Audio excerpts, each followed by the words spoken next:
Grab your coffee and wake up with the Daily Tips, Michael Jenkins. I always stay away from the hot team in the offseason. Whenever you see everyone piling on praise, it just feels like a sucker bet. Can you dig it, sucker? And Chelsea Messenger. I don't want to lose to somebody dumber than me. Yes. When you're in an office pool with somebody playing fantasy football and it's somebody who just puts it on autograph, they're like, oh, I don't watch football, whatever.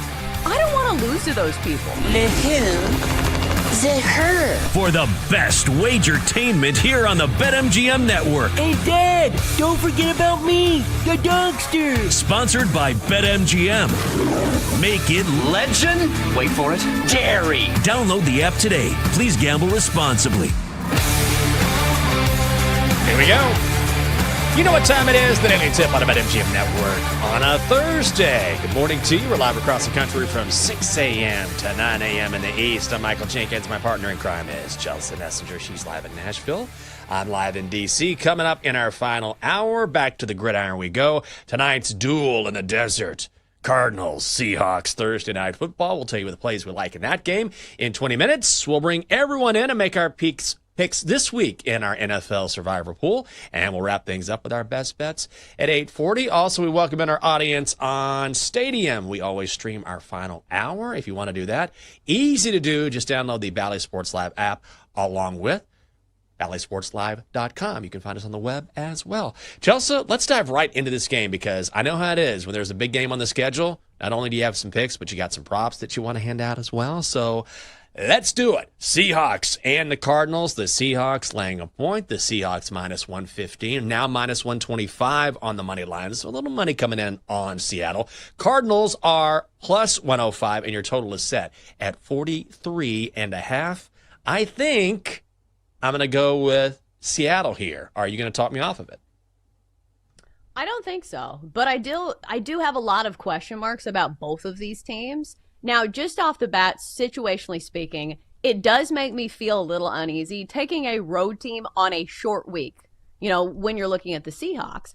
But then you look at this Cardinals team, and I understand both these teams are 2-1, but the quarterbacks that the Cardinals have faced, Spencer Rattler, Bryce Young and the Panthers, Mac Jones and the Niners, and they didn't even win that game. So it's tough to look at their, schedule and deduce a lot from the stats at hand. And even playing these bad teams, the Cardinals offense has looked very pedestrian. And it's not going to be an easy matchup going against a Seahawks defense that's allowing the third fewest yards per carry of any team to opposing rush offenses. So I do think that the Seahawks on paper look like the better team.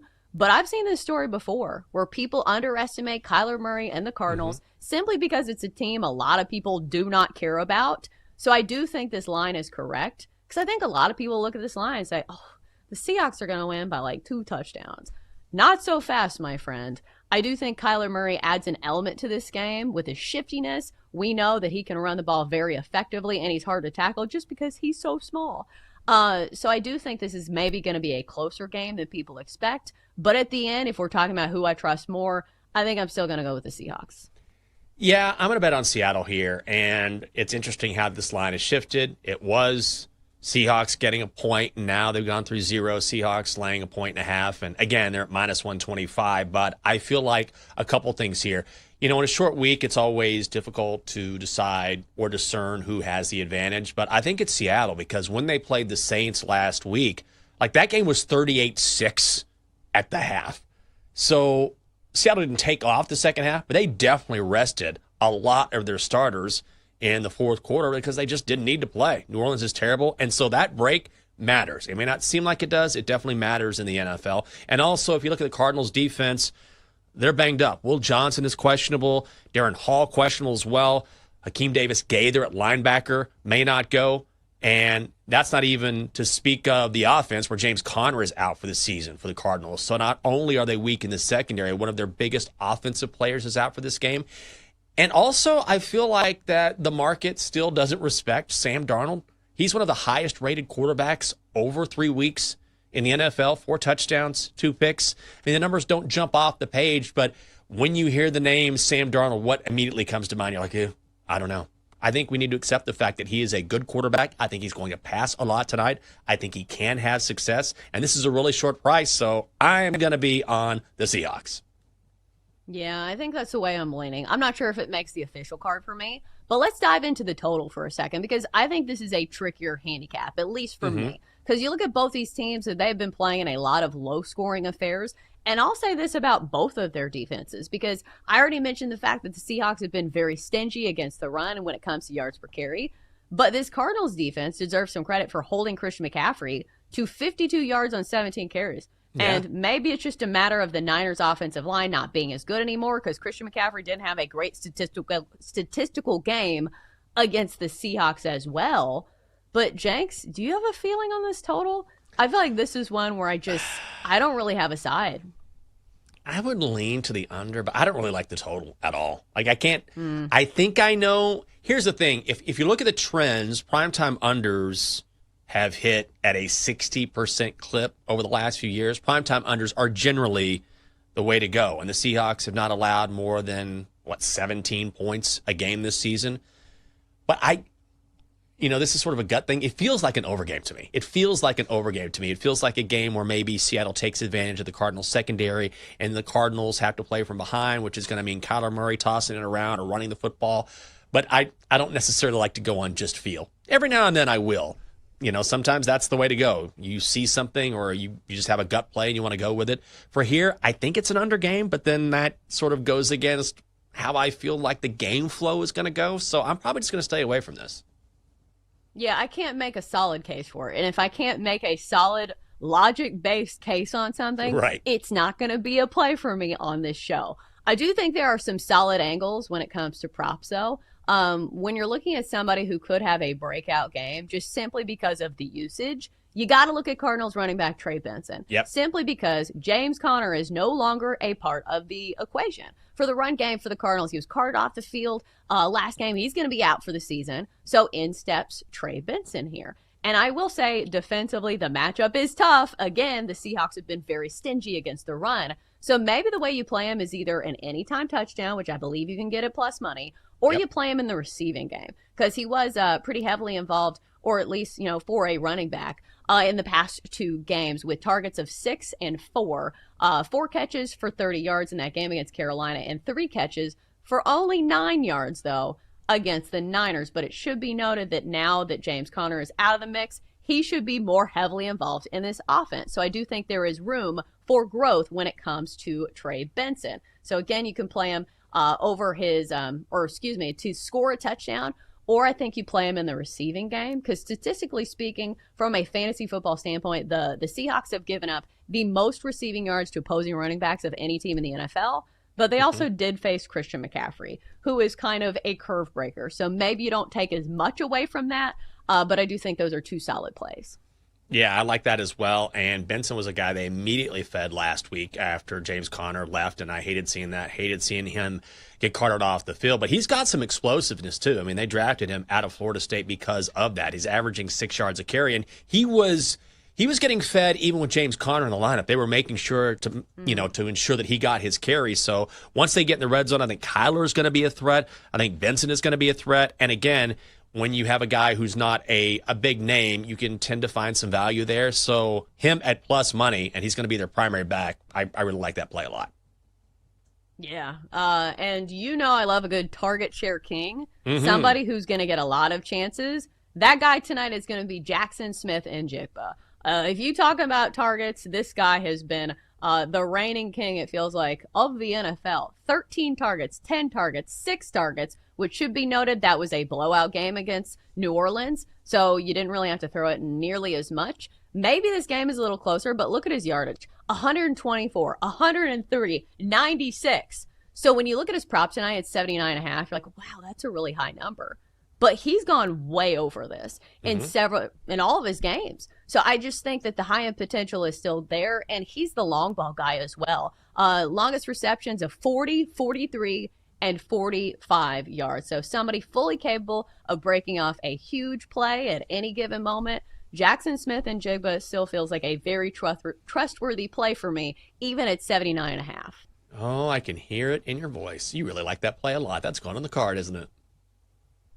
I think so. Yeah. If not that play, it's going to be a part of a same-game parlay where you dumb it down. You're like, okay, JSN, 60-plus receiving yards, and add it to other things. Because, like, he's not going to be shut out, it feels like, of this offense, unless he gets hurt, which we've seen that before, when I'm like, oh, CeeDee Lamb, target share king, and then he gets hurt in the first quarter. So, Jenks, hopefully that does not happen here. Yeah, that was just a bad break. I mean, Lord. You've had a few of those bets that have come up, like, missing by the hook. I mean, right there. So, when we started the show, we were talking about how, you know, that whole Jordan Davis, I don't want to say controversy, but Mike Florio was saying, oh, that's because of the spread. You know, you should have just, you know, this is affecting the game. Jordan Davis should have been aware of the spread, and that's why he ran it back, because, you know, he just wanted to make sure the Eagles cover whatever that nonsense was.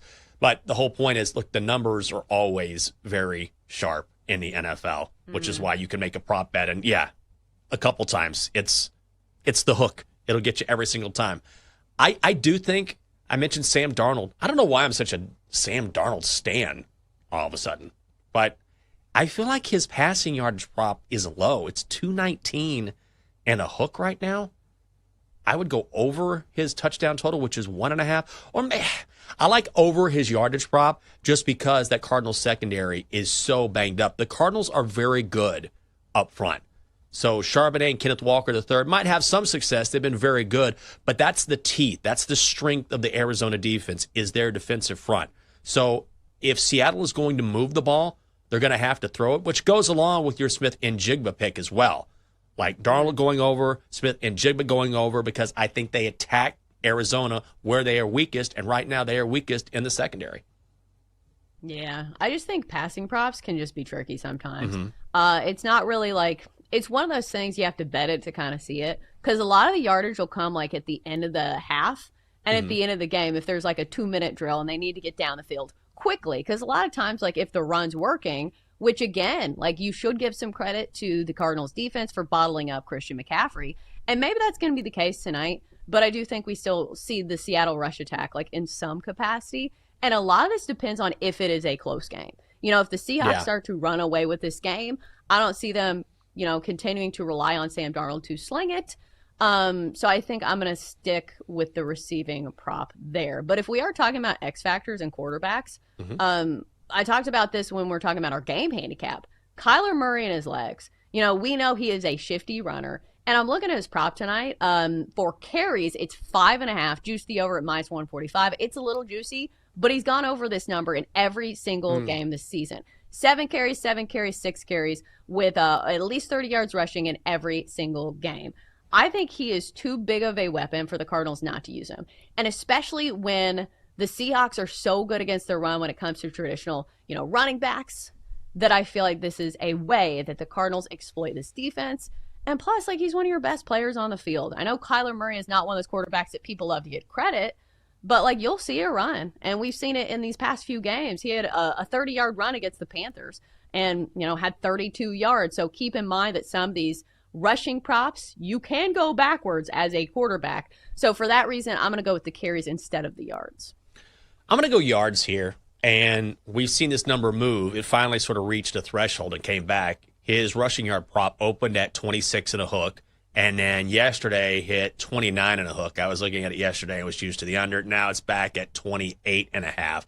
But ultimately, I think two things here. Number one is Kyler Murray is averaging a little more than 34, 35 yards on the ground every game this season. And also, I think it's going to go into the game plan tonight. You mentioned how good Seattle is at stopping the run against traditional running backs. I think now with James Conner out, especially in prime time, the Cardinals are going to build into their game plan ways to get Kyler Murray loose, because he's had a couple of highlight runs this season where, I mean, he's all over the field. He looks like he's a video game, and he looks like he's faster than he's been in a long time. And also, they're just going to need him. Like, I think Trey Benson is going to get his carries because he's got to fill in for James Conner, but I don't think they're going to feed him like 20, 25 times. I think it's going to be a mixture of Benson. I think it's going to be a mixture of Kyler taking off on maybe design runs. And we all know he can scramble, so maybe it's a little bit riskier, but I'm going to go over his rushing yardage prop. It's wild that we've talked about this game for the entire segment and we haven't mentioned Cooper Kupp. It's wild to me, the decrease in his production. And I understand he's not getting the targets like he used to, and JSN is the number one receiver there. But, like, he was once the winner of the Triple Crown. And this guy was incredible for the Rams, and that's not that far behind us. So maybe he's the X factor in this game. Wasn't much of a factor against the Niners. Only had 2 catches for 15 yards. But I will say this, against the Steelers, 7 catches on 9 targets for 90 yards. And this is somebody who's very easy to root for. Like, I like the fact that he is a very technically sound receiver. He's not the most physically imposing, but he's worked really hard on the technical part of the footwork and, reading the defenses. So I'll be rooting personally for Cooper Kupp. Yeah, and I think he's a great fit for this offense. He's clearly not a number 1 anymore, but he's a guy you can trust. He's a veteran guy, got great hands. So if you're a guy like Sam Darnold and you have a home run threat in Jackson Smith and Jigba, then you have a guy in Cooper Kupp, which if you need him, he's going to be there and make a play. Coming up next, why Micah Parsons is licking his chops for Sunday Night Football. That is next on the Daily Tip. Coming up on the Daily Tip, find out who'll survive when the Daily Tip crew lets you know their favorite survivor picks for the NFL. Sponsored by BetMGM. Make it legendary.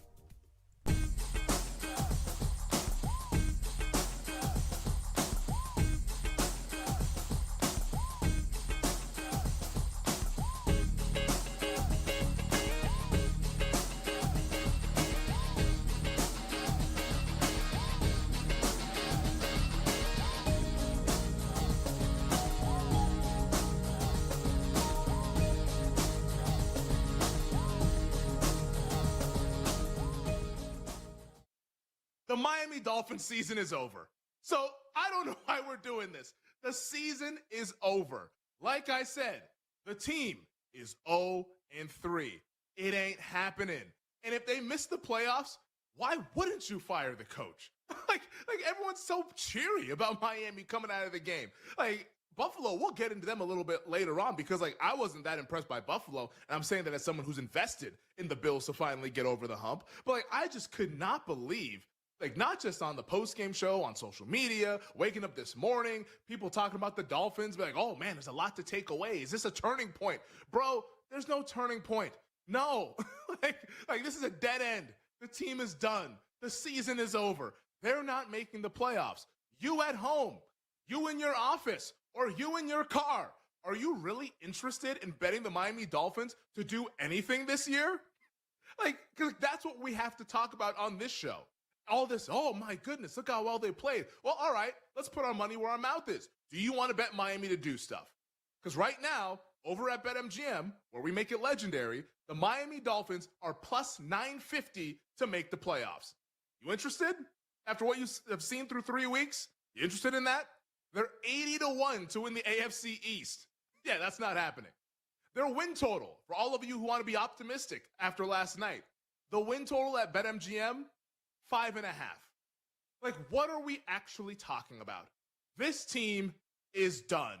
It's over. I'm not saying that they're not going to win some games. Of course they're going to win games. They're going to cover point spreads. They're going to be competitive in games. But in terms of them accomplishing what they wanted to accomplish in 2025, which was to make the playoffs after the way last year ended, it ain't happening. And if you want to bet it, you can get a damn good price, and you can be very, very rich come January, and I could be the person with the egg on my face. But deep down, all of you listening, watching, and whatever driving, you know that I'm right, that this team is finished for 2025. Some Drake London props, some overs as well for his receiving. Please. I've been waiting for the Mike Evans. Please. Jake is watching the Oklahoma-Auburn game. And having Please a be meltdown. against Auburn. No. There is a flag. It's going to be against. Now they're just going to kick, though. Yeah, but isn't that good? You want the ball back if you're Oklahoma. No, but that should have been, unless it's just, oh, wait, they could decline the penalty, right? Yes, please? Maybe? Yes. They might have blown it dead is the problem, because the play was dead beforehand. I see. That would be a problem. No! Kenny, I've been waiting for Mike Evans to find the end zone. Yeah, I think he gets in at home in the home opener tomorrow. He's way much better at home than he is on the road. Ooh. And I love Jordan Mason tomorrow, too. Yeah, I'm surprised. Minus 125 is very bettable for a running back who's going to get all the carries tomorrow with Aaron Jones out. Yes. Fold. He's going to be the... No! Ooh. Flag. No! Auburn was throwing it deep in the end zone. It was way past the Come on! his receiver, but yet there is a flag on the play. Uncatchable? Anybody? It wasn't catchable. Pass interference, and now Auburn. No! Jake, here, maybe you get some overtime. Maybe they missed the field goal, and there's still 7 minutes left in the game. But we were so good. This has been the better angle. And at that, this has been that sucks. the better angle here on the BetMGM Network. He is Jake Hassan. I am Kate Constable. Thank you to Evan Giddings from 95.7 The Game for joining us. For Max, Kenny, Randy, everyone behind the scenes, appreciate it all. We will see you back here at the same.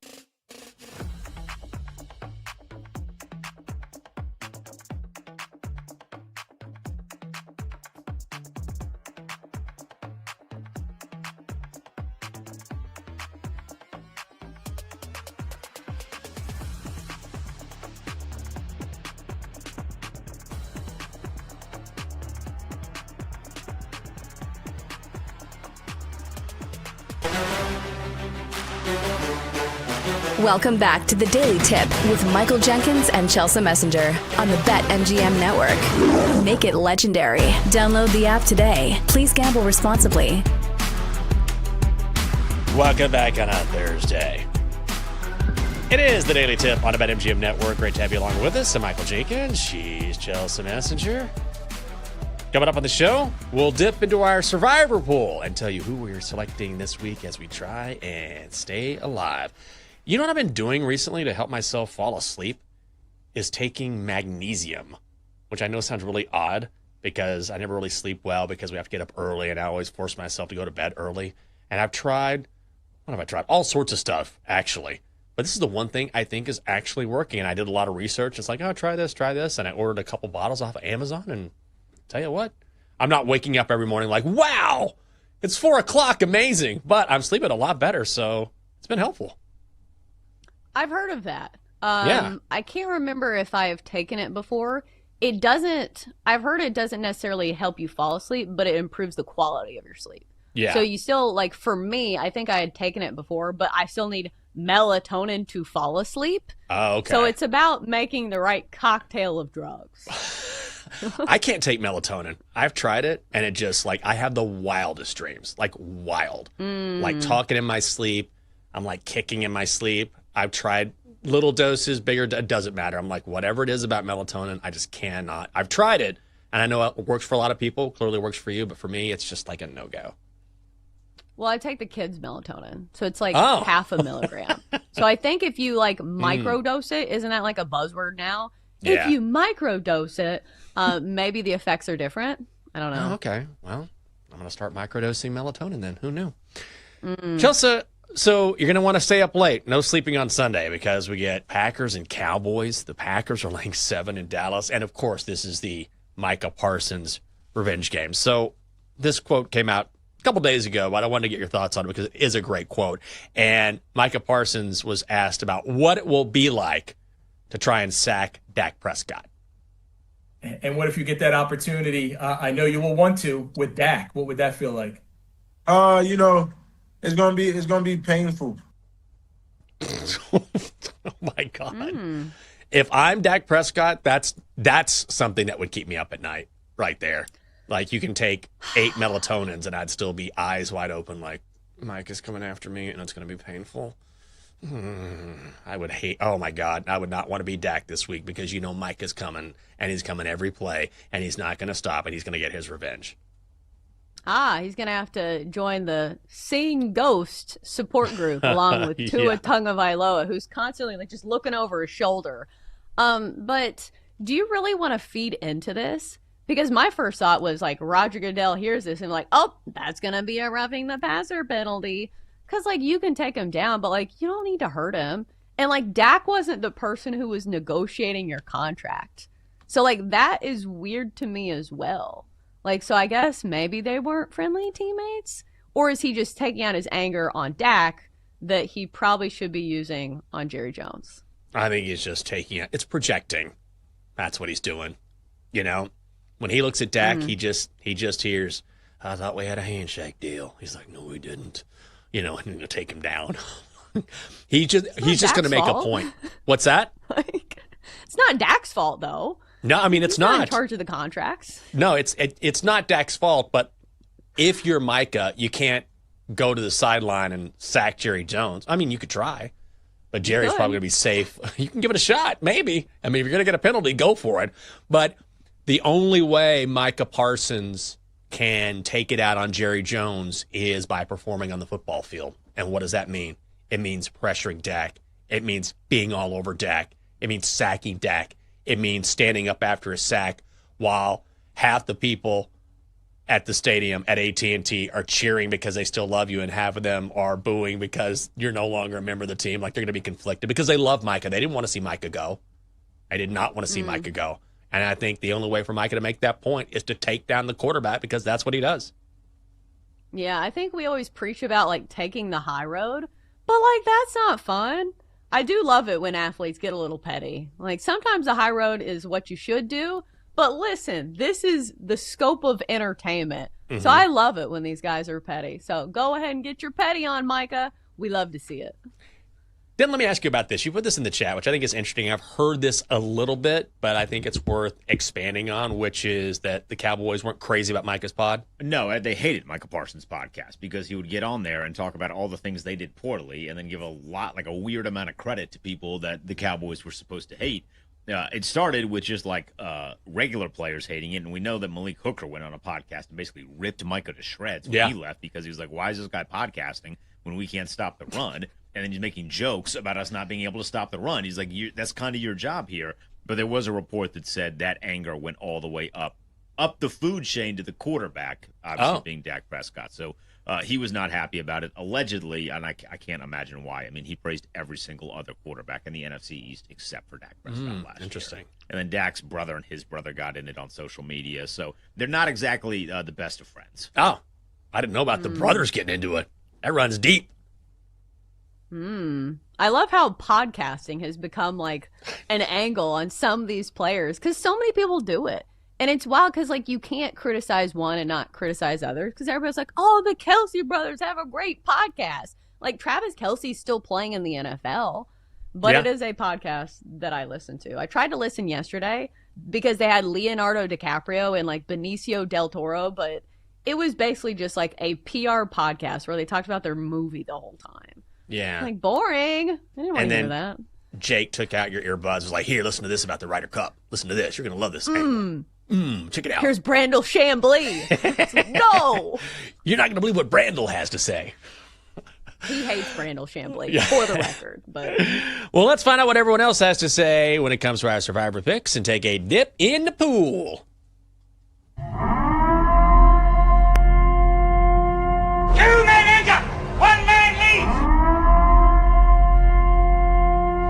There can be only one. Who will survive? All right, here we go. I think we all won last week.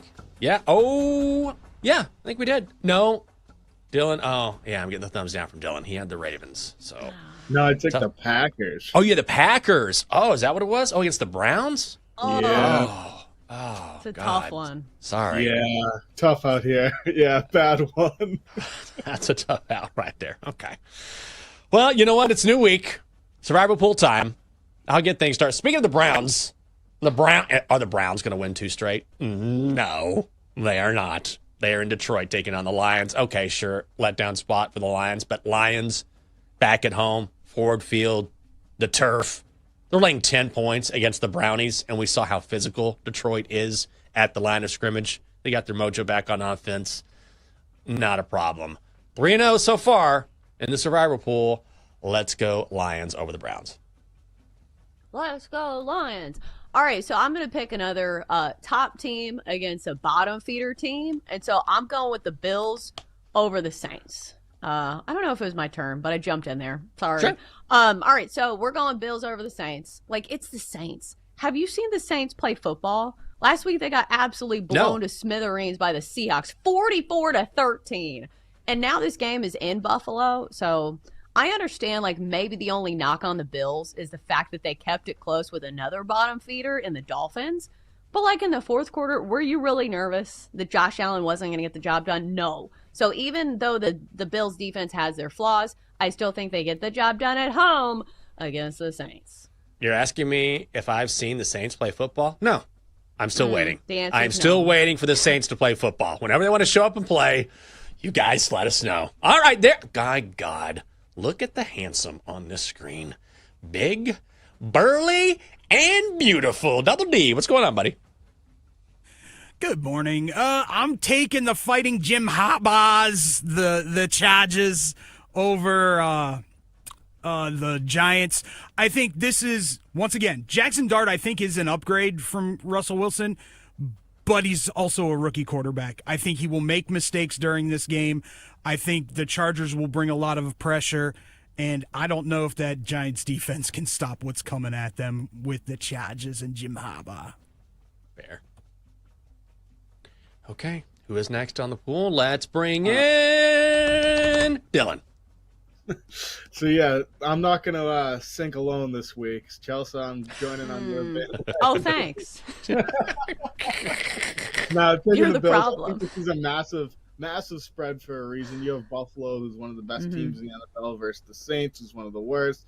That's just a typical guide that I use for Survivor. Didn't work out last week, but hoping to bounce back this week. God. But this is at least a home game. Was that game in Cleveland? It was, right? Yeah. See, that goes against my standards, is I like to take teams that are at home. So we got this, Dylan. We good. I always bet on teams sponsored by Dude Wipes. That's when you go in on the Brownies last week. What do they call them? Alpha Dog uniforms? Wasn't that the official name Alpha of the Dogs. uniform? All Browns? Okay. Worked last weekend. Yeah. I don't know how much they'll work after that. I'm going to go to the bottom of the barrel. I'm going to take a matchup of two teams that are 0-3 and pray that these two silly geese don't jump in the pond of ties. I'm taking the Texans over Chelsea's Titans. If the Texans have any hope of being a playoff team, which I don't know that they do at this point, but if they want to keep that idea alive, they better win. They can't start 0-4. And the Titans have not been very good. Chelsea knows this. We all know this. I like Cam Ward, but outside of him, they don't really have a lot going on that roster. If the Texans can't beat them, they got to fire that whole team into the sun. Texans have been bad. Like, why is C.J. Stroud regressing the way that he has? He looks like, remember he came on, it was, oh my God, and that was the comparison for Jaden Daniels, which was, oh my God, look what C.J. Stroud did. Look what C.J. Stroud did, and now he looks like a different quarterback. Well, yeah, because his offensive line's not good. Like, last year, they gave up the second most sacks of any offensive line in the league.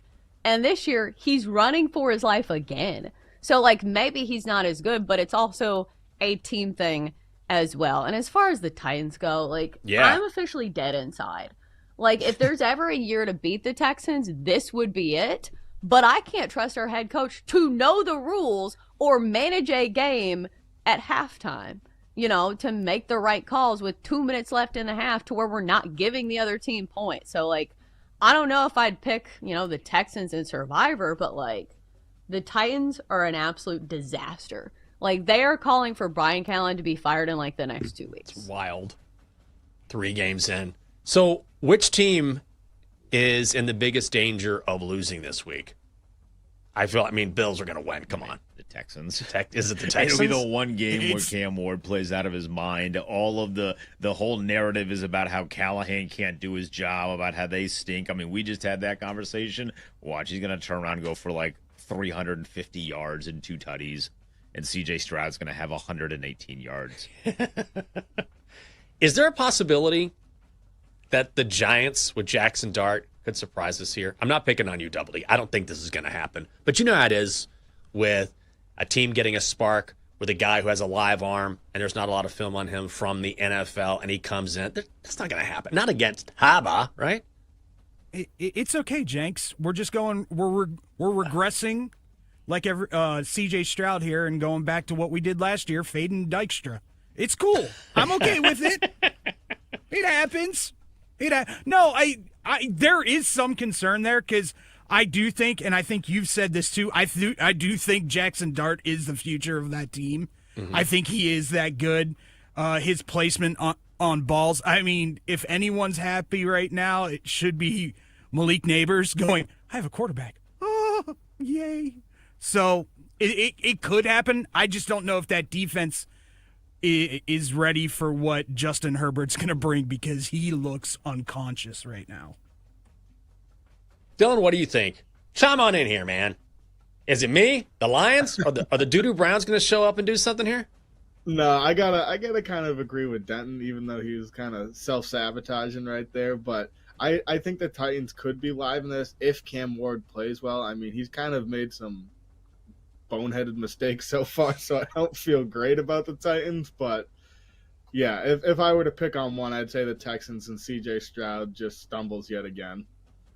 That's fair. Yeah, no. We're not putting this on Cam Ward. We are not putting this on Cam Ward because he has been good. The problem has been the coaching and the fact that Calvin Ridley has the dropsies. He does. Like, he was supposed to be the veteran receiver and the security blanket that Cam Ward could depend on. And now he has some of the worst drops and the most drops of any number one receiver in the league. So, like, you can blame a lot of things on the Titans, but do not blame this disaster of a season on Cam Ward. There is the Titans' passion we've been searching for all year long. Don't you dare. It's been here. That's right. I was trying to find it because you went from I'm dead inside when it comes to the Titans to don't you dare take a shot at Cam. I knew it was in there somewhere. It's like Darth Vader trying to find the Force in there. It's like, I know you have some good in you, Chelsea. I know you have some Titans passion in there somewhere. And we found it. Well, I'm still dead inside for the team. The organization is a trash can. Okay. We have one good player. Cam Ward. You have Cam Ward. Coming up next year on the show. Ooh, man. We've laid out our bets for Thursday Night Football. We've talked Survivor, but which one of those bets is going to make the official card? Find out next when we wrap things up here on the Daily Tip.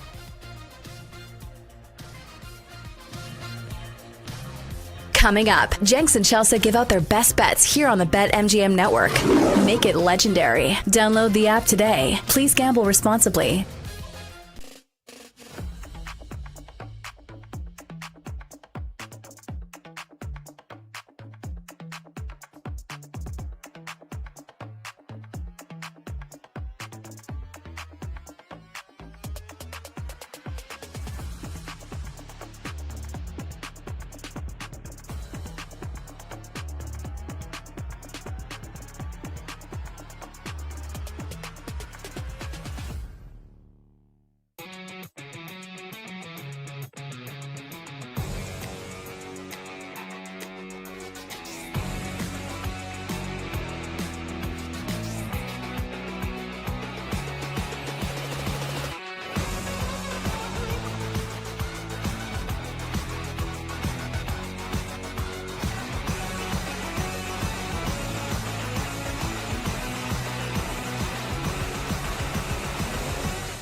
The Miami Dolphins season is over. So I don't know why we're doing this. The season is over. Like I said, the team is 0-3. It ain't happening. And if they miss the playoffs, why wouldn't you fire the coach?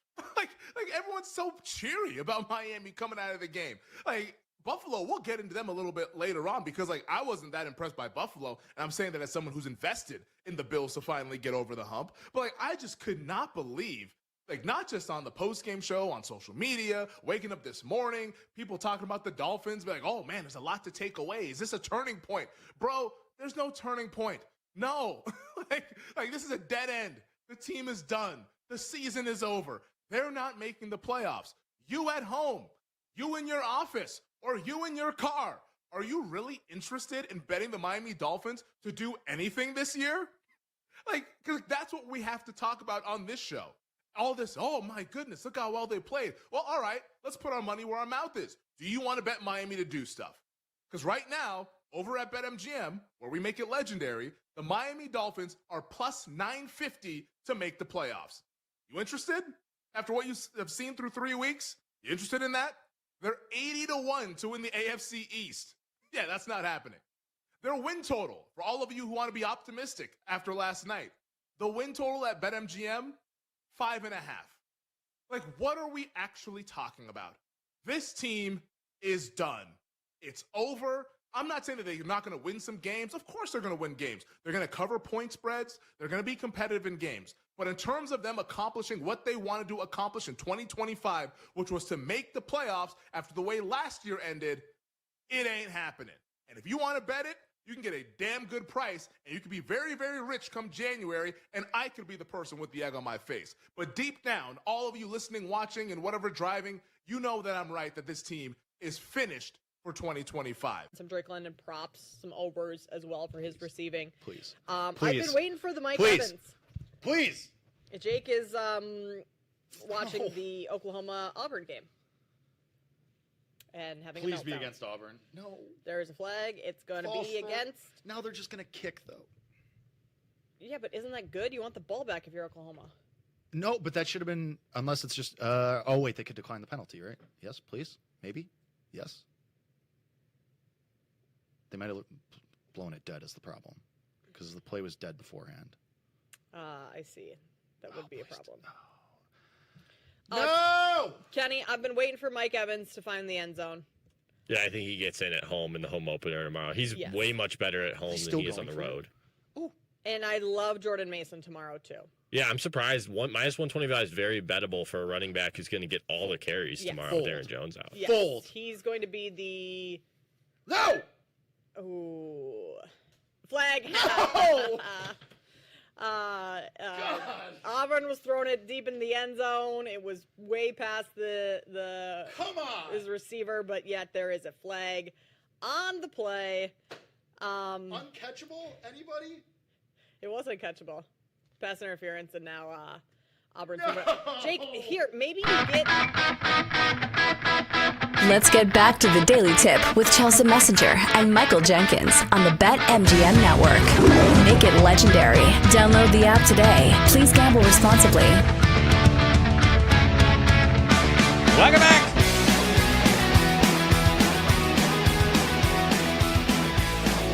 Great to have you with us on a Thursday morning. We are live across the country from 6 a.m. to 9 a.m. in the East. I'm Michael Jenkins. She is Chelsea Messenger. Best bets coming your way in mere moments. Chelsea, oh my God, you have 3 bets on the card. I have 6 bets on the card, so we're going to get to those shortly. I don't think I asked you. It's time for an update on Blake. She had a game on Tuesday night, from what I understand. What'd she go, 2 for 3, stolen base? How'd it go?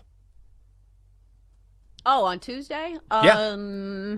I think she got on base every time, but listen, like, nobody plays defense at age 6.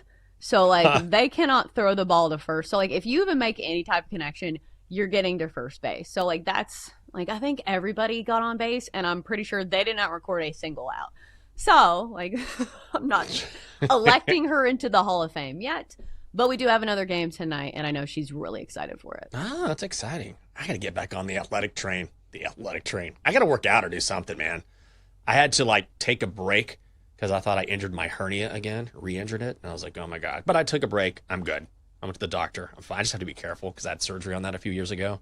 So I was like, he's like, no, you're okay. Just take a couple of weeks off. You'll be good to go. But I got to get back in the gym or do something to be active. What about, I feel like you work out, 2 or 3 times a week? You're in the gym on a regular basis, I feel like. 2 or 3 times a week? I don't know. I'm there 5 to 6 days a week. And Oh. I've been doing that since I was like 9. So I think it's now it's been such a long running part of my life that it feels strange when I don't do it. So I'm one of those people that, like, I have, like, I don't know if this is called Stockholm syndrome or like what it's called, to where I don't feel like it's a good workout until I almost die. To where people are like, oh, just go for like a long walk. I'm like, no, that doesn't feel like a workout to me. So, like, if I'm not doing some type of like high intensity exercise, it feels like a waste of time to me. Yeah. And I know I need to get off of that mindset because, like, I don't know, think about like 20 years down the road, like, I'm probably not going to be able to do like high intensity sprints. But it's a mindset that I am working on. Wow. I'm definitely not trying to work out until I die. Like, I may have a heart attack here. A couple more reps and I'll be done. I'm just happy to get in the gym, so maybe I'll do that later on today. Got a lot of work for tomorrow's show, but it's always fun because we get to talk football all show long. Before that, how about an episode of Bet Sweats? Bet Sweats coming up next. Bet Sweats. Joe O, Semi P, of course, they'll be along, handing out their favorite plays for Thursday Night Football. Always love hearing what they have to say. Andy Molitor from BetSperts joins at 10 o'clock, and then Chuck Esposito is along at 11:20. All right, here we go. Loaded card. Let's get to it. Time to place your bets. Okay, Chelsea, it is your time to shine. Where are you going? Yeah, it's time to bet on another target share king, and his name is Jackson Smith and Jigba.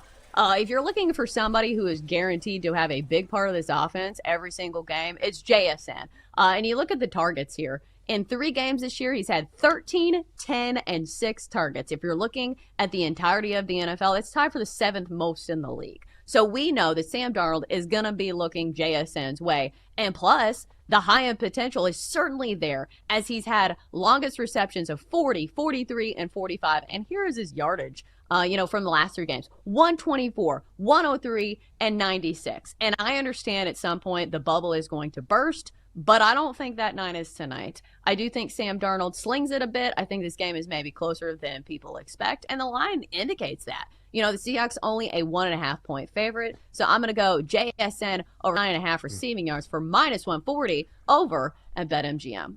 All right. Good luck on that. Like that play a lot because I think Sam Darnold's going to have a big night. I got a huge card, so I'm going to start in baseball. Early action, Reds on the money line against the Pirates. If you are playing at home or looking at it, I don't mind the Reds on the run line at plus money here, but I got them at 164. Juicy card today. Whatever. The Reds need this win. I can't imagine them getting swept by the Buccos. Braxton Ashcraft has been really good for the Buccos this season, 4-3, 2.62 ERA. He's sort of split time between the bullpen and as a member of the starting rotation, but he's not going to go long in this game, and then the Reds bats can get to that Pirates bullpen, one of the worst in the majors. Nick Lodolo goes for Cincinnati. He has an ERA of 2.74 when pitching away from Cincy, and the Reds just have to get this win. I think they do. Let's go Reds on the money line. Going with the Reds again. Yeah. All right, so for me, back to football, going to go with somebody who I feel like has a lot of room to grow in this offense, and that is Trey Benson, the running back for the Arizona Cardinals tonight. Over 19.5 receiving yards, not rushing yards, receiving yards. Just because I think this is a very tough matchup on the ground for running backs, as we've seen, for Seattle giving up the 3rd fewest yards per carry of any defense in the NFL. So I think the way that the Cardinals use Trey Benson in this one is to use him with his catches. And so 19.5 is the number tonight. He's gone over this in 1 game. But keep in mind, that's when James Conner was in the fold. He was the starting running back for the Cardinals. Now he's out for the season. So it's going to be the Trey Benson show tonight. And I think he gets some of those catches. And the matchup, again, looks really good on paper, at least. The Seahawks are giving up the most receiving yards to opposing running backs of any team in the NFL. So I do think that he goes over his receiving prop of 19.5. Next up, we're going to go with Kyler Murray using his legs tonight. 25-plus rush yards, you can get that for -147. This feels like it has a very stable floor because he's hit this in every single game this year. He's rushed for 32-plus in every single game, and the carries have been there as well. At least 6 carries in every game this year, and we know that Kyler Murray in prime time, I feel like when the stage and the spotlight is the brightest, he's going to will his team to a win, or at least try to. I don't know if the Cardinals win, but I do think Kyler Murray puts his team on his back and tries to run the ball a little bit. 25-plus rush yards is the play for -147. All right. I'm going back to baseball here. Marlins, Phillies, over 8.5. Right now it's at 9. I'd play it at over 9 as well. Here's the thing. Jansen Junk going up against Walker Buehler. Junk will give up runs. There is no question about it. Yeah, last time out against the Rangers, okay, fine. 7 innings of 1-run baseball. That is not the norm. Before that, he had gone 9 straight appearances with 3 runs or more, increasing his ERA by more than a run. Phillies bats always live at home. I expect him to struggle. Walker Buehler going for the Phillies. Looked okay since coming over from the Dodgers. Still an ERA over 5 this season. The wind is blowing out today at Citizens Bank Park, and at home, the Phillies are the third best over team in Major League Baseball. We're going 8.5. Mets at the Cubs, first 7, under 6.5. It's minus 145. Here's the thing. You've got Nolan McLean going for the Mets and Shota Imanaga going for the Cubbies. Now, Shota has been Shota, sort of. He's given up at least 3 runs in 5 straight starts. I think he gets hit here, but he'll often go into the 6th or 7th inning. He's very consistent in that way. I like the Mets on the first 5 money line. You can find that at minus 105 as well. Nolan McLean has been an absolute stud, and you're not getting the value on him, or you actually are getting the value because everyone's looking at Shota. Nolan McLean has been unbelievable during his 7 starts this season, has not allowed more than 2 runs in a single start, and the wind is blowing straight in today at Wrigley. This should be a low-scoring game, first 7, under 6.5. How about some Thursday night football? Seattle on the money line, minus 125. This line has switched. It opened with Seattle as a dog in this game. They were grabbing a point. Now they're a 1.5 favorite, so we've seen the money come in on the Seahawks. And the reason why is I just don't know how good this Arizona club is. They beat the Saints by a touchdown. Their defense is leaky enough that the Panthers almost came all the way back and beat them. And then last week, they got edged by a beat-up Niners team. The market still does not respect Sam Darnold. 4 touchdowns, 2 picks. He can take shots down the field against this very weak and banged-up Cardinals secondary. Again, James Conner out for the Arizona offense. I think Seattle wins tonight outright, so that's the play. Seattle on the money line. Also on Kyler Murray. Woo! More than 25 rushing yards. The original number set at 26.5, went up to 29.5, now back to 28.5. You want to play the over there, but worth the juice at over 25. I think we see a lot of design runs for Kyler tonight with Conner out of the lineup. The Cardinals have hinted as such. He's averaging more than 34 yards per game this season. He's hit this number in every game this season, so Kyler over 25 rushing yards. And finally, Army plus 5 at ECU. Anytime you have to face a service academy on a short week, I like the service academy. It's really difficult to prepare for that triple option that Army brings to the table. They are 4th nationally in running the football. ECU got pushed around by BYU last week, and Army could easily be undefeated right now. They've lost 2 of their games this season in overtime. This number got as high as 5.5 before we saw some buyback here. So let's go Army plus 5 at ECU. There we go. Important clarification. It's 25 plus yards. So, Jenks, if it lands on 25, you win your bet. So yes. Just so you know. Yes, correct. 25 or more. Those yards matter. Yes. People are like, 1 yard doesn't matter. It absolutely matters. No question. You can hit it. As long as it's 25 or more, we still cash, and that's the important thing. All right, Donkster, get on in here, buddy, because we got to find out what's coming up next on Bet Sweats after we talk to you.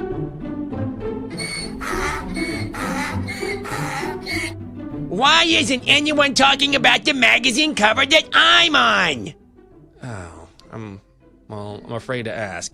Go to your local newsstand and pick up this month's edition of Jugs. Donkster, here's the caption. Friends and insiders talk to Jugs about how the former model captured the heart of a country and became the most talked about donkey in sports. Former model?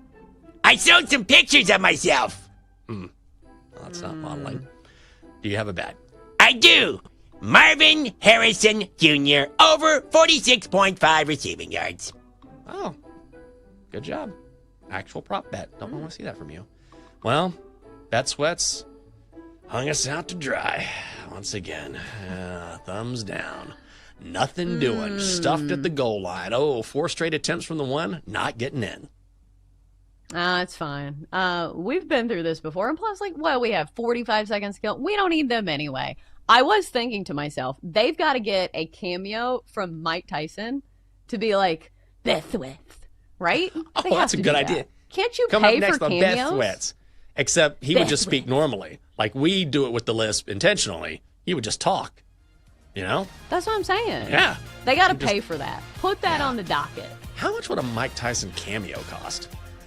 I wonder. We gotta look that up. I'm gonna get a cameo. $2.50 for every cameo. I feel like I'm stealing money. Yeah, that's gonna do it for us here on the Daily Tip on the BetMGM Network. For Chelsea, I'm Jinx. Hope you all have a great Thursday. We'll see you tomorrow. You've been listening to The Daily Tip on the BetMGM Network. Make it legendary. Download the app today. Please gamble responsibly. If you missed any of the show, listen back anytime on the new and improved Odyssey app. Some Drake London props, some overs as well for his receiving. Please. I've been waiting for the Mike Please. Evans. Please. Jake is watching the Oklahoma-Auburn game. And having Please a meltdown. be against Auburn. No. There is a flag. It's going to be against. Now they're just going to kick, though. Yeah, but isn't that good? You want the ball back if you're Oklahoma. No, but that should have been, unless it's just, oh, wait, they could decline the penalty, right? Yes, please? Maybe? Yes? They might have blown it dead is the problem, because the play was dead beforehand. I see. That would be a problem. No! Kenny, I've been waiting for Mike Evans to find the end zone. Yeah, I think he gets in at home in the home opener tomorrow. He's Yes. way much better at home than he is on the road. And I love Jordan Mason tomorrow, too.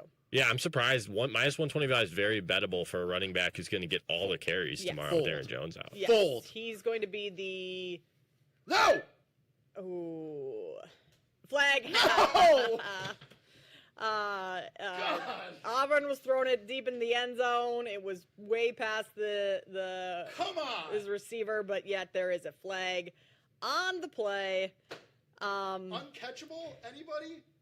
It was uncatchable. Pass interference, and now Auburn. No! Jake, here, maybe you get some overtime. Maybe they missed the field goal, and there's still 7 minutes left in the game. But, we were so good. This has been the better angle. And at that, this has been that sucks. the better angle here on the BetMGM Network. He is Jake Hassan. I am Kate Constable. Thank you to Evan Giddings from 95.7 The Game for joining us. For Max, Kenny, Randy, everyone behind the scenes, appreciate it all. We will see you back here at the same.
The Miami Dolphins season is over.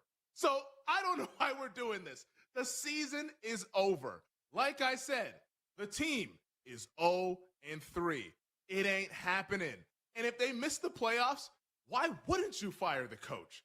like everyone's so cheery about Miami coming out of the game.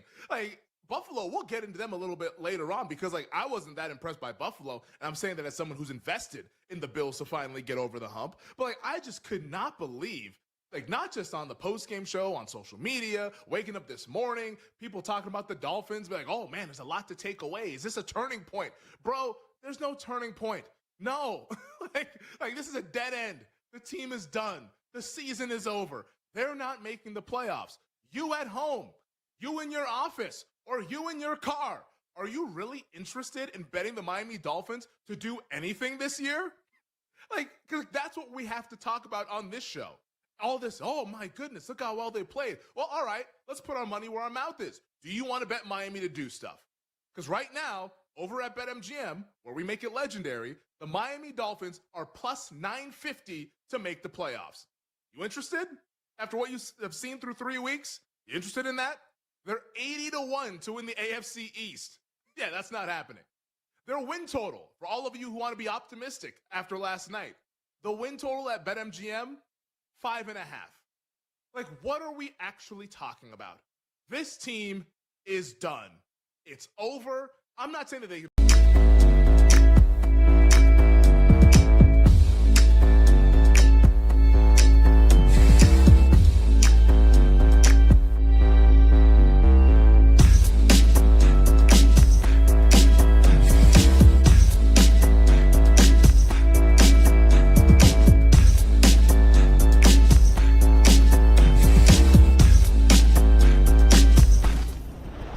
Happy Thursday. Welcome into Send It In, presented by BetMGM. You're on the BetMGM Network. I'm your host, PJ Glasser. Got a great show for you guys today. Talking a little Ryder Cup. Our guy Pat Perry going to join us here in moments to get us ready for USA and Europe from Bethpage tomorrow. Also going to talk some more NFL on the show today. We got Thursday night Seahawks Cardinals. That will dive into some of our favorite college football player props from the loaded slate this weekend. And we'll wrap everything up with our favorite plays of the day. As always, any questions, comments, best bets that you guys have for us, let us know. Send them in to us at the BetMGM Network. We'll get to everything over the next 30 minutes. And if you guys miss any part of the show today, as always, every episode available for you on the Send It In podcast, wherever you get your podcast. Let's get rolling on a Thursday. Glasses in session. We go to the Glasser guest line and check in with Pat Perry of the Tour Junkies, who's joining us. Give Pat a follow on X at Tour Junkies.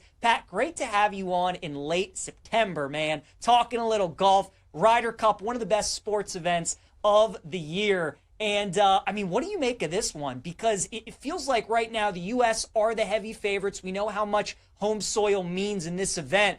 But from an eye test standpoint, doesn't it feel like Team Europe at this point might be the stronger team? Yeah, it absolutely does. And you said it, PJ. This is quite an event. I think it's going to be a great year. Bethpage, New York, the crowds are going to be crazy. So it's one of my favorite events. This will be my third one. I'm actually heading out tomorrow to go to it. So I cannot wait. But I agree. I think this European team, just from top to bottom, seems a little more solidified. You've got a lot of experience on this team. I think the guys that are new are actually, they fit in nicely.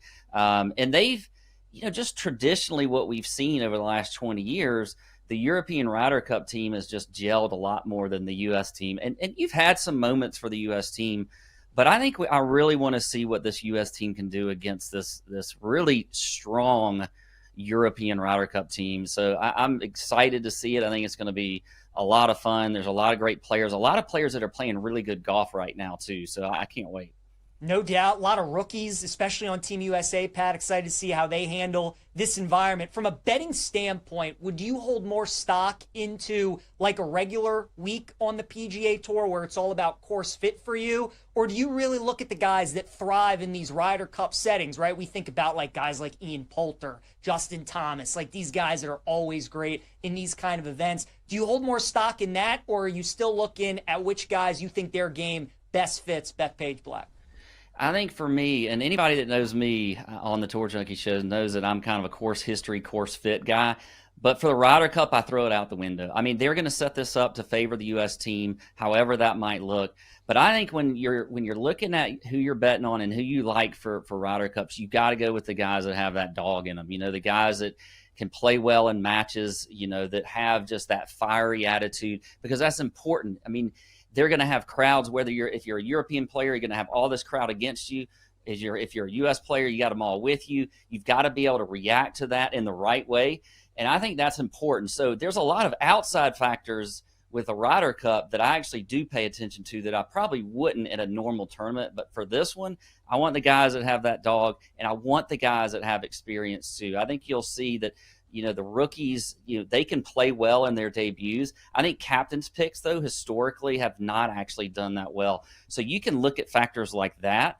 But for me, again, I'm going with the guys with the fiery attitude, the guys that I just think can, when it comes down to 18 and they got to win a match, they're going to make that putt to win. Totally makes sense. Pat, let's start talking about some of those guys. Let's start with the home team, Team USA. Who would be some guys that you would look at to target, especially on like Sunday singles when they're going one-on-one, guys that you think could be a great money line, underdog bet, maybe some value out there. They could be the top U.S. point scorers. Scheffler, obviously, the big favorite. Any guys on the U.S. team that you're really clinging to this week? Well, I think, everybody could sit here and talk about Scheffler, right? I mean, he's the best player in the world. I think he's probably got a chance to get the most points. But why don't we think about the guy who's probably going to be on the other side of Scheffler playing with him, and that's Russell Henley.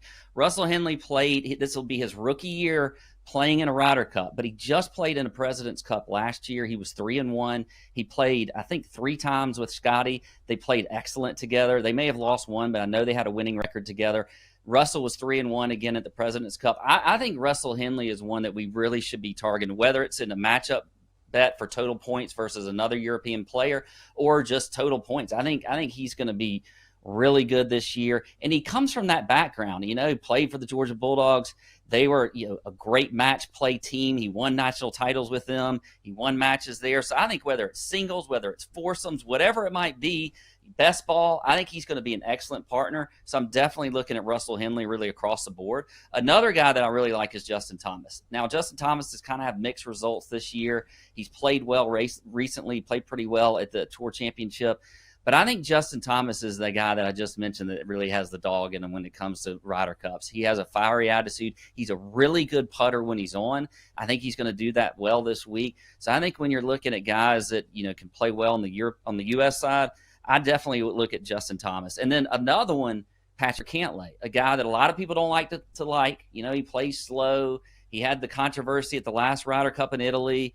But I think he's another guy that really thrives in this situation. So Patrick Cantlay is someone else that I think you should look at when it comes to betting on the U.S. guys this week. If I had a hat, Pat, I'd be waving it for you for Cantlay, right? That was a lot of Love fun. him or hate him, he's going to be good. He's going to be good. He absolutely is, right? And he's got that kind of demeanor that you love in the Ryder Cup for sure. What about on the European side? They're running it back. They got a great team, so much talent. These guys play with each other a bunch. Who would be the guys that you would look to back on Team Europe? 2 guys that I like right off the bat are both live guys, actually. John Rahm. I think John Rahm's going to have an excellent Ryder Cup. He's another one that we know has just that Spanish fire to him. He kind of took over the flame from Sergio Garcia. And so I think John Rahm is somebody you should really look at. And another guy, same thing, Tyrrell Hatton. I think Tyrrell Hatton is a guy that I think you actually might see Tyrrell and Rahm play a little bit together. If they don't, that's a pairing I would love to see. But Hatton's another one that's been playing well. He's played well in majors this year. I think that you look for Hatton is somebody that I think can really have an excellent Ryder Cup. And then, you got guys like Rory. I mean, Rory is he just won a few weeks ago. He's another guy that I think is going to go well. But I would, my targets are going to be John Rahm and Tyrrell Hatton. Totally makes sense. Pat, any other specialty bets, right? I mean, there's so many markets, so many fun things you can bet at the Ryder Cup outside of these head-to-head matchups and maybe the top point score. Anything else that you've seen in any of these betting markets that you think could be a fun angle to look at? Well, I mean, there's always a fun angle like that. You could see a hole-in-one in the Ryder Cup. I think that's one that we could look at. You're going to see probably one. I think another one that you could look at is I really like the matchups. Now, I know that's probably one that's normal, but I think these total points matchups are really good to look at because I think there's some advantages. There's some plus money bets there of guys that I think we could really zero in that could win. Outside of that, I'm probably just going to be mainly sticking to, who I think is going to win total points, who I think is going to win outright in the matchups, and then who is going to win overall. And I got to go with my U.S. team because I think at the end they're going to be the ones to win it. The other one you could do is actually if you think that U.S. could have a lopsided win, which they did last time at Whistling Straits over in the U.S. If you think they can have a lopsided win, you could look at the numbers there. Like maybe they're going to win by 3 or 4 points. Take a little risk there and bet on that. I love it. That was gonna be my final question for you, Pat, is who you like to win, but you're rolling with U.S. Yep, they're my team all the way. I'm going to be wearing my Brookline shirt that actually has my face on it. So I'll be there. Look out for me at the Ryder Cup wearing this shirt. And, it's U.S. all the way. Man, can't wait. Setting the alarm 7 o'clock in the morning on Friday for some live sports. Going to be a beautiful thing. Pat Perry is going to be on the ground there at Bethpage. Give him a follow on X at Tour Junkies. Make sure you guys check out the Tour Junkies podcast as well. Pat, have an awesome time, man. Always appreciate you joining us here on Send It In. Hope to talk to you again soon. All right, thank you. Go USA. Go USA. Great stuff there from Pat Perry. Let's keep it rolling here on Send It In.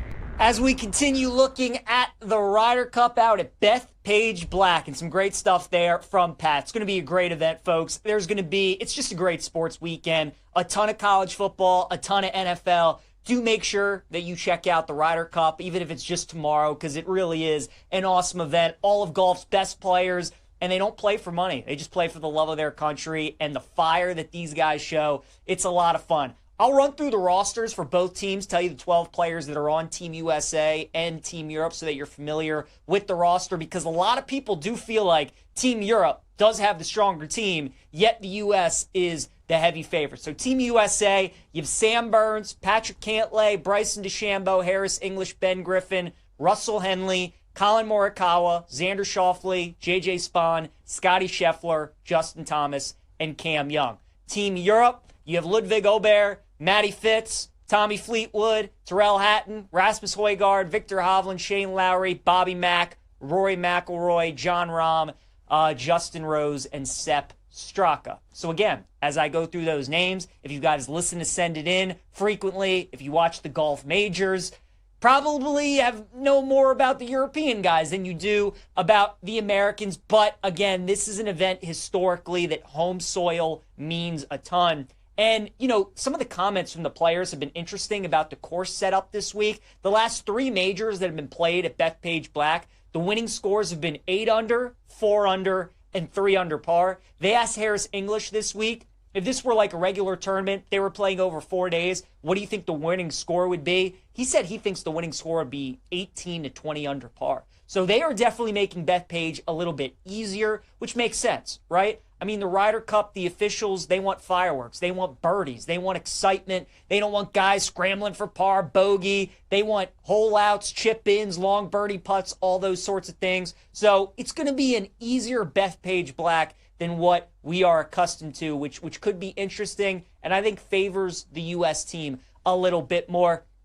But again, they would be my pick. I would look at them to lift the trophy at minus 145. Maybe you want to wait until after Friday and we go into the weekend. Maybe you get a cheaper price on the U.S. and you want to buy in then. We don't know who's going to be the pairings for tomorrow until 4 p.m. Eastern time today. So if you want to try and bet those matchups, you won't be able to until later on. But I do like U.S. to win the event. Some golfers on the U.S. team that I would look to back. The 2 guys that I'm targeting are Bryson DeChambeau and Justin Thomas. Bryson's length on this golf course, I think, is going to be massive, and his personality, not shying away from the spotlight, being so good in these majors here recently, and this is a major type venue, I think this is going to be a massive week for Bryson. And this story arc that Bryson's had over the last 4 or 5 years, from this villain to now one of the most popular players on tour, has been incredible. He does all this stuff on social media and on YouTube. He's going to be a fan favorite. So the fact that they're in the States, Bryson's going to have all this support. His game really fits Bethpage Black well. Bryson would be the guy that I would target. And then, as Pat Perry was talking about, it's such a big question when handicapping the Ryder Cup. Do you take more stock into player fit, course fit, or more stock into how guys play in the Ryder Cup? I think you got to do a little bit of both. For me, Bryson is definitely a player fit, course fit, but Justin Thomas is just all about this dude. When it's the Ryder Cup, he shows up. And I think he's going to show up this week as well. So I do like Justin Thomas and Bryson DeChambeau as 2 guys that I would target. On the European side, Tommy Fleetwood and Victor Hovland would be the 2 guys that I would target. Tommy's playing such steady golf, man. Fairway Jesus, you need to find the fairway at this course. He's got a great Ryder Cup history. I think he's going to be awesome this week. And Victor Hovland as well, played in the Ryder Cup a couple of years ago. He was great. This course should fit him very well. And Victor is cool and calm and has a good demeanor, and I think you can pair him with just about anybody. You can pair him and Tommy with anybody on this European team, and they'll fit in nicely. So I think both of those guys are two players to watch this week. And then another market I'm looking at is going to be the top rookie on the U.S. team. I'm going to go with J.J. Spawn at plus 500. J.J. has had an unbelievable year. Obviously won the U.S. Open out at Oakmont. He is amongst the leaders on the PGA Tour if you combine driving distance with driving accuracy. So he is going to be a huge, huge asset this week. And you could pair him with a lot of these shorter hitters on the U.S. team, right? You pair J.J. Spawn with a guy like Russell Henley or a guy like Harris English, guys who are very accurate, good short games. I think they could make a really good pairing. So J.J. Spawn, I think, could be a nice secret weapon for the U.S. team this week. I'll take him at plus 500 to be the top rookie point scorer. Can't wait. Going to be an awesome event. I like Team USA to win the Ryder Cup. All right, let's talk a little Thursday night football. Seahawks and Cardinals here on Send It In. As always, if you guys have any bets, any player props that you like in this game tonight, please let us know. It's going to be a good Thursday night game. Both teams are 2-1. Big game within the NFC West. Arizona opened up earlier in the week as a small favorite. We've seen Seattle money come in, and now the Seahawks are the favorite in the game. And I do agree with it. I think Seattle is the better team, and I think they should be favored even in Arizona. There's really not much of a home field for the Cardinals.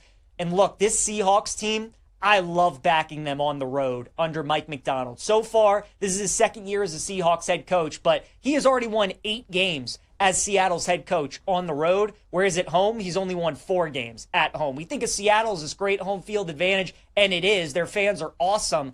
But under Mike McDonald, they've struggled to win games at home. You get them on the road, though, with that defense and their ability to run the football at times, they're very good. They already beat Pittsburgh a couple years ago. So I'm always more inclined to bet Seattle when we get them on the road. I just think they're a much better team than Arizona. You look at the Cardinals' schedule so far, they played arguably the worst two teams in the NFL, in the Panthers and the Saints.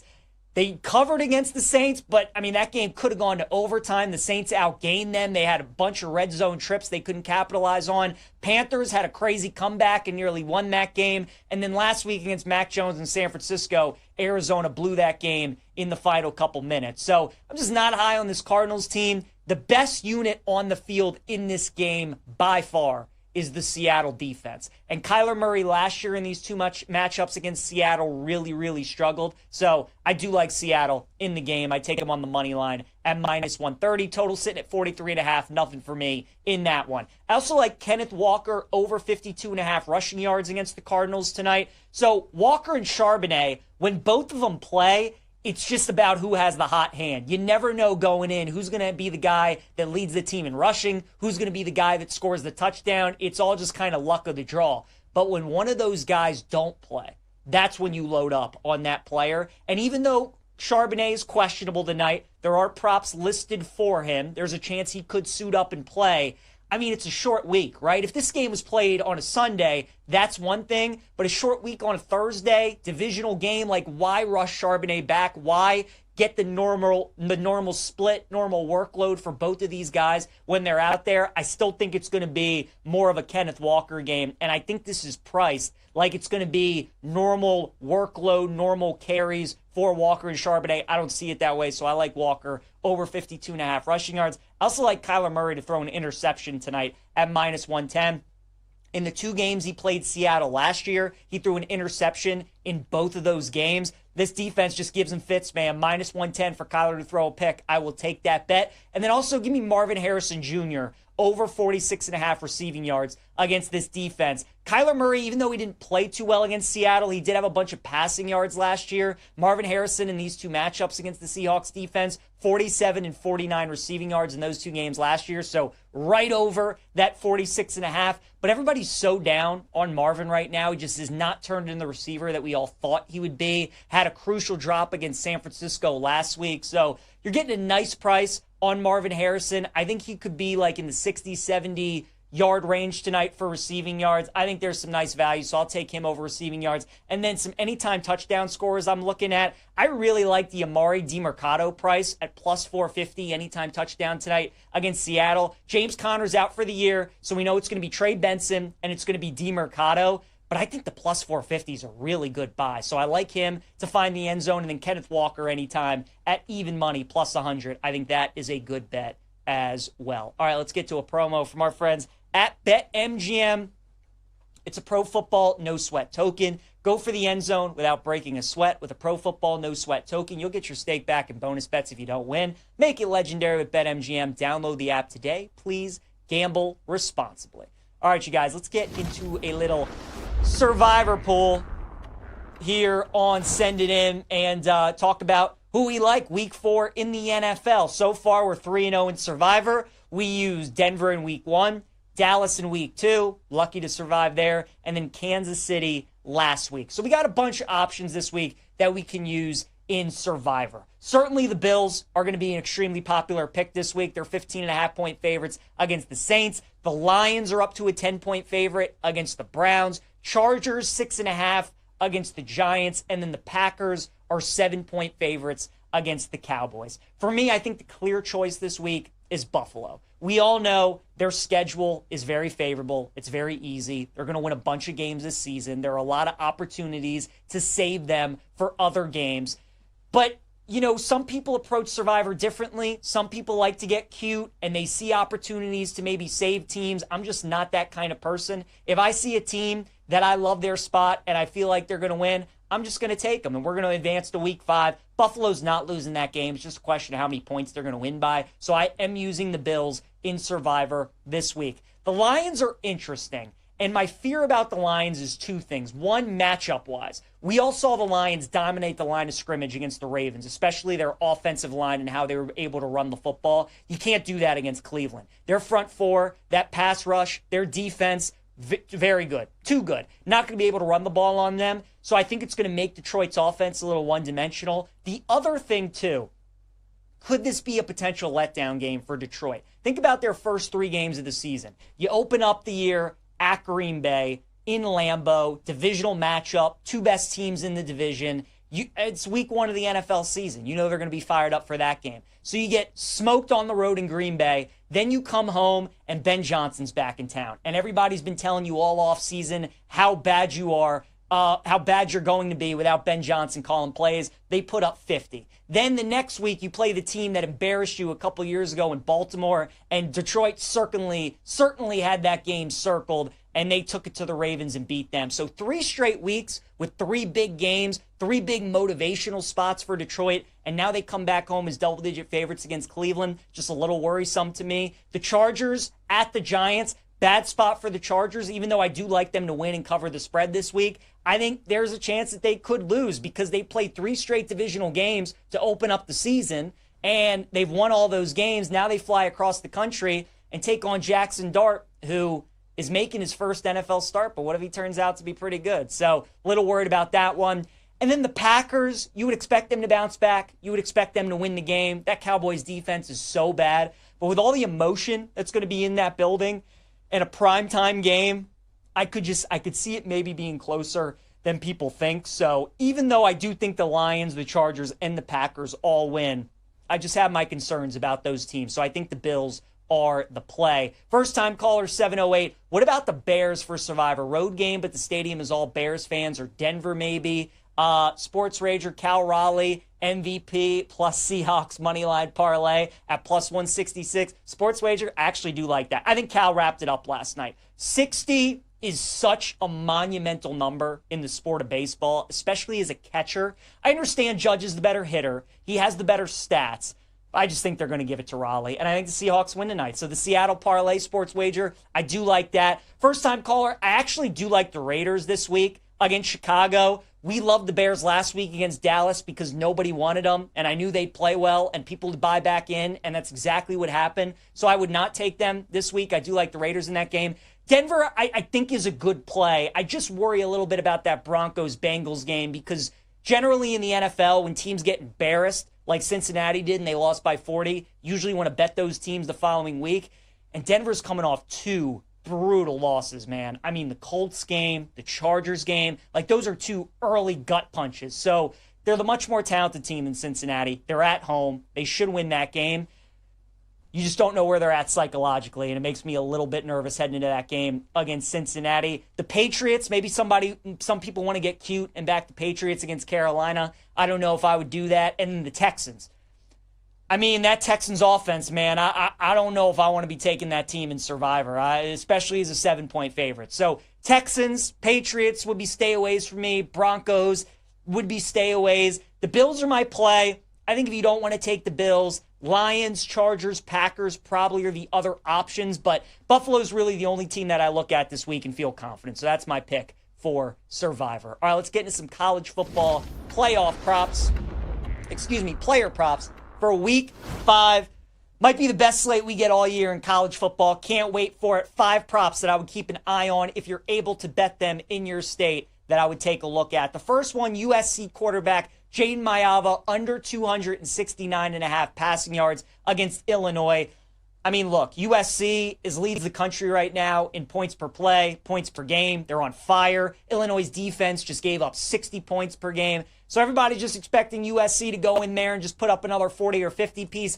I don't think that's going to be the case. We gave out the stat earlier in the week. USC since 2013, 1-13 straight up and against the spread when playing in the Central or Eastern time zone. USC is terrible in these spots when they have to go into Big Ten country or they have to go to the East Coast and they have to play against these teams. I think 269.5 is a little too high, so I'm going to take the under on Mayava's passing yards. Jackson Arnold, we're going back to the well with our guy, the Auburn quarterback. Last week, we took his under rushing yards against Oklahoma, under 43.5, and he had -11. He got sacked 11 times. You just, exactly how you draw it up. This week, we're going over 43.5 rushing yards for Jackson Arnold because A&M is a defense that you can run on. They give up 142 yards per game on the ground, and that's the key for Auburn, man, and they want to run Jackson Arnold. Auburn is at their best when they're running the ball, especially when they're quarterback. Go look at what they did to Baylor in week 1. Ran for over 300 yards in that game. Arnold had over 130 yards, and they were able to win that game on the road. So running him is the key for Auburn, and I think they'll be able to do that. I like over 43.5 rushing yards. How about Jeremy Bernard, the Bama wide receiver? We're going to take over 57.5 receiving yards against Georgia. I think this number is too low. I look at some alts for Jeremy Bernard. That Georgia secondary did not look very good against Tennessee. And if there's been one team over the last 5-6 years that's been able to shut down Josh Heupel's offense, it has been Kirby Smart in Georgia, and they were not able to do that against Tennessee. So I think their secondary is a little bit suspect. Ryan Williams is the headliner in that Bama wide receiver room, and he's back healthy. He had a great game against Wisconsin. Obviously had the play of the year against Georgia last year when he caught it, did that spinorama, and went to the end zone. So he's going to get all the focus and attention. But Bama's best receiver this year has been Jeremy Bernard. He was the only guy, one of the few guys that showed up in that Florida State game, had 136 receiving yards. So because of the game that Williams had last year against Georgia, I think people are going to focus on him. But Bernard is the guy that you should focus on. I'll take his over receiving yards. What about Damon Williams Jr., the quarterback for Washington? I'm going to take over 1.5 passing touchdowns for him at +160 against Ohio State. Coming off a 4-touchdown performance in the Apple Cup against Wazoo, Ohio State's got a very good defense. We know that, but they're really tough to run on. And if Washington wants to keep this game close and potentially pull off the upset, Damon Williams is going to have to play the game of his life. And I think he's got a chance to do that. I love the +160 for him to throw 2 or more touchdowns. So I will take that against the Buckeyes. And then Fernando Mendoza, the quarterback for Indiana, over 250.5 passing yards against Iowa. Strength on strength in this game. Indiana's got a top 5 rushing offense. Iowa's got a top 12 rushing defense. So I think those two kind of cancel out a little bit, especially with this game being in Iowa. But Iowa's pass defense is not what you think it is. It is not very good this season. Mendoza right now is the favorite to win the Heisman. And I think that is where Indiana looks to attack in this game, is through the air. So we'll go over 250.5 passing yards for Fernando Mendoza. All right, you guys, let's look at our favorite plays of the day here on Sending In as we wrap up the show. Going streaking, let's roll with the big dumper tonight in Seattle. Man had 60 home runs yesterday, and he's going up against the Rockies. And their starter is like the second worst in all of baseball in home runs given up per 9 innings. So Cal Raleigh will be my play today in going streaking. My prop block, Kyler Murray interception against the Seahawks. Kyler Murray, again, 2 games last year against Seattle, threw a pick in each of those games. So we're going to take Kyler Murray to throw an INT tonight at -110. Dog of the day,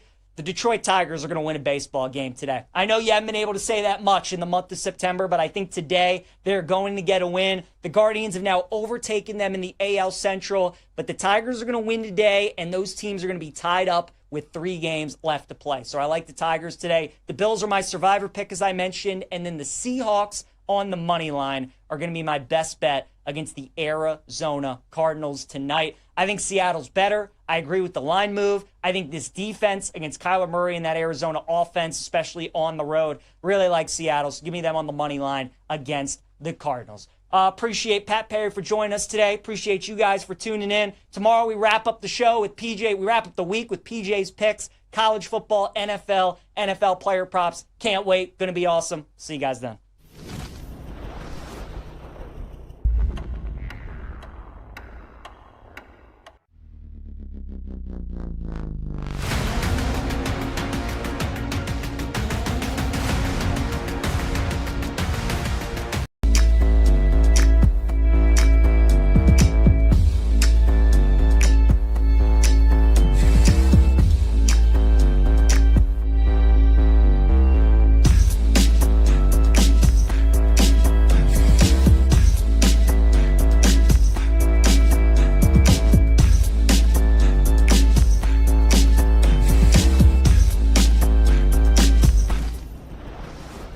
Thursday. Welcome into Send It In, presented by BetMGM. You're on the BetMGM network. I'm your host, PJ Glasser. Got a great show for you guys today. Talking a little Ryder Cup. Our guy Pat Perry going to join us here in moments to get us ready for USA and Europe from Bethpage tomorrow. Also going to talk some more NFL on the show today. We got Thursday night Seahawks Cardinals. That will dive into some of our favorite college football player props from the loaded slate this weekend, and we'll wrap everything up with our favorite plays of the day. As always, any questions, comments, best bets that you guys have for us, let us know. Send them in to us at the BetMGM Network. We'll get to everything over the next 30 minutes. And if you guys miss any part of the show today, as always, every episode available for you on the Send It In podcast, wherever you get your podcast. Let's get rolling on a Thursday. Glasses in session. We go to the Glasser guest line and check in with Pat Perry of the Tour Junkies, who's joining us. Give Pat a follow on X at Tour Junkies.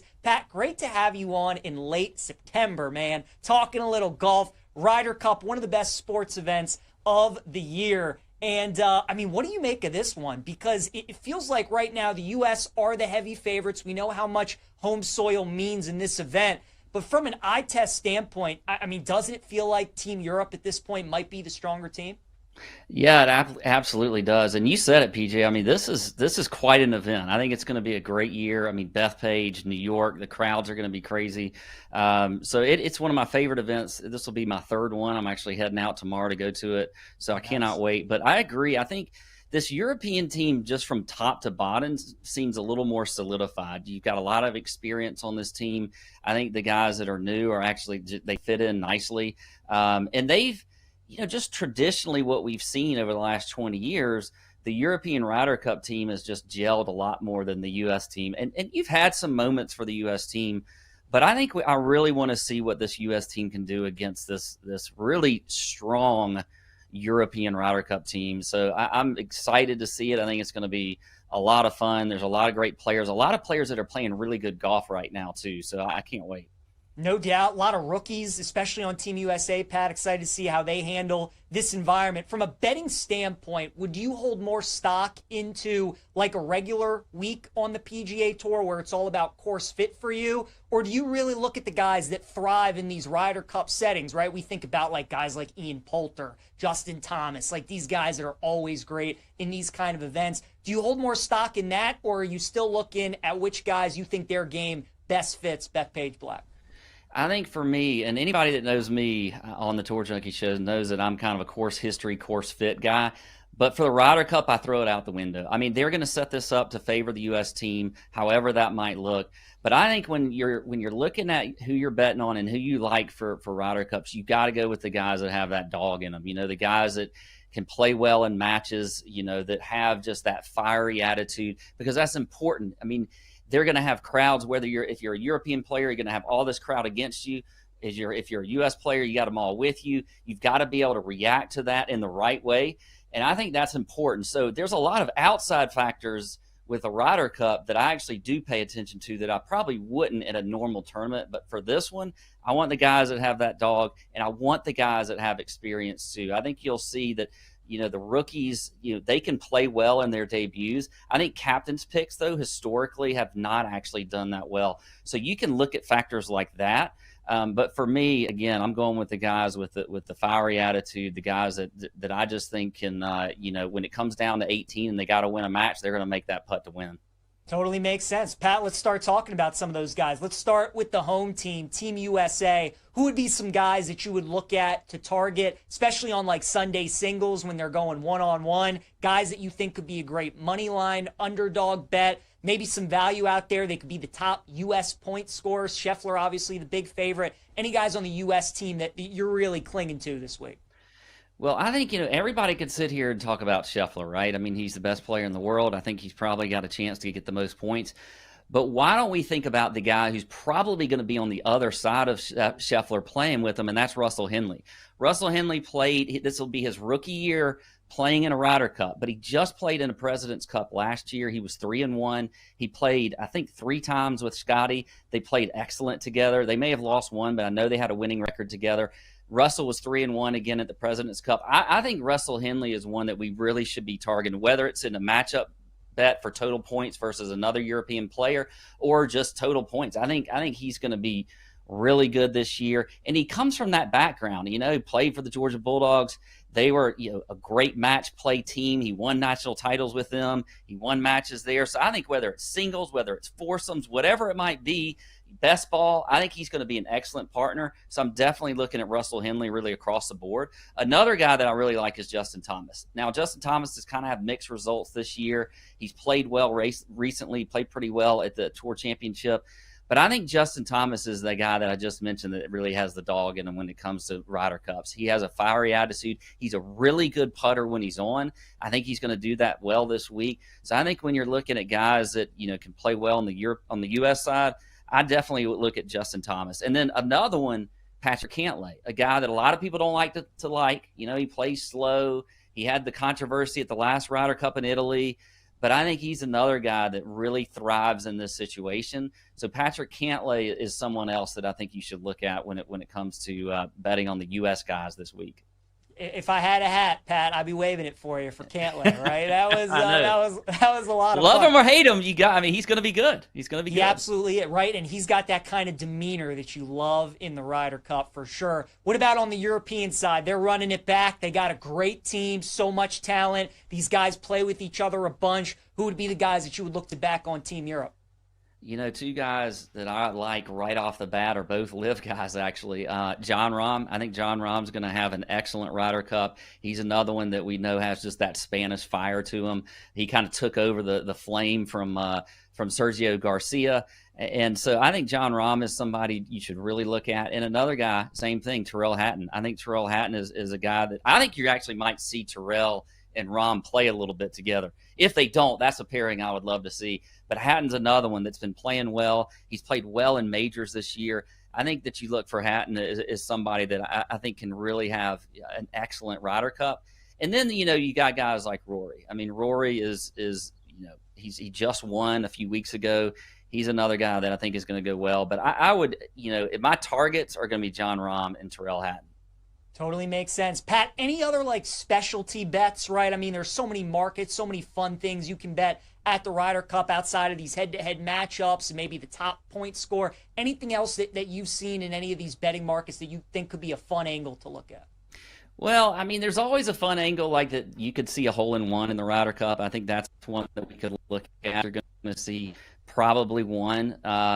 I think another one that you could look at is I really like the matchups. Now, I know that's probably one that's normal, but I think these total points matchups are really good to look at because I think there's some advantages. There's some plus money bets there of guys that I think we could really zero in that could win. Outside of that, I'm probably just going to be mainly sticking to, who I think is going to win total points, who I think is going to win outright in the matchups, and then who is going to win overall. And I got to go with my U.S. team because I think at the end they're going to be the ones to win it. The other one you could do is actually if you think that U.S. could have a lopsided win, which they did last time at Whistling Straits over in the U.S., if you think they can have a lopsided win, you could look at the numbers there, like maybe they're going to win by 3 or 4 points. Take a little risk there and bet on that. I love it. That was gonna be my final question for you, Pat, is who you like to win, but you're rolling with U.S. Yep, they're my team all the way. I'm going to be wearing my Brookline shirt that actually has my face on it. So I'll be there. Look out for me at the Ryder Cup wearing this shirt. And, it's U.S. all the way. Man, can't wait. Setting the alarm 7 o'clock in the morning on Friday for some live sports. Going to be a beautiful thing. Pat Perry is going to be on the ground there at Bethpage. Give him a follow on X at Tour Junkies. Make sure you guys check out the Tour Junkies podcast as well. Pat, have an awesome time, man. Always appreciate you joining us here on Send It In. Hope to talk to you again soon. All right, thank you. Go USA. Go USA. Great stuff there from Pat Perry. Let's keep it rolling here on Send It In.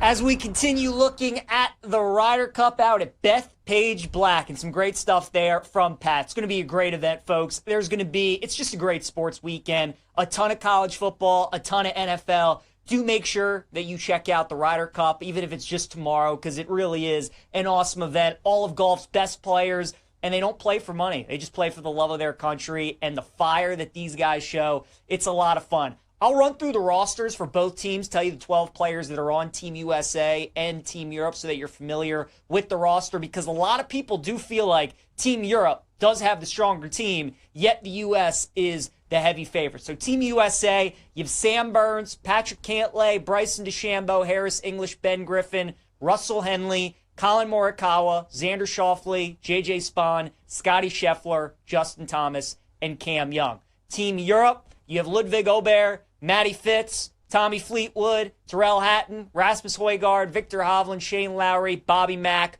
Rory McIlroy, John Rahm, Justin Rose, and Sepp Straka. So again, as I go through those names, if you guys listen to Send It In frequently, if you watch the golf majors, probably know more about the European guys than you do about the Americans. But again, this is an event historically that home soil means a ton. And, some of the comments from the players have been interesting about the course setup this week. The last 3 majors that have been played at Bethpage Black, the winning scores have been 8 under, 4 under, and 3 under par. They asked Harris English this week, if this were like a regular tournament, they were playing over 4 days, what do you think the winning score would be? He said he thinks the winning score would be 18 to 20 under par. So they are definitely making Bethpage a little bit easier, which makes sense, right? I mean, the Ryder Cup, the officials, they want fireworks. They want birdies. They want excitement. They don't want guys scrambling for par, bogey. They want hole outs, chip ins, long birdie putts, all those sorts of things. So it's going to be an easier Bethpage Black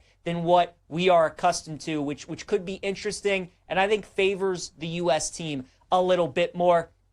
But again, they would be my pick. I would look at them to lift the trophy at minus 145. Maybe you want to wait until after Friday and we go into the weekend. Maybe you get a cheaper price on the U.S. and you want to buy in then. We don't know who's going to be the pairings for tomorrow until 4 p.m. Eastern time today. So if you want to try and bet those matchups, you won't be able to until later on. But I do like U.S. to win the event. Some golfers on the U.S. team that I would look to back. The 2 guys that I'm targeting are Bryson DeChambeau and Justin Thomas. Bryson's length on this golf course, I think, is going to be massive, and his personality, not shying away from the spotlight, being so good in these majors here recently, and this is a major type venue, I think this is going to be a massive week for Bryson. And this story arc that Bryson's had over the last 4 or 5 years, from this villain to now one of the most popular players on tour, has been incredible. He does all this stuff on social media and on YouTube. He's going to be a fan favorite. So the fact that they're in the States, Bryson's going to have all this support. His game really fits Bethpage Black well. Bryson would be the guy that I would target. And then, as Pat Perry was talking about, it's such a big question when handicapping the Ryder Cup. Do you take more stock into player fit, course fit, or more stock into how guys play in the Ryder Cup? I think you got to do a little bit of both. For me, Bryson is definitely a player fit, course fit, but Justin Thomas is just all about this dude. When it's the Ryder Cup, he shows up. And I think he's going to show up this week as well. So I do like Justin Thomas and Bryson DeChambeau as two guys that I would target. On the European side, Tommy Fleetwood and Victor Hovland would be the two guys that I would target. Tommy's playing such steady golf, man. Fairway Jesus, you need to find the fairway at this course. He's got a great Ryder Cup history. I think he's going to be awesome this week. And Victor Hovland as well, played in the Ryder Cup a couple of years ago. He was great. This course should fit him very well. And Victor is cool and calm and has a good demeanor, and I think you can pair him with just about anybody. You can pair him and Tommy with anybody on this European team, and they'll fit in nicely. So I think both of those guys are two players to watch this week. And then another market I'm looking at is going to be the top rookie on the U.S. team. I'm going to go with J.J. Spawn at plus 500. J.J. has had an unbelievable year, obviously won the U.S. Open out at Oakmont. He is amongst the leaders on the PGA Tour if you combine driving distance with driving accuracy. So he is going to be a huge, huge asset this week. And you could pair him with a lot of these shorter hitters on the U.S. team, right? You pair J.J. Spawn with a guy like Russell Henley or a guy like Harris English, guys who are very accurate, good short games. I think they could make a really good pairing. So J.J. Spawn, I think, could be a nice secret weapon for the U.S. team this week. I'll take him at plus 500 to be the top rookie point scorer. Can't wait. Going to be an awesome event. I like Team USA to win the Ryder Cup. All right, let's talk a little Thursday night football. Seahawks and Cardinals here on Send It In. As always, if you guys have any bets, any player props that you like in this game tonight, please let us know. It's going to be a good Thursday night game. Both teams are 2-1. Big game within the NFC West. Arizona opened up earlier in the week as a small favorite. We've seen Seattle money come in, and now the Seahawks are the favorite in the game. And I do agree with it. I think Seattle is the better team, and I think they should be favored even in Arizona. There's really not much of a home field for the Cardinals. And look, this Seahawks team, I love backing them on the road under Mike Macdonald. So far, this is his second year as a Seahawks head coach, but he has already won 8 games as Seattle's head coach on the road, whereas at home, he's only won 4 games at home. We think of Seattle as this great home field advantage, and it is. Their fans are awesome. But under Mike Macdonald, they've struggled to win games at home. You get them on the road, though, with that defense and their ability to run the football at times, they're very good. They already beat Pittsburgh a couple years ago. So I'm always more inclined to bet Seattle when we get them on the road. I just think they're a much better team than Arizona. You look at the Cardinals' schedule so far, they played arguably the worst two teams in the NFL, in the Panthers and the Saints. They covered against the Saints, but, I mean, that game could have gone to overtime. The Saints outgained them. They had a bunch of red zone trips they couldn't capitalize on. Panthers had a crazy comeback and nearly won that game. And then last week against Mac Jones in San Francisco, Arizona blew that game in the final couple minutes. So I'm just not high on this Cardinals team. The best unit on the field in this game by far is the Seattle defense. And Kyler Murray last year in these two matchups against Seattle really, really struggled. So I do like Seattle in the game. I take them on the money line at minus 130. Total sitting at 43.5. Nothing for me in that one. I also like Kenneth Walker over 52.5 rushing yards against the Cardinals tonight. So Walker and Charbonnet, when both of them play, it's just about who has the hot hand. You never know going in who's going to be the guy that leads the team in rushing, who's going to be the guy that scores the touchdown. It's all just kind of luck of the draw. But when one of those guys don't play, that's when you load up on that player. And even though Charbonnet is questionable tonight, there are props listed for him. There's a chance he could suit up and play.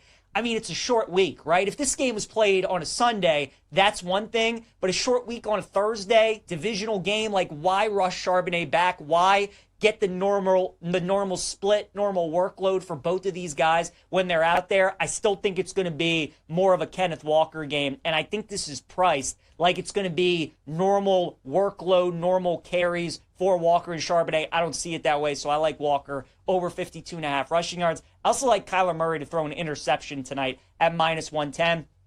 In the 2 games he played Seattle last year, he threw an interception in both of those games. This defense just gives him fits, man. Minus 110 for Kyler to throw a pick. I will take that bet. And then also give me Marvin Harrison Jr. over 46.5 receiving yards against this defense. Kyler Murray, even though he didn't play too well against Seattle, he did have a bunch of passing yards last year. Marvin Harrison in these 2 matchups against the Seahawks defense, 47 and 49 receiving yards in those two games last year, so right over that 46.5. But everybody's so down on Marvin right now. He just has not turned into the receiver that we all thought he would be. Had a crucial drop against San Francisco last week. So you're getting a nice price on Marvin Harrison. I think he could be like in the 60, 70 yard range tonight for receiving yards. I think there's some nice value, so I'll take him over receiving yards. And then some anytime touchdown scorers I'm looking at. I really like the Amari DiMercato price at plus 450 anytime touchdown tonight against Seattle. James Conner's out for the year, so we know it's going to be Trey Benson and it's going to be DiMercato. But I think the plus 450 is a really good buy. So I like him to find the end zone, and then Kenneth Walker anytime at even money, plus 100. I think that is a good bet as well. All right, let's get to a promo from our friends at BetMGM. It's a pro football no sweat token. Go for the end zone without breaking a sweat with a pro football no sweat token. You'll get your stake back in bonus bets if you don't win. Make it legendary with BetMGM. Download the app today. Please gamble responsibly. All right, you guys, let's get into a little survivor pool here on Send It In and talk about who we like week 4 in the NFL. So far, we're 3-0 in survivor. We used Denver in week 1. Dallas in week 2, lucky to survive there, and then Kansas City last week. So we got a bunch of options this week that we can use in Survivor. Certainly the Bills are going to be an extremely popular pick this week. They're 15.5-point favorites against the Saints. The Lions are up to a 10-point favorite against the Browns. Chargers 6.5 against the Giants, and then the Packers are 7-point favorites against the Cowboys. For me, I think the clear choice this week is Buffalo. We all know their schedule is very favorable. It's very easy. They're going to win a bunch of games this season. There are a lot of opportunities to save them for other games. But, you know, some people approach Survivor differently. Some people like to get cute and they see opportunities to maybe save teams. I'm just not that kind of person. If I see a team that I love their spot and I feel like they're going to win, I'm just going to take them, and we're going to advance to week 5. Buffalo's not losing that game. It's just a question of how many points they're going to win by. So I am using the Bills in Survivor this week. The Lions are interesting, and my fear about the Lions is 2 things. One, matchup-wise. We all saw the Lions dominate the line of scrimmage against the Ravens, especially their offensive line and how they were able to run the football. You can't do that against Cleveland. Their front four, that pass rush, their defense, very good. Too good. Not going to be able to run the ball on them. So I think it's going to make Detroit's offense a little one-dimensional. The other thing, too, could this be a potential letdown game for Detroit? Think about their first 3 games of the season. You open up the year at Green Bay, in Lambeau, divisional matchup, 2 best teams in the division. It's week 1 of the NFL season. You know they're going to be fired up for that game. So you get smoked on the road in Green Bay. Then you come home and Ben Johnson's back in town. And everybody's been telling you all off season how bad you are, how bad you're going to be without Ben Johnson calling plays. They put up 50. Then the next week you play the team that embarrassed you a couple years ago in Baltimore, and Detroit certainly had that game circled, and they took it to the Ravens and beat them. So 3 straight weeks with 3 big games, 3 big motivational spots for Detroit, and now they come back home as double-digit favorites against Cleveland. Just a little worrisome to me. The Chargers at the Giants, bad spot for the Chargers, even though I do like them to win and cover the spread this week. I think there's a chance that they could lose because they played 3 straight divisional games to open up the season, and they've won all those games. Now they fly across the country and take on Jackson Dart, who is making his first NFL start, but what if he turns out to be pretty good? So a little worried about that one.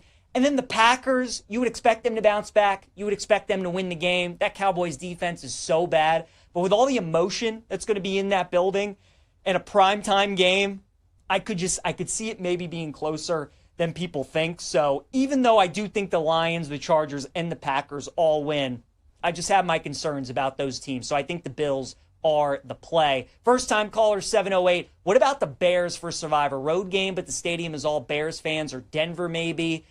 Sports Rager, Cal Raleigh, MVP plus Seahawks moneyline parlay at plus 166. Sports Wager, I actually do like that. I think Cal wrapped it up last night. 60 is such a monumental number in the sport of baseball, especially as a catcher. I understand Judge is the better hitter. He has the better stats. I just think they're going to give it to Raleigh. And I think the Seahawks win tonight. So the Seattle parlay Sports Wager, I do like that. First time caller, I actually do like the Raiders this week against Chicago. We loved the Bears last week against Dallas because nobody wanted them, and I knew they'd play well and people would buy back in, and that's exactly what happened. So I would not take them this week. I do like the Raiders in that game. Denver, I think, is a good play. I just worry a little bit about that Broncos-Bengals game because generally in the NFL, when teams get embarrassed, like Cincinnati did and they lost by 40, usually want to bet those teams the following week. And Denver's coming off 2 brutal losses, man. I mean, the Colts game, the Chargers game, like those are 2 early gut punches. So they're the much more talented team than Cincinnati. They're at home. They should win that game. You just don't know where they're at psychologically, and it makes me a little bit nervous heading into that game against Cincinnati. The Patriots, maybe some people want to get cute and back the Patriots against Carolina. I don't know if I would do that. And then the Texans. I mean, that Texans offense, man, I don't know if I want to be taking that team in Survivor, especially as a 7-point favorite. So Texans, Patriots would be stayaways for me. Broncos would be stayaways. The Bills are my play. I think if you don't want to take the Bills, Lions, Chargers, Packers probably are the other options, but Buffalo's really the only team that I look at this week and feel confident. So that's my pick for Survivor. All right, let's get into some college football player props for week 5. Might be the best slate we get all year in college football. Can't wait for it. 5 props that I would keep an eye on if you're able to bet them in your state that I would take a look at. The first one, USC quarterback Jaden Mayava, under 269.5 passing yards against Illinois. I mean, look, USC is leading the country right now in points per play, points per game. They're on fire. Illinois' defense just gave up 60 points per game. So everybody's just expecting USC to go in there and just put up another 40 or 50 piece. I don't think that's going to be the case. We gave out the stat earlier in the week. USC since 2013, 1-13 straight up and against the spread when playing in the Central or Eastern time zone. USC is terrible in these spots when they have to go into Big Ten country or they have to go to the East Coast and they have to play against these teams. I think 269.5 is a little too high, so I'm going to take the under on Mayava's passing yards. Jackson Arnold, we're going back to the well with our guy, the Auburn quarterback. Last week, we took his under rushing yards against Oklahoma, under 43.5, and he had -11. He got sacked 11 times. You just, exactly how you draw it up. This week, we're going over 43.5 rushing yards for Jackson Arnold because A&M is a defense that you can run on. They give up 142 yards per game on the ground, and that's the key for Auburn, man, and they want to run Jackson Arnold. Auburn is at their best when they're running the ball, especially when they're quarterback. Go look at what they did to Baylor in week 1. Ran for over 300 yards in that game. Arnold had over 130 yards, and they were able to win that game on the road. So running him is the key for Auburn, and I think they'll be able to do that. I like over 43.5 rushing yards. How about Jeremy Bernard, the Bama wide receiver? We're going to take over 57.5 receiving yards against Georgia. I think this number is too low. I look at some alts for Jeremy Bernard. That Georgia secondary did not look very good against Tennessee. And if there's been one team over the last 5-6 years that's been able to shut down Josh Heupel's offense, it has been Kirby Smart in Georgia, and they were not able to do that against Tennessee. So I think their secondary is a little bit suspect. Ryan Williams is the headliner in that Bama wide receiver room, and he's back healthy. Had a great game against Wisconsin. Obviously had the play of the year against Georgia last year when he caught it, did that spinorama, and went to the end zone. So he's going to get all the focus and attention. But Bama's best receiver this year has been Jeremy Bernard. He was the only guy, one of the few guys that showed up in that Florida State game, had 136 receiving yards. So because of the game that Williams had last year against Georgia, I think people are going to focus on him. But Bernard is the guy that you should focus on. I'll take his over receiving yards. What about Damon Williams Jr., the quarterback for Washington? I'm going to take over 1.5 passing touchdowns for him at +160 against Ohio State. Coming off a 4-touchdown performance in the Apple Cup against Wazoo, Ohio State's got a very good defense. We know that, but they're really tough to run on. And if Washington wants to keep this game close and potentially pull off the upset, Damon Williams is going to have to play the game of his life. And I think he's got a chance to do that. I love the +160 for him to throw 2 or more touchdowns. So I will take that against the Buckeyes. And then Fernando Mendoza, the quarterback for Indiana, over 250.5 passing yards against Iowa. Strength on strength in this game. Indiana's got a top 5 rushing offense. Iowa's got a top 12 rushing defense. So I think those two kind of cancel out a little bit, especially with this game being in Iowa. But Iowa's pass defense is not what you think it is. It is not very good this season. Mendoza right now is the favorite to win the Heisman, and I think that is where Indiana looks to attack in this game, is through the air. So we'll go over 250.5 passing yards for Fernando Mendoza. All right, you guys, let's look at our favorite plays of the day here on Sending In as we wrap up the show. Going streaking, let's roll with the big dumper tonight in Seattle. Man had 60 home runs yesterday, and he's going up against the Rockies. And their starter is like the second worst in all of baseball in home runs given up per 9 innings. So Cal Raleigh will be my play today in going streaking. My prop block, Kyler Murray interception against the Seahawks. Kyler Murray, again, 2 games last year against Seattle, threw a pick in each of those games. So we're going to take Kyler Murray to throw an INT tonight at -110. Dog of the day, the Detroit Tigers are going to win a baseball game today. I know you haven't been able to say that much in the month of September, but I think today they're going to get a win. The Guardians have now overtaken them in the AL Central, but the Tigers are going to win today, and those teams are going to be tied up with 3 games left to play. So I like the Tigers today. The Bills are my survivor pick, as I mentioned, and then the Seahawks on the money line are going to be my best bet against the Arizona Cardinals tonight. I think Seattle's better. I agree with the line move. I think this defense against Kyler Murray and that Arizona offense, especially on the road, really like Seattle. So give me them on the money line against the Cardinals. Appreciate Pat Perry for joining us today. Appreciate you guys for tuning in. Tomorrow we wrap up the show with PJ. We wrap up the week with PJ's picks. College football, NFL, NFL player props. Can't wait. Going to be awesome. See you guys then.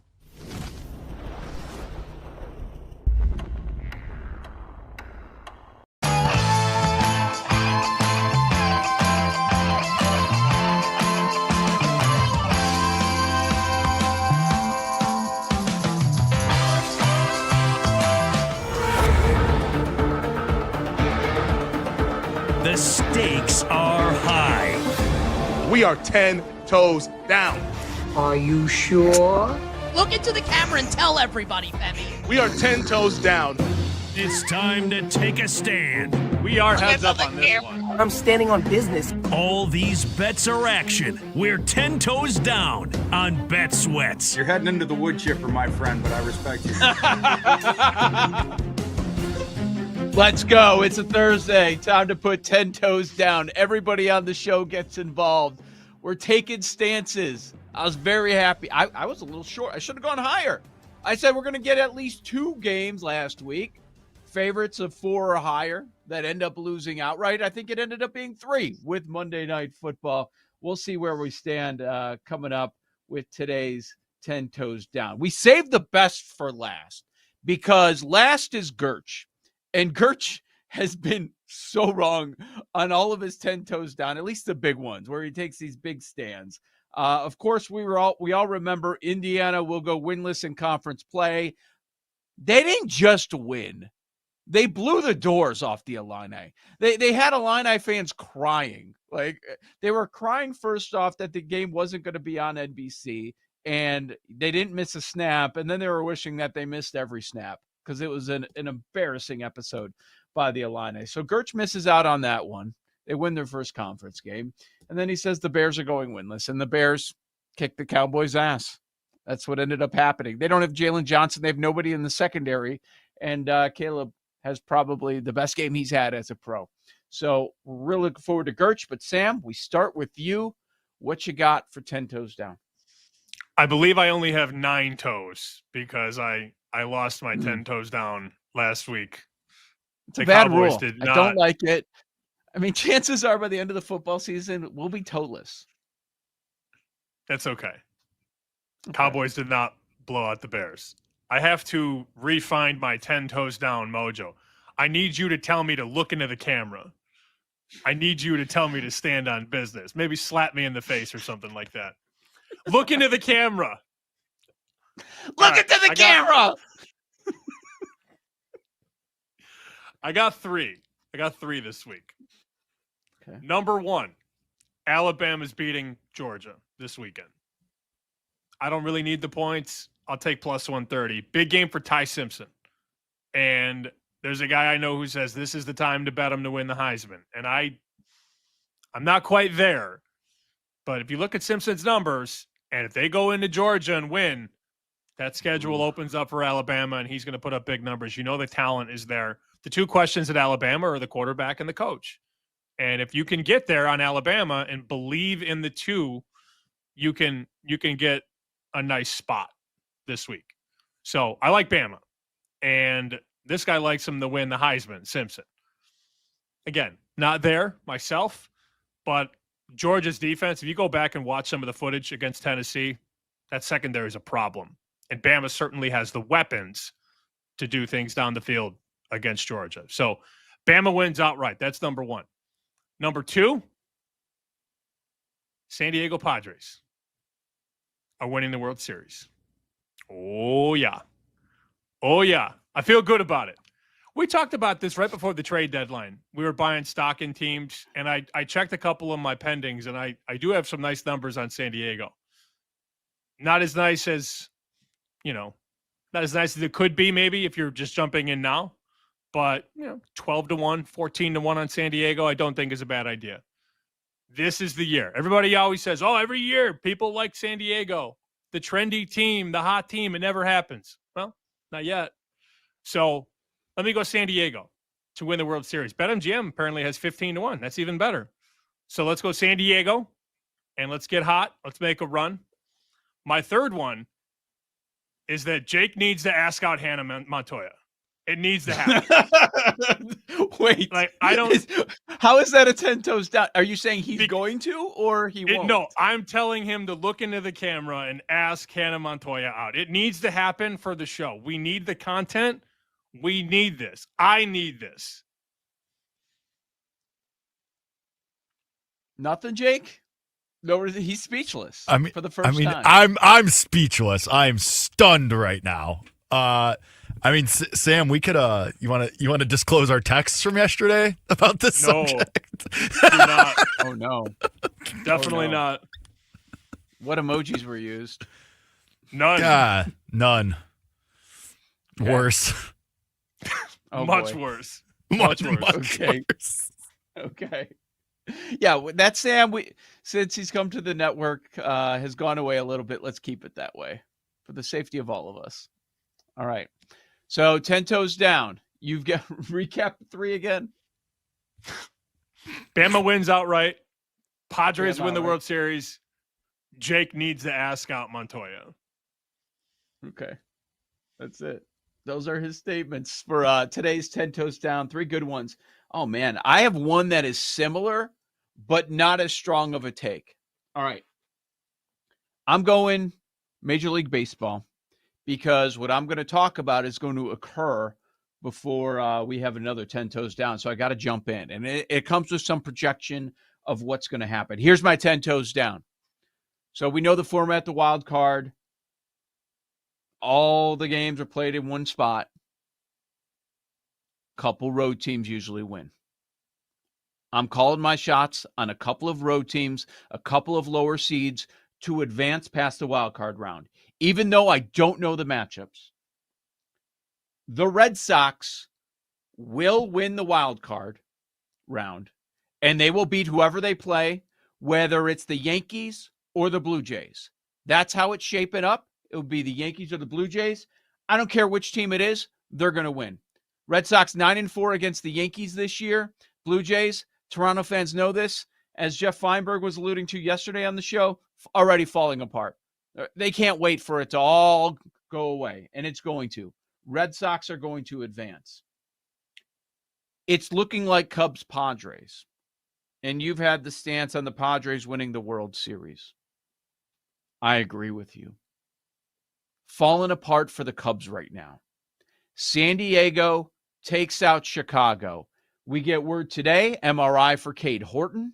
He left the game with back stiffness the other day. He's become their dude. He's become their number one that they didn't land at the trade deadline. Okay, they lucked out with that. Look how great he's pitching. Oh, now what's going to happen there? All the attention on the team, all the noise about Matt Shaw. And a lot of it has not been about the baseball. I don't like the vibes of this team right now and what's happening. And here you go with San Diego. As they have as much talent as anybody, almost anybody. I don't like the way the things are going for the Cubs. give me the Red Sox to advance and San Diego to advance in the wild card round. By the time we have 10 toes down, that might already be over because that would mean they win Tuesday and Wednesday. All right, that's my 10 toes down. Going baseball. Let's go to Paul Aspen. 10 toes down. All right, not to put you guys on the spot, but not a big deal either way. Just off the top of your head, if you had to say this team is the luckiest team in college football. Could be part of this year into last year. Is there any team that comes to mind? Luckiest. Talking top tier team? Team that was in the postseason last year. We'll put it that way. Okay. Notre Dame. They had a lot of turnover luck, but Penn this State? luck box, no. With apologies to Sierra Santos and Aaron Hawksworth and I guess Herm Edwards, this luck box Arizona State team, oh my God, another last-second win last week. One-score game, last-second field goal against Baylor. Shocker, they won the turnover battle 3-0, 4-0 if you count. Baylor going on downs, not converting a 4th and 2. 7-2 in one-score games last year. 1-1 this year. You got the loss to Mississippi State. Turnover margin last year, plus 14. That was 6th in the entire country. Apparently that's going to continue this year. They lost a grand total of 3 fumbles last year. 5th best. Sam Levitt had 6 interceptions all of last season. He didn't throw one last week against Baylor, but he has 3 already this year. Look, they're getting bet this week against TCU. I'm not about to. I mean, it's gone 2-3 through the 3. I'm not saying I'm taking TCU here. They'll probably win. They'll probably win this game against TCU. Then they have a bye, and then they go to Utah versus Texas Tech versus Houston at Iowa State. Right now, they're the second favorite in the Big 12. 10 toes down. Arizona State will not even make the Big 12 title game. Don't waste. Let's go. Let's go. Fade Arizona State. All right. I like it. That makes sense. They're going to lose to Utah in a couple weeks. Did you make that bet? I know you were close on it for Utah to win the conference, 15-1. I will.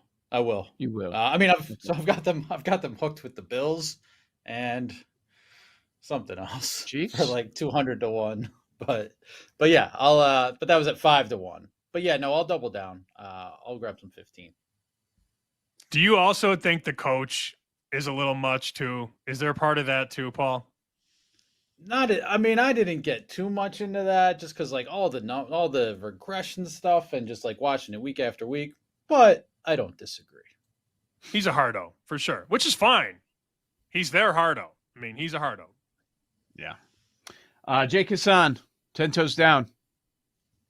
All right, this is going to be very Chicago-centric. I have 2 of them, but whatever. First one, the Bears are going to win this weekend, and it's going to be the start, or I guess the second win, of a 4-game win streak, because then they get the Commanders off the bye, then they get the Saints, then they go to Baltimore, where they're just going to lose by 30. They're going to get everybody invested. They're going to rip off 4 straight wins. Everyone's going to say that the Ravens are vulnerable because they haven't looked good so far. Maybe they drop another game in between. And the Bears are going to give everyone faith, and then they're just going to reach into the city's soul and rip their soul out and just lose by 30 to the Ravens. It's going to be hilarious. I can't wait because this is what they do. They give you false hope. Second one, not only are the Cubs going to lose to the Padres, they'll just get swept. They won't win a single game in the playoffs. I started hearing people say the Cubs World Series. Get out. In what universe is that pitching staff getting you to a World Series, much less winning one? I don't see it. I don't think the Cubs are going to win a single game in the postseason. I think they get swept by the Padres in the wild card round. That's a show bet. I have to mention my honorary, what do they call it? Honorable mention for 10 toes down. The Raiders are going to do to the Bears what the Bears just did to the Cowboys. I'm with you. I'm with that. We're going to see that Bears secondary. Geno? Yeah. Yep. Get the good Geno game. All right. This is what we've been waiting for. We got to clear the decks here. Girrch, time to tell us what goes wrong with your 10 toes down. All right, guys. I think so for this week, I'm just going to run it back with my previous 10 toes down. And the Chicago Bears will not win one game the rest of the season. They will finish with one win on the year, as well as the Indiana Hoosiers will also not win one more game the rest of the year. I am 8 toes down. Winless. Is that a quadruple down then? The double down, run it back. Are we going to do this every week? So what do we do? Okay, now they're going winless. Okay, now they're going winless. So we need to parlay the Bears to win and Indiana to win, basically. North and You Big could Ten. also you could parlay the Bears under 3.5 wins with IU under 9.5 wins at plus 2,420. What did you see from the Illinois-Indiana game that you did not like? Everything. This is crazy. Crazy. Most Indiana Is it too fans much of a would be- bit at this point, boys? Too much of a bit? I don't know. I don't Not know. I yet. think it's lazy, honestly. I think it's lazy. Yeah. I All right, thought I was you were maybe going to have a struggling strong to come Ryder up with Cup. one this. I thought you were going to have a struggling strong come up Ryder with Cup something this week. All right. No Ryder Cup? No USA No, the- Europe takes? The Europe team is going to beat their ass. Oh, no. It's going to be right USA. away. Oh, no. There we go. We're screwed. There it is. There it is. Someone tell Andy Molitor and everyone else that told Jeff Feinberg. Sorry, Feinberg, the guys. most un-American show I've ever worked on. Oh, my gosh. Oh, Sorry for we're... the country. All right, thank you, Girrch. So what do we have to do with this information? Like, we can't really USA. do anything with the Indiana one. But yeah. So we're betting Bear- USA now. Bears, Indiana, USA parlay.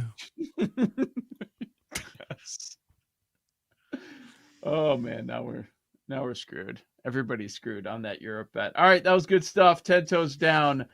But we did learn that fading the Cubs is a show bet. San Diego, independently. Like, I didn't know that anybody was going to bring up any baseball, but we all got there. We all brought up baseball in some form or fashion. And the Padres are on the mind of all of us. All right, Joe O, Sammy Pete, this is Bet Sweats. Let's get a book report, find out where the sharp action is coming in, NFL and college. We'll talk to Chuck Esposito from Stations Casino out in Las Vegas. That is next. You've got Bet Sweats on the BetMGM Network.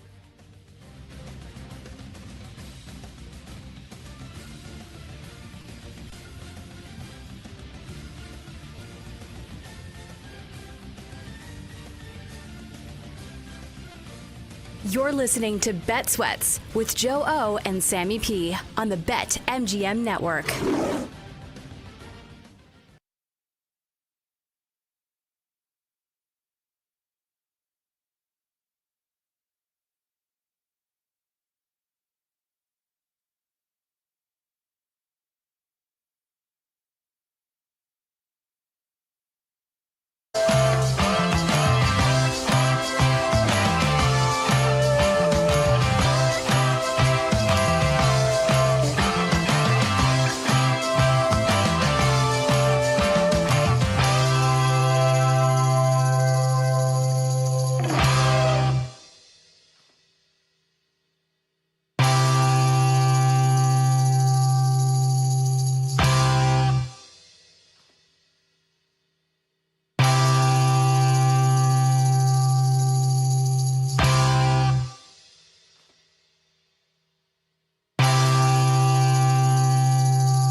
Welcome back to Bet Sweats with Joe Ostrowski and Sam Paniotovich on the BetMGM Network.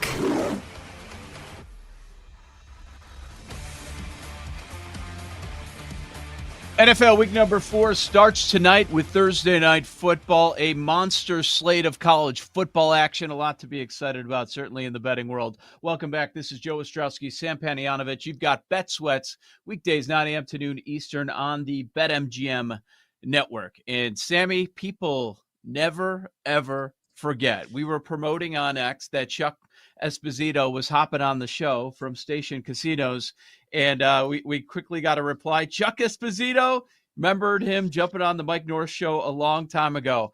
And I forgot about that. I'm like, oh, yeah, I was producing North back in the day. I probably called Chuck a few times to get him on the horn on 670 The Score in Chicago. So we bring in Chuck. Station Casinos, excited to talk about this great weekend of football action. How you doing, Chuck? I'm doing well, guys. It's always fun to be back on with you guys and talk a little bit football. I'm sure you probably have no friends coming in this weekend, Chuck, for the Bears-Raiders game, huh? It's amazing, the demand. I'm going to the game, but everybody wants to go. So it should be a fun game. Bears come off that big win. Caleb played really well in that game, and we'll see. Early action has been on the Bears. That number has come down a little bit, guys. But our locals really back the Raiders big time. So I'm guessing we'll still be Bear fans from our side of the counter, not only from my fan side of it, when they kick off on Sunday afternoon. Let's talk Ravens-Chiefs. I assume by the time we get to Sunday, this is going to be the one, Sunday afternoon, where you're going to get the most amount of action on. The Ravens, a 2.5-point road favorite. So we get a Mahomes home dog scenario, and a lot of people saw the Ravens really struggle in primetime, and short week for them. What are they doing with Ravens Chiefs, and what are your thoughts on where this number goes? We've actually ticked this game up to 3, guys. And you talk about Mahomes being a home dog. This is the second time in 3 weeks that he's been a home dog, because they were a home dog to the Eagles a few weeks ago as well. So very uncharacteristic to see a Chief team home dog twice within a short period of time. It's a big game for both teams. Both teams come into this game 1-2, but I think it's a much bigger game for the Chiefs. Chief loss here, and the Chargers have a very winnable game against Jackson Dart and the Giants. Chargers easily could be 4-0, wins against every team in the AFC West. Chiefs could fall to 1-3 at that point, where the Ravens, even at 1-3, I'm not too concerned about them in the AFC North. It's a much bigger game for the Chiefs. One of the things you look at here, Baltimore just 1-4 against the number of their last 5 games against the Chiefs. I'm curious about sharp stuff, Chuck. I mean, people love to hear about what your respected players are liking and what they're thinking. Was there a bet you took from somebody this week that made you think, oh, that's interesting? Yeah, I mean, I'll go back to last week first. We saw a tremendous amount of sharp money that came in on the Browns, which really was a little bit of an eye-opener for me last week, and they actually got there. I'd say this week's slate, the one that has kind of surprised me a little bit, is that this is perfect Joes versus pros. We're seeing the public all over the Green Bay Packers Sunday night at Dallas, but we've started to see some sharp money come in.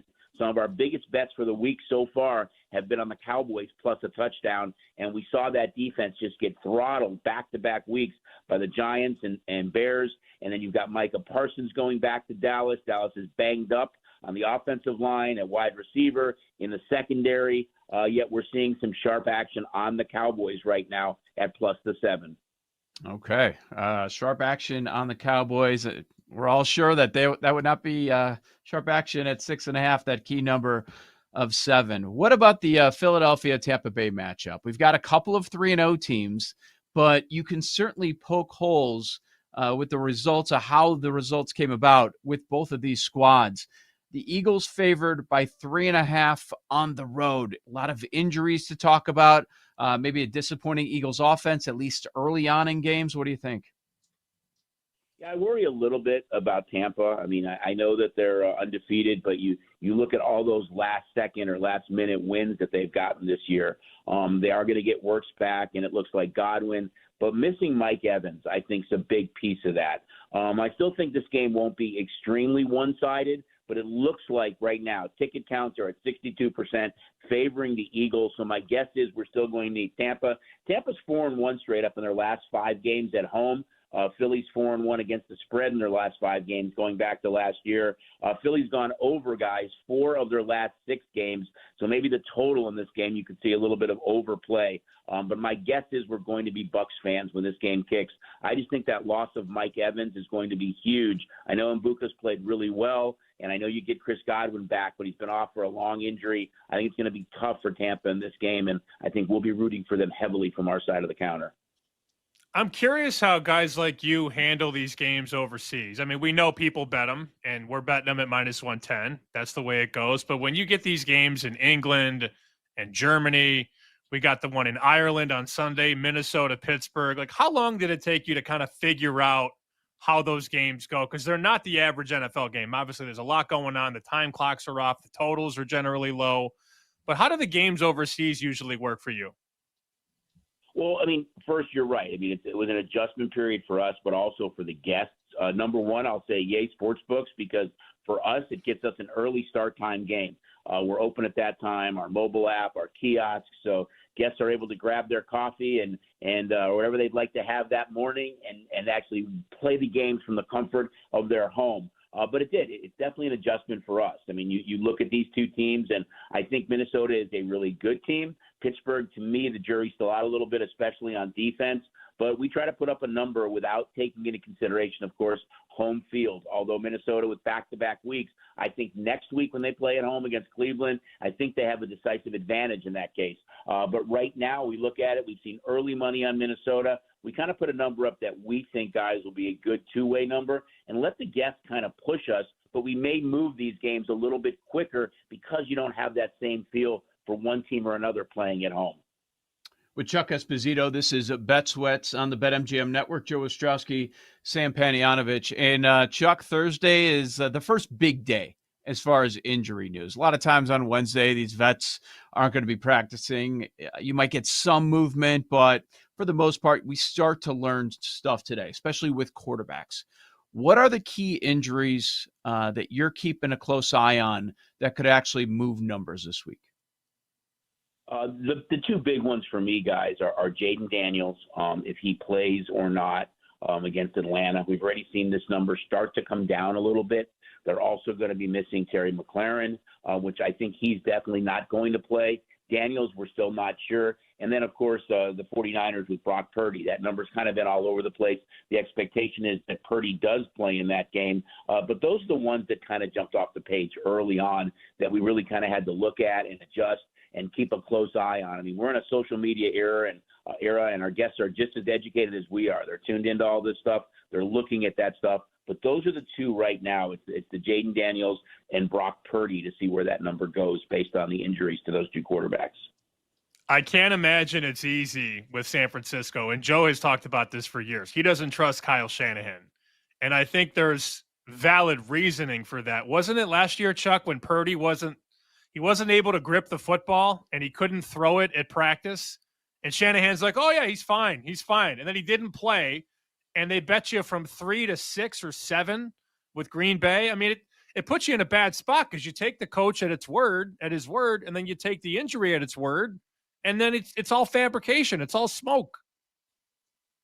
Yeah, like I said, I know we're in an information era, and we're trying to watch that stuff and look at all practice reports and what we can read, locally from what's getting sent out in those markets.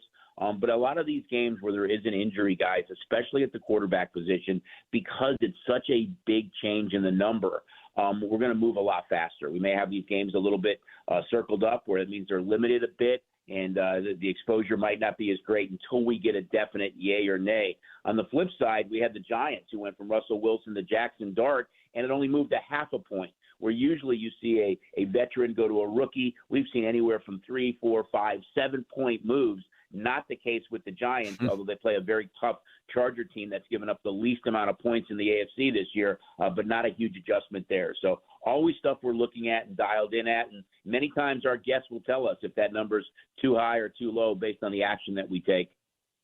With Chuck Esposito here on Bet Sweats, let's jump over to the college scene. Boy, what a slate of games do we have here, Chuck. We've got to start with Oregon, Penn State, under the lights, number 3.5. What do you think? Yeah, it's one of those games where I'm wondering which way they're ultimately going to push us in that game. I think you look at Oregon, 5-2 against the number of their last 7 games. Penn State being the small favorite, 16-3 guys straight up in their last 19 games, 6-0 straight up in their last 6 games at home, being a very small favorite.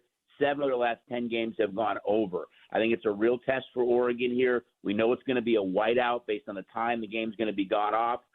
Happy to root for whoever we need at kickoff. It looks like right now, ticket count just favors Penn State a little bit at 58%. My guess is we might be Duck fans at kickoff on Saturday. Oh, you'll have that avalanche. Oh, you can't bet Franklin in a big game. It'll come in. They'll bet you Oregon, Chuck. You know it. Yeah, for sure. What about Bama, Georgia? Georgia, a 3-point favorite in that one. Yeah, we saw some early action come in on Bama because of the points, and it was a little sharp. It didn't really cause us to move. We don't want to move off that key number of 3 right now.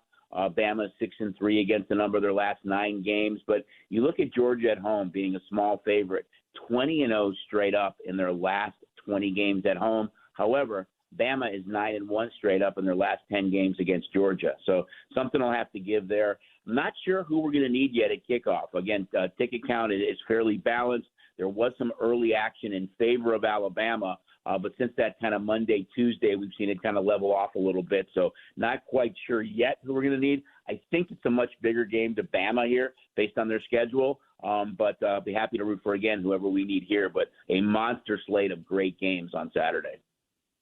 Also curious, Chuck, how the future pool is looking for you right now in college. Anything you're rooting for or against in the college football future market?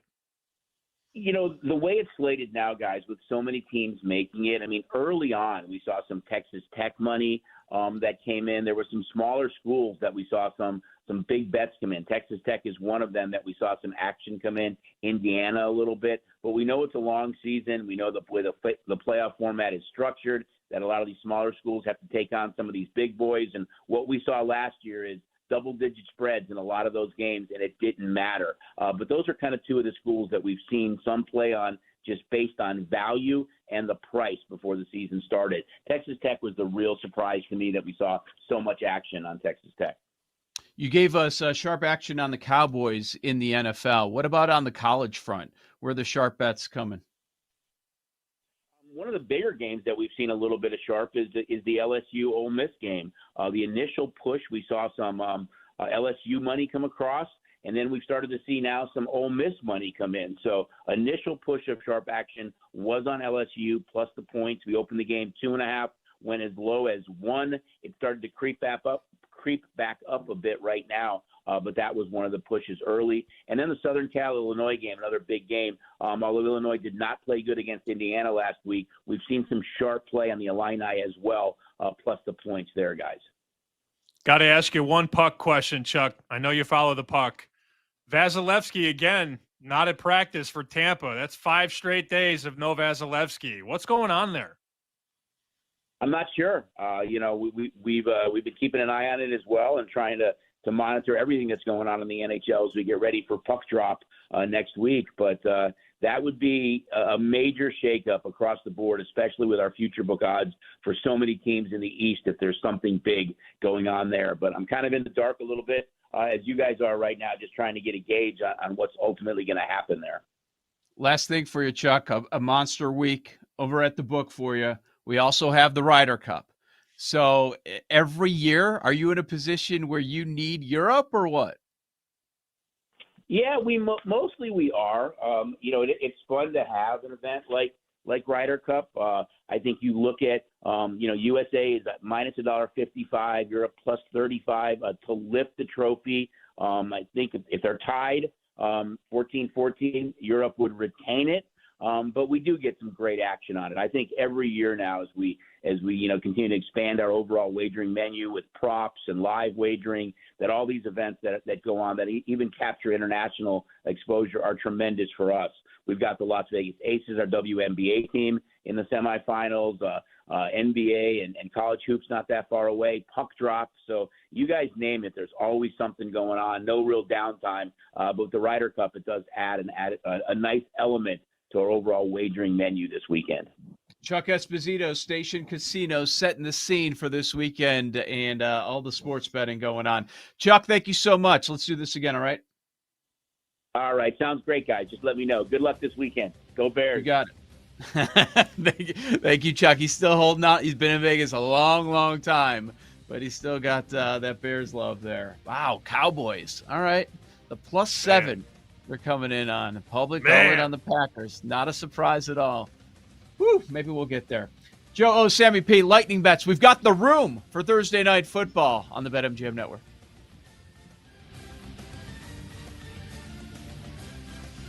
You're listening to Bet Sweats with Joe O and Sammy P on the BetMGM Network.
Welcome back to Bet Sweats with Joe Ostrowski and Sam Paniotovich on the BetMGM Network. Lightning bets coming your way. Where's the room? Everybody's been waiting all day for this to find out where the room is at for Thursday night football. We can't wait. Let's not overcomplicate things. We have opinions on the game, but the room dominates all. So we'll get to that in just a moment. Shout out to Sister Jean, retiring at 106 years old, Sam. Dude, when I saw it come across the timeline, I thought it was bad. Thought it was really bad. But I was like, oh, she's just retiring. I'm like, I thought she was already retired because it's the first time I've ever heard of somebody retiring from their job at 106 years old. We didn't work together at the time. We've been friends a long time.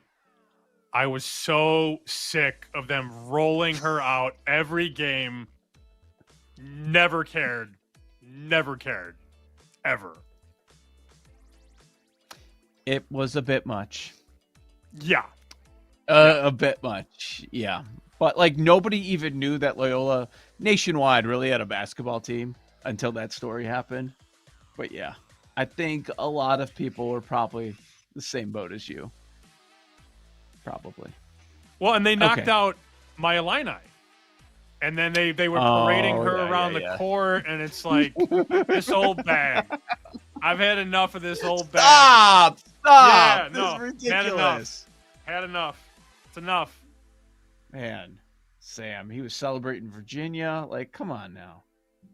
Remember when they put crying? They put crying Jordan on her when they lost. Remember that? It's funny. It's funny.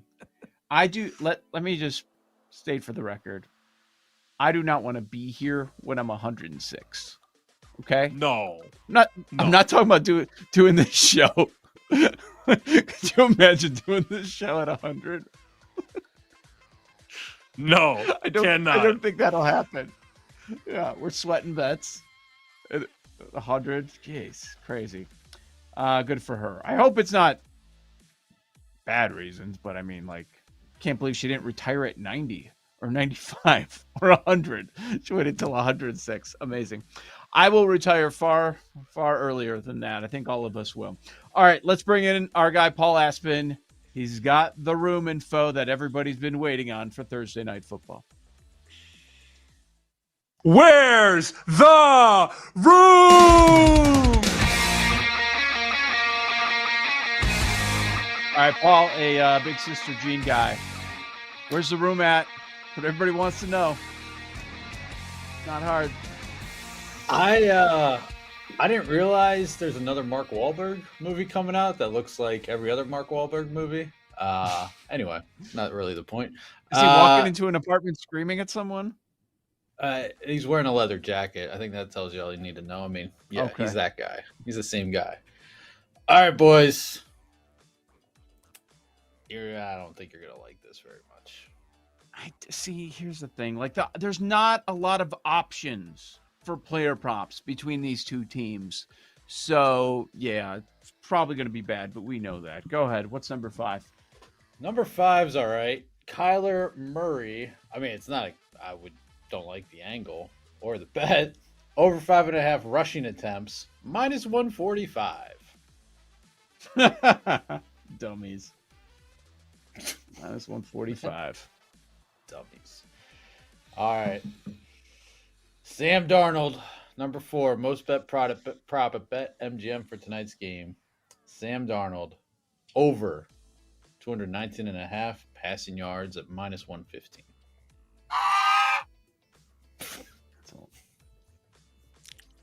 Was that Sister Jean? Who was that? Oh, no. I think that was a Seahawk. A what? A Seahawk? Let me hear that again. That was not a Seahawk. Oh my God, that was it's like a train set I had in the early 80s. What? That's a Seahawk. Right. It's the best we got. What kind of library are we working with here? Joe, I looked in the break, all right? And I looked for bird screeches. Jake. Like, it was a quick... Play it again. One more time, please. That was not a Seahawk. Nope. Definitely. My first guess was ostrich, to be honest. Yeah. Famously He found can't that fly. on Bing. What the hell? All right, well, we might have another one coming for you after this one. Okay. So I'm surprised this is not number one. I think it's kind of number one, but because number one's actually ridiculous. But number three, we know where this is going. JSN over 79.5 receiving yards at minus 140. Oh my God.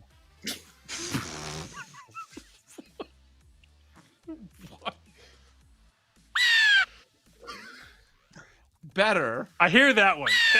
Yeah. Hearing that one, that's more of a hawk for sure. Yeah. Chelsea Messinger was on this one, right? Over 79.5. Yeah. It does Minus feel like a low 140. number. And he's been averaging about 100 yards a game. So I get what, yeah, the minus 140 is ridiculous on a yardage prop. Don't ever do that, guys. It looks like the current number is 83.5 at BetMGM at minus 115. I mean, honestly, like I if you're gonna go over, I'd do that, or maybe 90 plus at plus money, but not minus 140. Okay, I don't think this is awful. You've got a quarterback prop on each side and the best player, the best skill position player. All very predictable things so far. But number one and number two will tell the story. Number two is actually not a bad thing for you guys. Trey McBride, over 60.5 receiving yards. Duh. Minus 150, minus course. 110. Fine. Of course, that's Fine. in there. Yeah, I mean, that makes sense. Every Sunday morning, JLC takes McBride props. Everyone. Maybe this means it's a Marvin Day. Finally. Could. Can I'm keep not betting hoping. It's that. only been a year and a month. All right. The room outdid themselves this time. Oh, it's not Zay Flowers over half a yard or whatever rushing, but Torrey Horton, number one most bet prop at BetMGM. Come on. Over 22.5 receiving yards at minus Under. 115. That he's not going to have a catch. Yes. That's awesome. Stop playing the Sister Jean sounder, please. It is painful. That is much better. What are we doing? Like what? I was like, what did Paul have cooked up? Like it was an emergency. Like right before we came back from break. Jake, I need you to get these two sound effects. This is very important. I feel like it's going great. Yeah. It's very good. Also, realizing this both is- teams are birds, so it doesn't really matter. Yeah, there you go. No, Paul teased us with this and kind of thought that we would be upset. I'm not at all because we knew JSN and the two quarterbacks would be involved. And a no-name player they are all in on, Horton? Come on. He had what, 30-something yards and a touchdown last week? Oh, can't wait to bet this. This is 100%. I got to add this. 100%. This is not hitting. Very good. All right, lightning bet. Sam, where are you at? I like Torrey Horton under 22.5 yards. It just hit me like a hawk in the night. Slow Jake, down. hit it. Thank you. Not that one. The other one.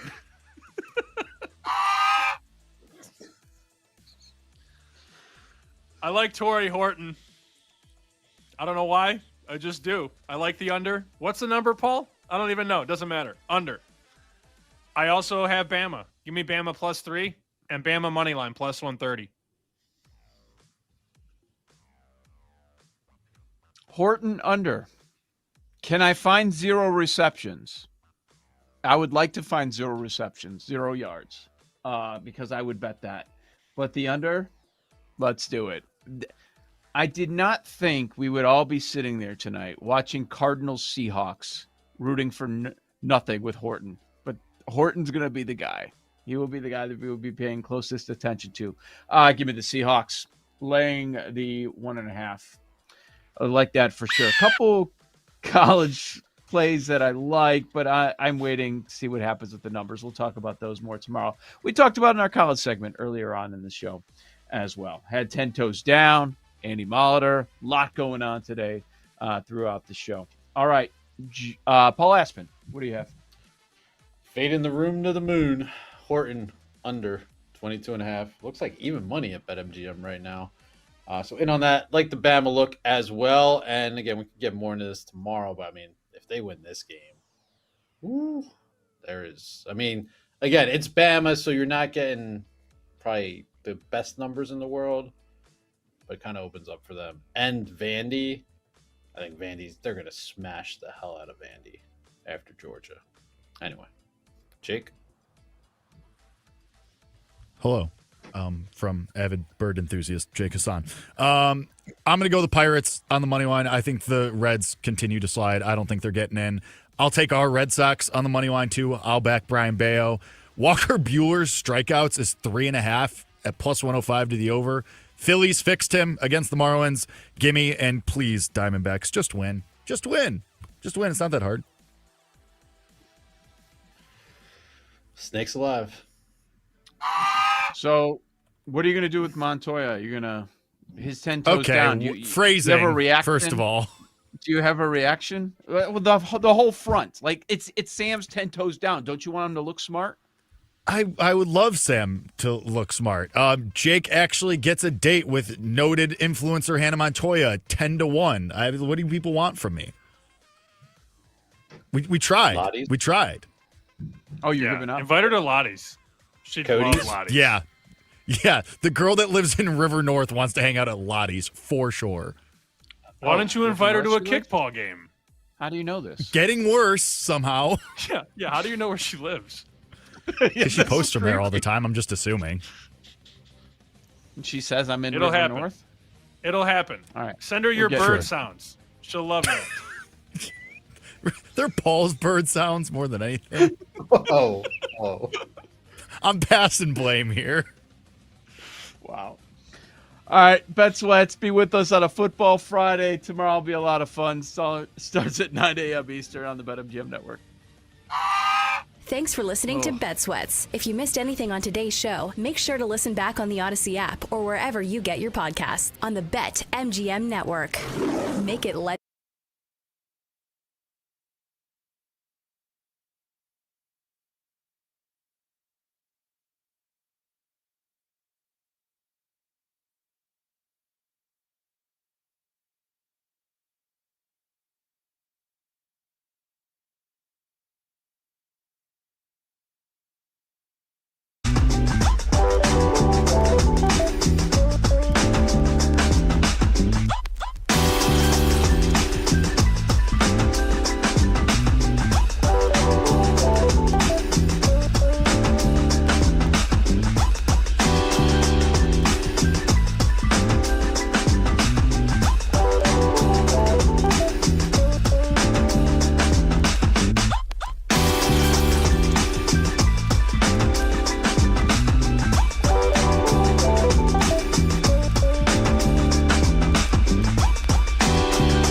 ready to experience the ultimate fusion of wagering and entertainment. This is the BetMGM Network. Kicking off your morning. You can find me on Instagram, Femi_Abebefe. Check out the show on Twitter at YouBetterYouBet and the entire network at BetMGM Network over on Twitter. If you like our show, like Bet Sweats, BetMGM Tonight, Daily Tip, all the shows that we have across the network, weekdays and weekends at BetMGM Network is where you can find us. We got the whole crew hanging with us here on this Thursday.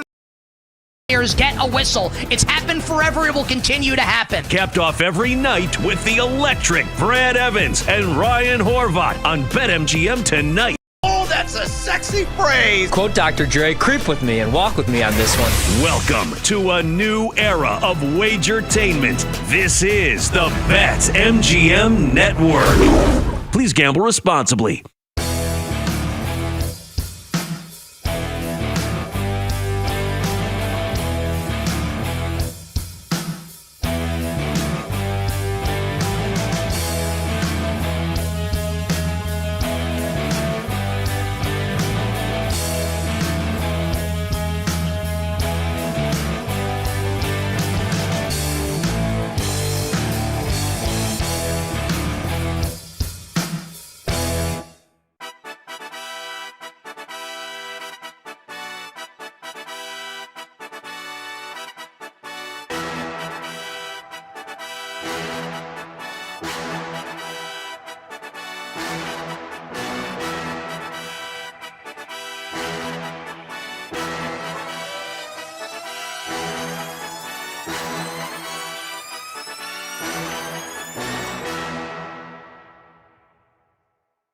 Get ready to experience the ultimate fusion of wagering and entertainment. This is the BetMGM Network. Kicking off your morning with the Daily Tip with Michael Jenkins and Chelsea Messenger. Over. It's a very simple way to look at it. It's the best way to look at it. Followed by the newly branded Bet Sweats with Joe O and Sammy P. When I stop talking, that's when you jump in usually. He said, ring that bell! He said, ring that bell!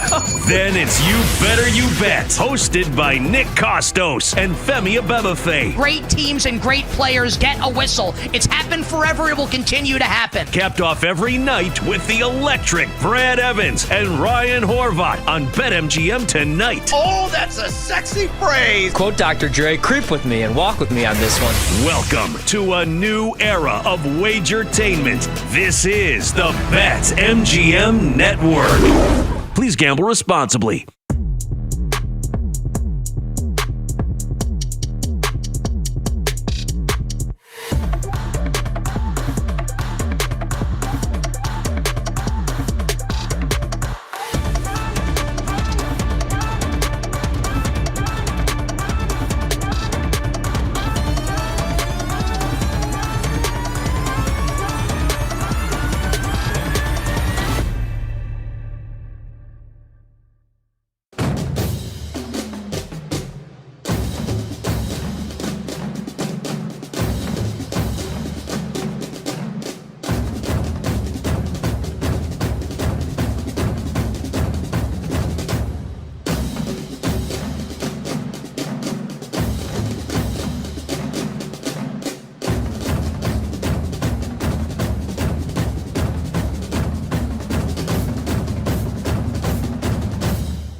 Get ready to experience the ultimate fusion of wagering and entertainment. This is the BetMGM Network. Kicking off your morning with the Daily Tip with Michael Jenkins and Chelsea Messenger. Over. It's a very simple way to look at it. It's the best way to look at it. The market probably just has them right. I feel like they're just kind of an average team, kind of how they've been, 8-9. Maybe the ball bounces their way, they go 9-8. Like, that's just how I felt about the Cardinals going in. Some people were bullish on Arizona. I was more so lukewarm, just, felt the market just had the team pegged. And through 3 games, kind of think the market was right about this team having a win total of 8.5, because you look at the current win total, it's still 8.5. And on the other side, you have a team that, early in the offseason, I was anti-Seahawks. And then by the time we got closer to the regular season, I was like, you know what? I don't know if I'm big time strong anti-Seahawks, but I was still I don't see a playoff team. And this makes this a massive, massive game, because in this division, the NFC West, we currently have a cluster. It's the only division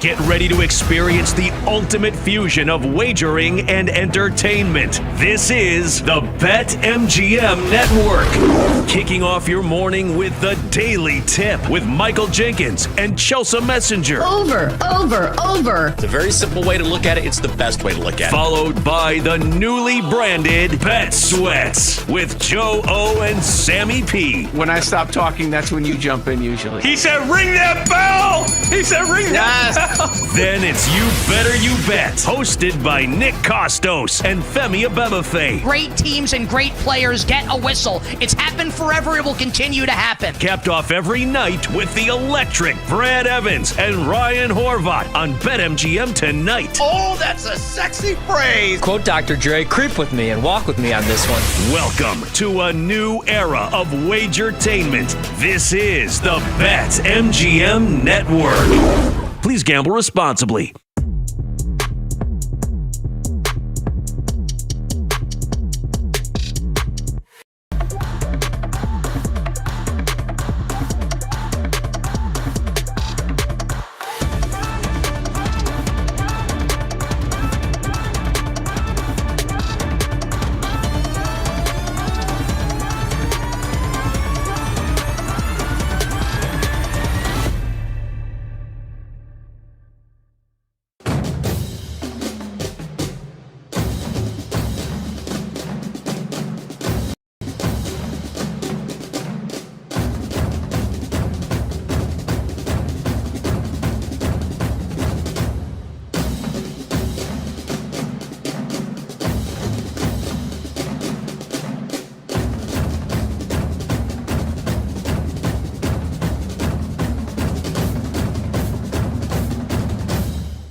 Get ready to experience the ultimate fusion of GM, the Seattle Seahawks are plus 130 to make the playoffs. You have Arizona at plus 155. Now, if you have a strong conviction heading into tonight's game, I would recommend that you also add some make the playoffs on whichever team you like. If you like Seattle, you should bet some plus 130 as well. If you like the Cardinals, you should bet some plus 155 as well, because those prices are going to age well in 24 hours. When the markets reopen, those plus money prices, they might be even money. They might even be minus 110. Who knows? We'll all find out together, but those prices will age well based on who ends up winning this game. And why this game in particular is so pivotal. Dr. Dre, creep with me and walk with me on this one. Welcome to a new era of Wagertainment. This is the BetMGM Network. Please gamble responsibly.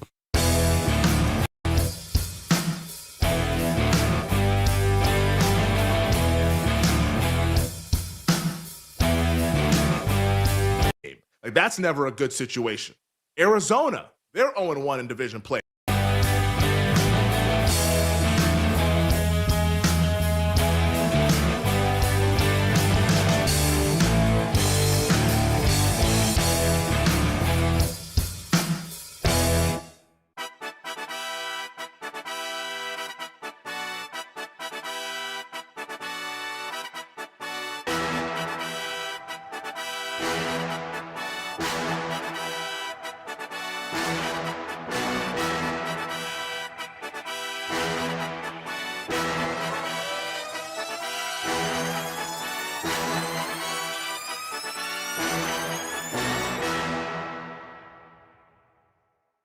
Get ready to experience the ultimate fusion of wagering and entertainment. This is the BetMGM Network. Kicking off your morning with the Daily Tip with Michael Jenkins and Chelsea Messenger. Over. It's a very simple way to look at it. It's the best way to look at it. Followed by the newly branded Bet Sweats with Joe O and Sammy P. When I stop talking, that's when you jump in usually. He said, ring that bell! He said, ring that bell! Then it's You Better You Bet, hosted by Nick Costos and Femi Abebefe. Great teams and great players get a whistle. It's happened forever. It will continue to happen. Capped off every night with the electric Brad Evans and Ryan Horvat on BetMGM tonight. Oh, that's a sexy phrase. Quote Dr. Dre, creep with me and walk with me on this one.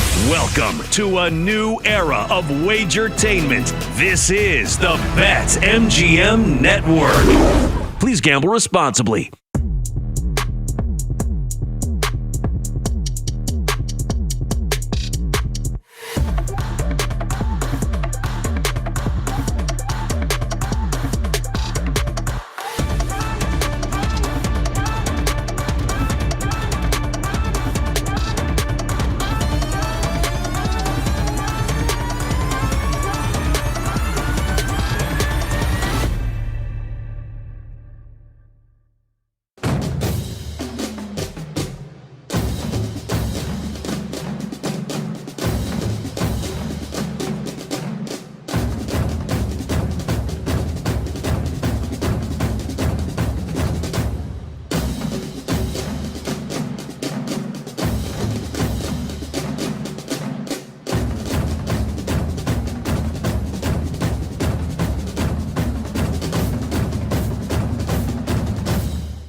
Get ready to experience the ultimate fusion of wagering and entertainment. This is the BetMGM Network. Kicking off your morning with the Daily Tip with Michael Jenkins and Chelsea Messenger. Over. It's a very simple way to look at it. It's the best way to look at it. Followed by newly branded Bet Sweats with Joe O and Sammy P. When I stop talking, that's when you jump in usually. He said, ring that bell!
Let's get back to You Better You Bet on the BetMGM Network.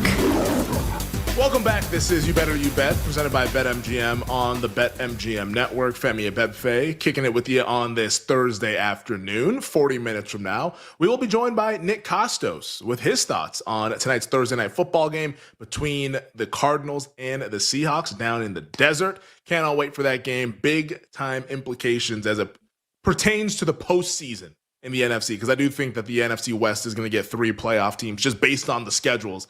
And one of these teams is going to be on the outside looking in. Who will it be? Tonight's going to go a long way in deciding that. And speaking of tonight, we want to know from you guys, the real ones out there watching and listening wherever you are. Hop into the YouTube chat or into the Twitch chat and let us know your favorite bet for tonight's football game. It could be a side, a total, a prop. Let us, whatever it is, just let us know why. And we will give you a tip of the cap later on during the program, as it's always great to hear from the real ones with these standalone games. We will have some NFL awards breakdown coming up in about 20 minutes. Ryder Cup bets, MLB bets on this crazy Thursday in baseball. Like, yesterday was nuts. I think today's going to be even crazier, to be quite honest. Like, these games have been awesome, and it's been a fun end to the regular season. And we'll talk about that coming up in 20 minutes. But joining us right now, like he does each and every weekday, is our executive producer, Bill Zimmerman. Bill, what's going on, buddy? How are we doing today? Happy week 4 in the NFL, Femi. We are doing fantastic. Man. Happy week 4 indeed. We got football tonight.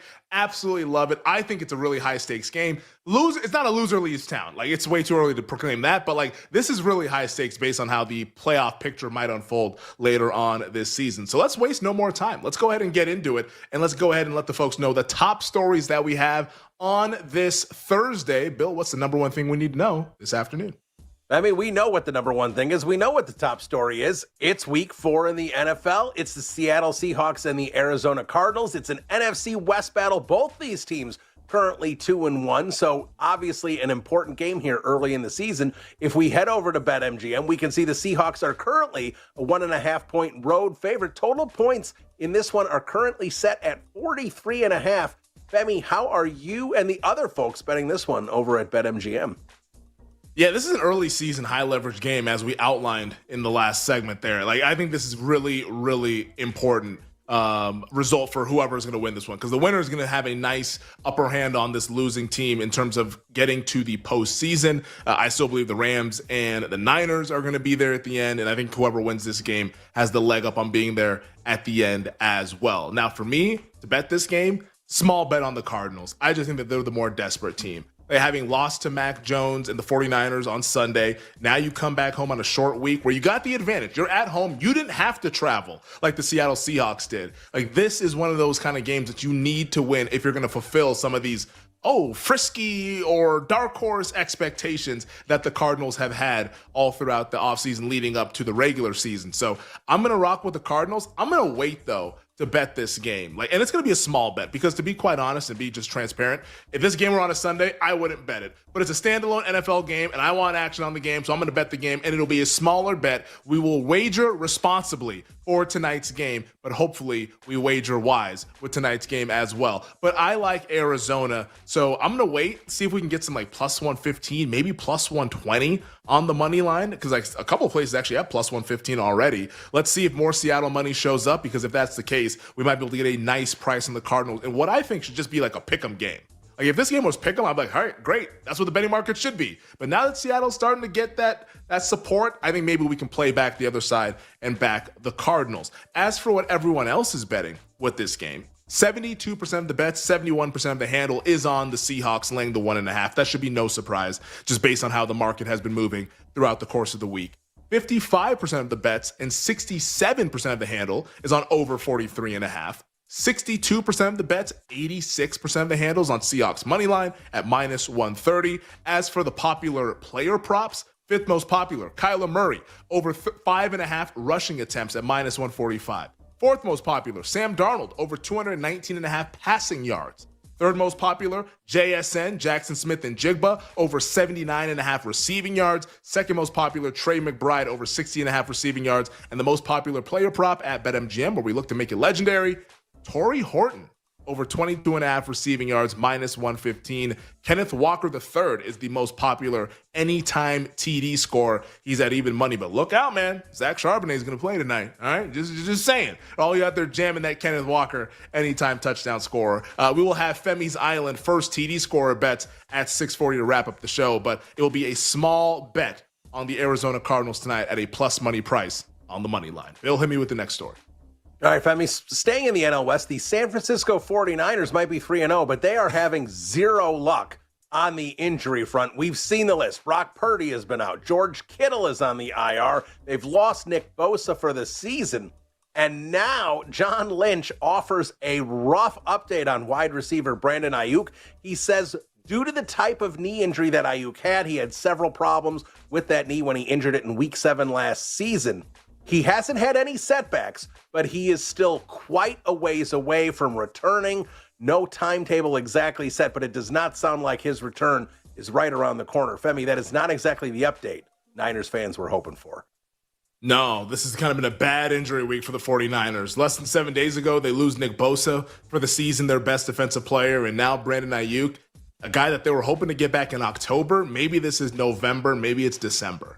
We don't want to press the panic button. I think John Lynch is more so trying to make sure that expectations are being tempered a little bit with this as well. But I guess this is what they mean sometimes when it's like, oh, it was a clean tear. Apparently this one was not. And it's going to take a little bit more time to recover, which it kind of warps the way we think about these ACL injuries. Because I always think back to when Adrian Peterson tore his ACL or other guys have torn their ACLs, they're back within 9 to 10 months. It's taking a little bit more time for Brandon Ayuk. And I don't think that should be a criticism of him. It just sounds like it was a bad injury for Ayuk that he suffered last October. Now, if Ayuk's going to be out for the foreseeable future, and if Kittle can't get right, that's where the problems lie for the 49ers, because the defense is not going to be like what we saw over the first 3 weeks. Not without Nick Bosa. It's not going to be that. It could still be good, but it's not going to be great to where you could win games 17-14 or 16-15 and kind of grind things out. They need the offense to be their fastball. And the fastball has a little bit less velocity if Ayuk is standing on the sidelines in a street clothes watching the games. Because we already know McCaffrey, we're all kind of just crossing our fingers hoping he can make it all the way through. But that's kind of a fickle situation to begin with. There's so many issues with this Niners team. And it just feels like a little bit to me, maybe the roster's old. Now, I tend to believe that they're going to be able to make it through and they're going to make the postseason just because the schedule sets up so well. But man, if there's a pushback on that, it's this roster is a little bit long in the tooth and these guys can't stay healthy and that's going to derail them in 2025. I don't want to go there, but this is not a great sign over the next 4 weeks or so on what this offense could look like, because it's not going to have Brandon Ayuk. And if they don't have Ayuk and Kittle's still kind of nursing this hamstring injury, Brock Purdy, time to put the Superman cape on, buddy, because you're going to be carrying that thing, you and CMC, and hopefully for the Niners' sake, they can get it done and stay afloat in a very competitive NFC West. Bill, hit me with the next one. Femi, this might be a record in headlines for the most baseball stories. We are on story number 3, and let's start talking baseball. We're switching over the diamond, where the Seattle Mariners have clinched the AL West, led by catcher Cal Raleigh, who slugged his 59th and 60th home runs of the season. Raleigh becomes the 4th American League player and first non-Yankee to hit 60 home runs in a season. Of course, Judge has the AL record of 62. Raleigh has 4 games left here to take a swing at the record. And while he does that, he will be wrestling Aaron Judge for American League MVP. I mean, what a night. What a last couple of nights for Seattle baseball. I'm watching the game the other night, late night, and I'm like, hey, they made the playoffs. Great, let's go. Last night, stealing the division, taking the AL West down. It was incredible. And the moments with Cal Raleigh at the plate, everyone's chanting MVP, bang, all the way up to the upper deck for number 59. Places going nuts. Everyone's losing their minds. Julio then hits a home run the next at bat, back-to-back jacks to kind of get the night going. And at that point, you knew it's all right, the Rockies are just going to be serving them up tonight. The Mariners are winning the division, and this is going to be some kind of party. But for Cal Raleigh to hit 60 as well, where everyone once again chanting MVP, MVP, and then bang, out to right field, it's oh my goodness. That is as great a pop as you will see in sports, especially in Major League Baseball. A phenomenal night of baseball for the Seattle Mariners, who, once again, I tweeted it last night, and I said it on the show yesterday. They literally had not won the division since I was in the 6th grade. That That was the last time they won the division, and now they are AL West champions. An awesome, awesome September for the Seattle Mariners. Hopefully they can carry it into October because we are invested. Bet this team at the trade deadline once again to win the AL pennant. Job 1 is done. Job 2, though, is a much more difficult job. We'll see how things line up with the seeding. I'm kind of hoping they don't get the 1 seed because that's the side of the bracket that's a little bit more difficult with all those American League East teams. Let's stay on the bracket with the Central teams, shall we? That's a little bit more manageable. Let's do that. But I think if the Mariners get that 2 seed, I think they'll be in a really good spot to get to the ALCS and potentially win the pennant and get to the World Series. Now, as for the MVP, this is where, what a night. Because it started off with Aaron Judge hitting 2 home runs, by the way. Like, that's what gets lost in all of this from Cal Raleigh. Judge hit a homer, bang. Everyone's talking about Judge. Hits another one in the 8th inning. And it's like, wow, Judge is going to steal this thing. Judge is going to take it. And for Raleigh to respond with 2 more home runs, I actually think that BetMGM has the market right. Like, if the voters had to vote right now, Raleigh would win. Let's see what happens over these next 4 days. Aaron Judge could respond. Maybe he hits a home run in an AL East clinching performance. That could swing things back to Judge. But as it stands right now, it's got to be Raleigh. That 60 number is massive, and voters gravitate toward those milestone kind of numbers, and he got it now. And everyone all last night was just saying, my God, for a catcher to do this, what an accomplishment. This is insane. He helped win them the division. This is all coming up big dumper. That's how it's all coming up right now. And unless Judge does something pretty remarkable, I think those massive Cal Raleigh 150 to 1, 100 to 1 tickets that were out there in April and May, I think those are going to get to the finish line. And I didn't think I'd be saying that all throughout this summer. I thought Judge was going to hold them off. Nah, man, the big dumper came through, and I think he's going to come through with an MVP, barring Judge doing the miraculous later on this week. Bill, hit me with the next one. How about the AL East here? You just talked about Aaron Judge hitting 2 home runs. That's propelled the Yankees to win 4 straight games. Now, Toronto, they've lost their last 2, and the Yankees and Blue Jays are now tied for first place in the AL East with 4 to play. We've been talking about the AL Century. We'll get to that in a minute, but this is a divisional race we didn't think we would have a couple of weeks ago. No, Toronto snatched it, and all of a sudden we thought they were going to run away with it, but then the Blue Jays turned into the Blue Jays, don't they? Has anyone actually believed in this team? I have not been one of them. They got Shane Bieber, and it's like, oh, look at this, the Blue Jays. It's like, guys, they're going to find a way to screw this up, and I think they're going to find a way to screw it up. I think Boston's going to beat them again tonight, and the Yankees will still get the White Sox in town. I think by this time tomorrow, we'll be talking about the New York Yankees with a 1-game lead in the American League East. And I think the Yankees are going to hang on to that lead because Toronto was just dying for someone to walk through the door, and the Yankees are walking through it. They're going to be your AL East champions. Toronto, I would not feel good about that team in October. They just have the vibes of waiting for the other shoe to drop and wondering what could go wrong next. And if that's the vibe you go into with October, you're not going to be around October very long. So I think the Yankees get it done. I think the Blue Jays are an early exit in the American League. Bill, hit me with the next one. How about the Cleveland Guardians? They have taken over first place in the AL Central. They beat the Tigers last night 5-1. Sole possession, 1 game up on the Tigers. Femi, this has been a remarkable comeback. The 2 teams play again tonight, and with a win, Cleveland can really take a stranglehold on this thing, getting that magic number down to 1. I have no words for this. This is insane.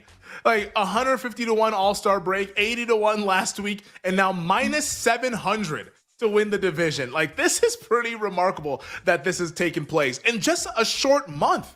12 and a half games back were the Cleveland Guardians. And now, not only is Cleveland likely to win the division, Detroit might miss the playoffs entirely. And if that happens, there's a good chance heads roll. I know people are calling for AJ Hinch's job, and sometimes that seems to be a little bit unfair. I don't think it's unfair right now. You blow that kind of a lead, you gotta go. And he's a great manager, and also a cheater, but a great manager. He's really, really good. But you just cannot be a part of this. This is a team that we were talking 1 seed in the summertime with the Detroit Tigers. That's how good they were. They were the 1, and now they might be the none, as in no playoff appearance. I can't believe that this is happening with the amount of pitching that they have. The lineup has cooled off. The pitching hasn't been as strong. This team has completely collapsed. And I don't know who to blame, but someone's going to have to pay for this one. And it's probably going to be the skipper at the end of the year. Bill, hit me with the last one. So, I mean, let's switch over to the National League here because the Mets are still desperately clinging to the final NL wildcard spot. The Mets got flattened by the Cubs, but the Reds and D-backs lost as well. The Mets still clinging to that one-game lead. I mean, how lucky are the Mets, right?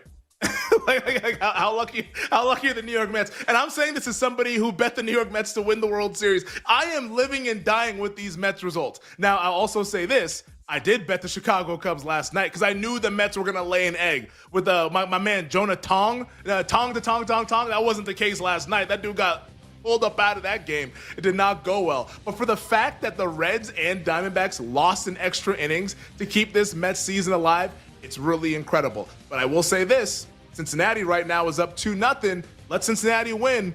The pressure is on tonight, New York. You got to get it done against Chicago on national TV. We'll all be watching. We'll all see if you can hang it together and hopefully hang on for this postseason spot. All right, on the other side, we're talking NFL awards as well as Ryder Cup and baseball bets to close out the hour. We'll be right back with You Better You Bet on the BetMGM Network. Make it legendary.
Let's get back to You Better You Bet on the BetMGM Network. Let's get back to it here on a Thursday on You Better You Bet, presented by BetMGM. Femi and Bebfe hanging with you guys this afternoon. 20 minutes from now, we'll be joined by Nick Costos with his thoughts on the Thursday night football game between the Seahawks and the Cardinals. I lean towards Arizona. I'll probably have a small bet on the Cardinals on the money line, but let's see where the market goes. I think we're going to see some more Seattle money that shows up. Curious to get Nick's thoughts ahead of tonight's Thursday night football game that will kick off week 4 of the NFL season. Later on in this segment, we'll get some baseball bets from the crew, as well as Ryder Cup bets with the Ryder Cup at Bethpage Black starting tomorrow. Can't wait to see what Tyler likes in the Ryder Cup, Jake, what he likes in the world of baseball. But first, also, Shohei Ohtani almost went yard to center field, by the way, with the Dodgers and Diamondbacks game just getting underway. A very big game for those of us who would like to see the New York Mets make the playoffs. But we'll get to some baseball later on in the segment. Let's really quickly, though, roll through the NFL awards that we have left over. So yesterday, as always, on Wednesdays, we went over MVP, Offensive Player of the Year, Defensive Player of the Year. If you missed it, make sure you check it out in podcast form. Just go back to yesterday and you'll find out who I like to win MVP, a bet to be made before this week's games. Let's get into Coach of the Year, both rookies and Comeback Player of the Year. Now, 3 of these awards, there's no bet to be made. There is a bet to be made in Defensive Rookie of the Year, which we'll talk about here shortly. But Coach of the Year right now, I was talking to the crew during the break. The favorite is Colts head coach Shane Steichen. He's at plus 375 over at BetMGM. The Colts just have that vibe right now. They are the feel-good story of the NFL season of this point. They're 3-0. Now, this week, 3.5-point dogs on the road against the Rams. There's a very good chance they lose the game. But I don't think that's going to take the shine off what Shane Steichen has done up to this point in the season. As it stands right now, because you guys know how I love this market. Like, NFL Coach of the Year is my favorite market in any sport to bet. I just don't think there's a bet to be made. I don't want to be going up against Shane Steichen right now or attacking Shane Steichen because I think he's got a great case. And yes, this week is very difficult, but week 5, they host the Raiders, the team that I'm quickly falling out of love with. We're not all the way out of love. We still love the Raiders, but gotta win this Sunday, otherwise it's panic time. They also take on the Cardinals at home in week 6. At the Chargers, tough game. Home Titans, which is very winnable, of course. Tennessee, the way they've been looking. They just beat the hell out of them last Sunday. And then at the Steelers, which is also a winnable game. I think the Colts have a really good chance to put up a nice record at the midway point. And when everyone starts to do those mid-season columns of here are my awards at the midway point, I think Steichen's going to get a lot of those votes for Coach of the Year. So right now, I think we're still monitoring some other guys, but Steichen is not a guy that I would be looking to attack and be betting into this market. So those of you who bet Steichen, kudos to you. You got a great number. I wish you the best of luck, but right now I'm not going to be heading and betting into this market. I will say this, though, about one guy that's near the top of the odds board who I don't think should be. And if you're watching right now, it's on the right rail. For those of you who are not watching, of course, I'll explain this one. Chargers head coach Jim Harbaugh. He's plus 650 to win Coach of the Year. I don't understand that one. I really don't. I love Harbaugh. He's a great coach. But this is not an award for we think you're a great coach. This is an award for we feel like you exceeded expectations and you won with a quarterback that we all think is bad. That's what this award really is. And Jim Harbaugh's quarterback is Justin Herbert. He might win the MVP. Also, Harbaugh and Herbert won 11 games last year. Like, where's the improvement there? He's not going to win this award. That's just people reacting to the wins. Like, I guess somebody has to be the second choice, but Harbaugh is not the correct choice in that. So Coach of the Year, unfortunately right now, not as fun as it typically is. I'm sure it'll get fun along the way because that's how this award tends to work. People can make all sorts of different cases, but right now, Shane Steichen is your guy and should be your guy in that market. Offensive Rookie of the Year. The favorite, Washington's own, Emeka Egbuka. He's an Ohio State guy, but he grew up in Washington. Shout out to the Evergreen State. Buccaneers wide receiver Emeka Egbuka is plus 350 to win Offensive Rookie of the Year. My opinion, makes a lot of sense. He's the best rookie. And the way that people talk about Emeka Egbuka when he's making plays on the field, it's glowingly. Like I heard Todd Bowles earlier this week. He was asked about Egbuka and it was like, hey, how impressed are you that this rookie has kind of taken on so much so quickly into the season? And he's like, yeah, we don't even consider Emeka Egbuka a rookie.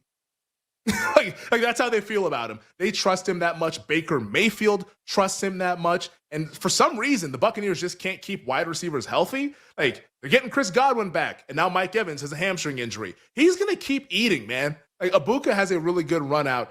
So I think Ibuka right now is a certified Offensive Rookie of the Year favorite. 3 touchdowns already on the season through 3 games. If that continues, if he's, of course, going to win this award, playing on a really good team. So Ibuka makes a lot of sense as a favorite. But we cannot talk about this market and not bring up the big mover in the market, that being New York Giants quarterback Jackson Dart. So Jackson Dart right now is down to plus 650 at BetMGM. Plus 650. He hasn't played a game. He's behind the 8 ball a little bit here, but I understand it. He's a quarterback, marquee franchise, in the spotlight, in the biggest media market. It makes sense. Now, do I want to be a part of this team? No, I don't. And I think if you're betting plus 650, I think it's kind of lighting money on fire, at least a little bit, or it's just not making smart bets. He can win, but I don't think it's a smart bet. This was 30-1, 25-1 last week. Now it's plus 650. You just missed the move. And that's okay, because there's a good chance that he's not going to play well early on. Because look at who he plays this Sunday at home against that Chargers defense. If that doesn't go well, are you going to really be like, wow, look at my plus 650 bet? Like, no, you're not going to want to be holding that ticket. So it's okay to just be on the sidelines. And that's where I'm at with this Jackson Dart experience. Like, I would much rather bet I mean, hell, if somebody said you can either bet Dart plus 650 or Cam Ward 8-1, I'd take Cam Ward at 8-1. 1, because I think he's a better player, but 2, it's just a better price on a guy that's actually been playing games. His learning curve is not going to be as steep as Jackson Dart's, who has not been playing and has not been getting the number 1 reps all through training camp. So I think the Dart move, I get why it's happened, and these things kind of create frenzies when a new quarterback is announced. But that's all it is. I think it's a frenzy. I think it's a little bit more styled and sizzled and substance. And let's watch him play first. Because if he plays well, all right, great. I'll put my hand up and say I missed it. But if he plays like how I think he's going to play, there'll be other opportunities to bet Jackson Dart if you really want to do it. So I think I'm good on the Jackson Dart craze right now. Yes, he can win it, but let's see him actually do it on the field before we get all crazy and start betting Jackson Dart to win Offensive Rookie of the Year. Let's get to Defensive Rookie of the Year. The favorite right now is Giants edge rusher Abdul Carter, Jackson Dart's teammate. Carter is plus 240 over at BetMGM, and I do think Carter is a justified favorite. Now, is he like a rock solid favorite? No, I don't think so. But someone has to be favored. And if they said, hey, Femi, you're opening up the sports book, who are you making favorite to win Defensive Rookie of the Year? I'd make it Abdul Carter because he has a lot of pedigree, and he's a pass rusher. And he plays for the New York Giants. Like, that's the kind of guy that wins this award. Now, statistically, he has 8 tackles. He has half a sack. It's not really there. But these things are projections. Like, the vote is not being held right now. The vote's going to be held in January. And if Carter continues to play around 80% of the snaps, which is what he did in week 3 against Kansas City, there's a really good chance that Carter's going to start to put up some numbers because he's that good of a player. So I think Carter makes sense as a favorite, but at price, it's a little bit too short, which means there's value in this market.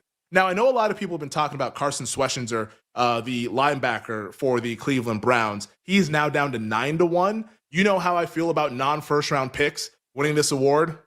I hate that. I would not bet those guys, especially this early into the season. He can win it. It's possible. Other non-first round picks have done it, but it's like guys who were picked like 33rd overall and 35th overall, and the likes of D'Amico Ryans, who won it way back in the day, Shaquille Leonard, formerly Darius Leonard, when he won it back in 2018. Like, those guys were picked very early in the second round. And Schwarzenegger was a pretty high pick in the second round. But when there's other alternatives, why are we looking to bet the guy that is relatively unknown in comparison to like the big name first round picks? Defensive awards are reputation awards. On a Browns team that's likely going to be irrelevant in the back half of the season, do I really want to put my money there? I do not. The guy I do want to put my money on, I mean, let's do this thing, huh? Travis Hunter, 20-1 right now at BetMGM.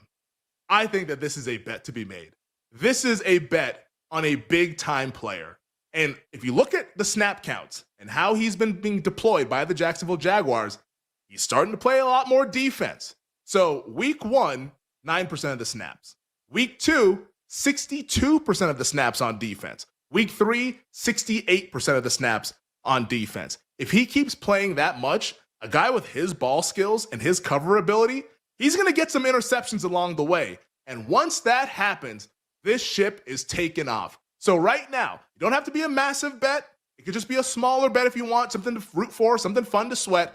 But Travis Hunter betting on pedigree, because that's something I love doing in awards markets.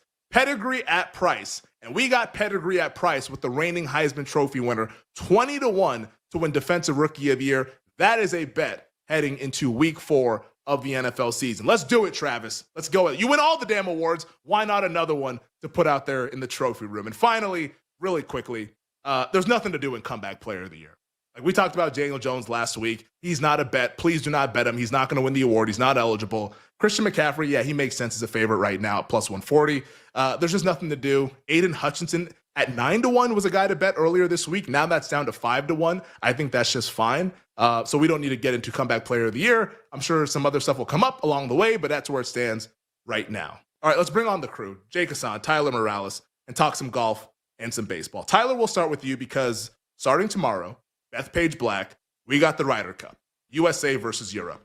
How are we betting the Ryder Cup this weekend? So we kind of been teasing it for the past few weeks. I like Europe. I bet them at plus 170. Like Gary, we had Gary Williams on yesterday. He said the USA is going to rely a ton on their rookies. Do not. Yeah, outside of Scheffler and DeChambeau, I don't know what we're getting from this USA roster. So I like Europe plus 170. If you want to prop bet as well, John Rahm is really, really good at Ryder Cups. I like him at plus 900 to be the top point scorer of the Ryder Cup. So I guess this is all Europe theme here. So John Rahm, top point scorer, and Europe to win the Ryder Cup are my two bets. Absolutely love it. So going with Europe and then Rahm with the prop bet. Jake, our baseball aficionado, what do you like tonight in Major League Baseball? What do you think happens with some of these races? A couple strikeout props. I like Walker Buehler over 3.5 at plus money, where you can make it legendary at BetMGM. The Phillies fixed him. I like Nolan McLean over 5.5 as well. He's been nothing but awesome for the Mets. And I like the Red Sox on the money line. As far as what I think is going to happen, I think those Diamondbacks are coming, baby. Not hard to find. I think that by the end of the night, I think they're the third wild card. They're playing right now. We'll be locked in on that game going on. Snakes alive ain't hard to find in the desert. Big night in Arizona with the Thursday night football game coming up as well between the Seahawks and the Cardinals. And if you want more on that, stick around because at the top of the hour, our guy Nick Costos breaking it down, this NFC West clash here on You Better You Bet.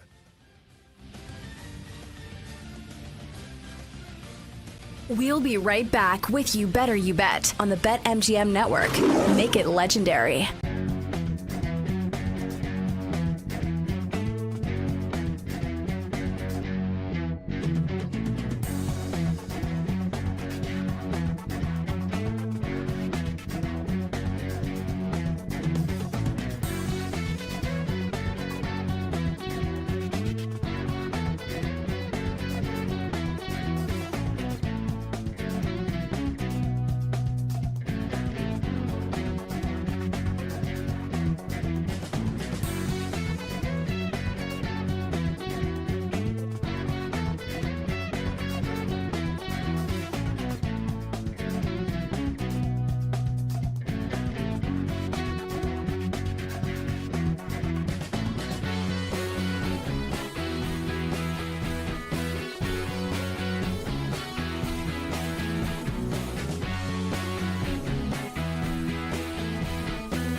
This is a tricky game, too. Irish only 6-point favorites on the road in Fayetteville with the total of 64.5.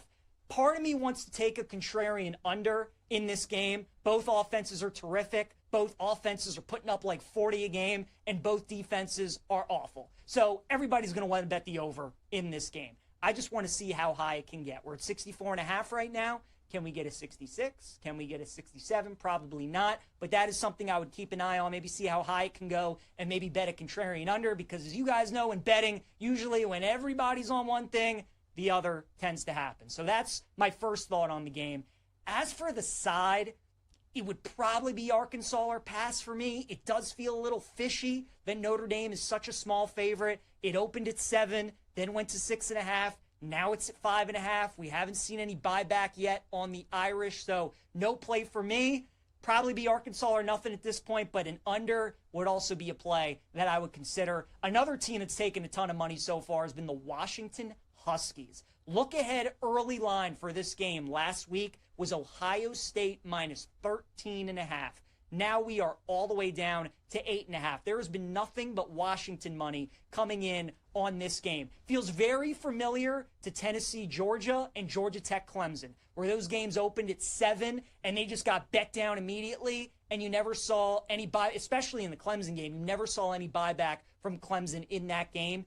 If we don't see any buyback from Ohio State, if this just stays at 8.5 or maybe keeps going down, I would take Washington plus the points, and I'd also take some money line as well. When the schedule came out, everybody was looking at Ohio State, Texas, Ohio State, Penn State, Ohio State, Michigan. This was the game that I had circled, though, was Ohio State going out to Seattle against a talented Washington team. And I think Washington's going to hang around. Crazy stat that I saw about the Buckeyes is that they have won 20 straight games off of a bye week. They're coming off a bye week this week, so if Washington does get up early, you can get a nice plus money bet on Ohio State. Might be a good live bet opportunity as well, but certainly another interesting game. And then finally, LSU and Ole Miss. Ole Miss, a 2.5-point favorite. Total in the game is sitting at 55.5. Has anybody's resume aged worse than LSU? We all thought that Clemson win beginning of the season was terrific. Now look how Clemson's turned out. Thought the Florida win was a decent one. Now look how that's turned out. So we don't really know what LSU is at this point. Problem is, we don't really know what Ole Miss is at this point either. This is an absolute stay away from me. I think it's a great game to bet live, and you should never tease college football, but LSU plus 8.5 does feel like a decent teaser this week against Ole Miss.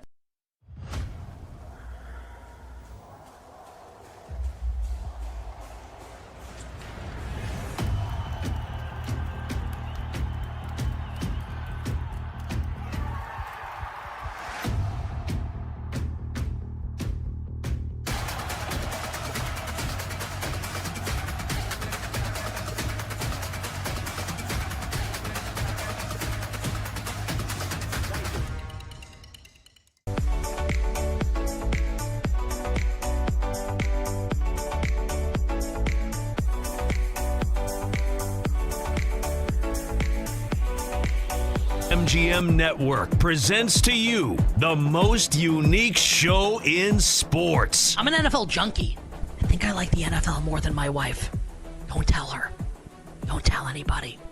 I love the National Football League. A show so unapologetically original, it needs its own word to describe it. Wagertainment. Money won is twice as sweet as money earned. Featuring the prop king himself, Nick Costos. So shout out to us for picking the Bills in Survivor, and I'm sorry to anyone who had Green Bay, but turn out the lights.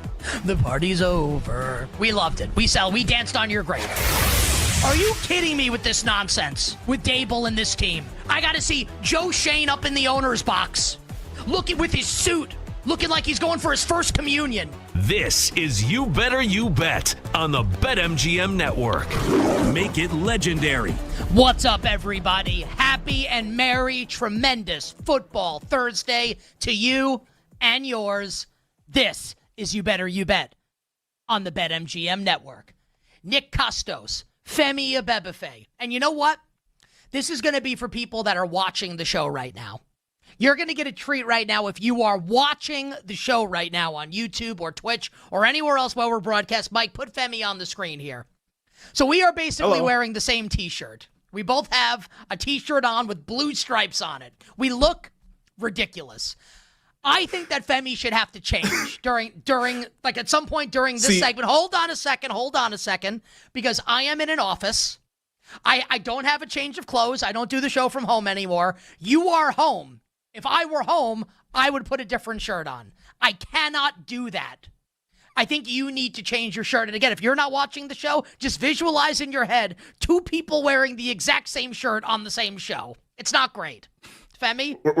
We're in betting jail is what we are. We're wearing the stripes is what's happening here. Well, here's what's happening. I have been striped territory on this show. Like, that is for fair. those who've been watching, you are like usually solid black tee. Maybe sometimes go with like that green gray one. So like, I would never expect that, hey, today on the show, Nick might wear a striped t-shirt. That's never going to go through my mind. So that's what I'm saying with that. Like, that's my defense, which it does look ridiculous. And but you can be, here's the thing, like, you can be right. But there's no recourse. I don't have another shirt. Like, I can't do anything.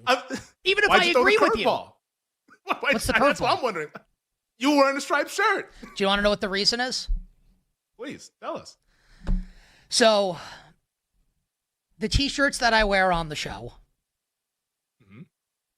this is a little embarrassing. And if we're going to do a ton of sports on the show. My whole open is going to be about Seahawks, Cardinals, prop angles. It's all coming your way in a second. But the t-shirts that I wear on the show, I bought them they're for Club Monaco, which makes it, I don't know if that like makes it sound expensive. They were like $20, but they're Club Monaco t-shirts. I bought them. Sponsor the show if they want. Yeah, it'd be awesome. They're inexpensive t-shirts that have lasted forever. I got them in like 2021. They've been washed, and I have like 4 different black ones, a couple different colors. The black ones were the ones I cycle through on the show. My wife does laundry constantly, so I don't wear dirty shirts, so they're always clean. They've been washed so many times and dried so many times that they don't really fit me anymore. So on the show, like, they look fine because I'm sitting. Like, it looks like it fits me really well. But when I wear them outside, like, I look like an Oompa Loompa. Like, it's bad. Like, I'm in pretty good shape. I look like, my chest looks like Sydney Sweeney, and not in a good way. Like, as a man, in a bad way. And, like, it looks like, and it looks like you could serve drinks on my gut. And I'm in good shape. The shirts are bad. The shirts are bad. And now that I actually got shamed by my wife and my father-in-law here. Like, basically saying, like, these are the shirts that you wear out of the house. And it was one thing when I was doing the show from home, and it didn't make a difference. I leave the house now, and I'm way too vain for this. So, like, this t-shirt I'm wearing right now is a t-shirt that I would wear over the summer, like with a bathing suit to the beach, like a plain bathing suit. Yesterday, you might have noticed that I was wearing a different shirt as well, which is another shirt that I wear with a green bathing suit. Anyway, because I'm very fashion conscious. So we've reached the point now where I need to buy new solid t-shirts, and I haven't done it yet. Ergo, we are now getting these new t-shirts for me on the show. So that's the reason why. It's because I'm embarrassed. Got a Schmedium t-shirt for you. Like, I look like who's the fat pig who like blows up in the movie? Was it Augustus? Wasn't it Augustus? Whatever his last name is, like Augustus. Gloop I thought it was. Gloop I thought it was Violet. Oh like, no, the Violet. Yeah, Violet. Yeah. Why you turning Violet? Augustus just was drinking the chocolate river. That was Augustus's deal, and he fell into that. Yeah, Violet. Chocolate River. Yeah, like I feel like Violet, right? Like, I walk around in these shirts, and I'm a fat pig in those shirts, so they gotta go. So you might get a couple curveballs from me in the shirt department. I'm hoping to come back with a solid black shirt at some point in the near future. Is Bill Zimmerman here? Bill, will you come on and make that noise for everybody in honor of how I look when I wear these medium t-shirts? Is Bill Zimmerman around? He's only the producer of the show. Is he here? I would never let you down, Nick, would I? All right, yes. So to repeat from yesterday, all I have to say is it's really like it's too good. It's too good. All right. So Femi and I are wearing this. I'm sorry. Okay? It's my fault, okay? Hand up, my fault. I don't have another shirt to wear. Or keep it on, and we'll just wear the same shirt the entire show. Well, anyway. I mean, Willow's looking at me like she's just trying to make noises now, which she's not, but I'm going to go ahead and change as a way to kind of get her away from me. All right, so for everyone that's here for the sports. See you in a segment. All right. Bye, Femi.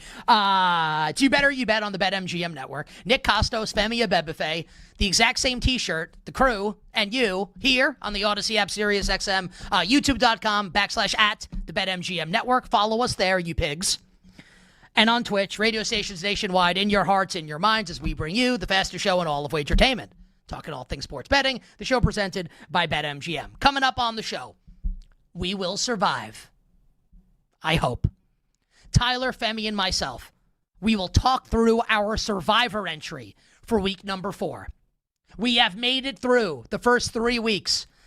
I have my big board of picks for this week in Survivor.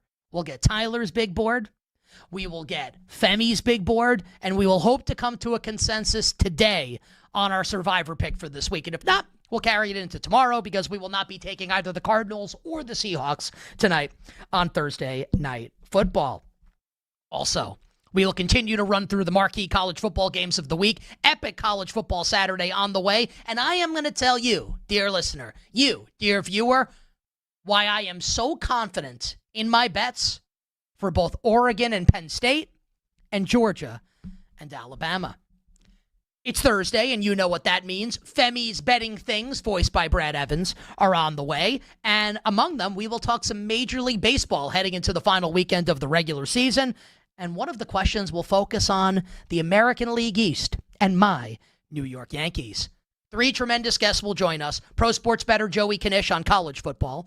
NBC sports betting analyst Jay Croucher, week 4 in the NFL. And who's going to win American League MVP? The big dumper or Aaron Judge? And pro sports bettor Rob Bizzola in the final hour as well. All his bets for week 4 in the National Football League. We will close the show, final hour, power hour, with our bets for the Seahawks and the Cardinals, side, total, and props. And we will take your submissions, you, the real ones, your best bet for Thursday Night Football, a side, a total, a prop. And we would love if you would give them to us on YouTube. So if you're watching the show on YouTube, type into the chat. You could type in whatever you want. We'll answer your questions. We'll talk to you throughout the show. YouTube.com/@the BetMGM Network. Your best bet for tonight. We will read them at the end of the show. So if you're not watching on YouTube, you can log on YouTube for 5 seconds, write your bet in, and we will shout you out, and we will talk about it later in the program. But we officially begin 9 minutes in. The tremendous Football Thursday edition of You Better You Bet with Thursday Night Football in the desert. Makes it sound really dramatic. As the 2-1 Arizona Cardinals host the 2-1 Seattle Seahawks. Both of these teams right now in the BetMGM futures market are minus prices to miss the playoffs. So the betting market right now doesn't like either of these teams to make the playoffs. That's before the game is played tonight. After the game, assuming no tie, one of these teams will be 3-1, and methinks the betting market will shift just a little bit. Damn, baby. All I need is a little bit. As far as the game itself goes, dun, dun, dun, dun, dun, dun, dun, dun. That's why we're wearing the stripes here for the candy shop or whatever song that is. Anyway, the Seahawks, I'm getting my 50 Cent songs mixed up. Seahawks, 1.5-point road favorites. The total, 43.5. And the line matches the vibes of the game.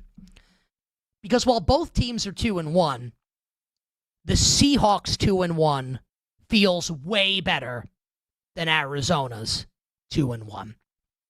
Seattle barely loses to San Francisco in the opener. Really should have won the game. And maybe that is a little bit of sour grapes for me because I bet Seattle in that game. But look, like you watch the game, San Francisco got a little lucky. That kind of stuff happens in the NFL and when you bet. And since then, Seattle goes into Pittsburgh, beats the Steelers, and maybe shouldn't have won by 14, but they won the game nonetheless, and destroys the New Orleans Saints at home. For Arizona, a loser last week against the Niners, and it was a pathetic performance from the Cardinals. And even in their wins, week 1 against the Saints, week 2 against the Carolina Panthers, these are not impressive wins from Arizona. And remember, I'm the guy that loved the Cardinals coming into the year. I wish it were different. I wish I could come on the air right now and tell you Arizona's awesome, and Arizona's percolating, and Arizona's on the cusp of big things. But I got to keep it a buck, as the kids would say. Like Young. one of the G Unit members, along with Lloyd Banks. G Unit! I'd love to bet Arizona in this game. And I might. I do think, despite the Cardinals' injury report, where Will Johnson is unlikely to play, he's doubtful for Arizona, Zay Jones out with a concussion, we think that left tackle Paris Johnson will play, but listed as questionable. We'll find out for sure 90 minutes before kickoff. Even with Arizona's injury report being what it is, and Femi he's expected to play, we'll wait for confirmation, but we do think Paris Johnson will play. I do think that Arizona should be a small favorite in this game. -1, maybe -1.5, not 3, but I do think that this is a WTF game. Wrong team favored. But I can't bring myself to bet the Cardinals. I'm going to be on the sidelines for this one as far as the side is concerned. Now, I've basically got Arizona bets with all my preseason stuff, but I can't bring myself to make the bet. And the reason is, if the Cardinals are going to win this game tonight against Seattle, it requires a couple leaps of faith from me, the better, from you, the better. Right? Because there are questions that we ask ourselves about the Arizona Cardinals. What's this run game going to look like with James Conner out for the season? Why isn't Kyler Murray better? Why can't Marvin Harrison Jr. catch the ball? And why my buzz in LA ain't like it is in New York? You're going to need things to happen for Arizona in this game. I think you might get them. But Kyler's been such a disappointment. Marvin Harrison can't catch the ball. I think Trey Benson's going to be good as the number 1 running back, and we'll talk about his props in a little bit here, maybe to start the next segment. I like him in the receiving game here. I don't know what this is going to look like. James Conner brought such a physical element to that ground game. Can Trey Benson do that? Even if I think he's really shifty and he's fast and he can be explosive, I think the Cardinals might lose a little bit of their offensive identity, what little of it they had with James Conner being out. And the big thing when I think about this game, and I would encourage anyone to try and come up with an argument against this, the Cardinals have a higher ceiling than the Seahawks, both in this game and over the balance of a full regular season. The Cardinals' ceiling is higher. But the floor? I think the floor is definitely higher for Seattle. And that makes it a difficult game to bet from a side and total perspective. So, I'm not going to give you a bet on the side right now. Maybe I'll end up betting Arizona at the end of the show. If I do, it'll be for peanuts, just for something to root for, in addition to all my Arizona stuff from before the season. So I would bet Arizona if I had to bet it, but I don't feel that strongly about it. Lean towards the under, but not a strong feeling there. So it's good. But I got a bunch of prop thoughts coming everybody's way to start the next segment. We'll talk about Marvin Harrison Jr. and his receiving yards prop for tonight. We will get into Trey Benson and his receiving yards prop, Jackson Smith and Jigba, and some big anytime touchdown prices. We're just getting started here on a Thursday. You better you bet. Nick Costos Femi Abebefe, the exact same t-shirt, and you on the BetMGM Network.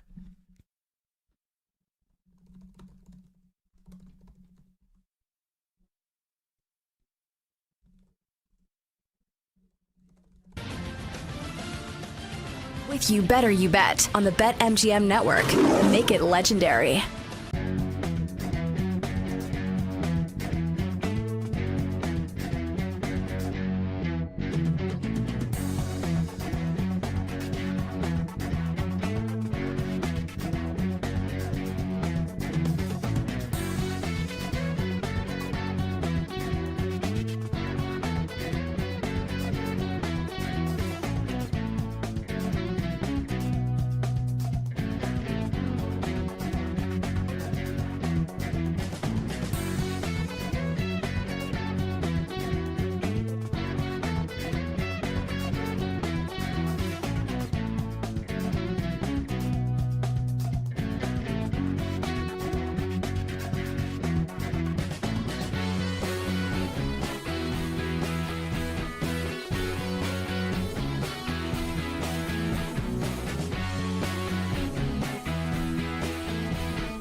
oh, I like Arizona on Thursday night. Yeah.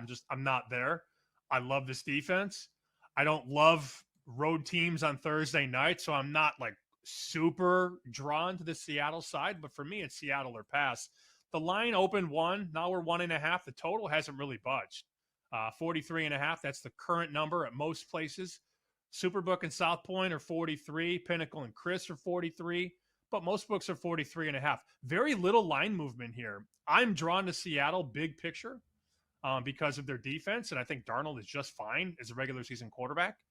And I'm not there on Arizona. Although you're going to see some support for sure for a home team catching one.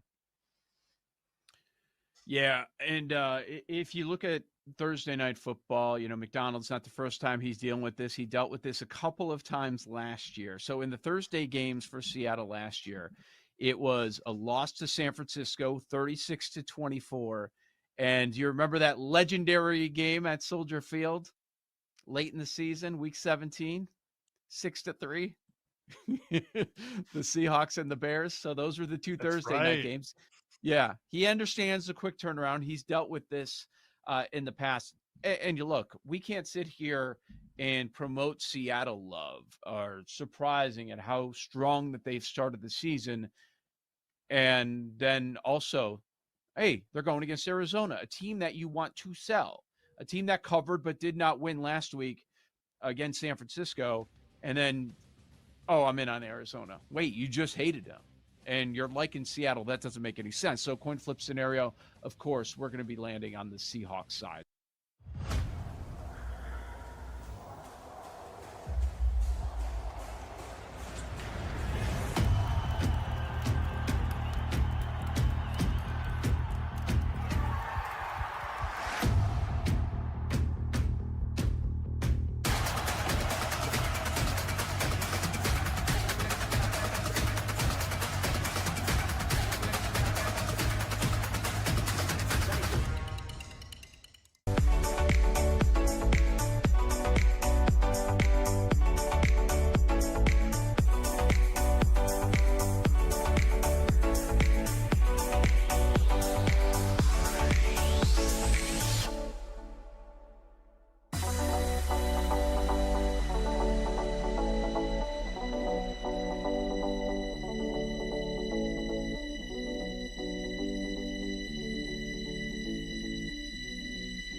Going to take a shot, open man, busted coverage, and Marvin Harrison dropped the ball with nobody around him. First down and 10, a play fake, Darnold on the move. Darnold throws, and he's got a man. Touchdown!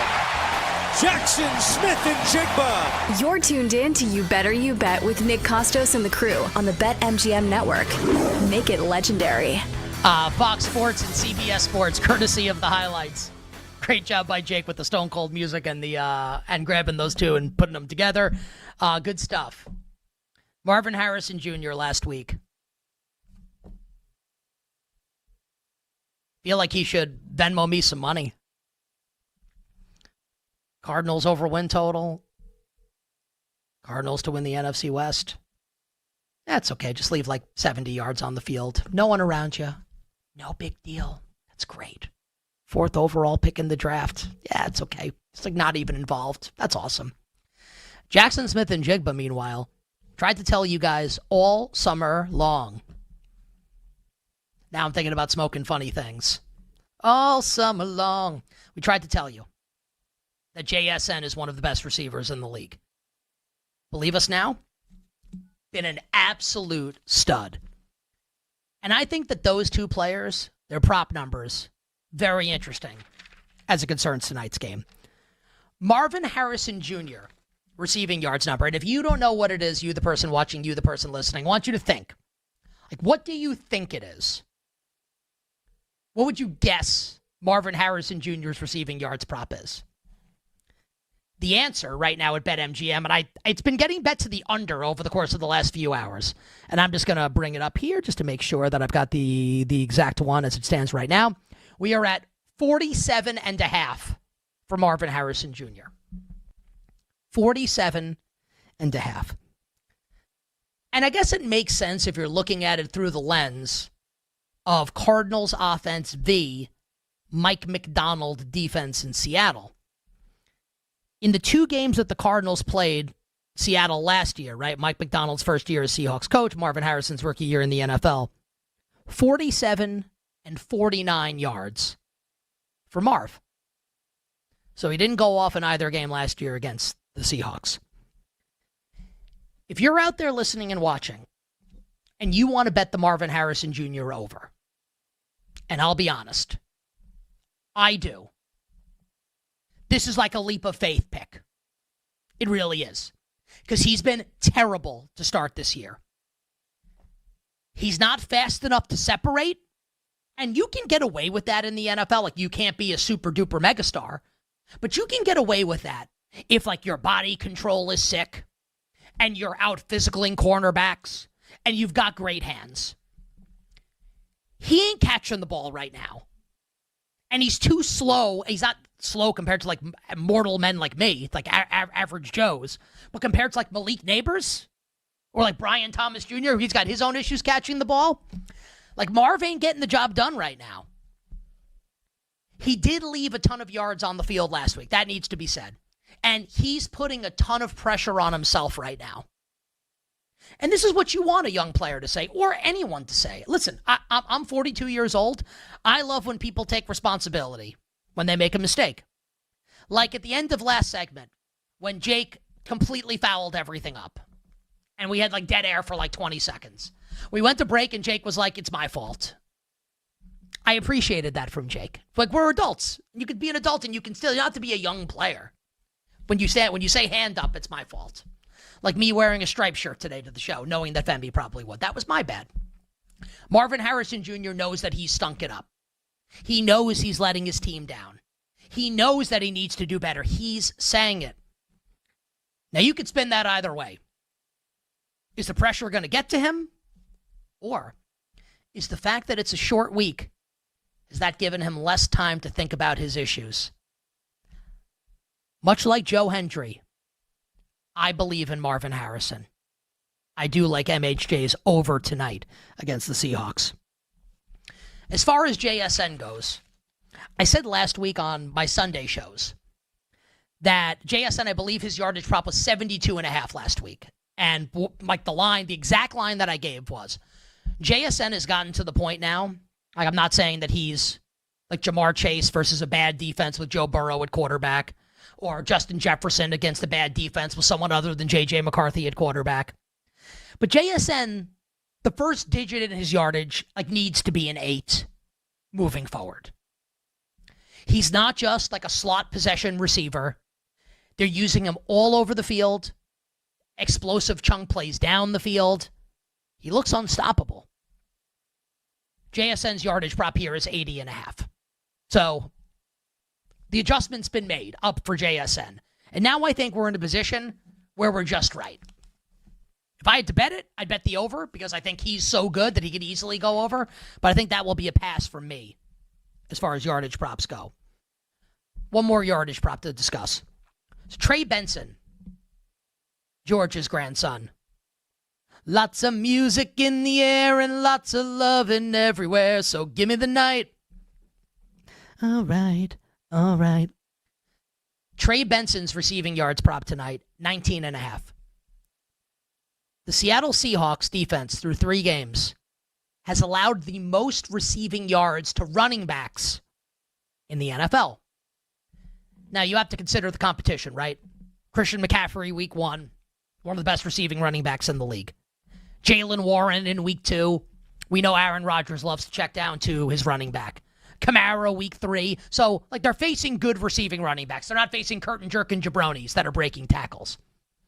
But even with that said, like, this is Trey Benson's specialty. He's good in the passing game. He runs a blazing fast 40-yard dash. I think Benson gets into the 30s tonight as far as receiving yards goes. 19.5 is his number. And just some quick anytime touchdown thoughts, and then Femi and Tyler will join and we'll do Survivor. So with James Conner out, Trey Benson becomes the one. Behind Trey Benson is Amari DiMercato. And we're going to change his name to Amari Drop Mercado. Because if he were on your fantasy team, he shouldn't be. But if he were, you'd drop his ass. Because he loves dropping footballs. There's a puberty joke here that I won't tell. He dropped a wide open touchdown pass last week from Kyler Murray. Just like dropped it. In his hands, hits the ground. Absolutely brutal. And his prop is plus 450 at BetMGM to score a touchdown. I would need a way longer price than that to bet Amari DiMercato. What about the next guy? Now, we don't know who that's going to be yet. We'll see when the actives and inactives come out. Maybe it's both. Do people remember Zonovan Bam Knight? Or Michael Carter? 2 former Jets. I take a look at one of those guys in the anytime touchdown market. Let's go deeper than Amari DiMercato. Got a couple tweets from people talking about just the Mr. Riemann. Tip Riemann. Playing a ton of snaps behind Trey McBride at tight end for the Arizona Cardinals. He's at a big price. How about the human Girrch? Flame on. Zay Jones out for Arizona. Girrch will be manning the slot plus 700. That price seems a little off. And for Seattle, this is courtesy of our man Nate Yonke from Pro Football Focus, who does an amazing job with tracking snaps and route percentages, etc. He does awesome work for Pro Football Focus. I always want to shout him out. I subscribe to the site basically for his work. He's great. So the Seahawks are running a 3-man tight end rotation with A.J. Barner, the rookie from Miami, Elijah Arroyo, and Eric Saubert. So last week, Saubert played basically the same amount of snaps as Arroyo, ran almost the same amount of routes, and he was targeted in the pass game, and Arroyo wasn't. 25-1 to score a touchdown tonight is Eric Saubert. And the Seahawks play a ton of 12 personnel. This is a throwback offense. They're not running a ton of 3 wide. It's a lot of tight ends on the field. Something to think about ahead of the end of the show when we give you all our bets. And for everyone watching and listening, remember, we will read your best bet for the Seahawks and the Cardinals. YouTube.com/@the BetMGM Network. Type your bet in there, why you like it. We'll read them later in the show on this tremendous Football Thursday here on You Better You Bet. Femi Abebefe and Tyler Morales with me now as we attempt to survive week number 4 in the NFL. Welcome to the show, the 4 o'clock hour, at least, everybody. Great to have you here. Femi changed his shirt. He's now pretty in pink. Yes, I am. Out here looking like a Neapolitan when I smile. We're all good. But hey, I chose to wear the shirt. All right. Honestly, again, this is my bad. I just don't have another shirt here, or I would have changed. It's fine. I like this shirt, so it's whatever. It's a good shirt, and you're a handsome guy, so you get away with it. I appreciate Femi, that. Thank you. I mean it. As for not maybe Tyler, Femi. First word to you. You have been the captain of the ship thus far. We made it through 3 weeks of Survivor. Week 1, Jacksonville. Week 2, Dallas. Week 3, Buffalo. What is Femi's big board for Survivor this weekend? And then we'll get Tyler's. Yeah, once again, the Survivor pool that we're in, Thanksgiving is its own separate week. Christmas is its own separate week. So we have to kind of keep that in mind with those teams with holiday considerations. But the top of my big board is the New England Patriots, who are hosting the Carolina Panthers. Now, the only problem I have with New England is that 99.9% of the pool owns New England. We can get into some other teams that maybe we want to take our shot with this week, but New England is number 1 for me. The other team that I'm considering is Denver at 58% of the pool. Remember, we saved Denver whenever the other cowards used them week 1, so we have that bullet to potentially fire this week as they host Jake Browning on Monday Night Football. So New England and Denver are the two that I'm kind of going back and forth with. Okay, New England and Denver. Tyler, your thoughts? So I also had Denver 1, but I didn't know if other people would like it because the way Bo Nix has been playing. And Jake Browning played awful last week, but Bo Nix, I feel like, can lose to anybody at this point. My second one, we probably want to save him. I assume you guys wouldn't like this, were the Packers. going at Dallas. I thought we could use that was my second one. And then my third one, which another unknown, was the Chargers against the Giants. So I also like Denver, then I took Green Bay, and the Chargers were my other two. Okay. So my board is as follows. I have the Texans number one. They're hosting Brian Callahan. That's fair. Game word practice in full. It looks like he's good to go.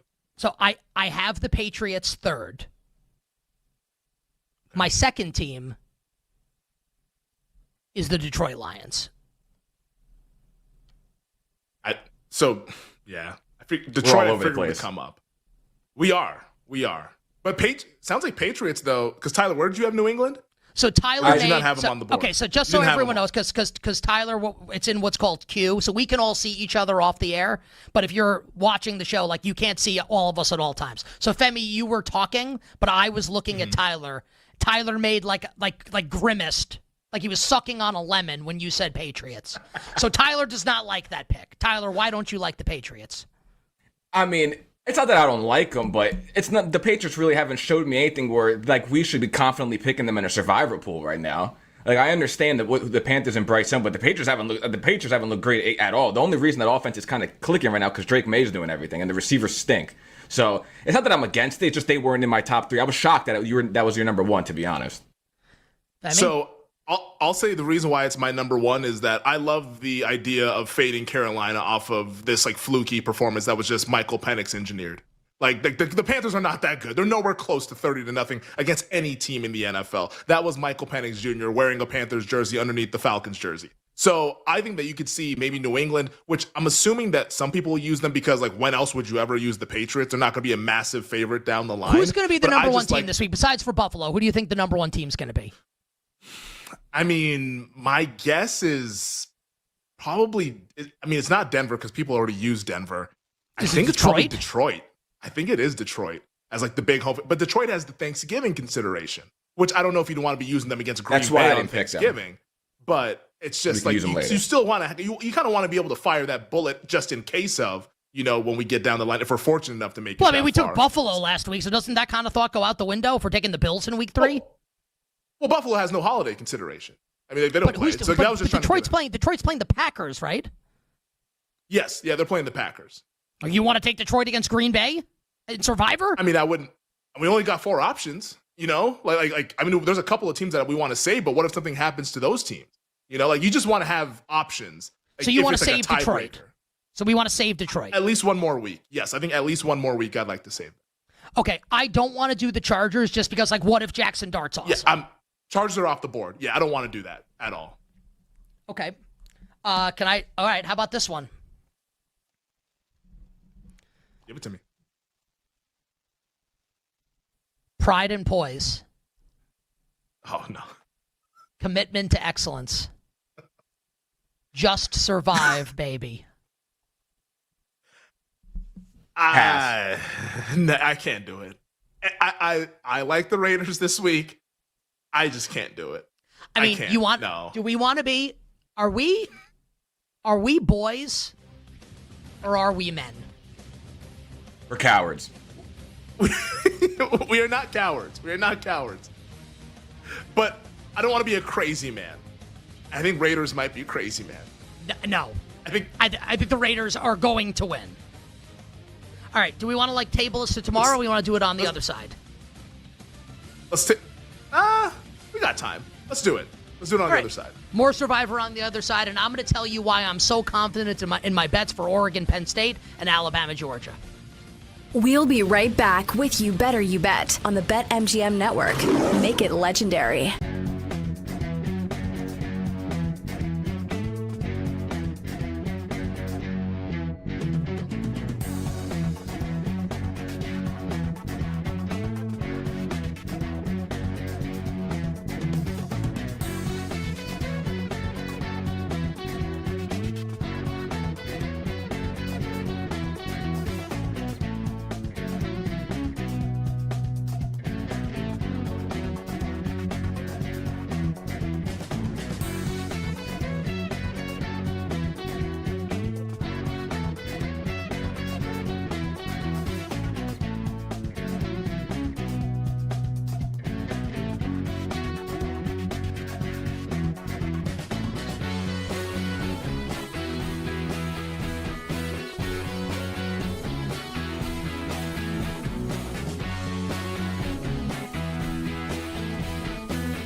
I think for the Chiefs, what we're seeing is that everyone else is catching up. Like for a while, it was Kansas City is the class of the NFL. Then there's a drop down, and then there are teams who might have a chance to beat them. And now we're seeing Ravens, Bills, Eagles, Packers, Lions. Like there's a lot of different teams out there that look like they can hang with Kansas City or beat Kansas City. So now it just looks like, look, you guys any given week can beat someone, and also you could lose because you're just not the team that you were. And also they're older too. Kelsey's getting older.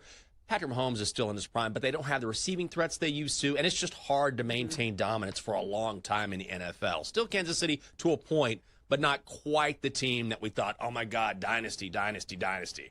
And we saw last night Travis Kelce and Andy Reid do what they do, which is get fired up and bang into each other.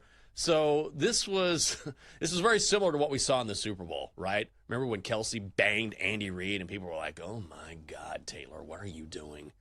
You're dating a guy who acts like this? Oh, we can't have it. And so people have come around on that. All right, it's football, right? It gets very intense. We saw it again last night. It was Andy Reid bumping Travis Kelce and saying, they were going at each other. So Reid talked about this right after the game.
Pillaging just for fun.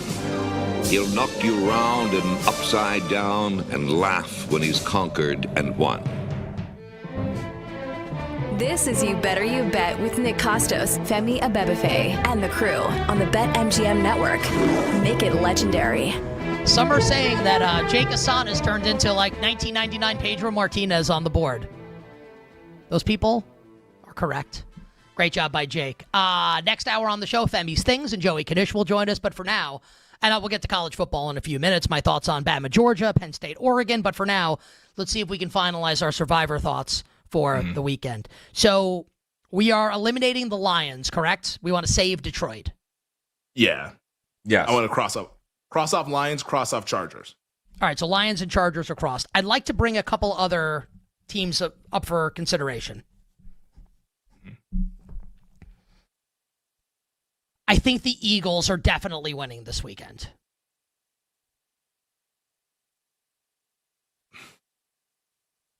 I tend to agree. I don't know if definitely is how I describe it, but once again, with our holiday considerations, Eagles play Black Friday. So I feel like that's a bullet that we're going to want to save. They're hosting Chicago. So it's Bears at Eagles Black Friday. That's the Black Friday game. Okay. Like, in case there's injuries in other games, and all of a sudden it's like, what do we do? Like, we want to have that bullet to be able to fire to get through that other week. What about, and we have to wait to see what the injury reports look like. I like the Niners.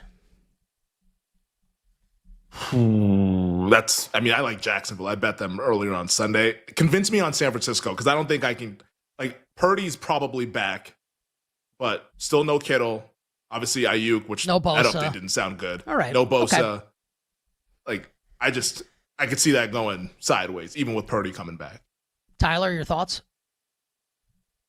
I'm good on San Francisco. Me and Femi had Denver. You have not mentioned anything about the Denver game. Yeah. I know Bo Nix is a little scary, but I thought Denver. I bet Cincinnati plus 7.5. That's a big window, though. At least you bet Miami last Thursday. I did. And we advanced. I would not be totally stunned if the Broncos lost. So here's the case, though. 58% of the pool has Denver because a lot of people use them week 1. So Denver is not going to be like your traditional 7.5 point favorite in terms of like their popularity this week because people already use that. Okay. So I hear you. I just oh God. Like Bo Nix could screw it up. Like I 100% acknowledge. What time is this game on? Like what time is the game? I think it's a traditional like 8:15. Yeah, it's an 8:15 game. All right. Okay, that makes it a little better. I'm just telling you right now. Eastern. No, I have like my stomach hurts right now. I'm not joking. Thinking about like having Bo Nix in Survivor. It's not fun. It's not fun, man. I just think about it, like that Broncos defensive line against the Bengals offensive line might single-handedly just win us the game. Bo Nix might not even have to do anything. The way that Cincinnati Bengals offensive line is. Like they still have like Jason Higgins and so it's actually okay. So let me posit this. Okay. There's no way that it could be as bad as it was last week, right? For the Bengals. I guess like it could be, but it's probably not going to be, right? I think it could. I don't think they're going to turn the ball over 5 times again. Like, I don't think that's going to. They're going to lose by 38. It seems unlikely, very unlikely. But Denver backs against the wall, 1-2 at home.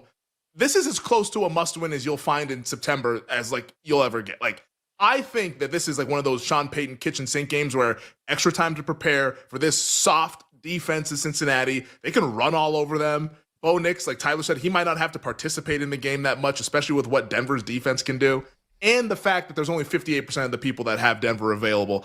I think Denver makes a lot of sense. All right. Let's finalize the pool of teams. From the people that brought you the pool of props, here's the pool of teams. So Houston is in the pool? I think they're in the pool. Although Cam Ward does scare me, even though like the team looks horrendous. But like I love how we've gotten to the point where Cam Ward scares you, but like Jamar Chase and T. Higgins don't. Well, Jake Browning's throwing them the football. Like that doesn't scare me. Houston, Denver, New England. Mm-hmm. The Raiders?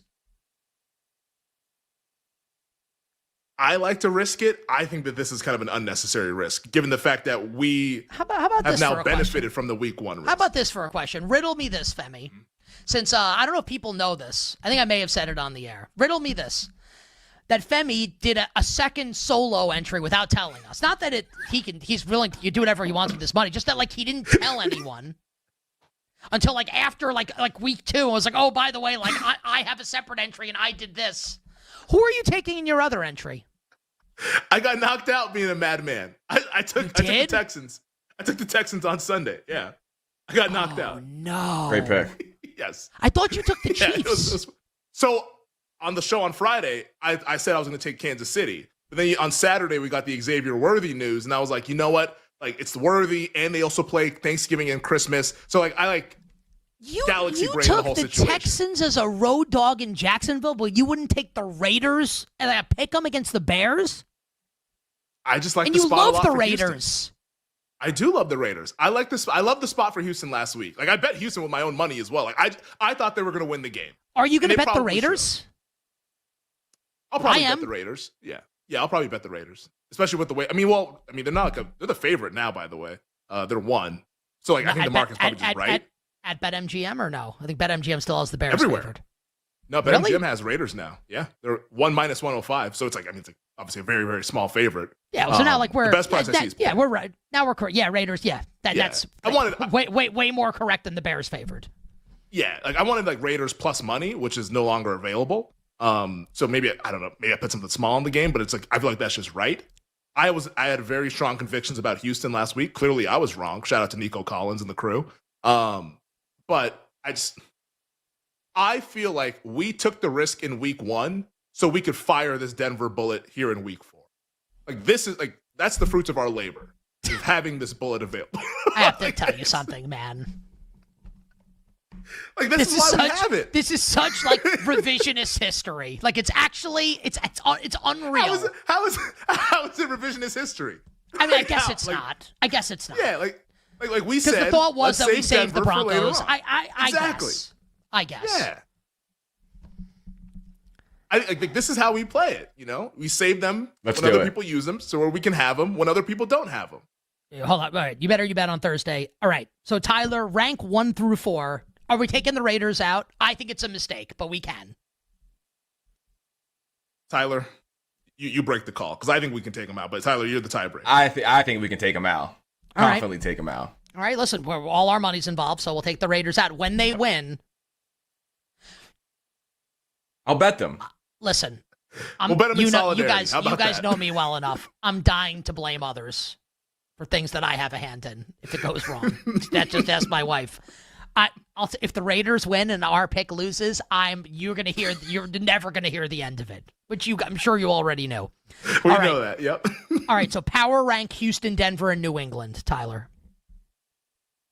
Denver, Houston, New England. Those are my 1, 2, 3. Denver, Houston, New England. Femi. New England, Denver, Houston. And then me, I will say Houston, New England, Denver. We all have a different. So I was like, have we gotten any closer?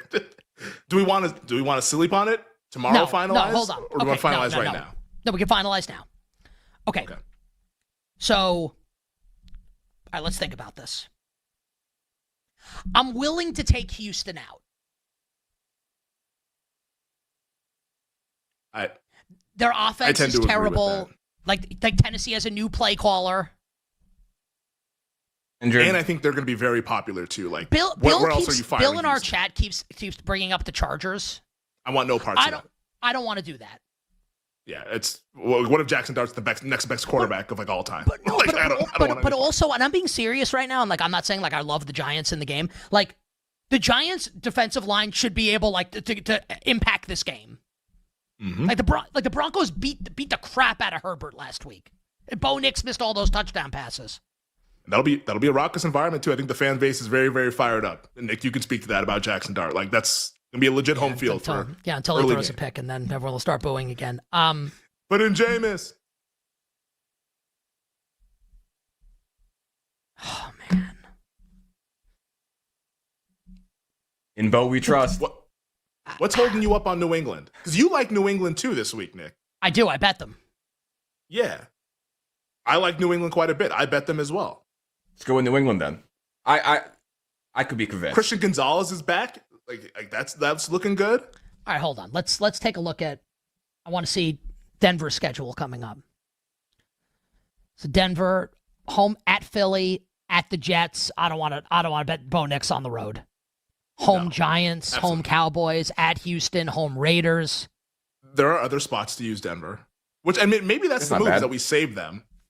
Like the more we save them, like the further like we're gonna go along, and all of a sudden it's like 15% of the pool has Denver, and we have that bullet. Should we just use the Lions? Like, how are the Lions losing at home to the Browns? I don't think they are, but I just don't think we gain that much by using them. Like, I feel like we want to survive and also like gain. Survivors, yeah. I mean, I guess that's. I don't know. I kind of feel like you have to make it to the next week. I mean, like taking the Detroit Lions is the equivalent of like punting on 4th and 2 at midfield. Like that's what that is. Yes, but except you win if you do that. Like you win if you. I mean, there's no guarantee. You think the Lions are going to lose? I don't think so, but it's an NFL game. We've seen 21-point favorites lose. Are we doing that? Is that what we're doing right now? Like the any given Sunday thing with the Lions hosting the Browns? That's literally what this is. Survivor is any given Sunday. That's literally what this is. Like, that's what it is. Denver or New England? Final answer, Tyler. You guys like the Patriots. Let's go with New England. Femi, final answer. I'll defer. New England or defer. Denver?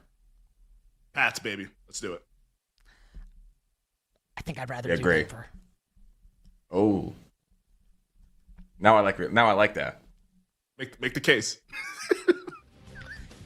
We'll do it tomorrow. We're down to New England or Denver. We'll sleep on it. I don't know, because, like, what if the Patriots turn it over like 9 times again? Yes. Yeah, and then we lose. That's what happens. What if they don't? I'm not having a great time. You Hour number two coming up next. Femi's betting things, including Major League Baseball. We'll be right back with You Better You Bet on the BetMGM Network. Make it legendary.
Why are the Broncos favored by 7.5? Somebody riddle me this. Because the Broncos got had their a ass good whooped? season last year. The Broncos were good last year. Yeah, I don't understand this at all, man. Look, Cincinnati looked awful without Burrow. We all understand what happened. But we're flipping that much? We went from Jake Browning is not a bad backup. Jake Browning's won games. He has weapons to, nope, we got to make a trade. You got to bring in a different quarterback for Cincinnati. Let's pump the brakes a little bit.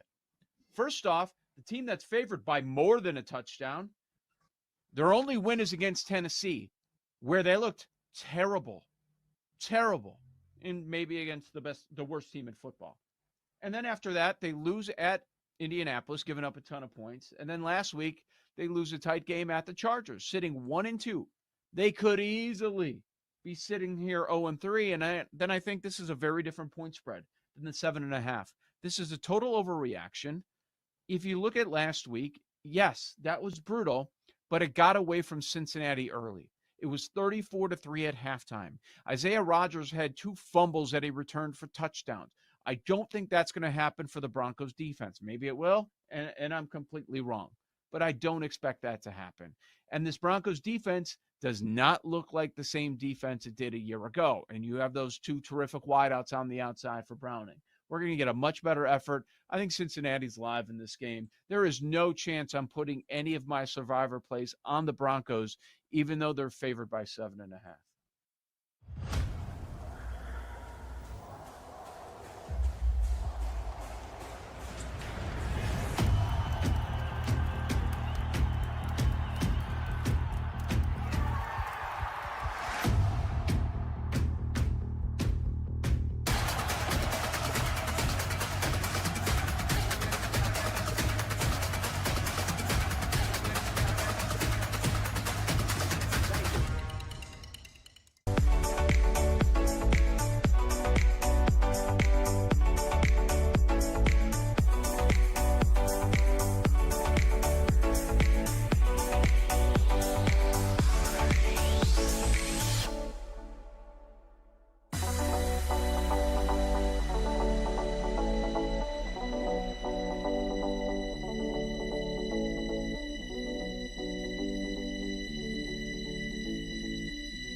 Get ready to experience the ultimate fusion of wagering and entertainment. This is the BetMGM Network. Kicking off your morning with the Daily Tip with Michael Jenkins and Chelsea Messenger. Over. It's a very simple way to look at it. It's the best way to look at it. Followed by the newly branded Bet Sweats with Joe O and Sammy P. When I stop talking, that's when you jump in usually. He said, ring that bell! He said, ring that bell! Then it's You Better You Bet, hosted by Nick Costos and Femi Buffet. Great teams and great players get a whistle. It's happened forever. It will continue to happen. Capped off every night with the electric Brad Evans and Ryan Horvath on BetMGM tonight. Oh, that's a sexy phrase. Quote Dr. Dre, creep with me and walk with me on this one. Welcome to a new era of Wagertainment. This is the BetMGM Network. Please gamble responsibly.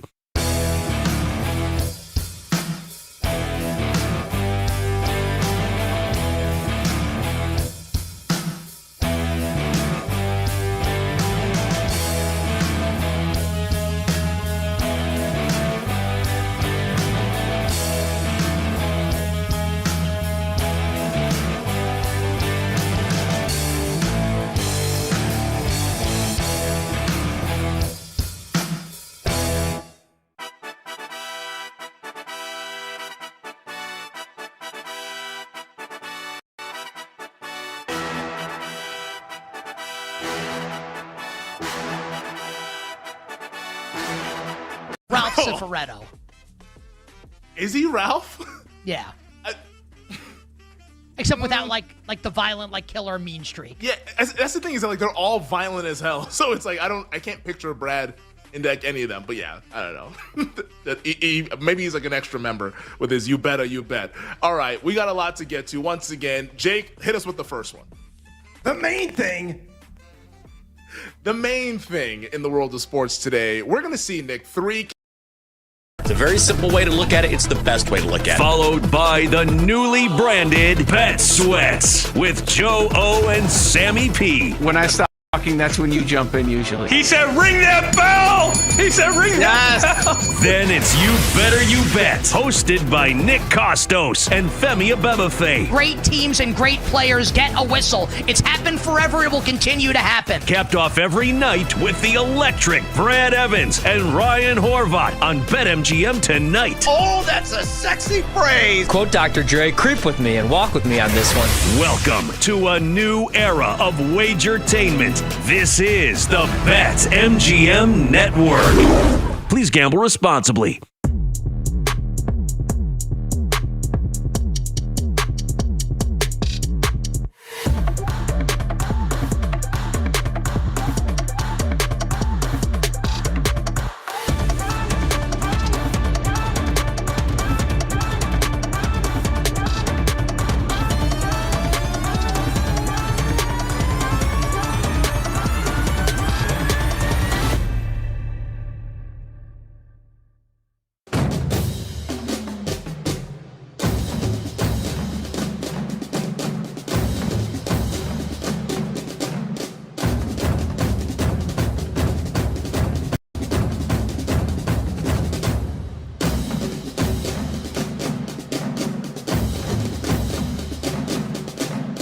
I guess we'll end up running into the same teams.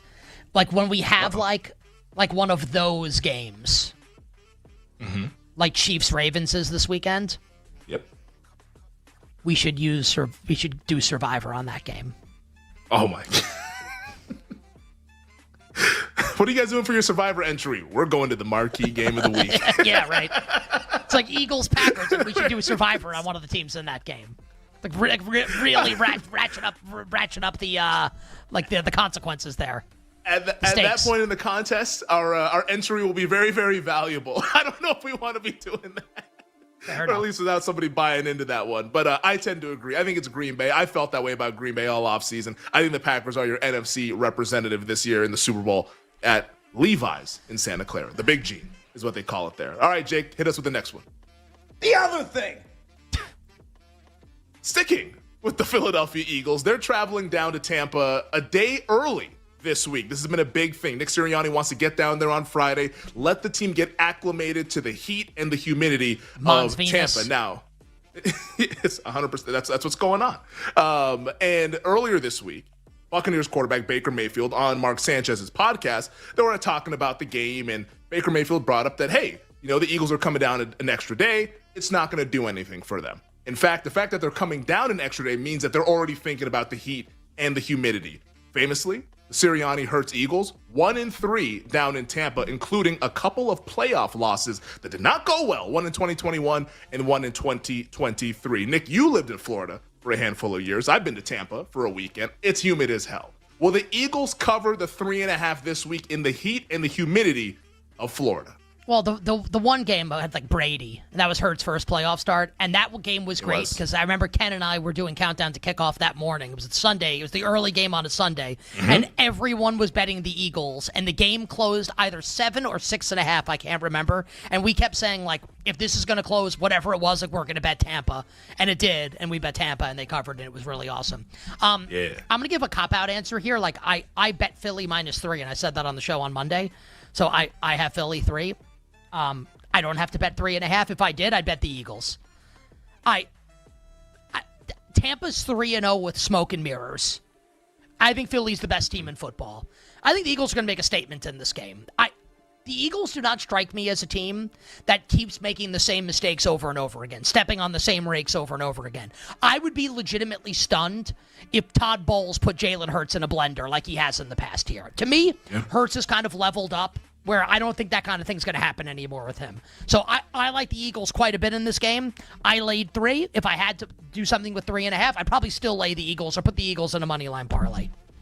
It is pretty funny how like these two teams, the vibes are completely different from 3-0. Like Philly, obviously, Philadelphia media is very much intense, more intense than Tampa Bay media. But like 3-0 Eagles, you think that they're 0-3 the way everyone's talking about the offense, and like everyone's been like, what's going on? Like we need to get AJ Brown and Devontae Smith more involved. Meanwhile, Tampa's 3-0 on like last second victories in all 3 of them, and you could poke holes in what Tampa's doing as well. Also, this Baker Mayfield bicep thing feels like it's not being talked about enough. I know he's been limited at practice and he's been taking like mental reps and stuff. Like, I don't know how I love this Mayfield bicep injury. Like a quarterback, you're throwing, your bicep's going to be stressed with all the passing attempts. So at 3, I would bet Eagles. 3.5, I would probably bet the Eagles as well. Like it's never Tampa for me, even though the Bucs are getting back some reinforcements with Tristan Wirfs and Chris Godwin as they lose Mike Evans as well, unfortunately. Jake, hit us with the next one.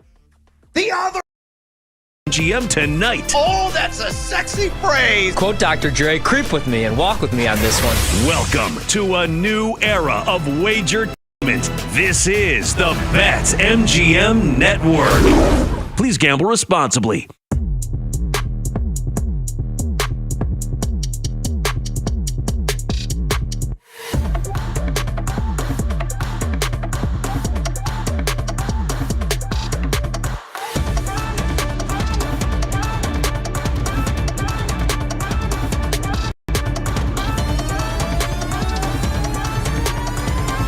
Going to close 3 now.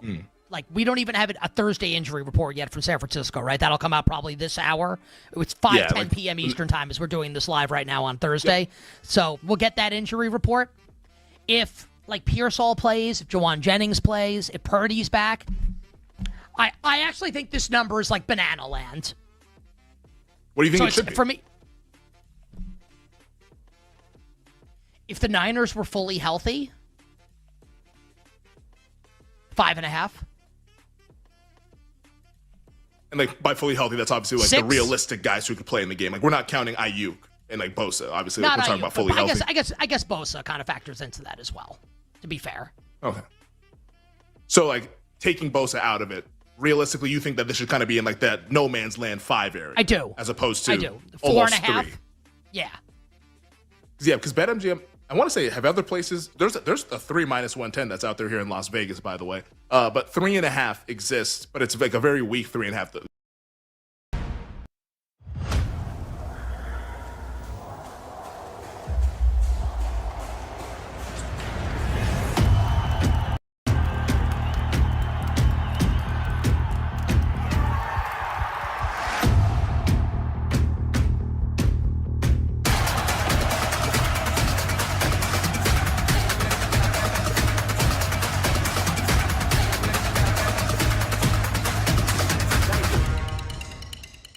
Get ready to experience the ultimate fusion of wagering and entertainment. This is the BetMGM Network. Kicking off your morning with the Daily Tip with Michael Jenkins and Chelsea Messenger. Over. It's a very simple way to look at it. It's the best way to look at it. Followed by the newly branded Bet Sweats with Joe O and Sammy P. Stop talking. That's when you jump in usually. He said, ring that bell! He said, ring. How about you? Yeah, well, let's find out on Sunday if it's a good job. Yeah, I mean, it wasn't a great job with New Orleans. I love the Jaguars this year. I think they might stink. Now I'm in already. Yeah. I mean, you don't have to twist my arm to tell me the Jaguars might stink. That was my whole thought process going into the season. How about this? We get a good injury report for San Francisco, and I can. Network. Please gamble responsibly.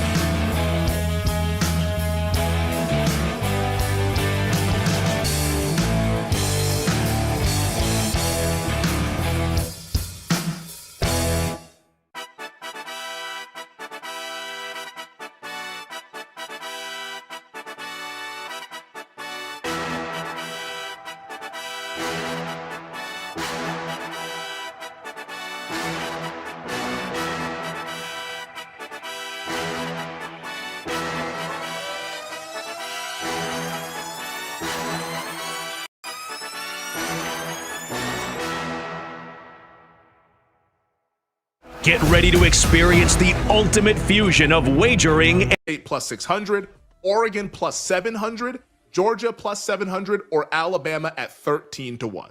Georgia, easily for me. It's Georgia. I think Gunnar Stockton showed you. I already like Gunnar Stockton more than I like Carson Beck last year at Georgia.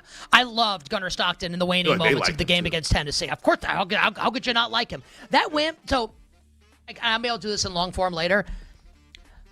Great. Like Alabama, great. Like you beat Louisiana Monroe by 1,000. Like you beat a bad Wisconsin team that they want to fire the coach, and like Fat Barry Alvarez is taking shots at the fan base while he's collecting and counting his money. Like great. Like congratulations. I mean, he's fat. Right? Yeah, I think it's almost like implied, isn't it? Well, I mean, yeah, because he's been fat for a long Entertainment. This is the BetMGM Network. Please gamble responsibly.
Get ready to experience the ultimate fusion of wagering and entertainment. This is the BetMGM Network. Kicking off your morning with the Daily Tip with Michael Jenkins and Chelsea Messenger. Over. It's a very simple way to look at it. It's the best way to look at it. Followed by the newly branded Bet Sweats with Joe O and Sammy P. When I stop talking,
Out of the backfield, quarterback run all the way, and here he goes. Underwood, touchdown, Michigan.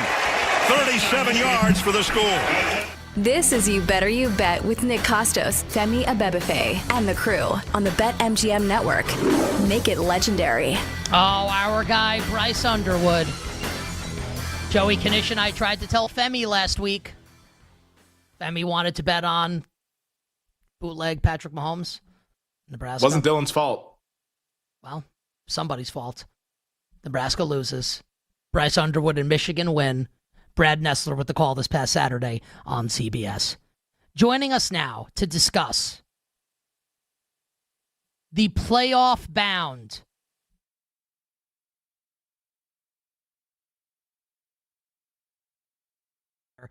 you know him from the Hammer. Hit the books with our friend Brad Powers. You follow him on Twitter at Joey Knish22. The great Joey Knish. Knish, welcome back to the show. What's going on? Gentlemen, tremendous football Thursday, and we're sitting here in Southeast. Bets, hosted by Nick Costos and Femi Abebefe. Great teams and great players get a whistle. It's happened forever. It will continue to happen. Capped off every night with the electric Brad Evans and Ryan Horvat on BetMGM tonight. Oh, that's a sexy phrase. Quote Dr. Dre, creep with me and walk with me on this one. Welcome to a new era of Wagertainment. This is the BetMGM Network. Please gamble responsibly.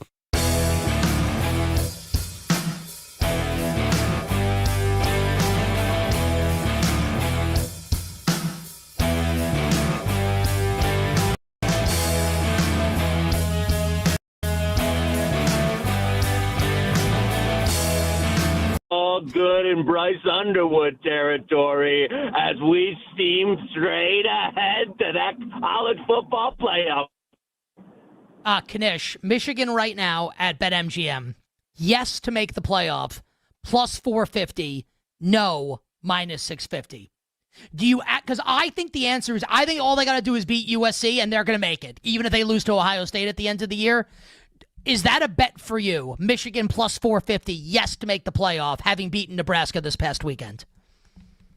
No, I'm in. I'm in with you. I know we talked a little off air. I agree with your analysis. Straight, like, one, if you get the USC win, which then I think you're free rolling. Like that, the way that their schedule is lined up right before the Ohio State game, they got 4 cupcakes. There's no Oregon. There's no Penn State. There's no Indiana. Like, it just, you've got kind of the bottom tier of the Big Ten where you can win that USC game, and then I think you're just making it. Then I think if you took the plus 450 now, you win that USC game, I think they're in. You can lose to Ohio State and still get there. Even if you lose the USC game, then you've got that Ohio State game end of the year. A 10-2 Michigan game, or 10-2 Michigan team, any way you slice it, is in the playoff, 100%. And I think if you're getting 450 now, I'm in, baby. I absolutely love it, and you know I agree with you. All right, let's stay in the Big Ten, Knish, and let's talk about some of the biggest games this weekend. Happy Valley, Penn State, and Oregon. 2 big game choke artists. How do you bet the game? Penn State in between, a 3 and 3.5 point home favorite. What do you think with Penn State and Oregon at the whiteout? Yeah, listen, I mean, both these teams have played complete frauds, like absolutely nobody. It's a Penn State team that hasn't won a big game. You know, it's not the team that you want in a big game. And you know what? I took the points here. There was the 3.5. I took the 3.5. I don't think Keenan, now, if you want to sell me on, Nicky Narrative Street of the whiteout, it's the bye. They've been waiting for this game. They've been setting up for it. This is the year for Penn State, yada, yada, yada. I can hear that. I just think there's not much separating these teams. And you could even sell me on the fact that I think Oregon is a little bit more talented. One of those games, like a Happy Valley at night, where depending on how you do these things, maybe you have them, the home field advantage being 3.5 more points than that. I just think Oregon is a slightly better team than Penn State, and I'm getting 3.5 on the road with a coaching staff with Lanning and the boys that I trust much more than what's happening, than the James Franklin crew. Give me Oregon, give me the Ducks, give me the points in this one. Well, Knish, how are you betting the SEC matchup? Alabama and Georgia. Georgia, between the hedges, 3-point home favorites. Ty Simpson, the first road test week 1 against Florida State, that didn't go well. How do you think it goes Saturday night? This is not, I know that was not, Ty Simpson, not a great first test, but you know what? You've seen an Alabama team a little bit, again, much, much sharper after that week 1 kind of disaster, we'll call it, that I think is playing up. And a Georgia team that, Again, call it what it is. They needed a miracle to win that Tennessee game. I don't think this Georgia defense. We may have lost Knish on his cell phone. All right, Knish, we got you. Go ahead. We lost your cell connection for a second, but you were saying about Georgia needed a miracle to beat Tennessee. Continue.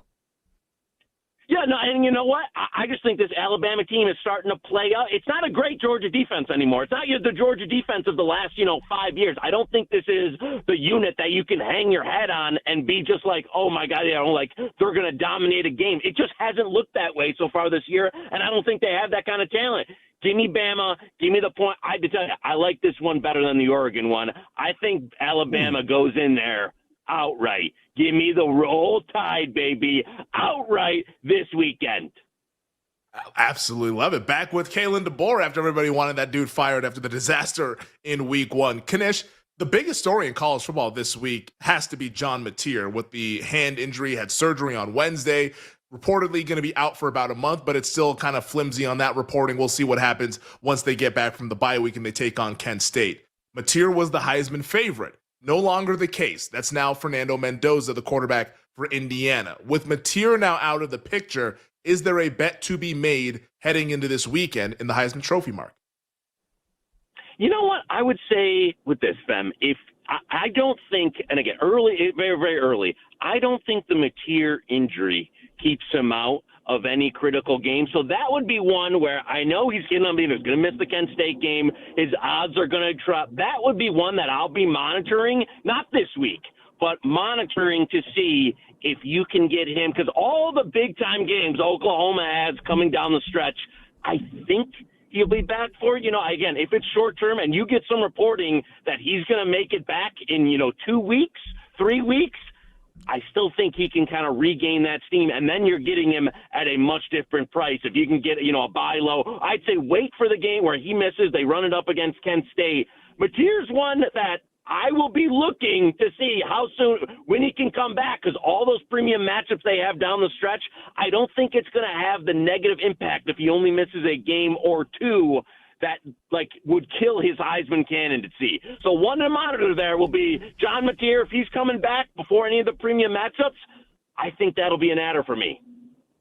Okay, so you're going to look to try to buy the dip on John Mateer. I'm more of a Jaden Mayava guy, me personally. I think USC's offense is one of the best in the country. They're going to continue to put up numbers, and he's got some big spots ahead, including against your squad, Michigan. Speaking of USC, Kanish, on the road, laying 6.5 against an Illinois team that got embarrassed by Fernando Mendoza, Curt Cignetti, and that Indiana Hoosier squad. How are you betting the big noon kickoff game, Illini catching nearly a touchdown at home with the early start?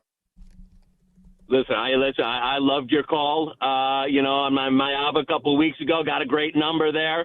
Love this USC team, what I've seen so far. Illinois coming off, a devastating, absolutely embarrassing loss versus Indiana. Double cross. Give me the Illini, baby. There's no point, but give me the buy low for USC cross country coming into Champaign. And again, I know look aheads aren't the end all be all. This is a game on the look ahead market that was 1.5. If you want to tell me, you can get to a 2-3 point adjustment, get you to USC favored by 4.5. This now got up to 6.5. There were some 7.5 out there. To me, big-time overreaction for an Illinois team that, again, was probably highly overvalued, got faded last week, but to now come back and be, this large of a home dog versus a USC team that, again, offensively, I'm with you. Lights out. Defensively, I don't think is particularly good. I don't think who they've played so far, their body of work is particularly good. Give me the Fighting Illini and the points as a home dog. That could be a little, live this weekend, too. Fighting Illini for me in that one. You bet on this Thursday. Our guest is Joey Kanish, Pro Sports Bettor, The Hammer. Hit the books with Brad Powers on Twitter at Joey Kanish22. Kanish, I love LSU to win on Saturday at the Grove. What do you like, if anything, LSU at Ole Miss? Yeah, at the Grove I'll tell you what. You know what? Maybe even 2 weeks ago, 3 weeks ago, I know I would have been with you. I didn't love Austin Simmons' Ole Miss. I'm sold on the new team. My man Chambliss from Ferris State, great local program, Division II powerhouse. This kid, I think, has elevated the Ole Miss offense, has gotten the passing game a lot more dynamic. I'm going to go a little head-to-head with Nikki Go Tigers over there. Give me Ole Miss. Give me Hotty Toddy, baby. Give me the Land Shark. I'll go head-to-head with you. I'm going Ole Miss for me in this one. Just, I'm going to, against my better judgment, ask this question. Before you answer, just consider that we're regulated by the FCC. Shout out to Jimmy Kimmel and everyone involved there. What do you make of, you know what? Do I want to ask you about Lane Kiffin's daughter dating the LSU linebacker? I'm not sure. What do we think here, guys, in the crew? Is this a good question to ask or a bad question to ask? Ask it. What do you think, Kanish, about, I think this is the weirdest storyline ever heading into a game. Just try not to get all of us fired, please. Listen, I appreciate the dice roll and the faith in Joey K. Half the reason I didn't actually bring that angle up was because, sometimes I can't trust what's going to come out of my own brain. But the hard launch, the narrative street, you want some Joey narrative street? His daughter hard launching the relationship on the gram with an LSU defense, and you don't think Lane is going to be staying up till midnight in the lab cooking up some plays to make him look foolish? I love that Lane get the revenge. No better than a scorned father with his daughter dating the enemy. Give me Lane to run it up big this weekend. The last thing I'll say on that is, if that doesn't work out, you can always, be in Joey K's DMs. I knew that was coming. By the way, you're way too old to be saying like a sentence like hard launch on the gram. Act your age, clown. What's your favorite bet in college football this week that we haven't talked about yet? We gotta get NFL too, because I got one for you. One NFL set up. But favorite one that we haven't talked about yet. You know what? I gotta tell you, this is gonna be. It's a little bit gross. It's a little bit disgusting, but it's local, and it's Eastern Michigan versus Central Michigan this weekend. And you know what? I'm going with Eastern, baby. I don't think this Central team. I'm not going to spend a bunch of time breaking this down because nobody who knows what I'm talking about. I don't think the Central team's any good. I don't think they've been any good all year. I think they're terrible. Eastern Michigan, give me the points. They go in to Mount Pleasant and take down the Chippewas outright. Eastern Michigan in a local battle of the directional schools that I know everyone will be locked in on. Just one like generic NFL question. Do you have an NFL best bet for this weekend? One NFL bet for this week. There's some people on this network, some people on these airwaves that would have you believe that Jackson Dart isn't a total bust, that he isn't a total fraud, that he wasn't drafted by one of the worst organizations in football. And now his first start is going to go against the greatest football coach in the history of the sport. I've been riding this Chargers team all the way. They're going to go in, and I can't wait. I can't wait for the Nikki Kostos tweet about 3 minutes into that game when Dart's already thrown a pick six and he's laying on his back and he's saying maybe we should have just let Russ keep cooking, baby. Chargers in a rout this weekend at MetLife. Hide your kids, hide your daughters. Don't let them watch it on the gram because Chargers go in and beat them bad. I love LAC this weekend to keep it rolling. Part of me actually wants that to happen. I'm being honest. You have a random bet in the accounts for us, Kanish, to wrap up? We're going to go, listen, WNBA, back to the well, WNBA playoffs. What's that? I got a fever. Give me the fever to even up the series. Take the points outright for the Aces tomorrow night. Indiana, we don't need CC. We got everybody we need on the wagon. Fever plus go call 4.5 on the points. They win outright. Are you? I don't know if you do Survivor NFL, and if so, are you still alive this season? No, I'm out. Well, yes, I do. No, I'm out. The Browns miracle comeback and the Cheesehead screwed me last week. I want to take the Lions this week. Femi wants to wait to use them until later in the season. Are you worried? Well, that's a great question for you because you had the Packers last week and they lost to the Browns. Any concern that the Lions could lose to the Browns this week at home? 10 seconds. No, absolutely not. If you want to save the Lions, I don't blame it. But in terms of this week, just survive.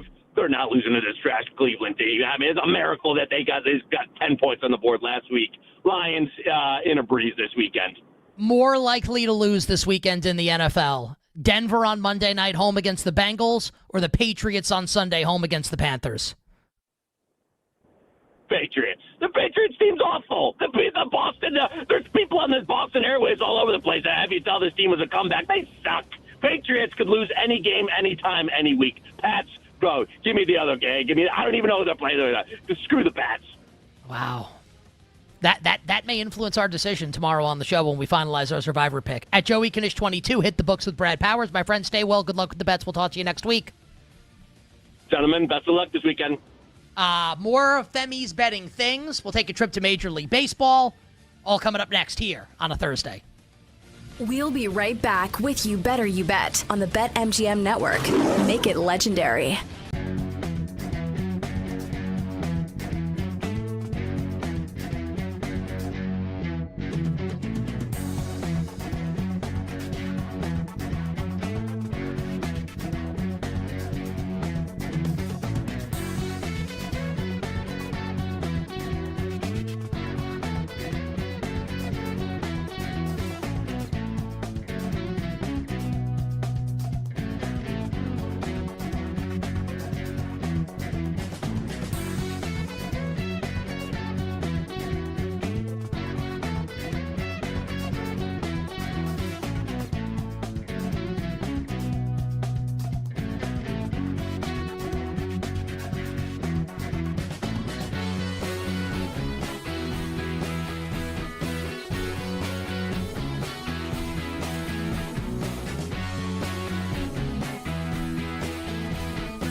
Why are the Broncos favored by 7.5? Somebody riddle me this. Because the Broncos got had their a ass good whooped? season last year. The Broncos were good last year. Yeah, I don't understand this at all, man. Look, Cincinnati looked awful without Burrow. We all understand what happened. But we're flipping that much? We went from Jake Browning is not a bad backup. Jake Browning's won games. He has weapons to, nope, we got to make a trade. You got to bring in a different quarterback for Cincinnati. Let's pump the brakes a little bit.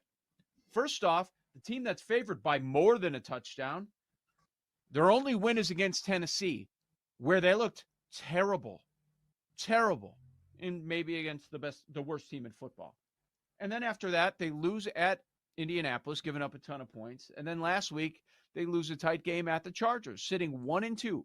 They could easily be sitting here 0-3. And then I think this is a very different point spread than the 7.5. This is a total overreaction. If you look at last week, yes, that was brutal, but it got away from Cincinnati early. It was 34-3 at halftime. Isaiah Rodgers had 2 fumbles that he returned for touchdowns. I don't think that's going to happen for the Broncos defense. Maybe it will, and I'm completely wrong. But I don't expect that to happen.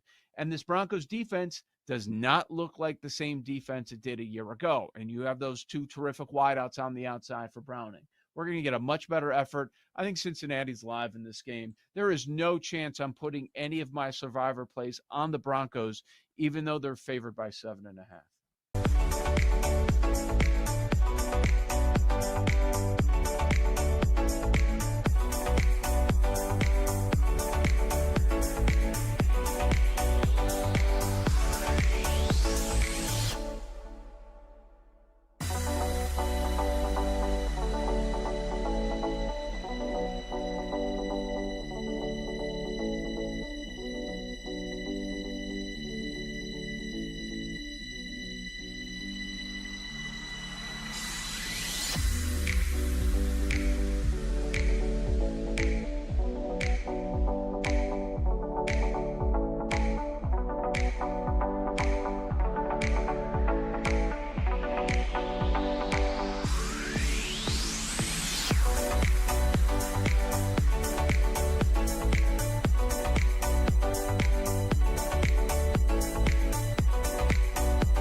We searched near and far. We found the best of the best. And now You Better You Bet brings you Things.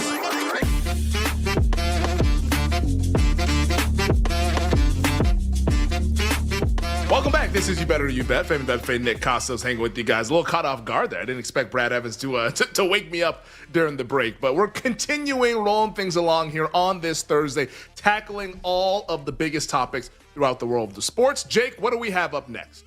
The final thing. The final thing. We're staying in college football for the final thing. And, you know, I love me a dead cat bounce spot. What is that? That is the first game after a head coach got fired. And luckily in college football, we have two of them. I like both. Today. You're going to ask me which one I like more. I like both. Well, I like Oklahoma here's the State thing. and UCLA. Well, if you could only bet one, which one do you like better? Both. No, you have to pick one. You have to pick one. UCLA, because Deshaun Foster was so incompetent that, like, it has to get better. But that line's moved off 7, right? It's 6.5 now, yeah. And what's the Oklahoma State line? 20.5 against Baylor? How about 21. UCLA? There's 21 that's out there. Okay. I would rather bet UCLA because I think Sawyer Robertson's awesome. You don't want to face Sawyer, and also you think Deshaun Foster was just doing a horrendous job, which, of course, I mean, he got fired like not even 2 years into the job. So Australian I think it's a very slapping. fair argument. Yes.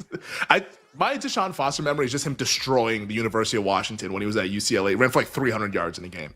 He Obviously had a good career with the Carolina Panthers. He was awesome NFL running back, too. Terrible head coach. He destroyed the Huskies, but didn't work out for him as the head coach out there for the UCLA Bruins. All right, so those are the college football things. Jake, hit us with the next one.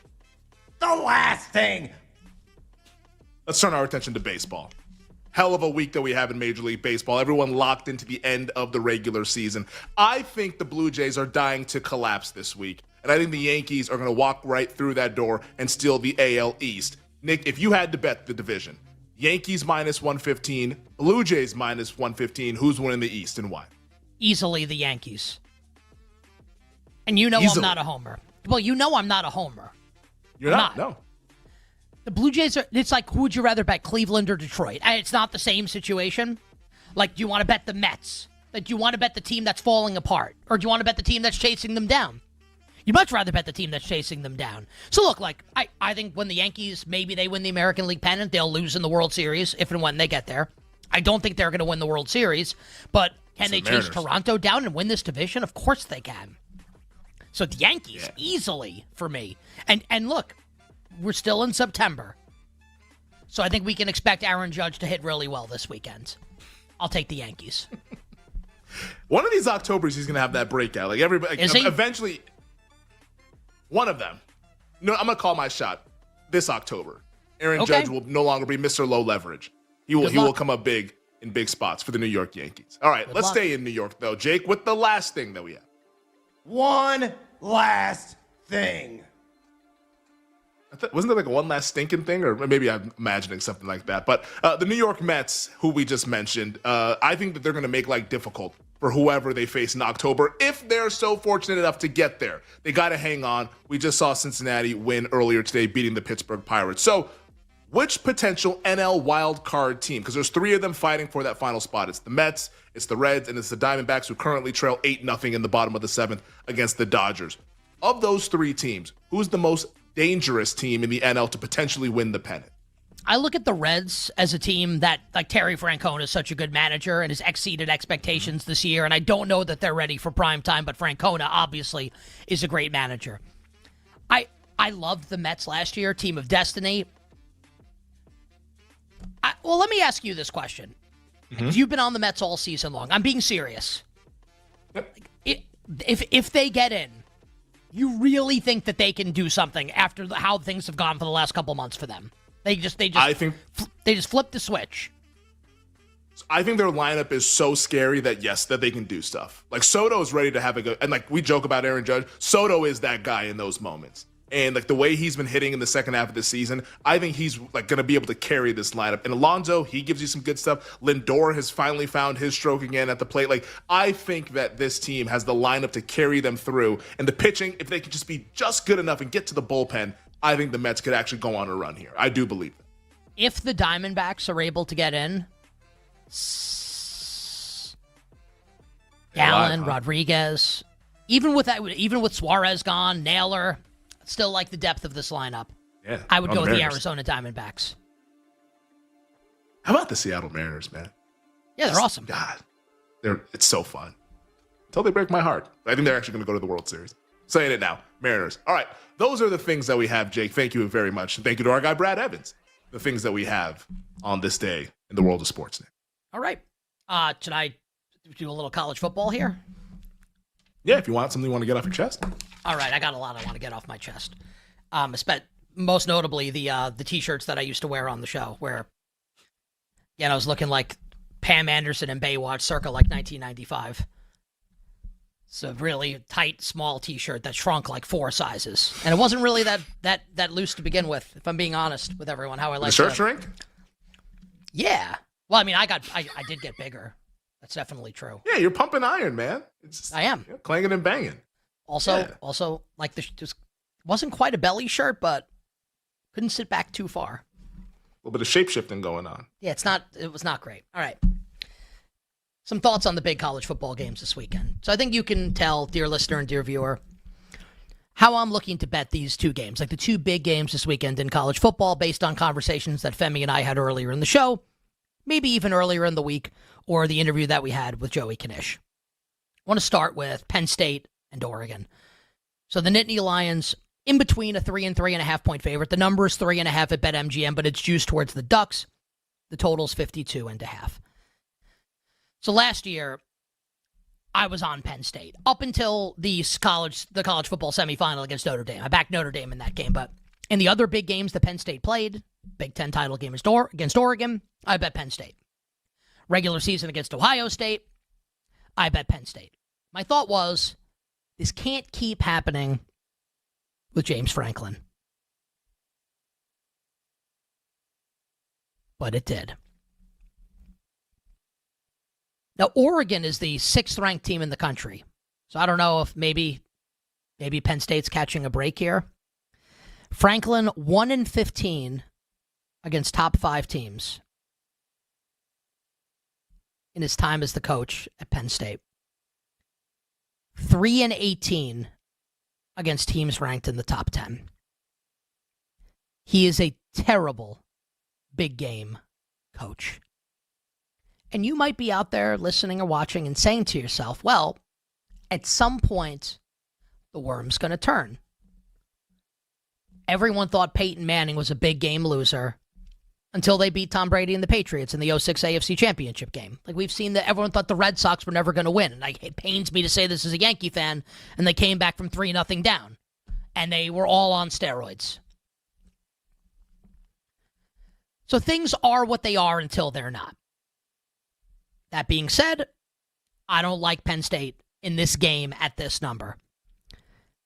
There's also the curious case of Drew Aller, who alternates sometimes between looking like a no-doubt first-round NFL pick and someone who maybe shouldn't even be starting in college. The game he played against Notre Dame in the national semifinal was horrific. And I'm happy it happened because me and Femi bet Notre Dame. Tyler Morales is a loser. He bet Penn State. And he had to suffer through Drew Aller just urinating down his leg in that game against the Notre Dame defense. So I don't trust the quarterback, and I don't trust the coach. To be fair, Dan Lanning is not exactly Nick Saban as far as big game goes in college football. The Pac-12 title game a couple years ago against Washington, I bet Washington in that game. And you people, longtime listeners and viewers of the show, will remember that. I can't believe that Oregon lost that game. And they were favored in the game, obviously. Losing to Ohio State in the Rose Bowl, and not just losing to Ohio State in the Rose Bowl, getting annihilated by Ohio State in the Rose Bowl. So I don't think Lanning's a great big game coach. And look, and he's kind of like a bully in the sense that Oregon destroys bad teams, destroys bad teams. But then maybe doesn't necessarily come to play in the way that you think they might should against the best of the best. So if that's true, and on one hand we have big game loser James Franklin and Drew Aller, who I don't trust in a big spot, against Dan Lanning, who may also be a big game loser. The thing is, I don't know about Dante Moore.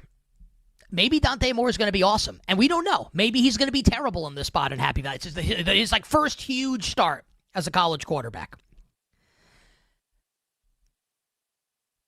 If this game were in Eugene and the Ducks were 3.5-point home favorites, I would take the points with Penn State.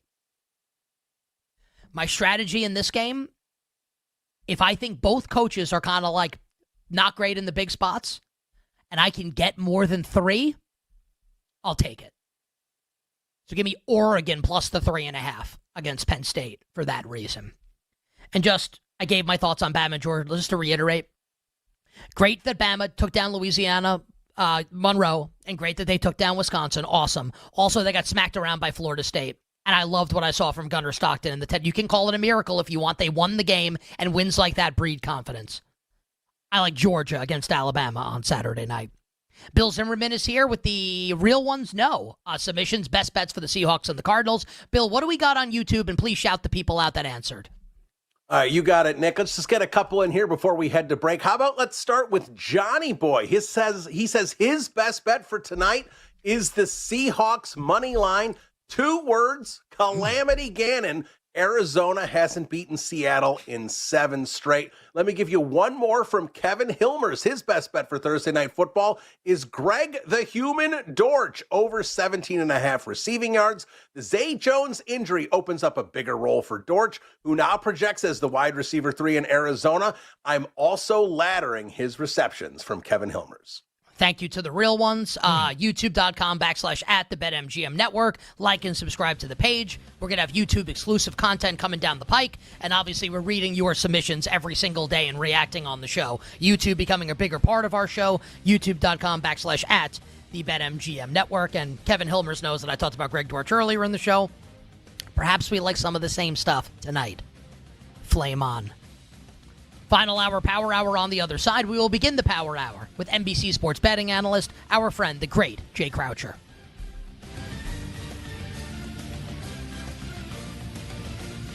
We'll be right back with You Better You Bet on the BetMGM Network. Make it legendary.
Oh, yeah, definitely. Play him over Marcus Mariota. I have no fond feelings for the Dak attack this week. I think they're going to be, rather mundane, the effort overall for him. No CeeDee Lamb, 76% starting Yahoo leagues, largely because he faced the Bears. It was subpar in that game, which is a mother of all matchups kind of scenario.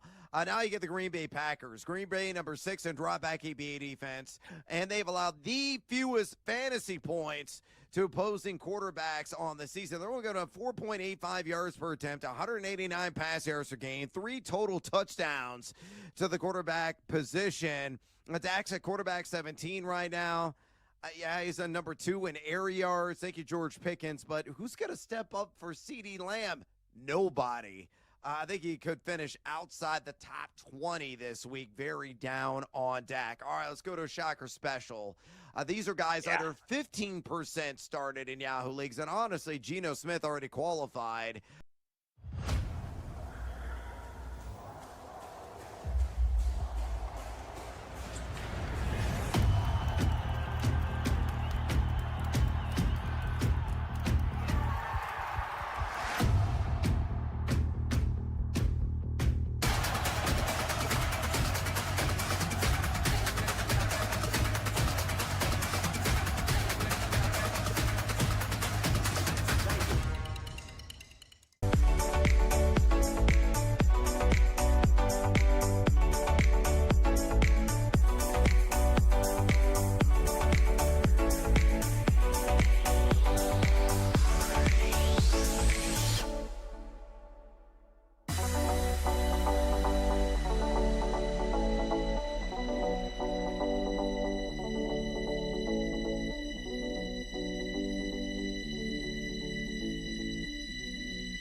This is You Better You Bet with Nick Costos, Femi Abebefe, and the crew on the BetMGM network.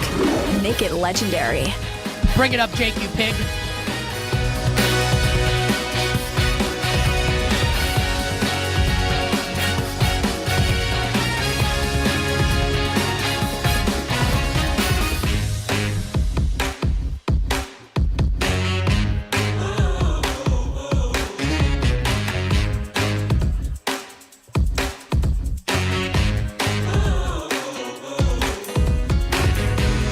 Final hour.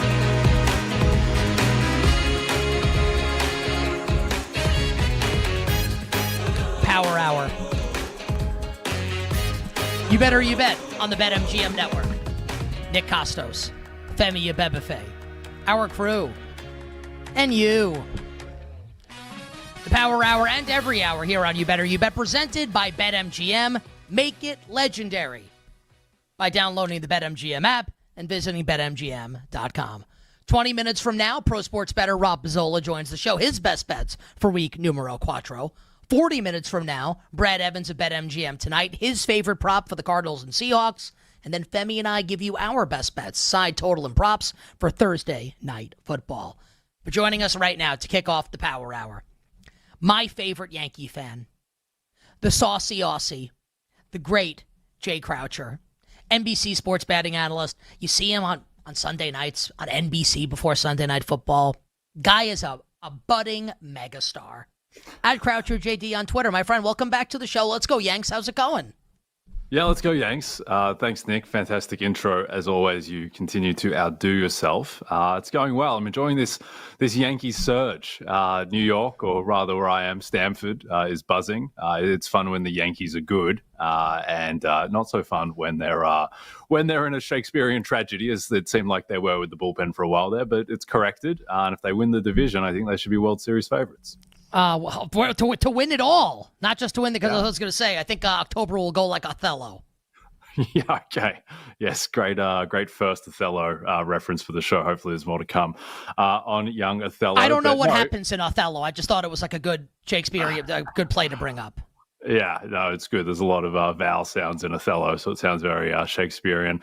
Look, yes. If they win the division, they're almost certainly going to be the 1 seed. And if they get the 1 seed and they get a bye, then I think they're the best of the 4 bye teams. And because given that the Dodgers are going to be a 3 seed and can't get a bye, and the American League isn't particularly good, and they would have home field throughout, and particularly against Seattle, which would be important. So yeah, I think that the Yankees are just as good a team as they were last year, if not better, even with the loss of Soto. I think they've patched up the roster in other parts. So, yeah, I think it'd be very exciting. Expectations would be very high, Nick, if they get the 1 seed. Othello kills himself at the end. I just looked it up. Sorry for the spoiler alert. Spoiler alert, 100 years after the fact. So it is a great representation of the New York Yankees in October. Let's talk about the Yankees. Hopefully we don't get the same outcome for Jose Caballero or something if it all goes south. Yes, well, if Anthony Volpe is going to be playing, then we may get that outcome. I just say before we jump into it, there's on the MTA train that goes from Stamford to Grand Central. There's an Anthony Volpe.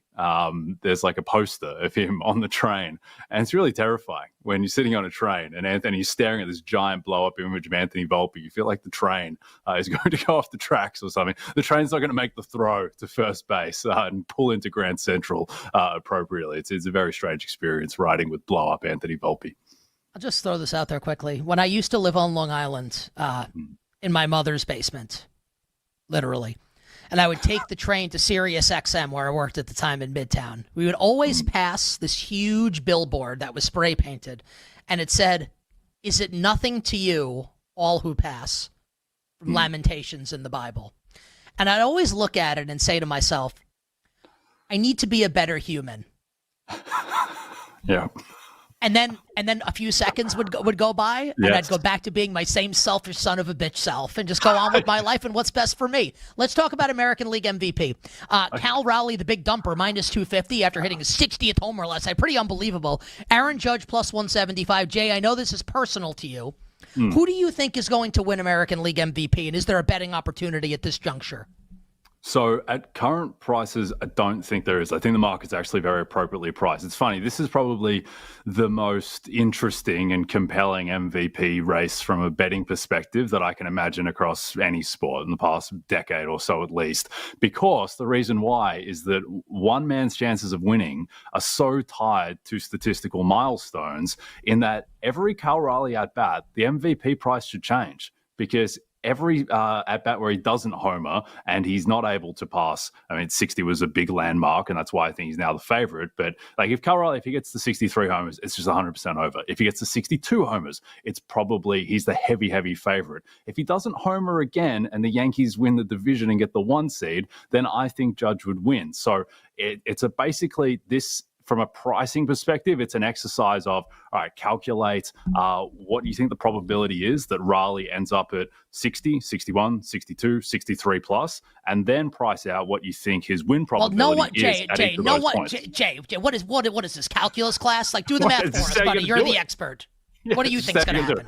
Anyway, I've done the math for you, Nick. I've done it. And so when you put it into the J supercomputer, which is really just an Excel sheet with like 3 columns and a couple of rows because it's not very sophisticated for this race. So what it comes out for me is Riley minus 200, Judge plus 200. So I think that it's a 67-33 race. But the crazy thing is, and why it is so insane, is that I messaged 2 people last night that I think the race might be over 4 hours apart. And it was about 2 different players, because after the Judge hit the 2 homers, then I really thought that if Riley doesn't homer tonight, then it's going to feel this morning like it's almost over. And the fact that he hits 2 just completely reorients the race.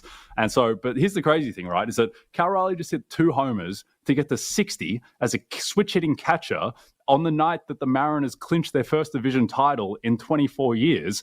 And he's not minus 10,000 to win American League MVP because Aaron Judge is just that good and the numbers are that good. So I think there's still room for this to take another turn. I think if Riley, there's 4 games left. If he doesn't homer again and the Yankees win the division, I think Judge would win. So I do think that there is still room for more things to happen in the race. But I do think it's appropriately priced for now. But the price should change literally by every 20 minutes that Cal Riley takes his plate appearances. I just want to, just in case, because we have some younger viewers of the show, right? Just in case people don't remember what happened the last time the Mariners won the division.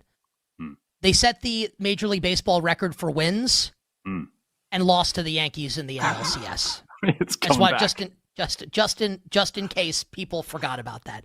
You bet on this Thursday. We'll get to the NFL in a moment, Jay, but anything else? And we've got Jim Bowden's going to join us tomorrow on the show, former Major League Baseball general manager. We got a special guest coming up on Monday if Bill Zimmerman does his job. And Femi and I and the crew will be giving our baseball bets tomorrow and Monday for the postseason and the end of the regular season.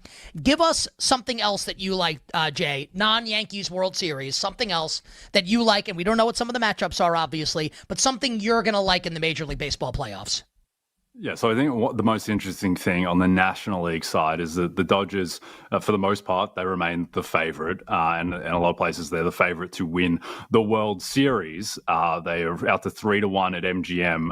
And I think that the Phillies are just clearly more likely than the Dodgers to win the National League because they have 1 fewer series to play. So I think that is the interesting kind of inflection point in the NL. The fact that the Dodgers have to play this sudden death chaos best of 3, potentially against the Mets, who would still be the favorite right now as we speak to get the 6th seed, even though it is very tenuous and they've only got a half-game lead on the Reds and don't have the tiebreak. But if the Dodgers have to play a chaos series against Juan Soto and Francisco Lindor, won't mention the pitching, but it's very losable for the Dodgers there. So I think the Phillies should be the clear favorite in the National League. The other baseball thing that's compelling to me is this National League Rookie of the Year race, which is, it's not really a race anymore. The race has more or less been run. I don't think anything that happens from now on will really change anything unless Drake Baldwin, hits 2-3 homers in a game. I think that's fairly set. It's a strange one because if you look at the numbers, Drake Baldwin should win because he is like one war clear of Cade Horton now in pretty much both forms of war. He has the full season long case. He's a catcher with an OPS over 800. He's going to lead in batting average and slugging and RBIs amongst rookies. And he's just got a very solid all-around case. And if you just look back at the numbers, you would think that it's Drake Baldwin, but I think he's going to lose. And I think Cade Horton is going to win because of sequencing and the fact that in an uninspiring race, that Cade Horton having a 1.04 ERA in the second half and not giving up more than 2 runs in a start, these past 12 starts, he's only given up more than 1 run once in that run. That is the only notable thing about this race. And I think that voters, Gary Cohen actually summed up the race unintentionally very well on the Cubs-Mets broadcast, where he basically said, Cade Horton has had a spectacular second half and Drake Baldwin's been good all year. And that's really the race. It's one guy's been spectacular for half the season, one guy's been good for a full season. I think the voters ultimately will go with the spectacular. And Femi, as everybody knows, that is the most important and impactful thing that Gary Cohen said this week that got the most attention. Of course. Brief commentary. His unintentional commentary on the National League Rookie of the Year race, which, by the way, might be the worst Rookie of the Year race in the history of humanity. I can't go back all the way in all the annals of humanity, but it has to be up there. This is way worse than Cowser Heel. Cowser and Heel would lap these blokes. Yeah, Cowser, Heel, Wells, if you want to throw him into that group. That AL Rookie of the Year race was terrible last year. That looks like it's a gold standard compared to what's going on this year. We'll all be better off not having to think about this after Sunday. Let's talk about some football, though, Jay. NFL, big week ahead. What's your favorite bet on the board and why? Okay, so my favorite bet on the board, the over in Rams Colts, which is 49.5. I still think there's a little bit of skepticism in the market about exactly how good this Colts offense is, and I just don't have that skepticism. I think this is a legitimate elite offense. I think that there is still a little bit of a stench around Daniel Jones's name, which you can understand after the past 2 years. But the thing about Jones is that he has an excellent season on record, 2022, with the Giants. He's 28 years old, so it's not like this is completely unprecedented. And I think that just the fact the outlier amount of first read throws that he is making in this offense just goes to show that you don't need to look at this as though it's Daniel Jones, failed New York Giants quarterback. You just need to view Daniel Jones as a competent vessel for Shane Steichen. And I'm fully bought into Steichen. I still think it's extremely underrated that he went 9-8 and was Tyler Goodson's fingertips away from winning the AFC South with Gardner Minshew 2 years ago. I think the offensive line is excellent. I think Michael Pittman, Josh Downs, we'll see if Alec Pierce plays this week, but Tyler Warren, I think the pass catch is great, and I think Jonathan Taylor has played like the best running back in football. So I think that this offense is just legitimately elite. And then on the other side, the defense has question marks. I think the Colts defense is competent, but I don't think it's great, and I think that the Rams offense is going to move the ball mostly at will there. It's also a problem that Kenny Moore is hurt. This is literally the one game of the entire season against any possible opponent. You would not want Kenny Moore to be hurt because he would have faced Puka Nacua, who is perhaps the best wide receiver in football right now and has been lining up more than 40% of the time in the slot, which is where Kenny Moore lines up as well. It's going to be Mike Hilton off the street, basically defending Puka Nacua, which is not a great matchup, and welcome to life as an Indianapolis Colts. So I think it's just going to be a very high-scoring game that sails over. All right, that total up to 49.5 now, pretty much across the board. We've got a couple of minutes left here, Jay, in about 60 seconds. How are you betting Ravens Chiefs on Sunday? One of these teams is going to be 1-3, and I can't wait to see which one it is. Yeah, this is a fascinating matchup. I think that the best way to bet this game, and it sounds weird and it's a little bit frightening after he's going to have a lot to prove, but Derrick Henry's rushing prop is set in the mid-80s. I think it's been hovering around 83.5. And I think that is baking in last year a little bit too much and not baking in enough that this Chiefs run defense is excellent and has been for a while now. Think about what they did to the Chargers in week 1, where Chris Jones basically just swallowed up a Marion Hampton and that entire Chargers run game. Think about what Saquon Barkley wasn't able to do against the Chiefs as well. So I think that Henry he hasn't played at the same level as last year, clearly. I think it's a red flag, the fact that he could even possibly have a game where he went 11 for 23 against the Browns. I think this game is going to be a bit more on Lamar Jackson's shoulders, which are perfectly fine shoulders to put a game upon. But I just think the Chiefs' run defense is excellent. I think that Henry, who at the best of times really only plays half the snaps, and this team I think is a little bit more susceptible with their defense to not being in ultra run scripts as well. So I think it'll be a close game. I think it might be an ugly-ish game because I don't think these teams are humming at the moment, but I would take the under on Henry's rushing yards. 10 seconds for this one. Give us a side that you like in the NFL this weekend. Okay, I like the Packers -7 in Dallas, and I understand that there's a little bit of apprehension around the Packers after the Browns game. I don't think the Cowboys can score against this Packers defense with CeeDee Lamb out. I think the Dak is much more dependent on his context than he has been, say, a couple of years ago when he was in a bit better place as an elite quarterback in the NFL. Give me a line or two from memory of Hamlet's famous monologue. Yeah. To be or not to be, Nick, 'tis the question. The slings and arrows of outrageous fortune. And that's all I got. I was hoping you would say it like Billy Madison. Adam Sandler says it in Billy of outrageous fortune. On Twitter, @CroucherJD, NBC Sports. You're the best. We appreciate it. Stay well. Go Yankees, and we'll catch up with you next week. Go Yankees. Appreciate it, fellas. The great Jay Croucher here on You Better You Bet. On the other side, Rob Pizzola, his best bets for Week 4 in the NFL. We'll be right back with You Better You Bet on the BetMGM Network. Make it legendary.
yeah, definitely. Play him over Marcus Mariota. I have no fond feelings for the Dak attack this week. I think they're going to be, rather mundane, the effort overall for him. No CD Lamb, 76% starting Yahoo leagues, largely because he faced the Bears. It was subpar in that game, which is a mother of all matchups kind of scenario.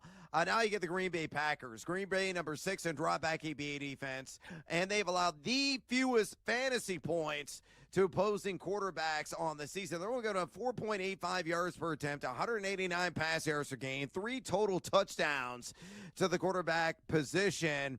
Dak's at quarterback 17 right now. He's on number 2 in air yards. Thank you, George Pickens. But who's going to step up for CeeDee Lamb? Nobody. I think he could finish outside the top 20 this week. Very down on Dak. All right, let's go to a shocker special. These are guys under 15% started in Yahoo leagues. And honestly, Geno Smith already qualified.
This is You Better You Bet with Nick Costos, Femi Abebefe, and the crew on the BetMGM network. Make it legendary. All right, 20 minutes from now, all our bets for tonight with the Cardinals and the Seahawks. We look forward to that. And Brad Evans will join us as well with his favorite prop bet for tonight. But joining us right now, take a spin around week 4 in the National Football League, our buddy, pro sports bettor, the great Rob Pizzola, who is the founder of The Hammer, and we had Joey Knish on the show earlier. The host of Forward Progress. We want everyone to check that out on YouTube. Just search Forward Progress NFL, and it'll come up. I check out their content. They do an awesome job. And the co-founder of the sports betting app BetStamp. On Twitter at his name, at Rob Pizzola. My friend, welcome back to the show. How's it going? It's going well, Nick. NFL season is my bread and butter, but having the Ryder Cup coming around the corner as well is just so exciting for me. So this was just such a great time of year to be a sports fan. Do you have anything on the Ryder Cup that our listeners and viewers could tell you on? I mean, I don't know that I want to share it on a primarily American airwaves. That's okay. I think everyone bet Europe on the show crew. That's all right. I will say this. I bet Europe just purely because I like in my head have convinced myself underdog price and this and that. I was at MIT Sloan Sports Analytics Conference years ago. I got to chat with a lot of people who were part of the Ryder Cup U.S. team, and they were talking about the home field advantage. And it is insane how meticulously they will set up the course to favor their team. It's like they run so many studies on exactly where players will hit it to, the difference of 4 or 5 yards and how they cut the rough in certain areas. So I don't know. I feel like I might just be cooked on this one because I think the rosters are pretty even. But at the end of the day, I just want something to cheer for. All right, and if you've chosen to go against the United States of America, that's okay. We love you anyway. Canada. Friends, You'll be yes. the 51st. You'll be the 51st state soon enough, buddy. All right, let's turn our attention to the National Football League now. Let's just Thursday Night Football, just to clear it for like 20 seconds. Anything tonight with the Cardinals and the Seahawks?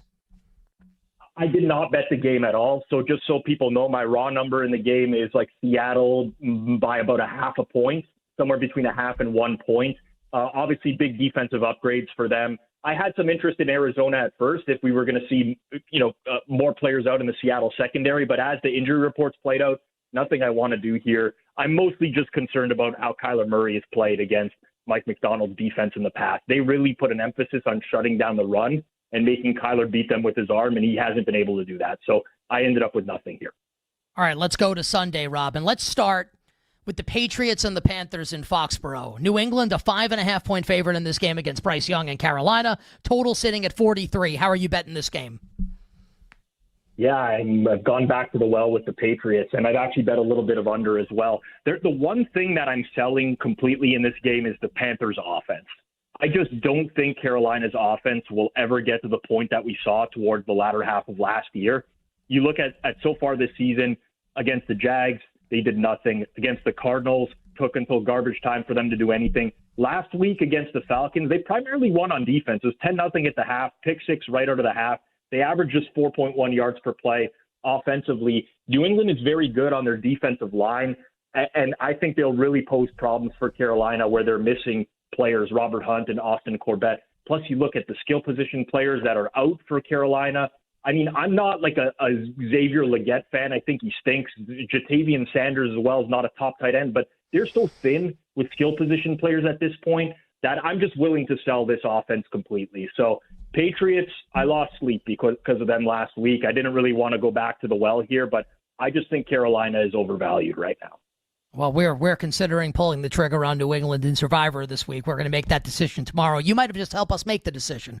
We'll see you tomorrow on a Friday. Rob, the Lions coming off the impressive Monday night win in Baltimore against the Ravens. Now a 10-point home favorite against the Browns on Sunday off of Cleveland's upset in Green Bay. Total 44.5. Any bets for you with the Lions and the Browns? Yeah, so I laid it with the Lions, and I just want to be explicitly clear. Like, there's still 9.5s out there, and normally I'll give you guys a price that's widely available, but the 9.5 is valuable in this game, and I don't think the 10 is. Cleveland, offensively, they just leave too much to be desired, and I know that we could point to their defense and how good it's been so far. Historically, it doesn't travel as well as they play at home, but consider how good their defense was last week. Jordan Love had an average depth of target of less than 1 yard. I mean, he could not get the ball downfield whatsoever. And Cleveland was still down 10-0 and not covering the spread midway through the fourth quarter of that game because the offense is so anemic. Cleve TA, who's a member of our team at the Hammer, is a big Cleveland Browns fan, but he posted a stat today that going back to 2023, if you remove the Jameis Winston starts, the Browns have played 16 straight games where the offense has not scored more than 18 points. They just can't do it. And I think over time, this Lions team is kind of built to wear you down and beat you down. So I laid the points with them. I think this needs to be a double-digit spread. And ultimately, people might be concerned with a letdown for the Lions, but that hasn't been the case under Dan Campbell. They have played hard for him every single game. And I think this is a very similar type of game to Cleveland-Baltimore, where Cleveland's D might hold them in there early, but as time goes on, they're just going to get grinded down. So I took the Lions here. Rob, we don't know about Jaden Daniels' status yet for Sunday's game as the Commanders visit Michael Penix and the Falcons. We're basically at a pick-em now with Atlanta and Washington, and Penix coming off easily the worst start of his young career. So pick-em, total 45, anything with the Falcons and the Commies. Oh, for sure. So a big part of what I do is I try to read the tea leaves. I watch a lot of coaches' press conferences, players talking. I strongly believe, I believe we're at a point where it's 90% that Jaden Daniels will not play in this game. I don't think he's going to play. I think when that news comes out, Atlanta's going to get bet out to like a 2.5-point favorite, something like that in this game. And because of that, I think the Falcons are a valuable number here at Pick'em. You can decide what you want to do later on, whether it's try to middle it, buy off, arb out, or whatever. But I have a strong feeling Daniels is not going to play in this game. And I'm a Mariota fan, don't get me wrong. But Mariota, without Terry McLaurin there, I mean, they don't have a lot of weapons. I don't trust the defense. Yeah, Penix looked awful last week. But, you know, the NFL it's ups and downs. And I'd be hard-pressed to think he's going to play that bad every single week with what we've seen out of him in the past, which is being just like a middling type of quarterback. So I think this is a valuable number in market right now. And if I hadn't played any Falcons yet, I wouldn't want to be competing on the news when you find out potentially that Jaden Daniels is out. So it's a bit of a risk to get out ahead of it, but I think Falcons right now is a solid bet. You bet on this Thursday. Our guest, pro sports bettor Rob Pizzola, on Twitter at Rob Pizzola. Rob, Raiders and the Bears. Pick the winner of the game in Las Vegas. Who do you got? Yeah, I like the Raiders. I mean, Femi, unfortunately, is a Cowboys fan like I am. I think you might get like something that develops over the course of the year where you just bet against the team that just faced the Cowboys, and you probably do pretty well because the defense is so bad that they're making these other offenses look astronomically good. Like Russell Wilson looked like, he rolled it back a decade. Last week, Caleb Williams, who couldn't hit a receiver to save his life in the first 2 weeks, looks fantastic. And I think that's elevated the Bears in market to a point where they shouldn't be at. They had a pretty brutal injury report today. They're still missing several players on defense. But on top of that, Darnell Wright didn't practice at right tackle. Grady Jarrett has popped up now, a defensive tackle on the injury report. The one thing about the Raiders, they might stink completely, but they're a healthy football team. Other than Michael Mayer, they don't really have anyone on the injury report that's of concern right now. So team at full health against a team that's really, really banged up. The banged up team is coming off of a performance where they look like world beaters against a really bad defense. The Raiders have not been able to run the ball yet this year. That's kind of the MO of Pete Carroll. The Bears' rushing success rate on defense is really bad, bottom 5 in the league. This, to me, is the game where they might be able to open up the offense a bit more. So, yeah, give me the winner in the game. I like the Raiders here. Yeah, Rob, I've been saying it all week, said it last week. The Dallas Cowboys are the defense is the slump busters. As we've seen 3 quarterbacks have like games of their lives against this Dallas Cowboys defense. Average QBR so far through 3 weeks for the opposition is 80. What are you doing in that Cowboys-Packers game Sunday Night Football? I'm probably crying, Femi, if I'm going to be honest with you. I'm probably sitting on my couch crying, watching the Cowboys get obliterated. I mean, the upside is at least that Deron Bland and Trayvon Diggs are practicing today. I think Bland is actually pretty big for that defense because they just don't have a lot of playmakers. I don't know what the path to success is for Dallas, though, offensively, especially in a game if they fall behind. Like if Green Bay scores early and Dallas has to throw, see them without their starting center, without their starting right guard against that deep front, I could see it getting out of hand.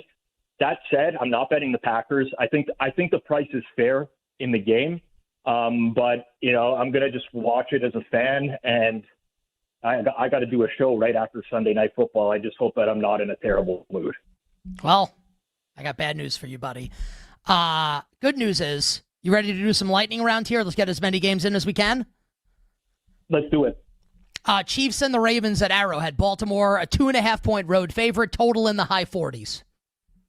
Absolutely nothing here for me. If the Ravens didn't have the defensive injuries, I would lay it no problem. I mean, we probably wouldn't see the 2.5. It would be 3 instead.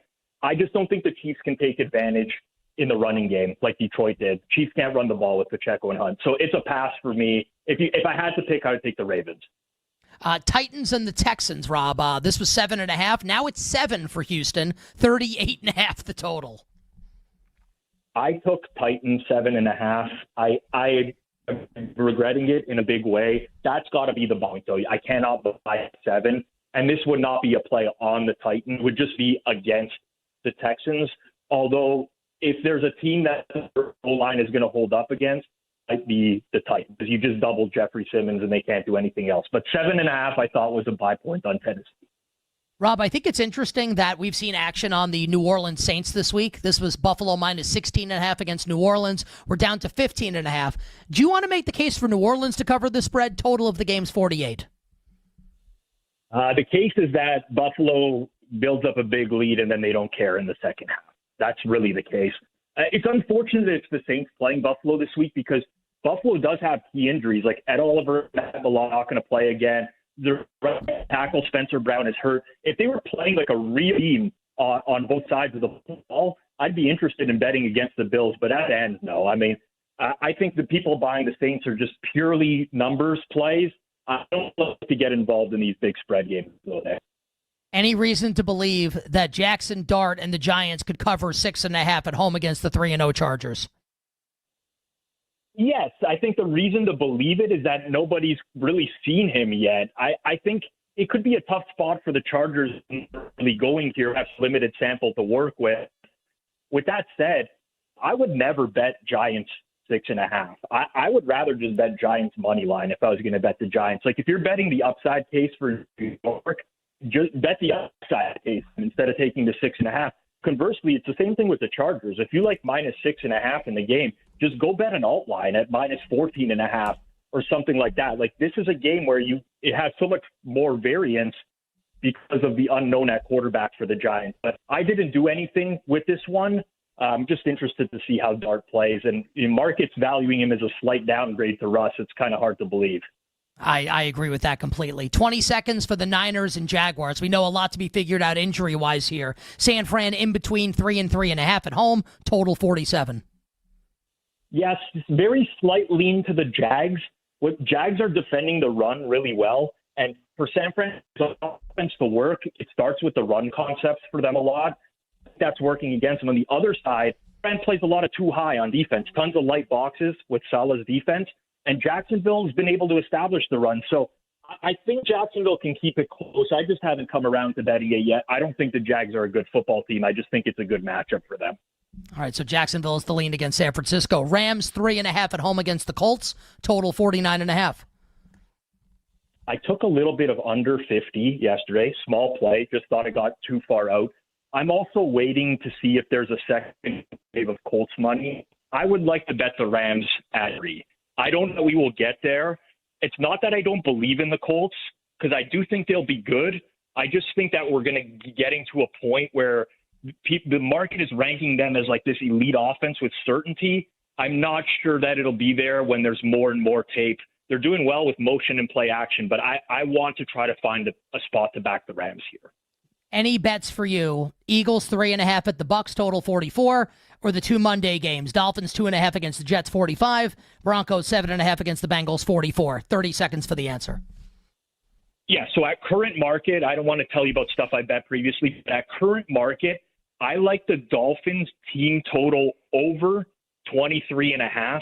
In some spots, it's minus 115, minus 120. The Jets defense is deplorable, and it's only getting worse with more and more players getting added to IR. Quincy Williams this week, they're not getting any reinforcements. They made Rodgers look great in week 1.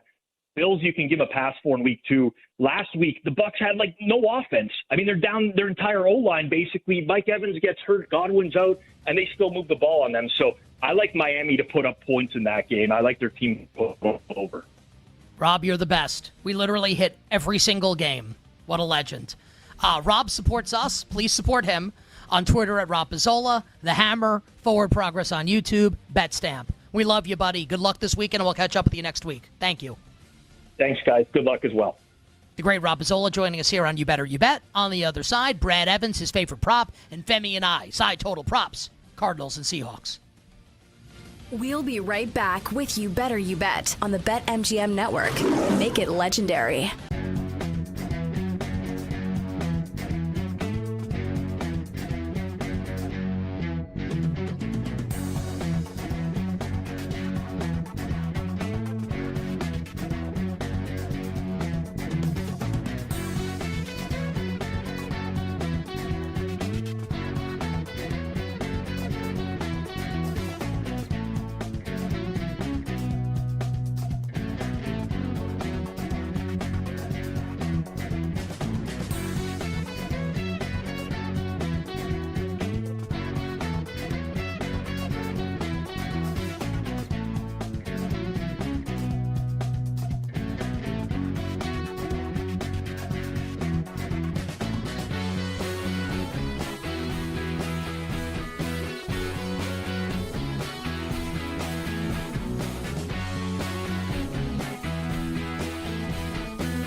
Oh, yeah, definitely. Play him over Marcus Mariota. I have no fond feelings for the Dak attack this week. I think they're going to be, rather mundane, the effort overall for him. No CD Lamb, 76% starting Yahoo leagues, largely because he faced the Bears. It was subpar in that game, which is a mother of all matchups kind of scenario.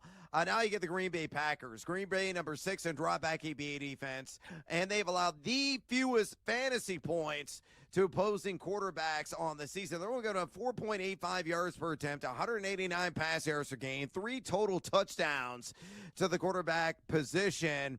Dak's at quarterback 17 right now. He's on number 2 in air yards. Thank you, George Pickens. But who's going to step up for CeeDee Lamb? Nobody. I think he could finish outside the top 20 this week. Very down on Dak. All right, let's go to a shocker special. These are guys under 15% started in Yahoo leagues. And honestly, Geno Smith already qualified.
This is You Better You Bet with Nick Costos, Femi Abebefe, and the crew on the BetMGM Network. Make it legendary. So thank you, Stola. Before we wrap up the tremendous Football Thursday edition of You Better You Bet, with all our bets for tonight with the Seahawks and the Arizona Cardinals. 3 tremendous guests joined us on the show. We appreciate all of them. Our friend Joey Knish on college football, Jay Croucher, NBC Sports, breaking down the NFL and Major League Baseball, and pro sports bettor Rob Pizzola just now on the National Football League. BetMGM is our show sponsor. We want everyone to go for the end zone without breaking a sweat. With today's Pro Football No Sweat token, you'll get your stake back in bonus bets if your wager doesn't win. Make it legendary with BetMGM. Download the app and please gamble responsibly. And don't forget to download and subscribe to You Better You Bet in podcast form. Femi broke down NFL awards, NFL Defensive Rookie of the Year, and others. Search You Bet wherever you find your podcasts. And subscribe and like the YouTube page for our network, youtube.com/at the BetMGM Network. You get all the content from the network, not just us at You Better You Bet, Brad Evans, BetMGM Tonight, Bet Sweats Daily Tip, our friend Ryan Horvath, and more. youtube.com/at the BetMGM Network. Our executive producer, Bill Zimmerman, technical director, Tyler Morales, our engineer, Jake Hassan, our associate producer, Addie Bates, our video producer, Mike Brown. Coming up after us is a 4-hour live betting extravaganza known to you and yours as BetMGM Tonight, featuring the aforementioned Ryan Horvath, and our guest at this time, one of the originators and purveyors of Tequila Thursday, the great Brad Evans. Brad, happy Tequila Thursday. Hola, amigo. Hola, amigos, bartender, pour my boys a stiff drink. That's the best, man. What's the best prop for tonight, my friend? Guys, I can't believe I saw this. Eyes popped out of the sockets when it popped up yesterday at BetMGM. I took the over immediately on Torrey Horton receiving yards. I grabbed it at 21.5. It has jumped a couple of yards. It's now up to 23.5, and I would still take that over. Minus 110 juice on that prop. You see, Horton's roll is slowly creeping up right now, and a guy that's got a decent matchup on paper. You look at Arizona, number 13, and drop back ABA defense. So far on the young year, but he's going to see a lot of Max Melton in coverage, who's given up a 64.7% catch rate and is number 93. Let me repeat that. Number 93 in pass coverage grade right now, according to Pro Football Focus. Horton is number 22 in average at the target, also known as ADOT, with a handsome 17.6 in that category. He's gone back-to-back games, so at least 32 yards. Make it back to back with at least 30 yards. All I need is the cash over is 22, or right now on the number at BetMGM, him getting to 24 yards. So far and away, my best bet of the night, Torrey Horton. Here's a what? Well, here's a who, and hopefully I'm going to hear a whole bunch of money slapping in my hand on that over. Again, I grabbed it at 21.5 receiving yards. I'd still play it at the current number of 23.5. Brad, it's the most popular bet at BetMGM today, per our friend John Ewing. Does that make you like or dislike the bet more? I don't give a damn what America thinks. A lot of people you got to fade the public. Automatic. Once in a great while, folks, the public actually gets crap right. So I'm taking that bet. Torrey Horton's role is growing. I talked to a couple of Seattle diehard fans and one insider today, and they said, yeah, that checks out. So he is going to be on the field probably at least 60-70% of the snap share tonight. Brad, the analysis is sterling, your delivery outstanding, and your dome is shiny. Have a great show tonight, my friends. Kyler Murray, the Dachshund of the desert, over 28.5 rush yards. I'm out. BetMGM tonight follows us here on the BetMGM network with Brad Evans and Ryan Horvat. All right, let's get to our bets for the Seahawks and the Cardinals. Jake, please drop the dope-ass beat. All right, so Femi, as it stands right now, where the actives and inactives are starting to come in, at least for the Arizona Cardinals. I'll give the side in total. You tell us injury-wise what's happening. Seattle, let's call it a 1-point favorite. Seattle, a 1-point road favorite. Total 43.5. What's happening right now in terms of injuries? Yeah, I'm still waiting to get the Seahawks one, so if the guys see the Seahawks ones, please drop those in the chats. But the Arizona Cardinals inactives are out. Their stud rookie cornerback, Will Johnson, dealing with a groin injury. He is out for tonight's game, inactive, as is wide receiver Zay Jones in the concussion protocol, inactive. And then their interior offensive lineman, Will Hernandez, dealing with a knee injury, also inactive tonight. But the big news on the positive for Arizona, Paris Johnson Jr., their offensive tackle, is active and did not play in their loss to the 49ers. All right. How are you betting this game? Cards and Seahawks, Femi, side and total. Man, it feels like this should be a pick'em game in my opinion. There's a lot of respect here for Seattle, but I'm also down on the Seahawks as compared to most people. It's a small bet. Like, this is like a quarter unit bet on Arizona because I just want something to sweat tonight. And my opinion is that I think the Cardinals actually bounce back and win this game. So give me Cardinals plus 110, quarter unit bet just to have some fun on a Thursday night. I'm rolling with Arizona. So I said it at the start of the show. I want Arizona to win. Like, I have Arizona to win the division. I have Arizona win total over. I think if you like Arizona, and like Femi can be right on Arizona, I think if Arizona's going to win, you need things to happen that I'm not sure are going to happen. Like, is Kyler going to play well in the big moments? He hasn't thus far this season. Can Marvin Harrison Jr. catch the ball? I actually have a thought on that. We'll get to that in a second here. I don't know how this is going to look. I would love for the Cardinals to win. I'm actually going to pass this game side or total. I basically have a bet on Arizona already. So, Femi, you and I will be simpatico here. For the people that are watching and listening, you want a bet from me? Honestly, like, if you put a water gun to my head, pick the winner, I'd take Seattle. Like, life on the line, I would take the Seahawks. I don't feel that confident in it. So why don't we get to the props instead? So Femi on Arizona. I'm rooting for the Cardinals. It's raining here in the Northeast. And I'm starting to get pale, man. I got to take a trip to the tanning salon. If I were on an island, I wouldn't need to go into the tanning box. Oh, no. So let's take a trip to a tropical locale for some first touchdown scorers.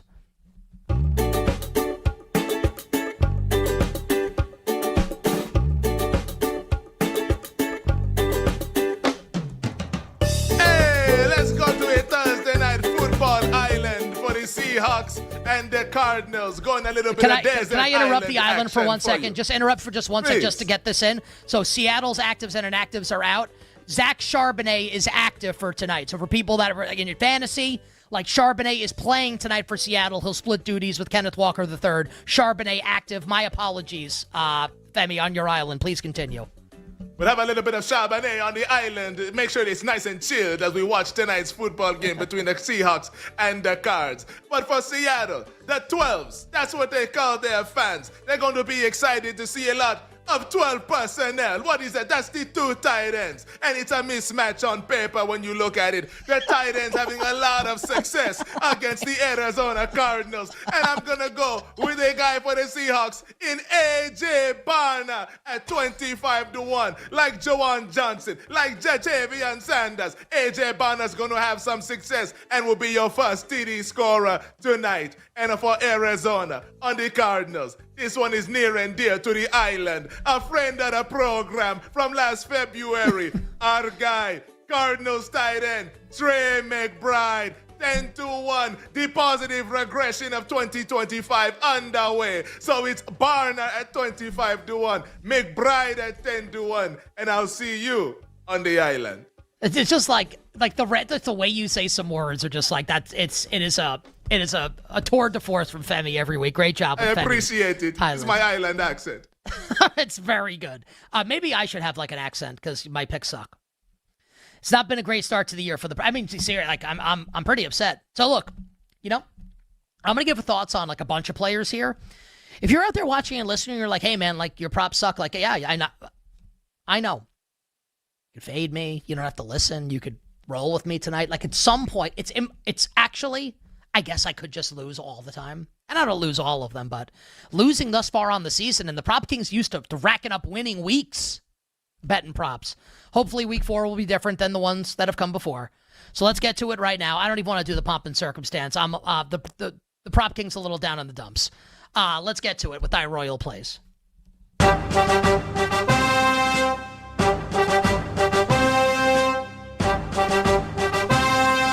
Now approaching the betting window, it is your Prop King, Nick Costos.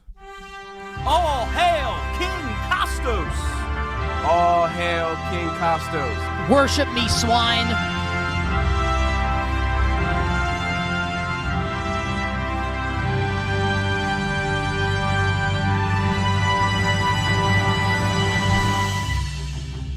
Let me ask all you fools a question. Who liked Torrey Horton first? The answer is me. Now everyone likes him. Number 1 on the BetMGM most bet list, Torrey Horton receiving yards over. And guess what? That son of a bitch is going over. But that's not the best prop for tonight. It's just because on Monday, I gave out like 9 things that I liked, and 8 of them hit, and the one that I actually gave out on the show didn't, which was Jameson Williams. Every other thought was great, except for J-Mo. I do like Torrey Horton to go over receiving yards. If I had to bet Jackson Smith and Jigba tonight, 80.5, I'd go over on JSN. I don't know if he's going to have like 120 yards tonight. 80, I think, is the right number for JSN. If I had to bet it, I would go over. Trey Benson's receiving yards prop, sitting at 19.5. The Seahawks have given up the most receiving yards to opposing running backs. If I had to bet Trey Benson receiving yards, I would bet the over. But the prop that I'm going to give out tonight, perhaps against my better judgment, much like Joe Hendry, I believe in Marvin Harrison Jr. You can say his name, not his dad's. It's like Voldemort. Marvin Harrison Jr. will clear 50 yards tonight. He was in his head. He's had only a couple days to think about it, and now he's back out on the field. MHJ over receiving yards, and I've had some people message me about Greg Girrch. I like Greg Girrch as well, but again, the one prop that I'll give out, fade it, because I've been losing all of these. Marvin Harrison Jr. over receiving yards. Anytime touchdowns. Just the Tip Riemann for the Arizona Cardinals. A bunch of listeners and viewers reached out to me with that bet, and I like it as well. For Seattle, at a huge price, Eric Saubert, their third tight end, who's playing a ton of snaps, running routes, just as many as Elijah Arroyo. Eric Saubert, anytime touchdown. And Greg Dortch's price, I think, is ridiculous. Plus 700. He's their starting slot receiver tonight for the Arizona Cardinals, Greg Dortch. And right now, MGM doesn't have Bam Knight or Michael Carter. It's going to require some work from you, the listener or viewer. Arizona's third running back tonight, a couple shekels on that player to score a touchdown. We'll catch everybody tomorrow on a Phenomenal Football Friday. For Femi Abebefe, I'm Nick Costos wishing you minimal sweats, winning bets. The absolute very best of luck. Thanks for listening to You Better You Bet. Up next, it's BetMGM tonight on the BetMGM Network.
Get ready to experience the ultimate fusion of wagering and entertainment. This is the BetMGM Network. Kicking off your morning with the Daily Tip with Michael Jenkins and Chelsea Messenger. Over.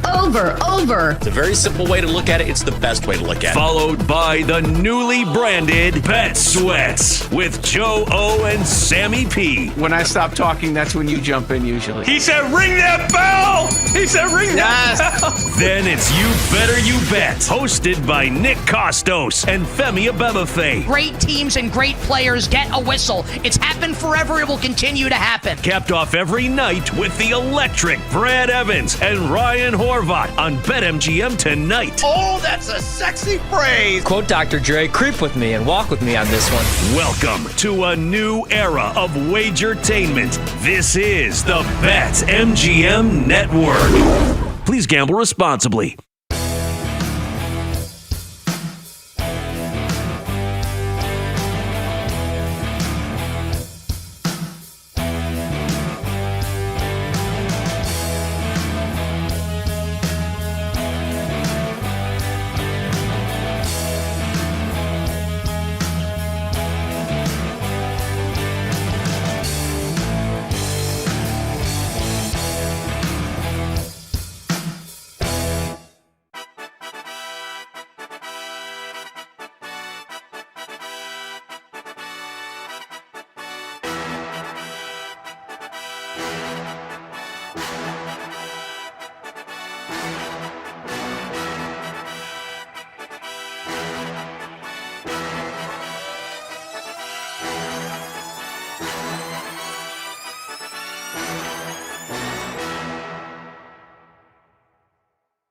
Get ready to experience the ultimate fusion of wagering and entertainment. This is the BetMGM Network. Kicking off your morning with the Daily Tip with Michael Jenkins and Chelsea Messenger. Over. It's a very simple way to look at it. It's the best way to look at it. Followed by the newly branded Bet Sweats with Joe O and Sammy P. When I stop talking, that's when you jump in usually. He said, ring that bell! He said, ring that bell! Then it's You Better You Bet, hosted by Nick Costos and Femi Abebefe. Great teams and great players get a whistle. It's happened forever. It will continue to happen. It's time to bet and sweat. The sweat is on. Yeah, the sweat is on. With your hosts, the big noise, Brad Evans. Not going to duplicate that. No way. No shot in the HE-double-L hockey sticks. And the mad better, Ryan Horvat. You don't got to bet every game. That's how you see those guys that live under the bridge? They lay 25.5 with UNLV week 0. It's BetMGM tonight on the BetMGM Network. Make it legendary. Hola, amigos! It's time to bring the noise here. Another rollicking edition of BetMGM tonight. I'm Brad the Big Noise Evans, joined by the one, the only, the handsome Ryan Horvat. You know what day it is. Bartender, pour us a bunch of shots right now. It's a hashtag Tequila Thursday, baby. We're going to slug back all kinds of bets ahead of what should be a very entertaining affair down in the Sonoran Desert between the Arizona Cardinals and Seattle Seahawks. And we're going to dissect this game in myriad ways. Of course, going to be reviewing our top 3 bets tonight on our cards here momentarily. From there, we're going to get Jared Bell going to drop by the show, our NFL insider. I got to ask him some pertinent questions about Seahawks and Cardinals, the battle of the birds there. Is he buying into Torrey Horton? Is he buying into Trey Benson being the main man in this backfield for the Arizona Cardinals? Yours truly traded for Trey Benson 24 hours ago in fantasy football.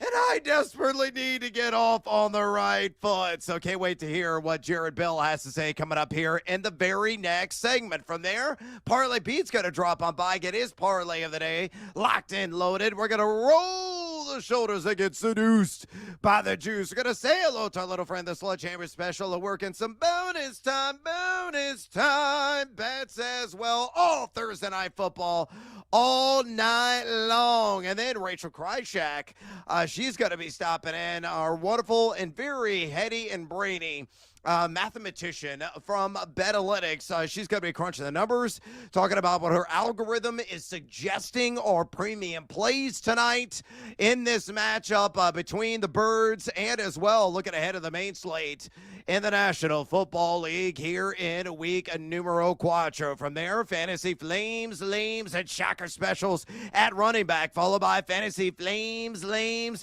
and Shocker Specials at wide receiver.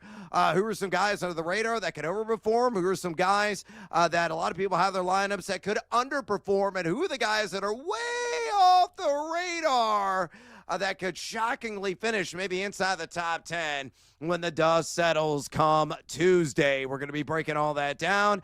We'll do another edition of Predict the Prop. Another slew of props drop today at BetMGM, so we're going to run it back. Horvat did a bang-up job on Predict the Prop last night, so hopefully he'll go 5 for 5 tonight. We'll give you some leans on some of those as well, followed by college football fade, or follow a loaded slate, a scintillating slate, really, this upcoming weekend. Another 4-pack of games. I got to toss out the matchup, the favorite, and then ask Horvey if he's going to fade or follow. Numbers is going to come out to play in that segment. And Horvat, of course, is going to be breaking all of the bloody details down there in Saygate. And two, we want to talk to you, the 2.02 average listeners and viewers of this fine program. If you have any fantasy football questions for us, if you want to talk sports betting as well ahead of the hashtag Tequila Thursday night matchup down there in the Sonoran,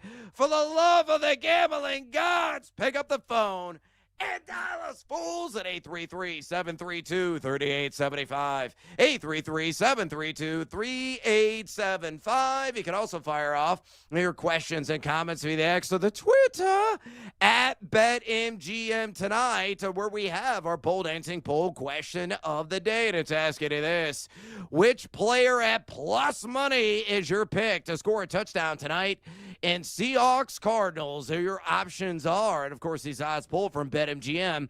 Kenneth Walker the third at plus 100. Trey Benson at plus 110. Jackson Smith and Jigba at plus 155. Or the Bridezilla, Trey McBride at plus 175. So far, over 240 votes cast. Make your voice be heard. Exercise your democratic right. Keep the votes coming and drop us a comment before kickoff, a.k.a. bring the noise on X at BetMGM tonight. Again, on X at BetMGM tonight. All right, it's time for Choose Your Own Adventure. Here are the headline topics today. Bringing in my esteemed and ever so wise colleague, Ryan Horvat. Option numero uno, mi amigo, Aaron Glenn, said to the media today, Justin Fields will be the starter down on South Beach taking on the Miami Dolphins. Of course, that game coming up on Monday night doubleheader. What is his fantasy rank this week? That's the question I'm going to ask you. Option number two, Jaden Daniels practiced on a limited basis today with that nettlesome knee setback. He is on track to return, but needs medical clearance first to suit up against the ATL. And staying in the nation's capital, option number three. In more Commanders news, Ja'Cory Krosky-Merritt, or also known as Bill, did not practice for the second straight day due to a knee setback. Chris Rodriguez, is he set to start? Question mark. Maybe Jerry McNichols is flexi sexy material in deeper fantasy leagues. So a lot of news coming out of D.C., your neck of the woods there, Horvey. And, of course, we have Justin Fields looking like he is going to be back under center for the Jets. So out of Fields, out of the quarterback situation in Washington, and that road trip they're taking down into the dirty South, taking on the Atlanta Falcons, or staying with the Commanders and talking about backfield, maybe upheaval, not knowing what JCM's fate is on Sunday. My guy, choose your own adventure. All right, I'm going to be selfish here, and I'm going to go to Justin Fields, and I'm actually going to ask you a fantasy question here because I have Kyler Murray right now starting. Not the best matchup, obviously, going against Seattle, right, in no James Conner. I would have Justin Fields against Miami as a top 10 quarterback this weekend, right behind Jordan Love going against Dallas. I would probably have him QB8. So do I play Justin Fields and sit Kyler tonight? I think yes, right? Correctamundo, my friend. I think the docks of the desert, you got to leave in the kennel. I think Justin Fields is going to be A-OK, and here is more evidence like you really need it.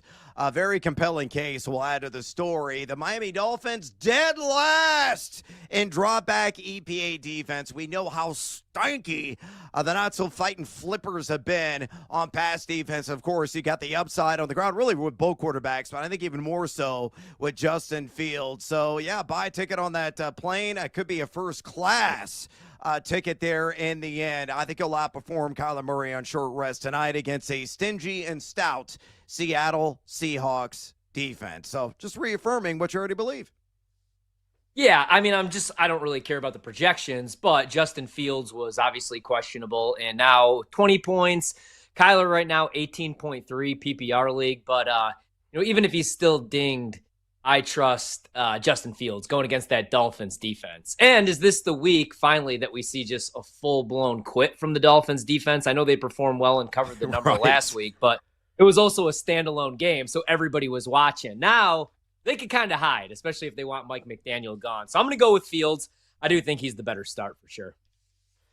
Yeah, Correctamundo. I definitely got to go with Justin Fields. I mean, he's not going to necessarily kill it in vertical yardage. Maybe he throws for like 200, 210, maybe get you 1 to 2 passing touchdowns, hopefully not a lot of miscues. But it could be a 50 rush yard, maybe a rush TD kind of game. I think that game is going to be pew, pew, pew. shootout, to say the least, down there in SoFla. So, yeah, definitely go with Justin Fields over Kyler Murray. I got a gut feeling, man. This game could be a war of attrition tonight. Maybe we're talking like a 4-2 finish on the bet safeties. I don't know why I'm thinking about that. It's giving me nightmares, give me sweats, woke me up in the middle of the night in a cold lather. Hopefully I am terribly, horribly, woefully wrong, which I often am for those of you that are listeners of the show regularly. But I got a feeling the under is going to hit and hit comfortably, which means 50-47. You're welcome, America. Shootout. No, I bet the under, so I'm hoping that we're that we do not get the shootout tonight. Although it'd be good for everybody's anytime touchdown props. I don't have a whole lot of those tonight. I got props, but I stayed away from the touchdown markets just because I'm with you. I think this is going to be a lower scoring game. I don't think the market has factored in how improved the Arizona defense has been, and I do think by season's end, Seattle's one of the better defenses in the league if they can stay healthy, of course. All right, well, let's go ahead and get after it on some of our favorite plays. It's time to reveal our picks on our cards. These are our top 3 plays here on Thursday Night Football, and we're thirsty for some winners and, of course, some of that Mexican love juice as well. But my friend, my guy, my dude, what do you got at numero uno on your card tonight? All right, I just saw that our guy, Sammy P, Bet Sweats, the tweet was that the bartender's going with the Cardinals and Marvin Harrison props. So I'm a little worried because first prop bet that I placed the other night was Marvin Harrison, over 47.5 yards, minus 10. He had a stinker last week. He was obviously disappointed. Now all eyes on him tonight in a standalone game. It's not the best matchup going against the Seattle secondary. They played a ton of zones so far, top 10 rate, and they're around league average in most team zone coverage metrics. Marvin Harrison, though, can be the zone beater. And I'm going to go with the narrative, man, that he's not going to have 2 straight stinkers. I bought in on him, having a better year, too, this season. I'm really high on the Cardinals. So Marvin Harrison, over 47.5 yards. I think he finishes with at least 50 tonight. Man, I hope you are entirely correct. Have a lot of shares of Marvin Harrison, not only in the props market tonight. I bet him in the alt market, 50-plus receiving yards, but also have a couple of fantasy franchises that need to start off the week hot. Along with this guy, numero uno on my card, Trey Benson. Make me some buckaroos in the anytime touchdown market at plus 110. So little babysitters by the juice, if you will. Benson is elevated in that main man role in the offensive backfield with that gruesome ankle injury that occurred last week in San Francisco to the Terminator James Conner. Hopefully heal up soon there, my man. But Benson, he's in line probably to get at least 80-85% of the opportunity share. Will be supplanted on a rare occasion by Amari DiMercado, but Benson's got the goods, man. He is number 1 right now through 3 weeks in yards created per touch, number 7 in yak per attempt. He is also top 20 in missed tackles forced, is tracked there at Pro Football Focus. He's already logged 4 red zone touches on the year. Now, Seattle, they've been outstanding in the trenches. They've yet to allow a touchdown, whether through the air or on the ground, to the running back position. Number 4 in rush EPA defense, going with just 3.16 yards per carry to running backs. But our buddy Rachel Krychak, again, who's going to be on the show a little bit later from Betalytics, gives Trey Benson a 45% chance across the chalk. I think it's going to be closer to like 55%. Give me Trey Benson all the way to the bank down in the rainy desert. Anytime touchdown at plus 110. My top play on Thursday Night Football. Numero dos on your card. Please share. Think I'm on an island here. I'm going to go with the Cardinals, plus 1.5. I know that they open as 1.5-point favorites, and Seattle continues to take money. Seattle has looked really impressive the last couple of weeks, but let's check the opponents. They beat the Saints at home, 44-13 as 7.5-point favorites. They beat the Steelers, a game that they easily could have lost if a rookie running back doesn't decide to sleepwalk on the kick return. And I like this Cardinals team because of the defense. I know that they have some injuries, but the defense is 13th right now in DVOA. They're getting a 34% pressure rate. Josh Sweat, this is the biggest pickup that I thought that they made this offseason, and he's got 12 pressures and 2 sacks already. Their run defense is 9th right now in DVOA. And, I know that the trends aren't great. Kyler Murray, primetime game. Kyler Murray, in a divisional game. But I trust Arizona to win this game outright. So I'm going to go with the Cardinals plus 1.5. I think they win. All right, numero dos on my card, the most bet on prop of Thursday Night Football, and sometimes the public gets it right. So call me, Joe Public. Torrey Horton over, and I'll even go with the current line, 23.5 receiving yards at a -110. I grabbed earlier today at 21.5. I think both are obviously going to hit. You look at Arizona, middle of the pack, number 13, drive back EPAD through 3 weeks, but he's going to see a lot of backs mounting in coverage. Who's given up a 64.7% catch rate and is number 93 in pass coverage grade. According to Pro Football Focus, Horton on number 22 in ADOT really stretches the field. He has gone back-to-back games with 32 yards in each. I think it's going to be another 30-plus yards tonight against the Desert Birds. So give me the over on 23.5 receiving yards from Horton. Here's a whoo at a -110. Numero tres on your card, Horvey. Bring it home. Let's go with Greg Dortch, the Human Torch, over 1.5 reception, -102. So we're going to go with Greg Dortch because no Zay Jones tonight. He's out with a concussion. Seattle, really good defense, really good secondary, but they play a ton of zone, and that's actually where Greg Dortch has had some success. He runs 60% of his routes from the slot. Seattle is number 9 right now in slot target percentage. And in the 3 games with Zay Jones so far this season, one grab, and then 2 last week. But he's seen a design screen in 2 of the first 3 games. I think they're going to look to get him going here, man. Zay Jones was averaging 17.3 routes per game. I think Dortch takes over in his role.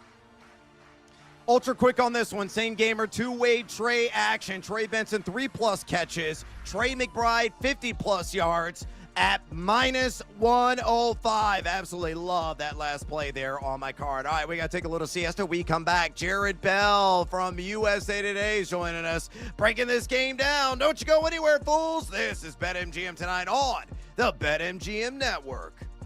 BetMGM Tonight will be right back on the BetMGM Network. Make it legendary.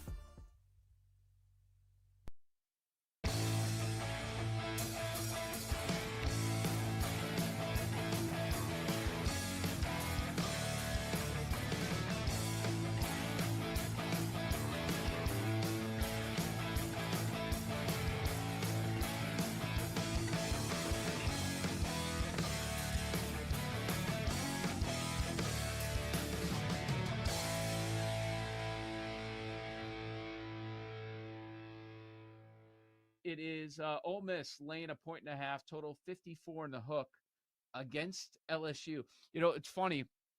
A lot of people are like, man, this LSU team, they're tested early. Have they been?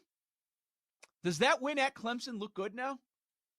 Like, oh, you probably should have beat them by more. When you look at the state of the Clemson Tigers right now, they beat Florida by 10. That was the Brian Kelly game when he was all mad after the press conference.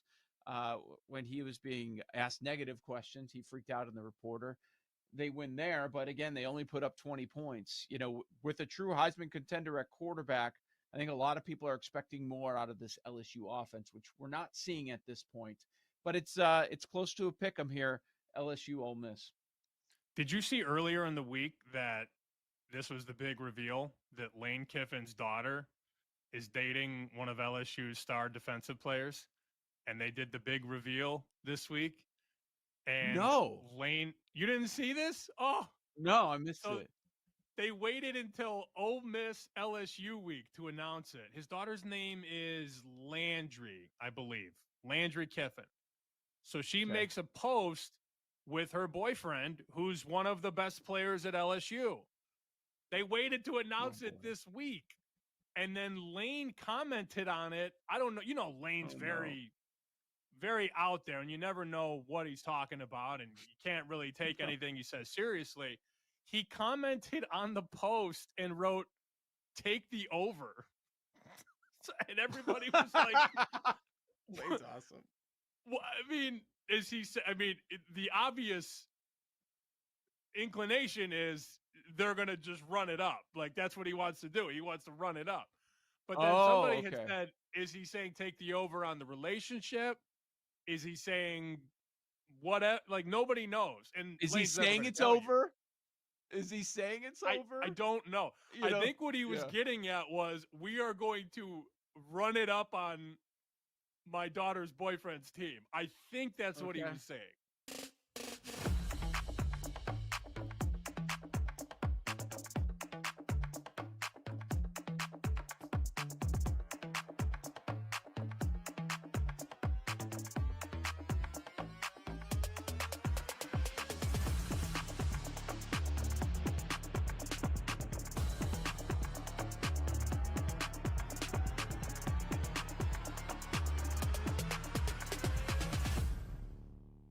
And, of course, if you know baseball, you know Buster. And since you mentioned the Yankees, let me ask you, Buster. I mean, here we go and down to the wire here. And Aaron Judge, Cal Raleigh for MVP.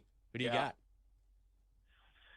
So, look, if you told me that you thought that Aaron Judge should be the MVP, I'd go, that's totally reasonable. You're talking about the best right-handed hitter we've ever seen. He's having this incredibly historic season in terms of, his average in OPS. But having been, a baseball writer for a long time, I do not think, and I don't have a vote for American League MVP, I think that the writers are going to vote for Cal Raleigh because I think it comes down to this.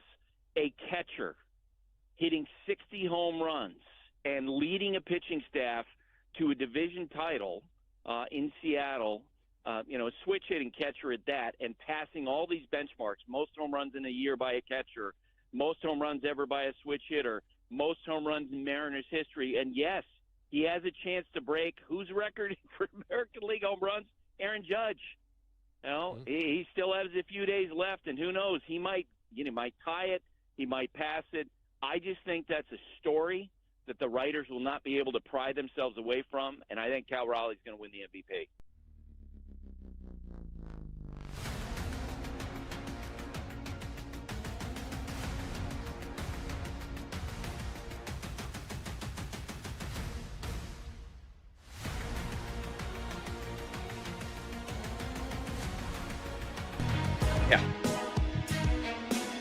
It's time to place your bets. This is BetMGM Tonight on the BetMGM Network. Welcome back to BetMGM Tonight. Brad the Big Noise Evans with you. Ryan Horvath in the house on this hashtag Tequila Thursday. Bartender, keep them coming, baby. We're prepping the liver and the mind for Thursday Night Football between the Arizona Cardinals and Seattle Seahawks. I'm going to break it all down here in a moment with Jared Bell from USA Today. Before we bring Jared on, however, a phone line still wide open if you want to talk a little fantasy football with us. If you want to talk bets ahead of Thursday Night Football in this Battle of the Birds, don't be shy. Pick up the phone and dial us fools at 833-732-3875. 833-732-3875. You can also fire off your questions or comments via the X or the Twitter at BetMGM Tonight. Again, on X at BetMGM Tonight. All right, let's bring on Jared Bell right now on the phone line. NFL columnist for USA Today. Make sure you give him a follow on X, where he's always giving it to you there at Jared Bell. Again, on X, at Jared Bell. Jared, welcome to BetMGM Tonight. And straight away from me, starting off down in the Sonoran Desert, we got an entertaining matchup tonight against two teams familiar, Arizona and Seattle, with one another. Trey Benson is where I really want to focus. He assumes the starting role with James Conner sidelined for the season after that ankle injury suffered last week in San Francisco. Meanwhile, Seattle is likely to trot out the 1-2 punch of Kenneth Walker III and Zach Charbonnet, even though he's listed as questionable, expected to play. Let me ask you this. Which rushing attack would you stack your greenbacks on most in this game, Arizona's or Seattle's? Oh, definitely Seattle. No question about that. Kenneth Walker, watched him in college and was really impressed and saw him coming to the NFL and kind of hit the track, running. So very much bullish on Kenneth Walker. And, you've got an unknown. I mean, you talk about James Conner being done, and now that's a big question for the Arizona Cardinals offense. Maybe they'll have to make up for it with a better connection between, Kyler Murray and Marvin Harrison Jr. But in terms of the rushing attack, yeah, it's a mystery to me. Jared, you just brought him up, but I wanted to ask you about Marvin Harrison Jr. because I thought he was going to be, and we use this like every year, this once in every generation wide receiver talent. He goes number 4 overall. All these guys are so good, but he hasn't quite lived up to the hype. 72 total grabs, over 1,000 yards, 9 touchdowns. Do you think maybe tonight's standalone game, coming off a little bit of a stinker where he had some drops, was really down on himself, that this could be the breakout game against the Seattle secondary? Or are you pumping the brakes a little bit still on Marvin Harrison? Yeah, I'm always pumping the brakes, but, you mentioned those stats, and those stats are not bad, but they are not, like you said at the start, not generational talent. And I think that's the thing when you talk about the expectations for a lot of these guys coming in, because, hey, let's face it, where would you want to get a wide receiver from if you're an NFL team? LSU for sure, and Ohio State for sure, right? Those two are like wide receiver factories, right? And, everything we heard about Marvin Harrison, not to mention the influence of his father. I thought, he was just so crafty during the draft process to, train for the season as opposed to training for the combine. And we thought that was going to just be something that was going to, to really elevate him coming into the league. But it's taken some time. And so, no, I'm not ready to say he's, anything close to being a bust or anything like that. But you can't drop passes, right? And you got to make the big plays when you can, right? And have the connection with the quarterback. But will it be a breakout game tonight? Ooh, that's a tough one for me to predict. Really is, especially when Trey McBride should probably eat in the middle of the field against that zone defense. Yep. I want to ask you, while we're on the topic, you bring up a great point. Let's talk about another former Ohio State wide receiver, Jackson Smith-Njigba, JSN, who right now, man, the metrics are insane. 4.61 yards per route run. Kind of reminds me a little bit of myself when I was 15 years old, freshman year. But what do you think about him? How do you contain him? How do you stop him tonight if you're the opposing secondary? Because right now he looks unguardable. Yeah, I think you do what, anybody does to any receiver. You hit him in the mouth, you throw off his, rhythm, you try to disrupt the timing and the routes and all of that. But so much of that also has to do with the quarterbacking. So, it's tough. But let me just kind of pivot for a second because, who's the rookie of the year after 3 weeks on the offensive side in the NFL? It's Ibuka down in Tampa. This guy has been amazing. And, I bring him up because I was in Buccaneers training camp for a day or two back in August.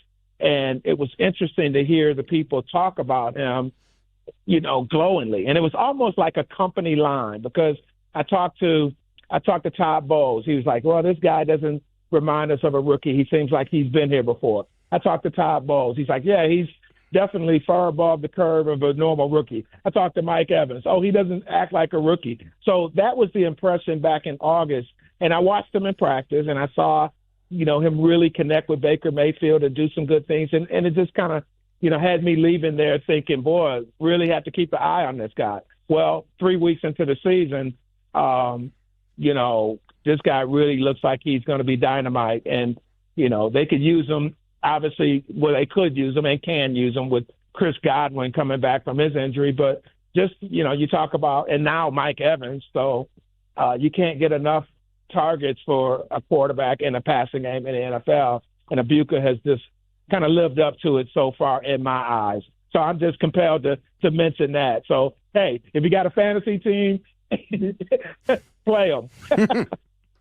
Yeah, no doubt about it. Same goes with JSN. It could absolutely go nuts tonight. He's been a pass-catching machine. Baker Mayfield, he was even talking up Micah Parsons back in July on the Kelsey Brothers podcast, the New Heights podcast, called him the real deal. And, man, he is certainly delivering the goods right now there in Western Florida. We're talking to Jared Bell, NFL columnist for USA Today. Follow him on X, would you kindly, at Jared Bell. Again, on X, at Jared Bell. All right, Jared, who takes the contest overall tonight? Seattle is favored now by 1.5. Originally, Arizona opened as 1.5-point favorite, so the script has completely flipped. Give us a final score prediction. So looking at the crystal ball, my man, how do you see this game shaking out? Yeah, you're asking like the worst person for that, but I'll give it a shot. I'll play along. So I'm going to go Seahawks. And, Seattle's victory at Pittsburgh opened my eyes. I mean, I think we saw last year that Mike McDonald could craft the defense. We mentioned Kenneth Walker earlier in this segment. And then you wanted to see what was going to happen with Sam Darnold in terms of, continuing where he was last year, except for those last two games. But anyway, you wanted to see how all that was going to flow. Well, they go into Pittsburgh, and no, the Steelers are not Super Bowl favorites, but still home opener, formidable team, and all of that. And they go in there and they just kind of kick their butts. So that really opened my eyes. And so now let's see if that continues tonight in Arizona. So I just, I'm picking the Seahawks, and I'll say 27-23. How's that? Ooh, so they I win like and they that. cover. A little scoring. Yeah, I like that. Look, I'm a fantasy guy through and through, so we like points. And I hope you are absolutely correct there in that assessment, my man. Jared, we'll get you out of here on this one. Expanding out wide to the rest of the slate here in NFL Week 4, which game do you feel will be the highest scoring shootout this week? Here are your options. Colts-Rams, Ravens-Chiefs, Packers-Cowboys, and that awful defense of Dallas, or in what will likely be Soldier Field West. We're hearing it could be 50-50 crowd split between the Bears fans and the Raiders fans in Sin City. So out of those matchups, which one do you think is going to be just sky high, ridiculous, drunk off the charts in terms of scoring? Yeah, that's a great question. And scoring has been down so much, as I know you just alluded to this year. That's been one of the trends to really kind of keep an eye on. But of the choices you just gave me, I will go with the Packers and the Cowboys. Now, Dak Prescott has, really played well. They don't have CeeDee Lamb, so that's a big factor. But all those points, or most of those points, could come from Green Bay, right? So yeah, I'm saying it's going to be the highest scoring game, but 2/3 of those points could come from the Packers because of that Cowboys defense that has been so bad. Now they get a couple pieces. Deron Bland's going to play, and Trayvon Diggs. They practice today, so I think they expect them. But the Packers and that offense, I think they'll put up some points. The over-under right now at BetMGM is 47.5 in that Packers-Cowboys matchup. I got a feeling Green Bay might get a large chunk of that by themselves. They may put, hang a 40 spot on the Cowboys. Exactly. Jordan Love could absolutely go ballistic, go nuts in that game. Outstanding stuff from our guy Jared Bell, NFL columnist for USA Today. Go and read his excellent work there and follow him on X as well at Jared Bell. Again, on X at Jared Bell. Jared, we appreciate the time. Enjoy Thursday Night Football. And I hope you're right. And there are a lot of points scored this evening, my man. Thanks for the time. I hear you, my man. Thanks for having me. I appreciate it. Thanks, man. There he goes. Jared Bell, 27-23. I'm game for that. Take How that. about you? I made that. You know what that tells me? Marvin Harrison won't drop everything left, right, rinse, and repeat. Maybe he got the hands transplants in the days leading up to the game tonight. Maybe he's going to apply a little stickum. Maybe he's going to dip his hands in honey. Maybe he's got the double-sided tape. He's going to apply the gloves. Just catch the damn rock, son. Catch it. And they're showing highlights right now on Amazon Prime of that drop last week he had in San Francisco. So perfect timing. Come on, Harrison, step up. Yeah, he's got to, man. 5 drops last season as a rookie, and it's like, okay, you're a rookie. 2 already this season. Last week was a little bit of a mess. He was down on himself. Now, standalone game, not the best matchup against this Seattle secondary, but I do like him to get involved early, right? Like if you're Kyler and you know that this is your second-year receiver and you use the top 5 pick, number 4 overall on him, you got to get him involved early. So far, 10 grabs, 142 yards, 1 touchdown. Not terrible numbers, but when you take a wide receiver at pick 4, he better be one of the best in the league. And he hasn't shown that yet. He is getting open, but hopefully Kyler could get him the rock tonight, man, because I do need him to have at least 50 receiving yards in this game. Yeah. Look, so do I. We're gonna have more bets on the board here in a minute. You might hear that name yet again. But Jared was saying that Green Bay and Dallas is that game that is gonna have that sneaky pew pew pew shootout appeal. Again, the over/under right now is set at 40.5. If I'm going to give you 100 of my dollars, are you slapping it down automatically on the over, given the shortcomings of that Dallas secondary? So I might take a Green Bay team total over. That might be the way that I play it, right? Just because I felt really good about Dallas's offense against Chicago. And I know they lose CeeDee Lamb early in that game, but that's the best the Bears defense has looked really since Urlacher retired. So that's what scares me a little bit, but I do like Green Bay's offense to bounce back here. A little bit worried about their offensive line right now, but I think they're going to be able to get the ground game going. Josh Jacobs only averaged 1.9 yard per carry, only had 30 rushing yards against the Browns. And I really do think Matthew Golden gets in the end zone this week. And I kind of like Romeo Doubs. I'm going to have to start him, unfortunately, in fantasy due to some injuries. But I think Doubs is going to have a solid game. So I like Green Bay's offense. If I had to bet the total, it would only be the over. No chance I'm taking an under. But I think the stronger play might be Green Bay's team total over. I trust them a little bit more, and they're 7-point favorites in this game. Look, man, you got a luxury this week. And you're like, oh, unfortunately, I got to play Romeo Doubs. Dude, he's playing the Cowboys' repugnant Reds and stinky-ass secondary. It's like the best week imaginable for you to have a plug-and-play option given the matchup there alone. And I 10,000% agree that this could be the breakout week for Matthew Golden. We've seen the snap share steadily increase every single week so far over this 3-game span to begin the NFL regular season, which also has led to him running more routes as a process. They're going to spread it around. Maybe it's only like a 5 to 7 target kind of game for Matthew Golden, but he's likely going to see a lot of Kaiir Elam there in coverage. And Elam is number 4 in terms of most yards that any DB is allowed to their assignments this season. So it's the mother of all matchups, whether you're talking about Matthew Golden or the guy you're like down on and Romeo Doubs. You can make you some dollars this week and go absolutely ape you know what because the matchup is so glorious and so exploitable. So, take advantage of any Packer imaginable. Yeah, and Doubs does still lead all Green Bay Packers right now in targets, and he's been really solid this season. I just think that Matthew Golden, right, like longest reception, most receiving yards might be worth a play because he's the vertical threat. And the reason I don't trust Dallas's offense, Micah Parsons is going to be on a mission this weekend to destroy that Cowboys offense and make Jerry Jones look like an idiot. So that's why I like the Green Bay team total a little bit more. All right, bets, and more bets. We're going to have those coming back next right here on BetMGM tonight on the BetMGM Network. Stick around. Wherever you go, we're there. Listen to the BetMGM Network live on Odyssey, TuneIn, and now on the iHeartRadio app. Wagertainment for every fan.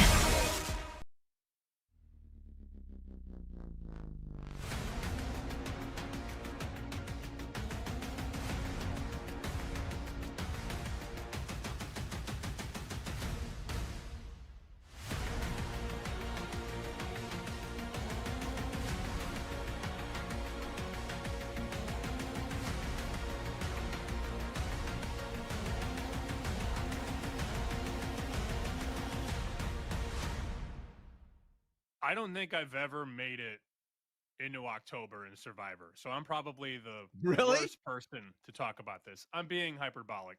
One time we made it to week 9. Whew. I'm out with my entries, and then last week, 108 guys had 2 entries left. They came in with 2 entries, and they had 2. And Chris was like, we're going to do double Seattle. Double Seattle. I said, why don't we diversify? Why don't we take Seattle and Dallas? And I talked him into Dallas. So no. It's wholeheartedly my fault. It's definitely something that I contrived and I debated. So they did not do double Seattle. They did Seattle, Dallas. So only one bullet left. Okay. And this week, I said early this week, I told them, let's see, I got to pull the text up.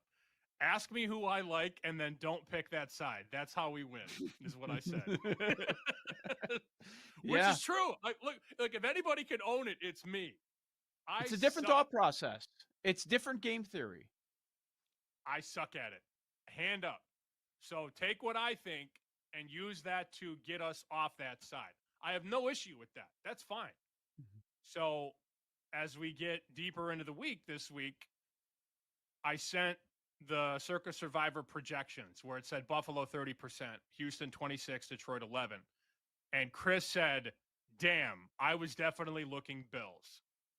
But he didn't like to hear the 30% projection on Buffalo. Oh, yeah. I then said, go with your gut, LOL. You guys have been right all along. So then he responds, my gut, huh? F it. Dart's taking down the Chargers. No. He's kidding. He's kidding. I know. That's something I would do. That's something I would do. But these guys who are very good at Survivor, I think are going to take the free space, and I support it because whatever I think no longer matters.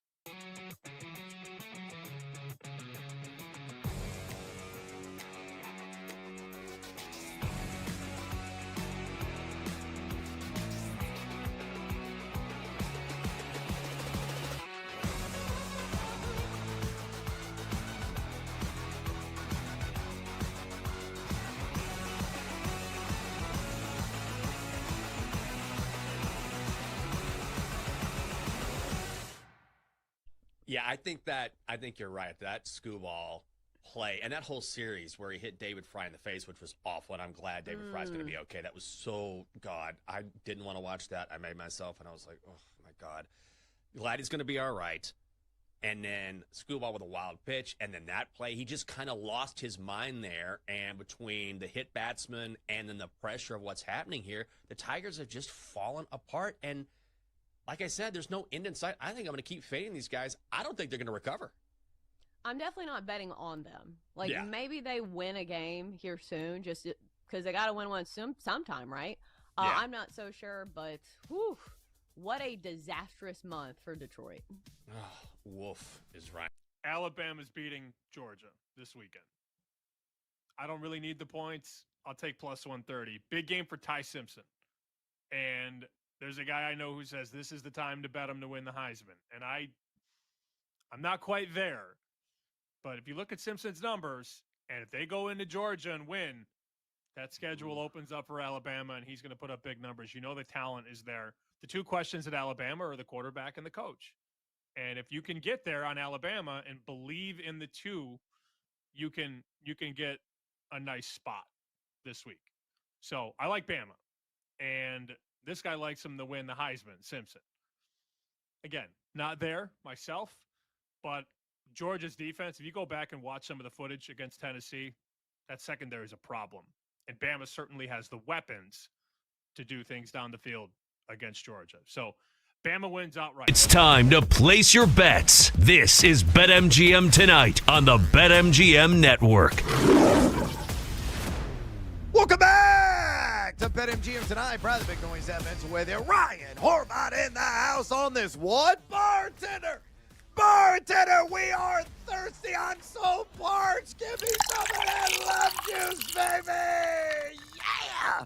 That's a hashtag Tequila Thursday, amigos. Cheers to you. Hopefully you're going to win some bets and some moolah tonight. For the reminder, we're still taking your fantasy football questions and your sports betting inquiries as well. Simple way to contact Tori and I, just pick up the phone and dial us fools at 833-732-3875. 833-732-3875. You can also hit us up on the X or the Twitter at BetMGM Tonight, where we have our pole dancing poll question of the day, and it's asking you this: which player at plus money is your pick to score a touchdown tonight? The battle of birds between the Seahawks and Cardinals. Your options are Kenneth Walker the third at plus 100, Trey Benson at plus 110, Jackson Smith and Jigba plus 155, or the Bridezilla, Trey McBride at plus 175. So far, over 240 votes cast. Make your voice be heard. Exercise your democratic right. Keep the votes a coming. And again, drop us a comment on X at BetMGM tonight. Bring the noise on X at BetMGM tonight. Swing big on your next MLB parlay. Use the Parlay Boost token to score a bigger payout if your baseball parlay hits. All you got to do, honestly, is just bet against the Rockies. See the big dumper last night. 60 bombs now on the season. My boy, Braden Funson, true story, Horvat, nearly caught that 60th home run last night. It was only 2 rows away from him. How about that? Oh my God, man. I may have had to risk my life for that and dove in front of the guy and grabbed that. I mean, what a feat. I was having this convo with my buddies the other day, and I was like, would you rather hit 500 career homers or would you rather hit 60 in one season? Right? Because remember back in the Royd days, a guy like Brady Anderson went from leading off hitting 17 to 50 in 1 year. And I went with, in like 60, that's hard to do. Only so many guys have done it. But I would go with the 500. I would want to be around for a long time and be a Hall of Famer because we've seen a lot of guys that are a flash in the pan. But, man, the big dumper is fun. What a story, though, man. I would have probably had to risk my life to try to grab that homer ball. Yeah, the estimate, he was there with a guy that is a sports memorabilia business for a site. Its name is eluding me right now, but he estimated the cost or the worth of that ball at anywhere between $300,000 to $500,000. A guy caught it, gave it to a 9-year-old kid, didn't even really think about it, and you're like, oh, that's great. What a wonderful gesture. That kid's, going to be set for life as a result. Well, the kid had like $1,000 pair of jeans on and like a $500 pair of sneakers. I don't think he really needed that kind of wealth from the baseball. No. But the guy gave it away to the kid anyway, so congratulations to that kid who was rewarded with the 60th home run. It was from switch hitter Cal Raleigh, the big dumper. Utterly astounding. Amazing stuff. All right, we got to get after it here. And excuse me for a second. I got to yell this moron at the bar. Hey, you drunk pirate, get over here.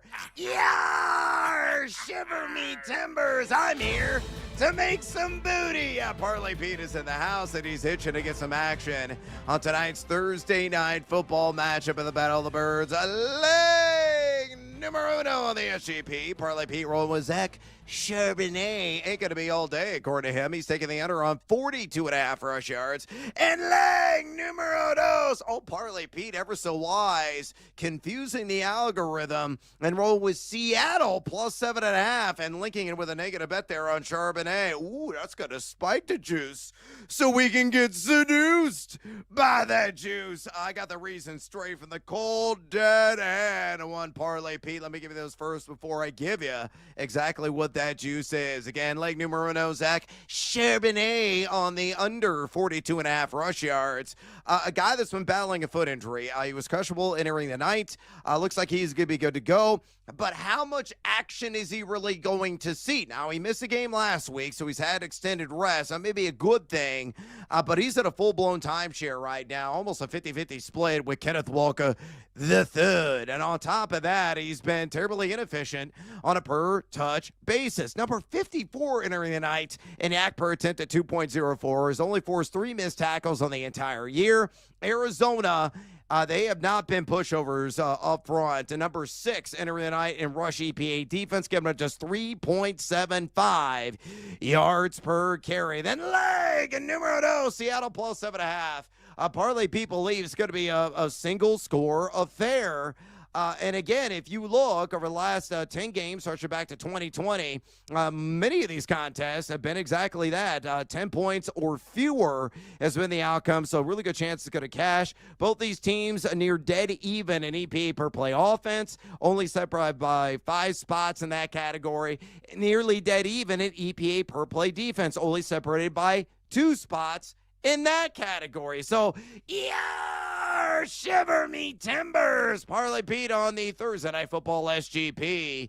Zach Charbonnet leaving a cork in the bottle, bet the under on 42.5 rush yards. And Seattle on the alt spread of plus 7.5. That works out to a cool plus 125 there at BetMGM. By the way, Parlay Pete up 11.99 units lifetime on his wagers, featured right here every Monday through Friday on BetMGM tonight. All right, it's time to pivot, and say hello to our little friend, Ryan Horvat. What is a phrase that pays?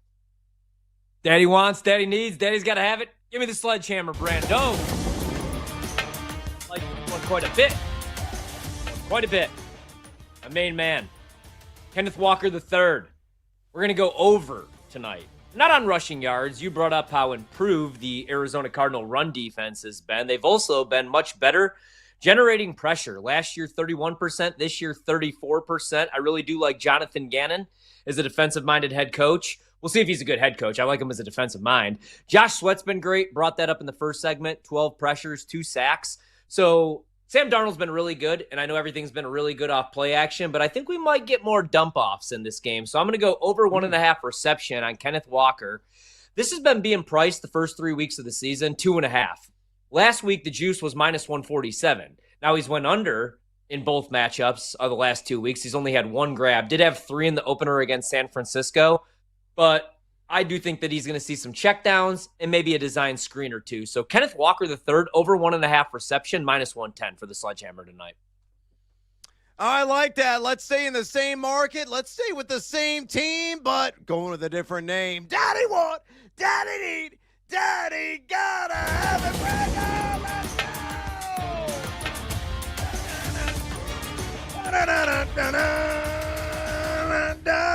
Crank that fake Peter Gabriel there in the background. JSN, Jackson Smith and Jigba, product of the Ohio State. Again, I have to say that for copyright purposes. Give me the over 6.5 catches. Now, the juice is really jacked up on this throughout the day. I grabbed it earlier in the week when this first posted at BetMGM at plus money, believe it or not. It pays to get your foot in the door early. It's now juiced up to minus 140 last I saw. And I'm still going to play it. If you want to go to the alt market, 8+ receptions, I think that's entirely doable. It's at plus 127. So I think JSN is going to be a busy dude tonight. Yeah, Arizona, respectable number 13 in pass EPA defense. You look at the guys who performed against him. Only Ricky Pearsall has caught 7 or more balls against him this season. But they have given up the 6th most wide receiver yards there in the league. Got to get a lot of Denzel Burke in coverage. Not the easiest matchup, as Burke has only got up a 50% catch rate, 31.3 passer range assignments. But it's all about pump up the volume, pump up the volume, pump up the volume, dance, dance. JSN. 40.3% team target share. That's outrageous. That's 11.5 targets per game. He is going to be fed. He's also number 34 in catchable target rate. Not too shabby there. From the precise arm of one Sam Darnold, he's gone 9 catches, 8 catches, 5 catches. And he was limited ever so slightly last week by that supposed illness. So he's done this in 2 or 3. I think he's doing it in 3 or 4. And again, I place the alt market 8+ catches at plus money as well. But on the standard line, JSN, Jackson Smith and Jigba on the over, baby. 6.5 catches, minus 140 there at BetMGM. My sledgehammer play of the night. All right, it's time to roll the shoulders and get seduced by the juice. Thank you, bartender, as always, for the handsome pour on this hashtag Tequila Thursday. All plus money all the time. Horvat, let's catch a buzz and cash a winner. What do you like? Well, I said I think this is going to be a lower scoring game. I like Arizona. I see right now that Tony Gonzalez and Ryan Fitzmagic agree with me. Everybody else on Seattle tonight. I'm going to do a little pizza money bet, though. I need a couple anytime touchdowns. One anytime touchdown play, and then a couple first touchdowns because I am a sicko. So we are going to bet Greg Girrch to score the first touchdown of the game at 27-1. Real sicko play. We're also going to bet A.J. Barner at 22-1. But I like this one. Kyler Murray, anytime touchdown. I've seen it as low as plus 280, but I've seen it as high as plus 320. 3-1 on Kyler Murray, one of the better dual threat quarterbacks in the league. I know he's not pushing the ball down the field, so I think it's going to be a lot of dinking and dunking, some RPO stuff, and him using his legs a little bit more without James Conner. So pizza money bet, but at plus 320, I'll take Kyler Murray anytime touchdown tonight against the Seattle D. I'll take it anytime touchdown, too. Go a little bit deeper in the bag. Torrey Horton, anytime TD at 4-1 plus 400. He's already scored 3 touchdowns, 1 on special teams, 2 as a receiver. A guy that's seen a 127.1 passer rating when targeted off the hand there of Sam Darnold. Again, I love that matchup against Max Melton, who's number 93 in pass coverage grade. So give me Torrey Holden anytime TD at plus 400. Bonus time, quickly go, Ryan. What else do you have? Under 43.5, even money, plus 100. We're going to go with the under. I've talked enough about how improved this Cardinals D has been. Seattle's D, I think, is going to be top 10 when it's all said and done. Really good right now. I like Mike McDonald. So under 43.5. All right, I like looking at car accidents, and this is one. Marvin Harrison, 50-plus receiving yards at a minus 105. Just give me some action against Tariq Woolen. The cover corner of Seattle has the 4th lowest pass coverage grade in the NFL, according to PFF, giving up a 137.2 pass rating, 75.2% catch rate. So come on, Harrison. Wake the bleep up. All right, we got to take a little siesta here on BetMGM tonight. We come back. The outstanding and very smart Rachel Krychak from BetAlytics is joining us next, getting her bets on the board as well right here, BetMGM tonight on the BetMGM Network. Stick around.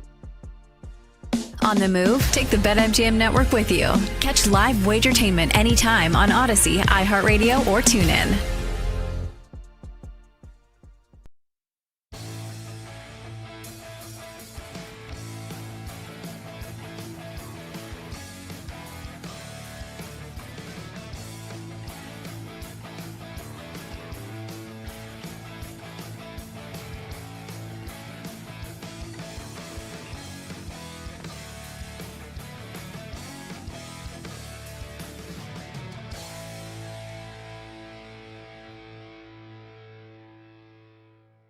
Some golfers on the U.S. team that I would look to back. The 2 guys that I'm targeting are Bryson DeChambeau and Justin Thomas. Bryson's length on this golf course, I think, is going to be massive, and his personality, not shying away from the spotlight, being so good in these majors here recently, and this is a major-type venue, I think this is going to be a massive week for Bryson. And he's, I mean, this story arc that Bryson's had over the last 4 or 5 years, from this villain to now one of the most popular players on tour, has been incredible. He does all this stuff on social media and on YouTube. He's going to be a fan favorite. So the fact that they're in the States, Bryson's going to have all this support. His game really fits Bethpage Black well. Bryson would be the guy that I would target. And then, as Pat Perry was talking about, it's such a big question when handicapping the Ryder Cup.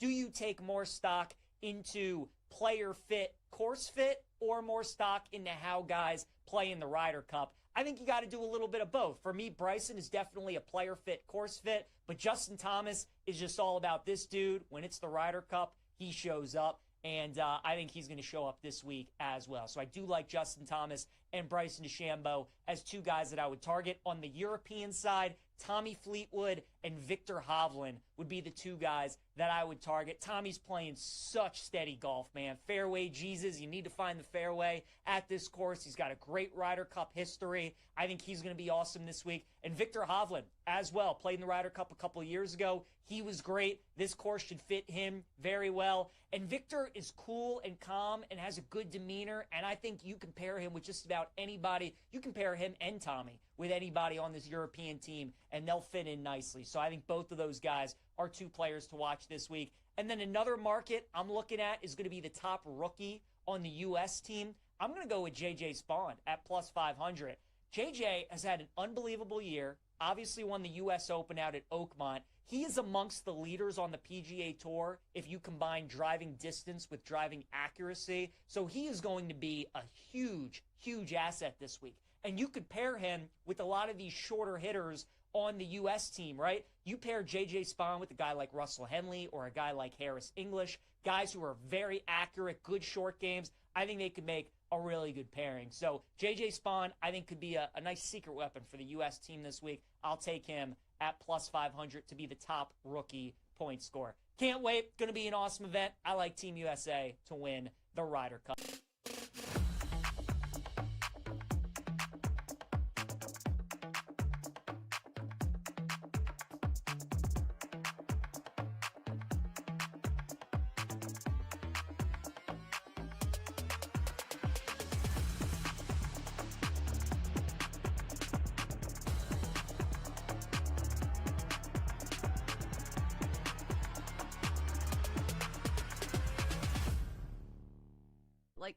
things I say on here, though, like, I literally had my mouth aghast when this last line, like, I read this last line. The most talked about woman in sports, Caitlin Clark exists. Hell, if you're going non-athlete, isn't Taylor Swift the most talked about woman in sports that's not an athlete? Yeah. It also feels like a slap in the face to all the female athletes who are doing big things.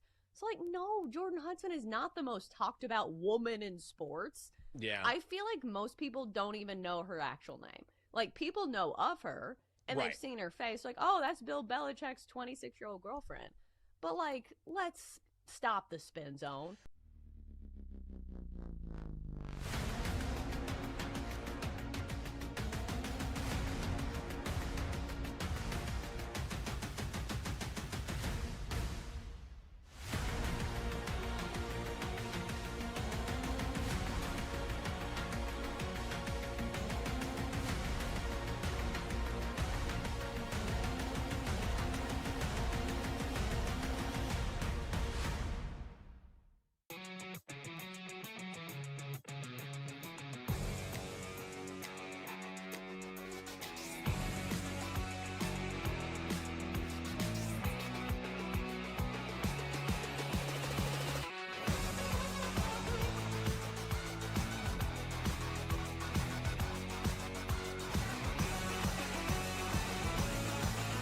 And sweat. The sweat is on.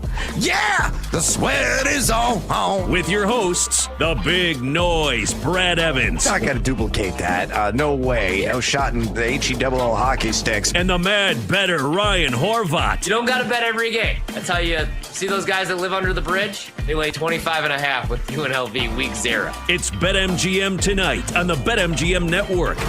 Make it legendary. Welcome back to BetMGM tonight. Brad the Big Noise Evans with you. Ryan Horvat in the house on this hashtag Tequila Thursday. Bartender, pour us another, baby. It's almost kickoff down there in the desert in Glendale, Arizona. Of course, the Arizona Cardinals taking on the Seattle Seahawks, the Battle of Birds. We're going to get some 11th hour thoughts on all the various betting markets. Look ahead to the main slate as well with our buddy Rachel Krychak, the artist formerly known as Rachel Dory from Betalytics here in a second. Friendly reminder, if you want to talk with us, maybe got a last-second fantasy football question, maybe you're looking ahead to that main slate NFL Week 4, you want to talk some college football as well, so boy, to get a hold of us here at the show, just pick up the phone and dial us fools at 833-732-3875. 833-732-3875. You can also hit us up on the X or the Twitter at BetMGM tonight, where we actually got a question that just came in from Fantasy John Doe. Horvat, he's asking us this. Trey Benson tonight or Tetaroa McMillan this weekend in Foxborough taking on the Patriots? And here's the twist. It's a PPR league. What are your thoughts? Ooh, so I really do like the matchup for McMillan this weekend, but he's a little bit beat up, missed a practice. Yep. Trey Benson, though, is running back 1, and I do think he gets in the end zone tonight, even though I like the under in the game. So that's tough. I lean Benson. I'm 100% going to go with Benson. Whenever I get these questions about a high-volume running back versus any kind of wide receiver, I'm always going with the guaranteed touches each and every time. And let's say just, hypothetically, maybe the game script gets out of control for the Arizona Cardinals. Trey Benson is going to be racking those receptions, and this is a PPR league. So that is a potential outcome tonight. I do feel he's going to find the end zone. I also believe he's going to cash over on 3.5 catches. I am hoping, like the person that submitted that question, Fantasy John Doe, that Benson balls out. Ranked him as a top 20 running back at half-point PPR at thegamingjuice.com. Go to my site and check it out, thegamingjuice.com, and I'm sticking to it. So I'm glad you and I are very much on the same page. All right, let's bring in the ever-so-wise Rachel Krychak from Betalytics, where she She is CTO. Give her a follow on X, would you kindly? By her maiden name, Rachel Dory. Again, on X, at Rachel Dory. Rachel, it's been a minute. I'm so thrilled that we have you back here on BetMGM tonight. And straight away, let's get down to business. Down the desert, we have a possible sumo wrestling match that's going to break out there instead of, the action in NFL tackle football inside of State Farm Stadium between the Seahawks and the Cardinals. So in this Battle of the Birds, what action does your Betalytics algo like most? Hook us up with a side. Total thoughts and a favorite player prop, or preferably a dozen. Preferably a dozen. This man is on the site constantly. I mean, it's good to be back, gentlemen. I'm very happy that I'm back. I have to tell you, I took the absolute, I don't know if there's something above a sledgehammer, but that's what I took, Seattle money line tonight. At Betalytics, the Seahawks are 58% to win at a 1.5-point favorite.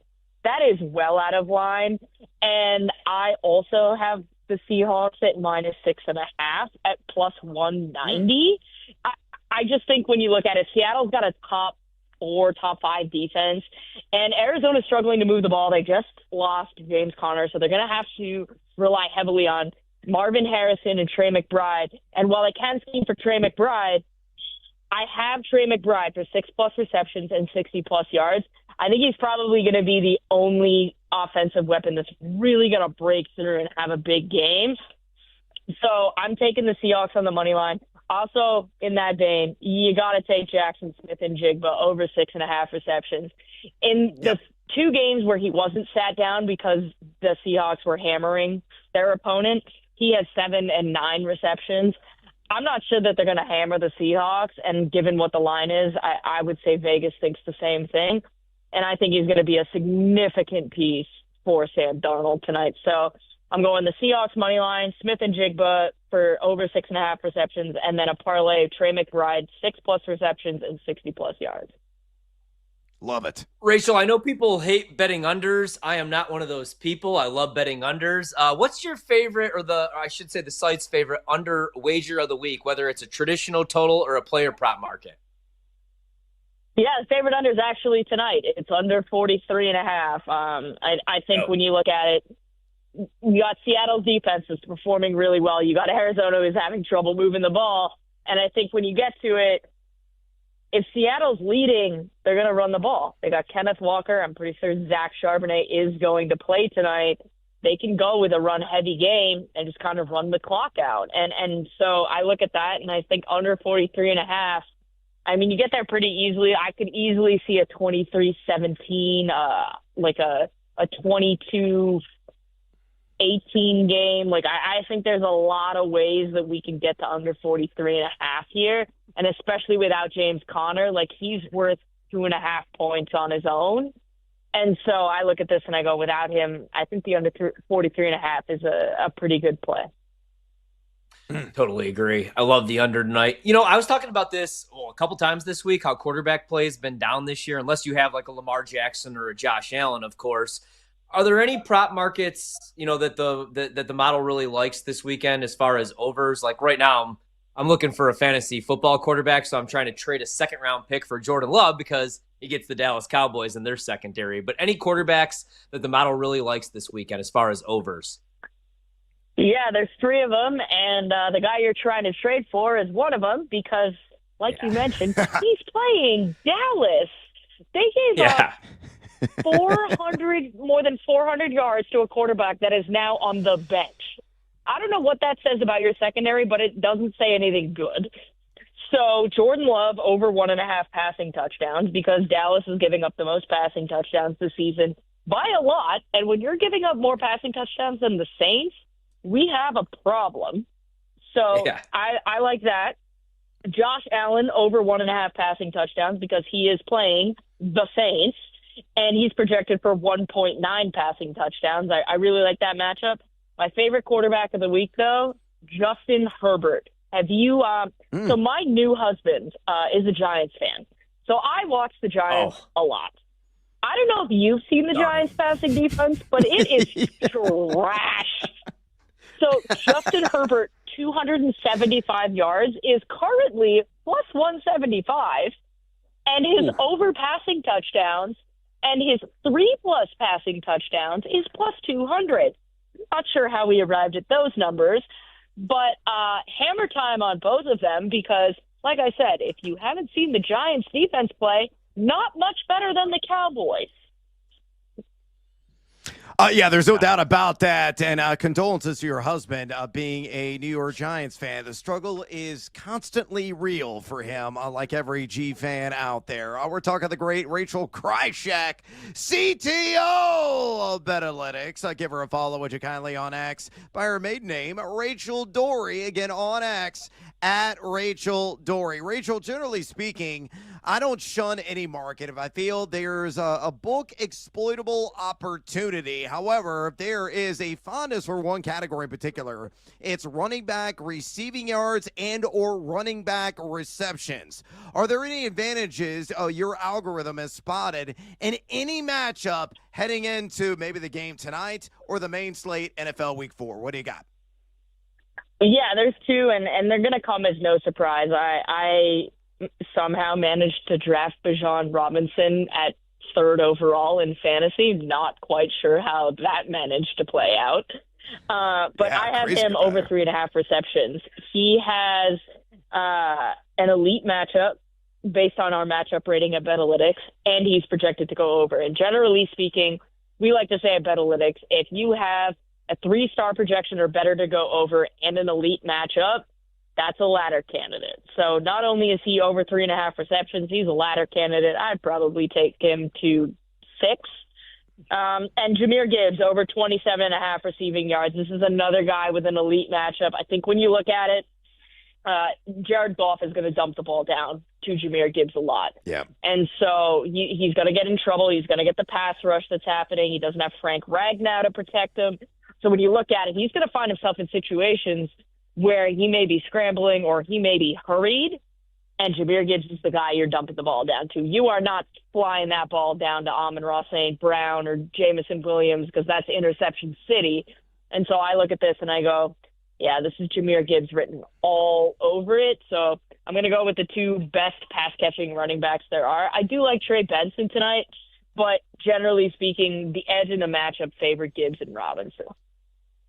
Yeah, we're big supporters of Jahmyr Gibbs and the receiving yards prop market for sure here on BetMGM tonight. So we fully support and concur with you on that one, Rachel. Rachel, we'll get you out of here on this.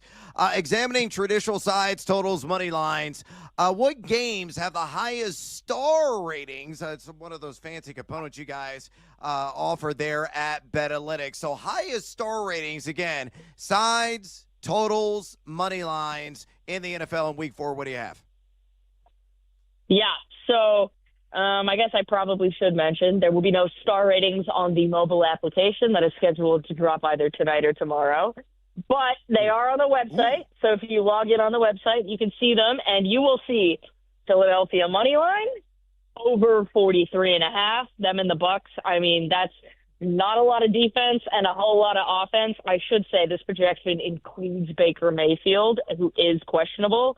So I would probably wait to see on the over 43.5 if Baker Mayfield is playing. San Francisco, Jacksonville, under 47.5. That number is way too high for the way that those two teams have been playing. I think there's going to be a lot of running in this game, particularly on San Francisco's side of the ball, which we have projected to win. And when San Francisco's winning, they don't throw the ball, and I certainly wouldn't be throwing the ball in the situation that they are in with injuries right now. So under 47.5, and then the last one, the Las Vegas Raiders and Chicago Bears over 47.5. That's one of our best bets this weekend. You look at the Ben Johnson offense and what it's unlocked for Caleb Williams. You look at Geno Smith and the Raiders, and the fact that neither one of their defenses are particularly good or healthy right now, with the exception of obviously Matt Crosby being healthy. I think when you look at that's a recipe for it to be just an absolute shootout. So I kind of look at this, and based on our projections, the Raiders Bears number is higher than the San Francisco Jacksonville number, and they both have the same total. So I would be going well under on San Francisco Jacksonville and well over on Chicago Las Vegas.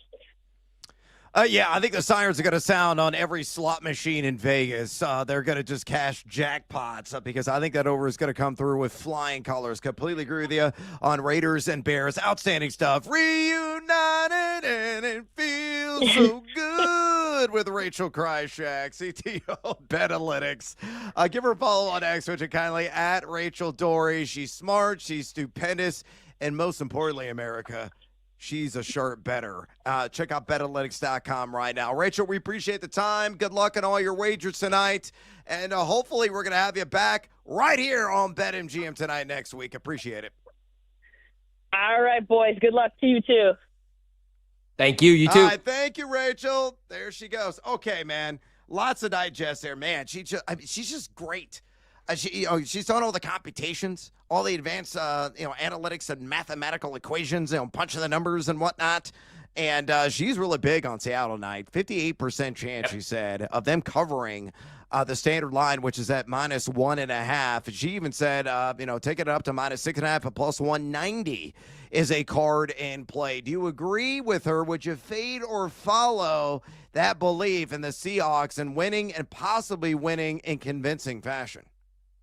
I'm a little nervous. I'm fading it. I'm on Arizona tonight, but I'm going against not only Rachel and the smart people at Betalytics, but also the market, right? I mean, Arizona opened as 1.5-point favorites, and everybody was like, no, this can't be the case. Not with those injuries, not with the fact that they've been outscored in the fourth quarter, I believe, like 28-6 or something like that. They almost blew that game against Carolina a couple of weeks ago. They're coming off their first loss of the season. So I feel like I might be on the wrong side, but I'm stubborn, and I have this Cardinals team to make the playoffs, win 9 games, and now it's a standalone game and we're live on the air. So I got to stick with my boys. I am a little nervous though, man, right? Anything over a 50% chance to win, and I'm a little nervous. But that one I'm fading. I agree with the under, though. She said this is the market, their favorite under of the week. I do agree with that. I like the under. I hope she's wrong on just this one, though.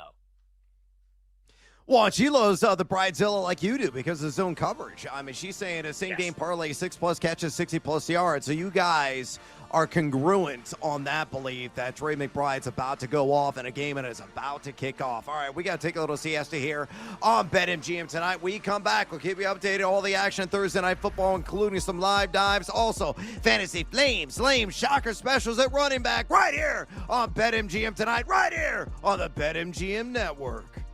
Don't go anywhere. BetMGM tonight will be right back with more football bets on the BetMGM Network.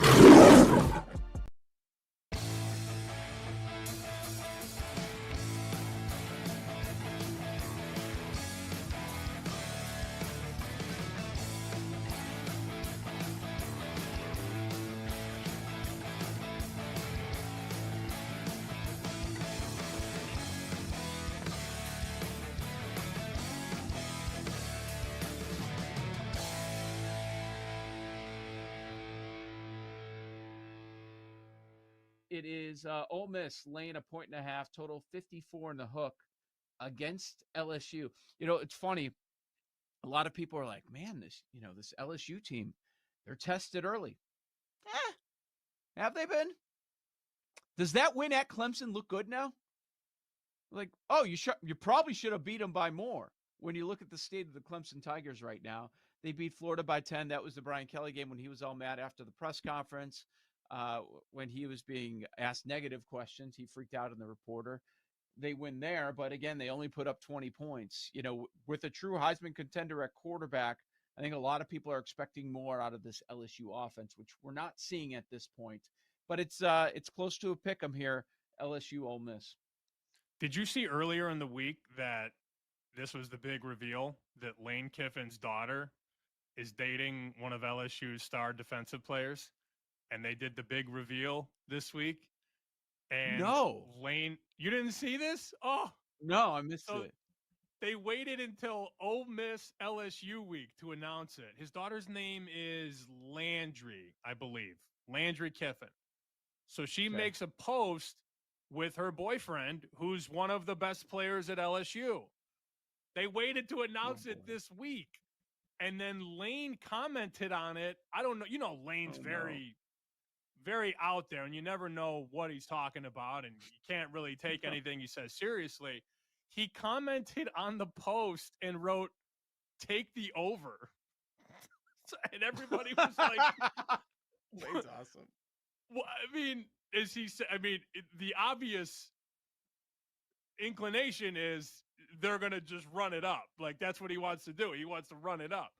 But then somebody had said, is he saying take the over on the relationship? Is he saying what? Like, nobody knows. And is he saying it's over? Is he saying it's over? I don't know. I think what he was getting at was, we are going to run it up on my daughter's boyfriend's team. I think that's what he was saying.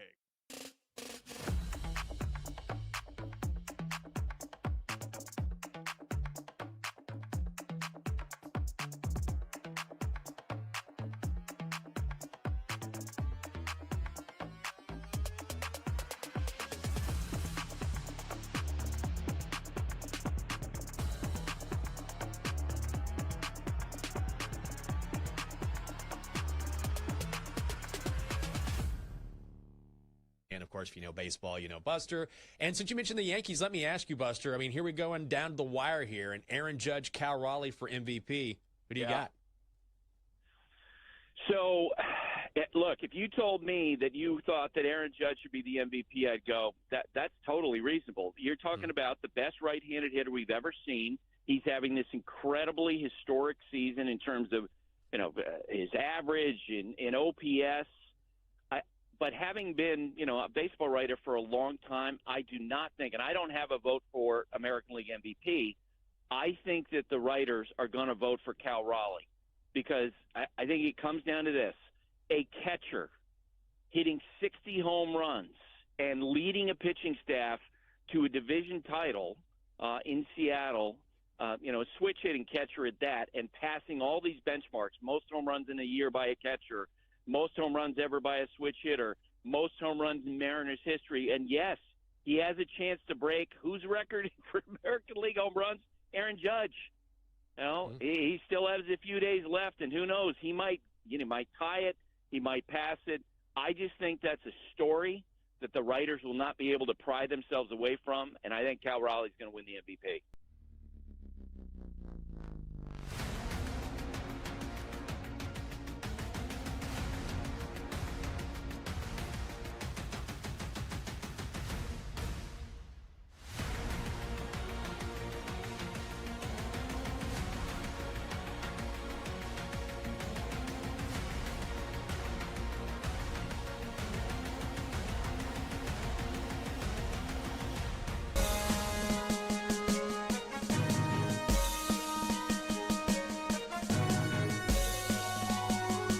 You're listening to BetMGM tonight on the BetMGM Network.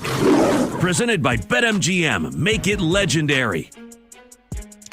Welcome back to BetMGM tonight. Probably the big noise happens with it. Ryan Horvath in the house on the Hashtag Tequila Thursday. We're going to talk some fantasy football here in this segment. Some fantasy flames, lames, and shocker specials at the running back position ahead of the main slate week 4 of the National Football League. Before we dive into that, we got to give you the pole dancing poll results of the day. So let's go ahead and dive into that right now. Let me go and shut this poll down because the game's already kicked off. It was asking you this. Which player at plus money, Horvey, is your pick to score a touchdown tonight in Seahawks and Cardinals? Your options were Kenneth Walker III at plus 100, Trey Benson at plus 110, Jackson Smith and Jigba plus 155, or Trey McBride at plus 175. Officially 241 votes cast. Horvey, who led the way? Because of the matchup, I'll go Trey McBride. He's last, believe it or not, on that list. Even at the sky high plus 175 juice, only 19.9% of the vote. Numero uno was Jackson Smith and Jigba plus 155 at 29%. Second place, Trey Benson plus 110 at 27.4%. The bronze medalist, Kenneth Walker the third, which is only appropriate when you are the third, finishing in third place at 23.7%. So there you go. That was your pole dancing poll results of the day. We appreciate all of you that participated in the poll. We got the first series already in the books. Arizona did get a first down, but they had a punt. Quickly after that, Kyler Murray 2 for 3.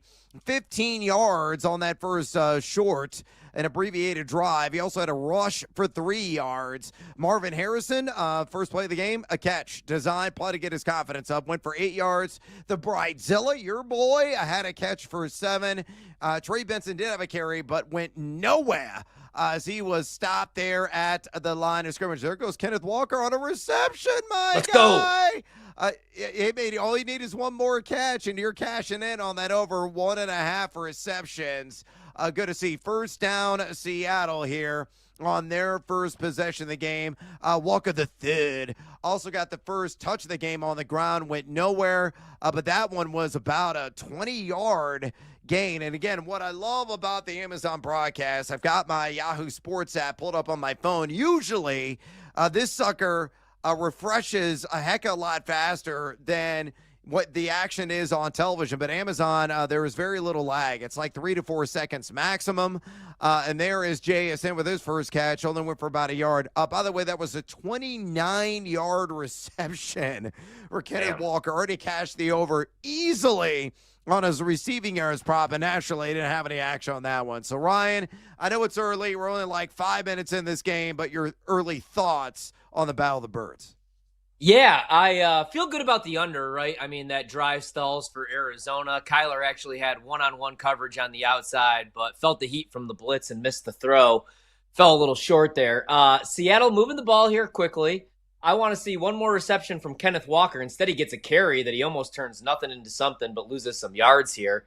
Seattle's offense has really impressed me the last couple of weeks with Sam Darnold, man. I was a big fan of Sam Darnold last year in the KOC offense. I needed to see it to believe it here in Seattle, but so far, so good. So I feel like I'm on the wrong side probably with Arizona. Seattle most likely wins this game, but I feel like I'm on the right side with the under and a lot of these props at least. Yep. Yeah, and if you want to do a live dive right now, I mean, the over-under has already tumbled down. I think it closed at, 42.5? It's already shaved a couple of points off. It's at 48.5 right now, minus 120 juice of the under at BetMGM. The spread, Seattle laying 2.5 on the live line.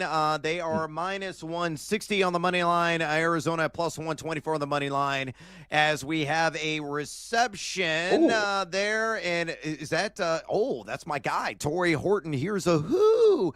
Again, the most bet on player prop tonight was Torrey Horton over at 21.5 yards. It closed at 23.5, and he got basically 9 or 10 straight away. They are loving this kid. His role continues to grow. You're seeing the snap share steadily increase, the routes run steadily increase. He's gone for 32 yards in back-to-back games and already off to a great start, getting 9 yards on that reception. 4th and 1 right now in midfield. I'll give it to you live because they are going for it. Sam Darnold in shotgun. He gets the ball, hands it off, and stuffed. Why are you calling a direct handoff to Zach Charbonnet there, a guy that, again, was questionable coming into the game with a foot injury. Arizona stonewalls him, gets the ball back in excellent field position right there at the 50-yard line. So, yeah, looking really good for the under. The over-under, though, still right now at 48.5. So if you want to go under, I'd still go under on that.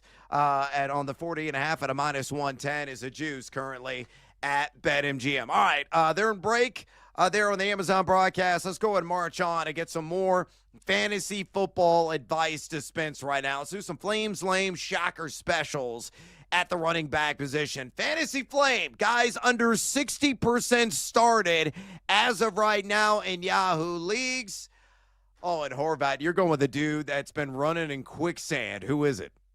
Yeah, I hate myself for this one. So here's how this all went down, though, right? So I desperately, in this league I've been telling you guys about in Sleeper, where we have like 50 people on every single roster, I went over the waiver wire with you. There's nobody available. So I had to trade a future 5th-round pick. This is how bad it's got, though, for who I'm going with here. I traded a future in 2 years, a 5th-round pick for Isaiah Pacheco. And so I got to start him this week. He's 50th right now, I believe, in fantasy points, 4.8 per game, which is disgusting. He just doesn't look like he's fully recovered from that fibula fracture in 2024, last year, right? I mean, also, Kareem Hunt is getting the goal line snaps and the short yardage stuff. But I have some hope. The Ravens' run defense has not looked like its usual self yet, right? And I do think that Kansas City, if they want to win this game, that they're going to have to get the ground game going, man. Mahomes cannot be your leading rusher. And in 2025, it can't be Kareem Hunt either. So let's go with Isaiah Pacheco, who I know right now is a low-end running back 3. But I got to start him, and I feel like he gets in the end zone this week, finally. So I'm going with Pacheco as my shocker. Woo, baby. Team Huevos there on Isaiah Pacheco, the Punisher. He's got to come out and bring the thump for sure. They got to establish a run. Baltimore is number 31, believe it or not, in rush EPA defense this season. I'm going to go with Quinshon Judkins of the Cleveland Browns on the road in Detroit, taking on those Lions there in the Motor City. Really impressed with the kid out of the Ohio State. Basically coming in cold and just run a roughshod over the competition. He is right now numero dos in yards after contact per attempt at 5.14. Just utterly outstanding in that category. Now, Detroit is number 2 in rush EPA defense. They have given up 4.08 yards per carry, just 70.7 rush yards per game in the running back position, and 3 total touchdowns. The 21st most or the 11th fewest, how you want to spin that is up to you, fantasy points they've allowed this season. Here's what's most impressive again about Judkins. 92.9% of his yards have come after initial contact. That's extraordinary. It really is. Also forced 4 missed tackles. I mean, he's the man. He's taking over this backfield. The offensive line's getting their job done. And when you have a stellar defense as a support mechanism, all it does is leave for him to, get more opportunities because Cleveland's been competitive in staying in games.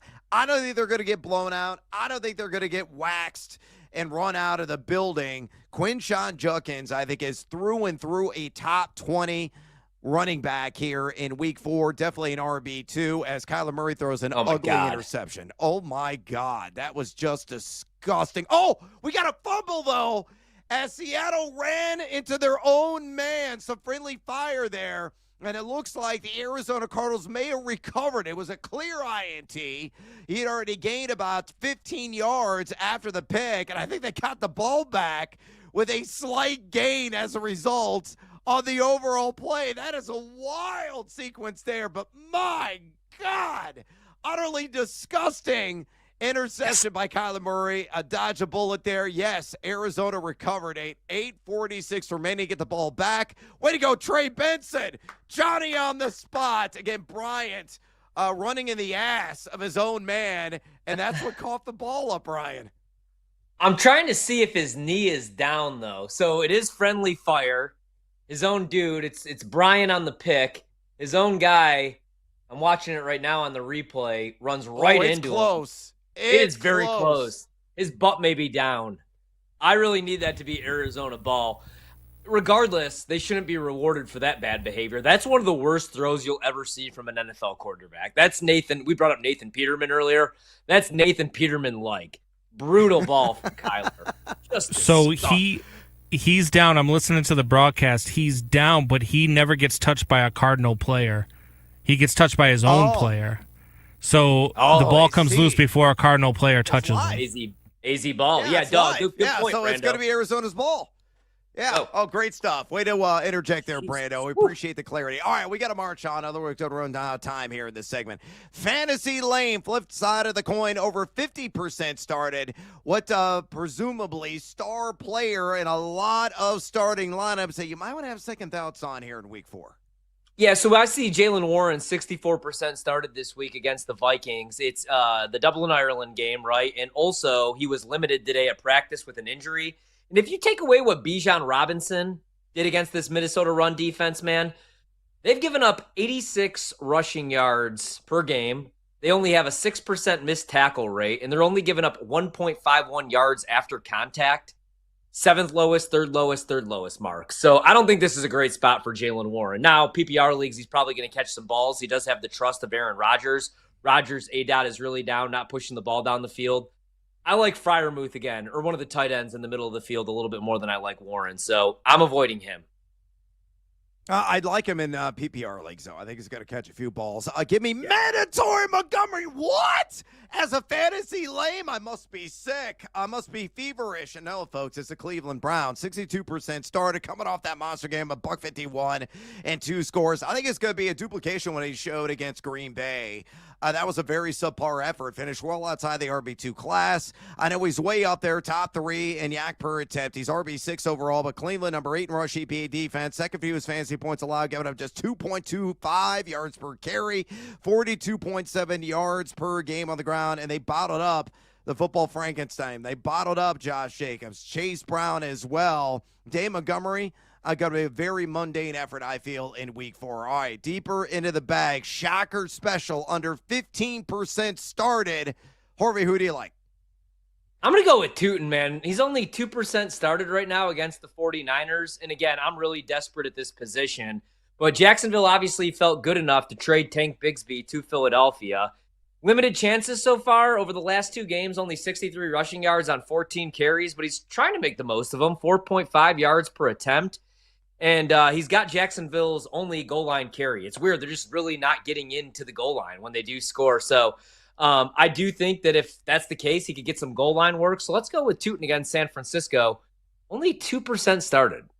Rightfully so right now. All right, Arizona gets the ball back, and promptly Trey Benson gets a carry, gets 12 yards. Love to see that off left tackle. All right, my shocker special, Braylon Allen, a bit of a disappointment, underutilized, I feel, in this Jets backfield. Only 16 total touches so far, an abhorrent 2.21 yak per attempt as well. Only 1 missed tackle force for the former Wisconsin Badger, but you're facing the Dolphins.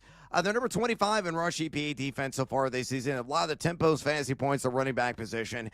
They're giving up 4.50 yards per carry, 162.7 total yards per game, only 1 touchdown. But I think Braylon Allen, who has found the end zone this season, looks like, is that Benson with a catch or is that DeMarcado in there? That's Benson with a reception. That's great. Okay, more of that, please, Kyler Murray. And there was a flag down on the field. But Braylon Allen has some flexy, sexy appeal. It's a like 14-team and deeper format. So there you go. Shocker special, flames and lames as well, the running back position, NFL Week 4. And that was a personal foul face mask on Tariq Woolen as Arizona now in field goal range. And that was on the face mask of the Trey Benson. Grabbed the top of the helmet and try to ink him down. Benson already with a catch. A nice run. This is exactly what your boy wanted to see and why I traded for his ass in a fantasy league and really gave up the kit and caboodle to acquire his services because I believe in Benson and being the numbers nerd that I am, I loved his advanced metrics and he's so far really living up to my level of expectation. I liked him enough to – there's Girrch. I liked him enough to offer – get in the end zone, first touchdown. Nope. I liked him enough to offer a future second-round pick in a dynasty league, man, where that's the only way that you could improve your roster, and got turned down. So I feel like – and that was what my cousin said. That's who I was trying to make the deal with. He's like, I love Benson. And I was like, damn it. Thought I'd be able to, give up a lot for him. I mean, it was a fair trade, but I really like his skill set. He just needed the opportunity. And we knew it was coming. I mean, even in the preseason, in the training camp stuff, James Conner was even saying this kid deserves more touches. And now by default, he's going to get them. All right, we got to take a little siesta here on BetMGM tonight. We come back. We'll update you on this red zone possession of Arizona. Maybe they're going to find the end zone. And we're also going to be some more fantasy flames, lame shocker specials next time at wide receiver. Stick around. This is BetMGM tonight on the BetMGM Network. Don't go anywhere. Brad Evans and Ryan Horvat will be right back with more Wagertainment on BetMGM tonight on the BetMGM Network. Damn.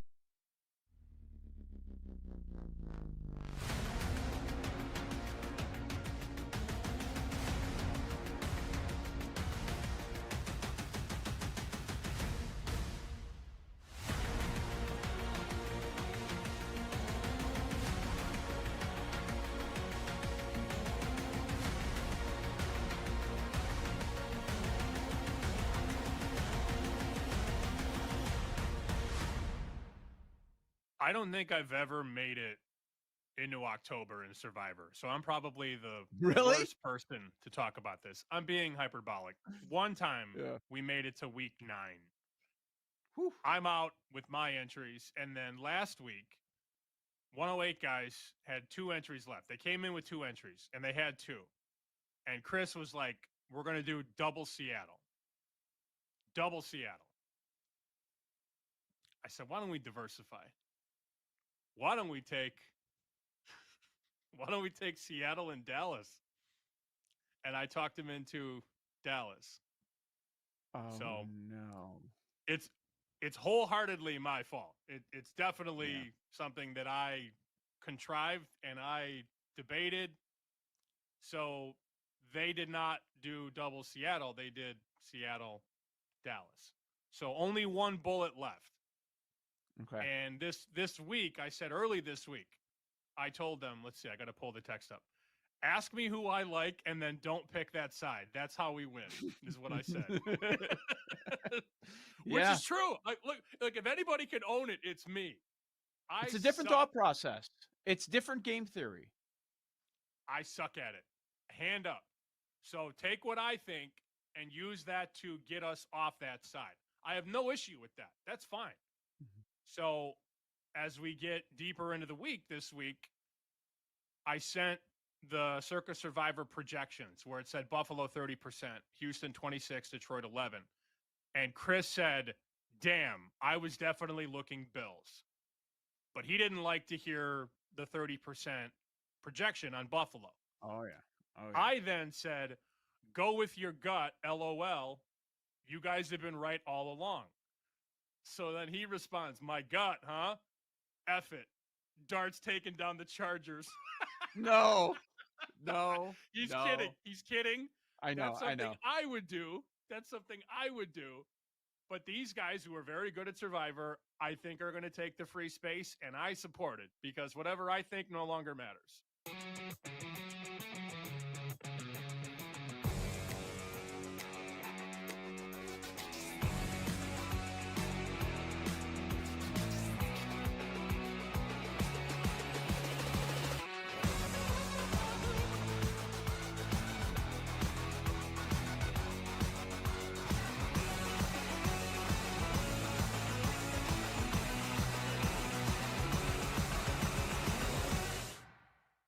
Yeah, I think you're right. That Skubal play and that whole series where he hit David Fry in the face, which was awful, and I'm glad David Fry's going to be okay. That was so, God, I didn't want to watch that. I made myself, and I was like, oh, my God.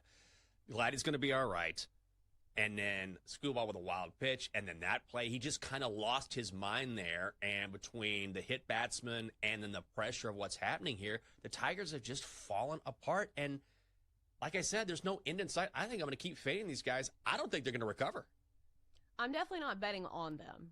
Maybe they win a game here soon just because they got to win one sometime, right? I'm not so sure, but whew, what a disastrous month for Detroit. Oh, woof is right. Alabama's beating Georgia this weekend. I don't really need the points. I'll take plus 130. Big game for Ty Simpson. And there's a guy I know who says this is the time to bet him to win the Heisman. And I'm not quite there. But if you look at Simpson's numbers, and if they go into Georgia and win, that schedule opens up for Alabama, and he's going to put up big numbers. You know the talent is there. The two questions at Alabama are the quarterback and the coach. And if you can get there on Alabama and believe in the two, you can get a nice spot this week. So I like Bama. And this guy likes him to win the Heisman, Simpson. Again, not there myself, but Georgia's defense, if you go back and watch some of the footage against Tennessee, that secondary is a problem. And Bama certainly has the weapons to do things down the field against Georgia. So Bama wins outright. That's number one. Burns kicks? Yeah, he does on occasion. It's time for fantasy football advice from the pros on BetMGM tonight. Presented by BetMGM. Make it legendary. Love putting it up top, back of the end zone. Oh, did Dobbs catch that? What a catch, Romeo Dobbs! Touchdown, Green Bay! What a catch! Oh, Romeo Doubs with an awesome touchdown catch. Hopefully, Ryan Horvat's going to benefit from that this weekend in his fantasy football league. Shout out to NBC for that highlight rejoiner. Welcome back to BetMGM tonight right here on the BetMGM network as Kenneth Walker III gets a nice little run there, galloping for 10 yards. We're going to talk some more fantasy football here in this segment, throwing out our fantasy flames, lames, and shocker specials at the wide receiver position. I want to address a tweet that I just got from your mom's next ex. Oh, so clever you are. Is that right? Saying, can this show just go back to being a betting show? Ryan Horvat, miss you giving out early NFL leans on my drive home. There's a fantasy channel for a reason at BetMGM Network. Hey, guess what? Fantasy and betting are all part of the gaming family. We talk a lot about player props that appeals to both bettors and fantasy. We also try to diversify the portfolio here across the network because a lot of people play in both sandboxes as Kenneth Walker III, a nice run up the right sideline, looking very outstanding here on this drive. So again, just take a chill pill, man. We're always breaking down lines. We're talking about live dives. We're doing it all, but we also want to address the fantasy masses out there because millions upon millions, nearly 80 million people in the United States from coast to coast play fantasy football, and many of those millions also bet. So your mom's next ex, sit down, shut up, listen, and sit back and enjoy. We're going to cover it all as Walker III continues to just run wild here on this drive. All right, let's go with a live dive, and let's appeal to this disgruntled listener, Ryan. Right now, Seattle laying 2.5 on the live spread. Again, they're marching down. They're already in field goal range. Arizona did not convert a touchdown on the last drive. It is 3-0. Cardinals up. The over-under right now, the total's set at 40.5. Hasn't budged. I look at Seattle minus 154 on a live money line. Arizona plus 120. Any live action that tickles your fancy, me, amigo? Got to defend myself here. I've been giving out nothing winners, gambling winners all year, too, damn it. Yes! Kenneth Walker should have 2 grabs, by the way, but Sam Darnold just dirted one. Damn it. Because Greg Girrch, the human torch, already came through. As far as what I would do right now, build the time machine and not bet Arizona. No, I'm going to stick with Arizona, man. I really do like the under still, even on the live number. I don't know how much scoring we're going to get in this game. As I say that, Sam Darnold with an absolute dot. But I still like the under, and I still do like Arizona. Even if I'm on an island, I got to stick with my pregame pick. I'm going with the Cards here. My Birds. I need 9 wins from them this season, and I think one of them comes tonight. All right, and at Blues Amako, as I went off on that ramp, we do appreciate your listening here to BetMGM tonight, but just relax, okay? We're going to be covering a whole bunch of betting. We're actually going to do another edition of Predict the Prop coming up here in the next segment. And, of course, getting you prepared for more live dives and more college football. Got another fade or follow coming up there in Seagate. Sam Darnold to the end zone. Touchdown! A.J. Barner! It's your boy, A.J. Barner! A.J. Barner with a touchdown. You called it. You absolutely nailed it. Oh, goodness. What was the juice on that, Orby? Let me check. I think it was 25-1 or 27-1. Let me pull up the actual betting slip right now. My wife is texting me like, sorry. This is the Horvat at home show. A.J. Barner just scored. A.J. Barner just scored, babe. 22-1. Plus 2,200. Wow. I'm on a roll with these, baby. Oh, God. Unbelievable. 22-1 first end zone strike of the game off the head of Sam Darnold, A.J. Barner. And again, Horvat was actually on that, America. That's how much of a soothsayer he has been, especially in these first TD prop lines. I got to start tailing on some of these because I could definitely use the bankroll boost, to say the least. All right, looks like Arizona now down 7-3. Heading into the timeout, but plenty of action left to come in that game. We'll keep you up to date, but we got to get to Fantasy Flames, lame shocker specials, the wide receiver position. And let's start off with the Fantasy Flames. Under 60% started in Yahoo leagues, so it could be a wide receiver, or I'll even allow a tight end, and you're going to go with a plus-size target, aren't you? Oh, yeah. I'm going to go, actually, this is gross. I'm going to go with Kyle Pitts. It's nasty. but he's well under the criteria here. And we got to remember at one point in time, people thought Kyle Pitts was going to be the greatest tight end ever, but he's going against this Washington defense. And I'm low on the Commanders this year. And right now, they're in the bottom third of the NFL against the pass, and they're in the bottom third of the league when it comes to containing fantasy tight ends. Week 2, I'm looking at it right now. Tucker Kraft was tight end number 1. And then last week, Brock Bowers, we didn't even know if Brock Bowers was going to play. He finished just outside the top 12. So I think Kyle Pitts, man, might be a top 10 tight end.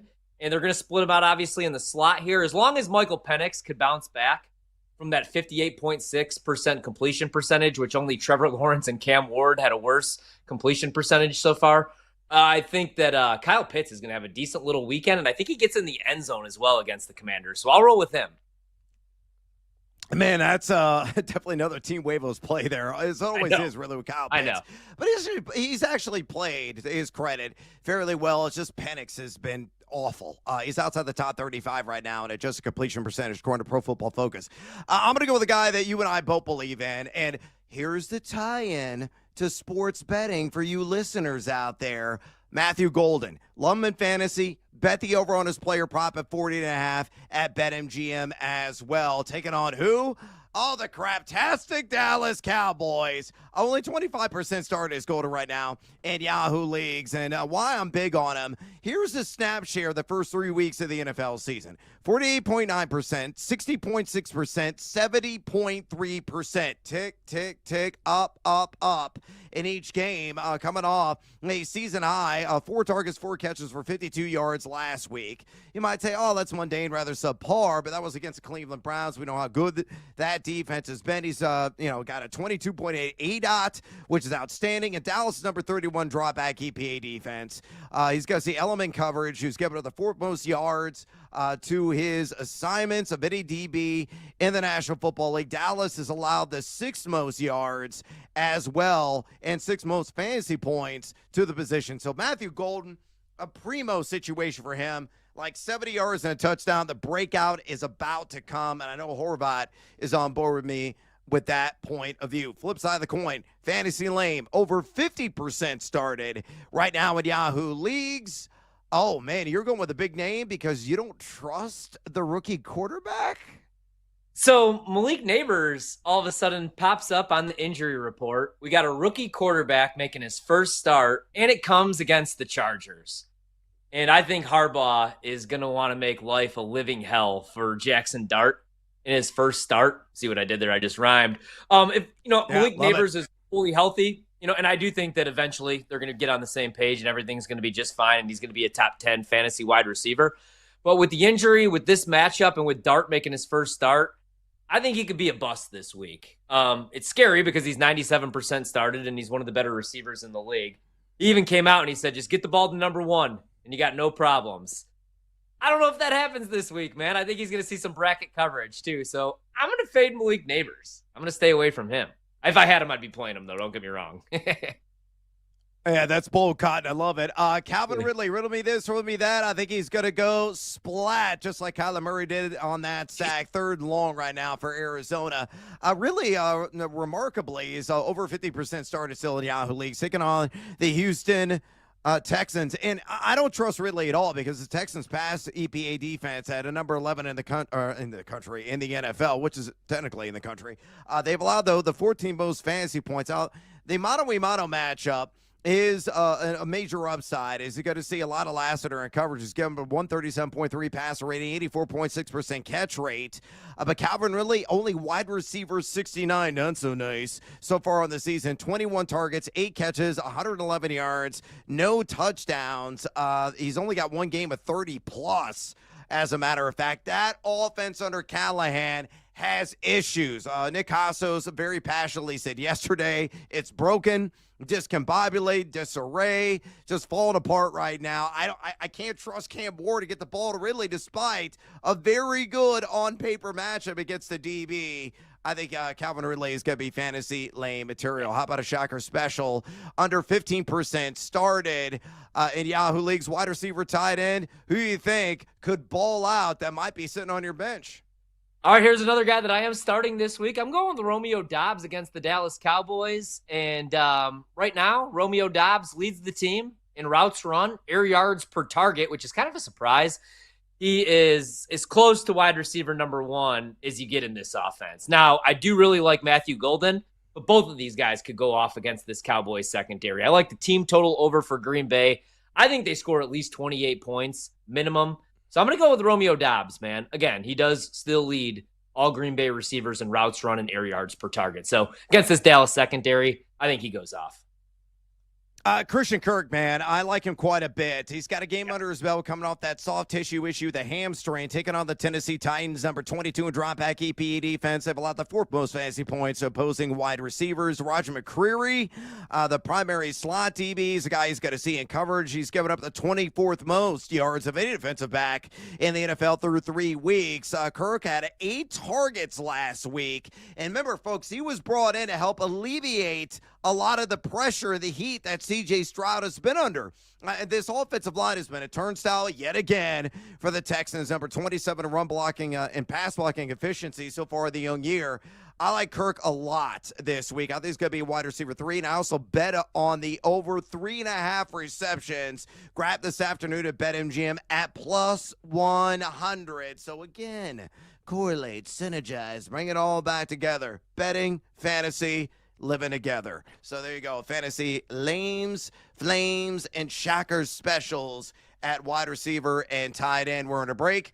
7-3 right now. Seattle over Arizona. Into the first quarter. We'll come back, give you a statistical update and breakdown, and another edition of Predict the Prop straight away coming up next right here. BetMGM tonight right here on the BetMGM Network. Stick around.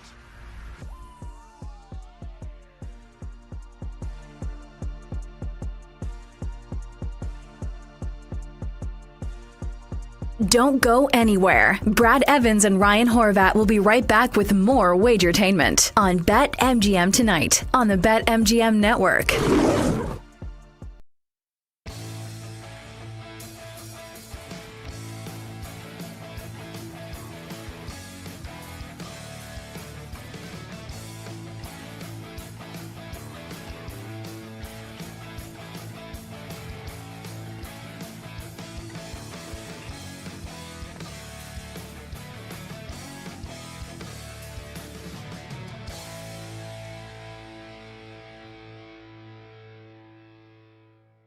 Some golfers on the U.S. team that I would look to back. The 2 guys that I'm targeting are Bryson DeChambeau and Justin Thomas. Bryson's length on this golf course, I think, is going to be massive, and his personality, not shying away from the spotlight, being so good in these majors here recently, and this is a major-type venue, I think this is going to be a massive week for Bryson. And this story arc that Bryson's had over the last 4 or 5 years, from this villain to now one of the most popular players on tour, has been incredible. He does all this stuff on social media and on YouTube. He's going to be a fan favorite. So the fact that they're in the States, Bryson's going to have all this support. His game really fits Bethpage Black well. Bryson would be the guy that I would target. And then, as Pat Perry was talking about, it's such a big question when handicapping the Ryder Cup. Do you take more stock into player fit, course fit, or more stock into how guys play in the Ryder Cup? I think you got to do a little bit of both. For me, Bryson is definitely a player fit, course fit, but Justin Thomas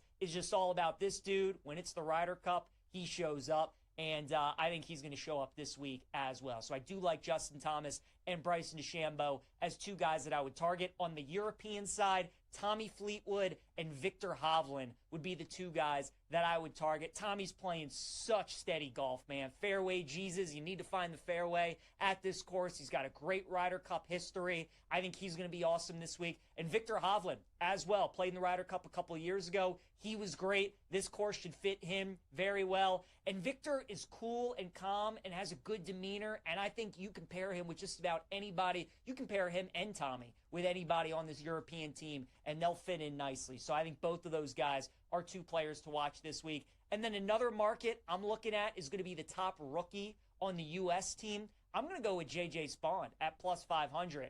J.J. has had an unbelievable year, obviously won the U.S. Open out at Oakmont. he is amongst the leaders on the PGA Tour if you combine driving distance with driving accuracy. So he is going to be a huge, huge asset this week. And you could pair him with a lot of these shorter hitters on the U.S. team, right? You pair J.J. Spawn with a guy like Russell Henley or a guy like Harris English, guys who are very accurate, good short games. I think they could make a really good pairing. So J.J. Spawn, I think, could be a nice secret weapon for the U.S. team this week. I'll take him at plus 500 to be the top rookie point scorer. Can't wait. Going to be an awesome event. I like Team USA to win the Ryder Cup.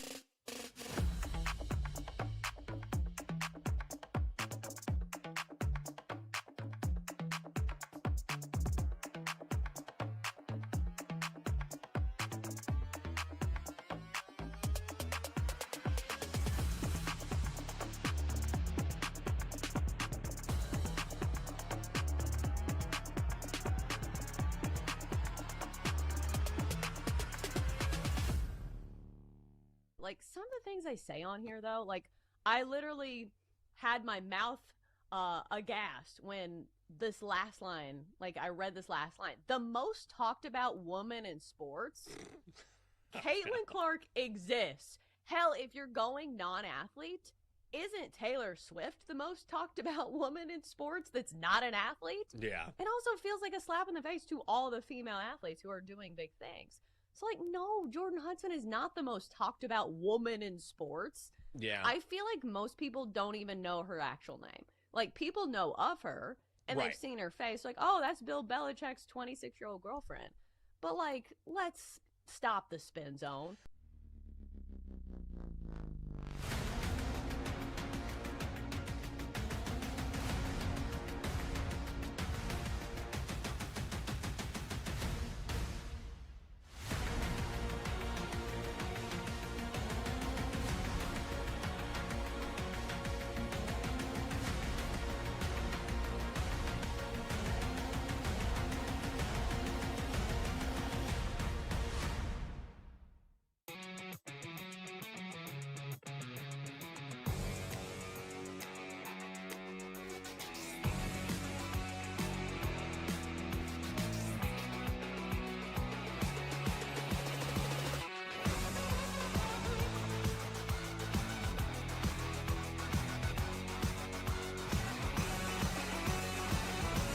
The sweat is on.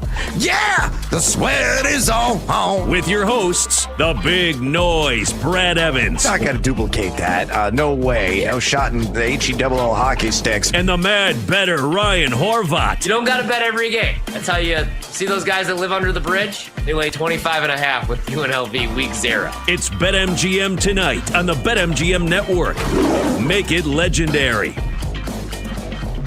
Welcome back to BetMGM tonight. Brad the Big Noise Evans with you. Ryan Horvat in the house on this hashtag Tequila Thursday. Breaking everything down on Thursday Night Football. Seattle looks like they got a punt as they were unable to really march the ball down the field. It's been a bit of a war of attrition. We only got 10 total points so far in the game. Arizona was first on the board with a field goal, and then Seattle answered with a touchdown. And, of course, we celebrated because Ryan Horvat had A.J. Barner at 22-1 to score the first touchdown in the game. Cha-ching, baby, that came through. Of all random things, as the Seattle Seahawks up 7-3 right now, the Battle of Birds against the Arizona Cardinals. We're going to get to predict the prop, which we usually do on Wednesdays, and we did one segment yesterday, but a ton of props dropped again today.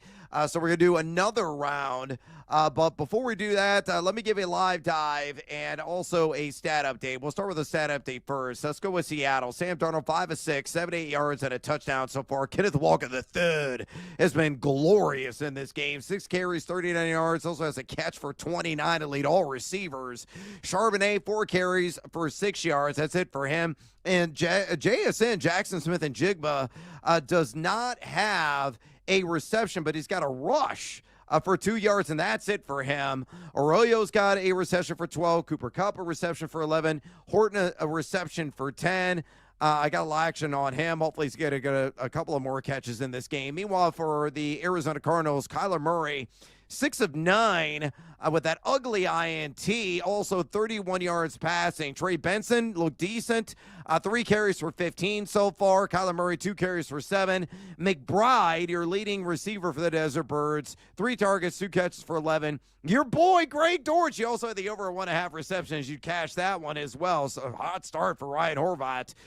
2 for 8. Harrison only has a couple of targets that has the first catch of the entire game, 1 for 8 yards. Benson also has a catch for 4. There you go. Your stat update. Right now, if you want a live dive, Seattle laying 4.5.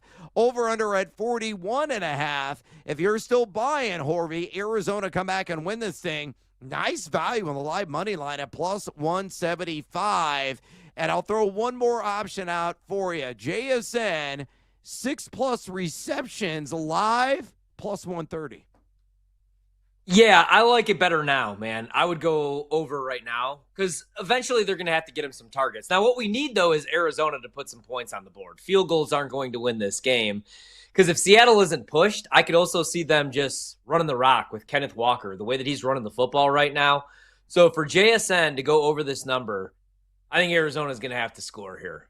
Great take, I know, but they're going to have to be pushed here. So I do like the JSN overs, especially because we got some injuries right now. Even more injuries on the defensive side of the ball for Arizona. So I think they're going to be able to take advantage in the middle of the field here. Yeah, and that number's moved now to plus 180. 180 wow. On 6 or more receptions for JSN. Again, the standard line closed at 6.5, and it was just way to the over at like minus 160 there at BetMGM. So it could be a nice little live dive if you want to look at the player props market. And I still kind of like Arizona live money line, honestly, at plus 175. Nice sort of value here, considering they have the ball and a nice opening run for Trey Benson. Looking pretty good, about 8 yards on that first carry. Again, ultra efficient dude in advanced analytics and living up to some of those gaudy numbers he's posed so far on the young year. Again, we'll keep you up to date. Everything goes on. To hear the Tecmo Bowl Smounder, we'll chime in, give you an update on who found the end zone as Kyler Murray just threw it a ghost man. Apparently, Marvin Harrison maybe didn't run the right route, or Kyler Murray just didn't know what route he was going to run. I don't know what the hell kind of pass that was. But again, 7-3. Right now, Seattle up on the Arizona Cardinals early in the second quarter. All right, with that business put to the side, it's time to get after it with another edition of Predict the Prop. Bring out the crystal ball. Expelliarmus. Brad Evans and Ryan Horvat are predicting the prop on BetMGM tonight. All right, we're bringing it back. We love this segment. It's one of our favorites here on BetMGM tonight. Usually a hump day activity, but we're going to roll in a Tequila Thursday. Ryan has not been cheating. He's not been looking at what the line is here at BetMGM. These all just dropped today.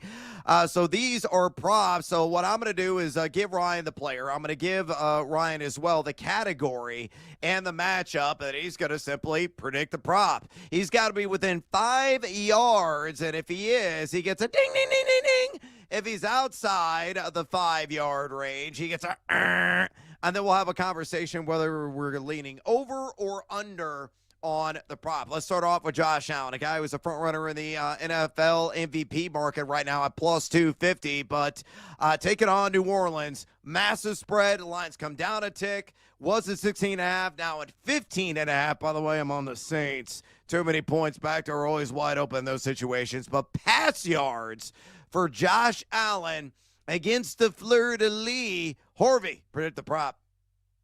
All right, with the total being where it's at and with them being double-digit favorites, it's going to be a little bit lower than usual because I think that they're probably thinking positive game script in the second half. A lot of James Cook's legs. 220.5, let's go.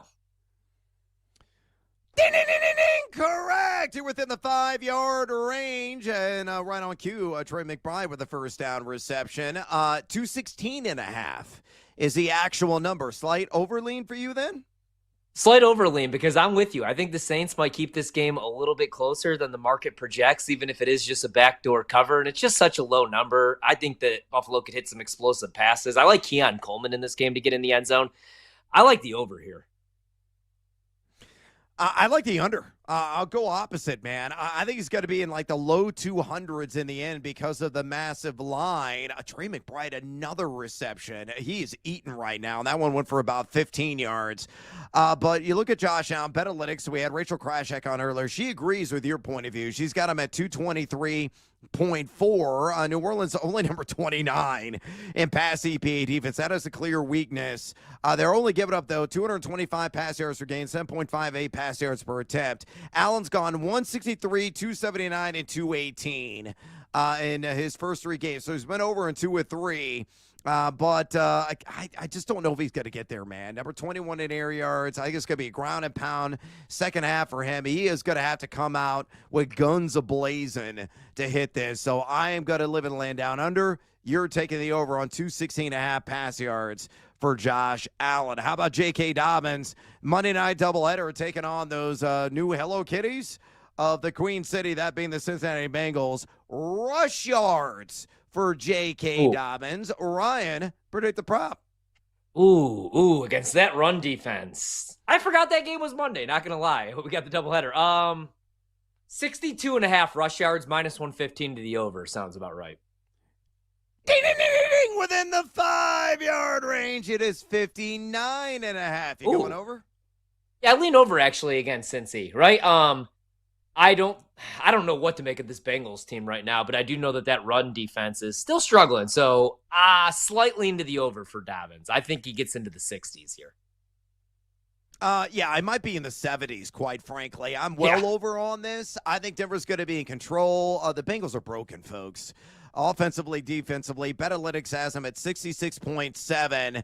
Bengals number 26 in EPA rush D on the young year, 4.47 yards per carry, 110.3 rush yards per game just to the running back position. And Dobbins over the first 3, he's gone over in each. 4.07 yak per attempt. That's the 5th best mark in the NFL. I like Dobbins again over 59.5. How about Ashton Jeanty rush yards against my Chicago Bears as Kyler Murray picked off? Not his fault. Seattle getting it there. That was a bobble. It might have been Michael Wilson there. No, it was Marvin Harrison. Harrison. Oh, Marvin Harrison. You're kidding me. Yeah, he bobbled it in traffic. He got hit. The ball gets kicked up in the air. Oh, he should have caught that and secured it. INT, that's on Harrison, man. As the woes continue for Marvin Harrison Jr. Interception, Seattle Seahawks in business. All right, so Ashton Jeanty, rush yards against the Bears. Horvey, predict the prop. Let's go. Okay, against the Bears, close spread. They're actually favored. 68.5. Ding, ding, ding, ding, ding. All right, within the 5 yards, 64.5. What are your thoughts on this one? Is a breakout coming? I don't know. Even against this Bears defense, I actually like what I saw from the Bears defense last week. Granted, CeeDee Lamb got hurt, and they were going against the Cowboys, who don't have a real run threat. I might lean under, man. It's not about Jeanty. It's about that Vegas offensive line, and they're getting no push up front. So I'm hoping that the breakout comes this week. The matchup says it comes this week, but I can't bet it with my own money, so I lean under. I'm taking the over, man. Look, I don't believe in this Bears run defense at all, and the numbers really bear that out. Number 23, pun intended, I guess. Rush EPAD, 5.34 yards per carry, 121 flat rush yards per game, just the running backs they've given up so far. 3 RBs have gone for at least 65 yards against them. And again, you look at the advanced data with Jeanty. He's not been bad, folks. Maybe he's left a few yards on the field, showing some Trent Richardson tendencies. But he's got a 71.6% opportunity share, so getting a vigorous workload. He's number 2 in total missed tackles forced with 13. And he's got a top 25 yak per attempt to 3.11. I'm buying into it. I think Vegas got to hang tough. So I'm going to take the over. 64.5 rush yards on the pride of Boise State. Let's go to Puka Nacua. Guy just tearing it up right now, leading the league in receiving yards. Let's stay in that category. Receiving yards against the undefeated Indianapolis Colts. Horvey, predict the prop. Man, I can't wait to watch this game. Ooh, this is really tough for some reason for me. I'm going to go 72.5. Not remotely close. It opened at 95.5. It is now down to 90. I know, it's crazy. 90.5. So it's already shaved 5 yards off. I grabbed it at the 95.5 because I couldn't believe it. But even at 90.5, I think it's rather high. So you leaning well under? Like, he's the best receiver in the league, but this is just a crazy price going against this Colts team. So I lean under. I do think he probably finishes with like 6 to 7 grabs, but slightly into the under, even at the current price. Yeah, I think he's going to be probably around 80-ish. Oh, Sam Darnold going deep. Oh, and it's out of there. It's nearly a touchdown reception for Horton. I had Horton at 4-1 on anytime touchdown. He would have cashed that.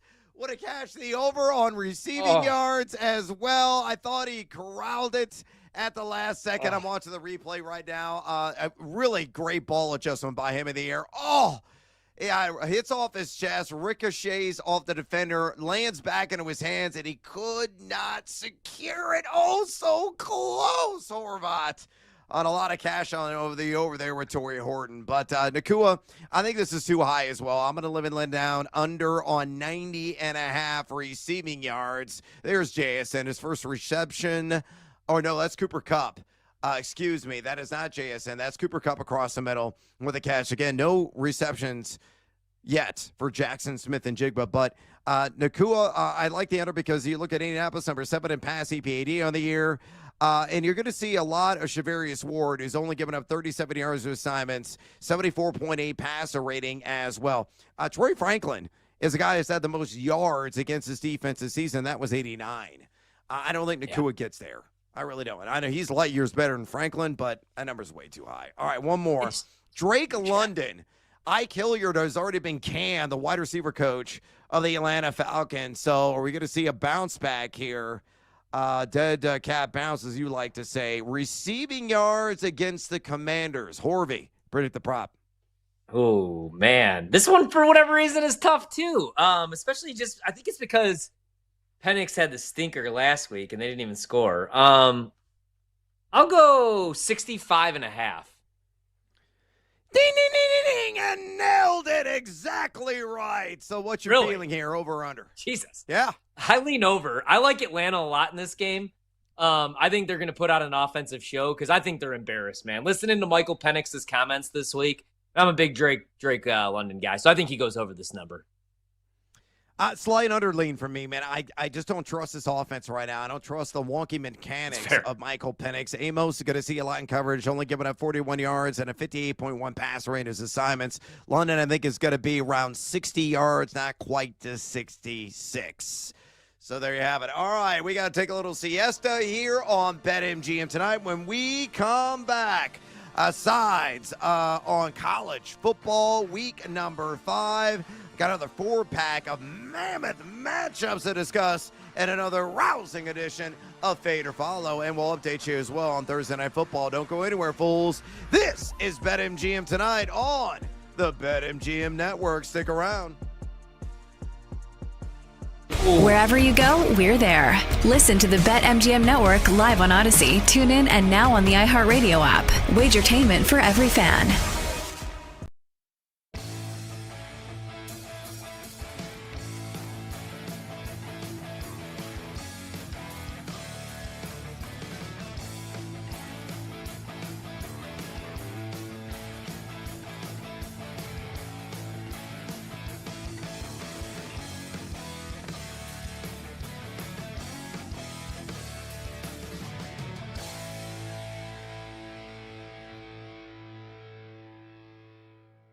It is Ole Miss laying 1.5, total 54 in the hook against LSU. You know, it's funny. A lot of people are like, man, this LSU team, they're tested early. Have they been? Does that win at Clemson look good now? Like, oh, you probably should have beat them by more. When you look at the state of the Clemson Tigers right now, they beat Florida by 10. That was the Brian Kelly game when he was all mad after the press conference. When he was being asked negative questions, he freaked out on the reporter. They win there, but again, they only put up 20 points. You know, with a true Heisman contender at quarterback, I think a lot of people are expecting more out of this LSU offense, which we're not seeing at this point. But it's close to a pick 'em here, LSU Ole Miss. Did you see earlier in the week that this was the big reveal that Lane Kiffin's daughter is dating one of LSU's star defensive players? And they did the big reveal this week. And No. Lane, you didn't see this? Oh, no, I missed it. They waited until Ole Miss LSU week to announce it. His daughter's name is Landry, I believe. Landry Kiffin. So she makes a post with her boyfriend, who's one of the best players at LSU. They waited to announce it this week. And then Lane commented on it. I don't know. You know, Lane's very out there, and you never know what he's talking about, and you can't really take anything he says seriously. He commented on the post and wrote, "Take the over." And everybody was like, Lane's awesome. Well, I mean, the obvious inclination is they're going to just run it up. Like, that's what he wants to do. He wants to run it up. But then somebody had said, is he saying take the over on the relationship? Is he saying what? Like, nobody knows. And is he saying it's over? Is he saying it's over? I don't know. I think what he was getting at was, we are going to run it up on my daughter's boyfriend's team. I think that's what he was saying.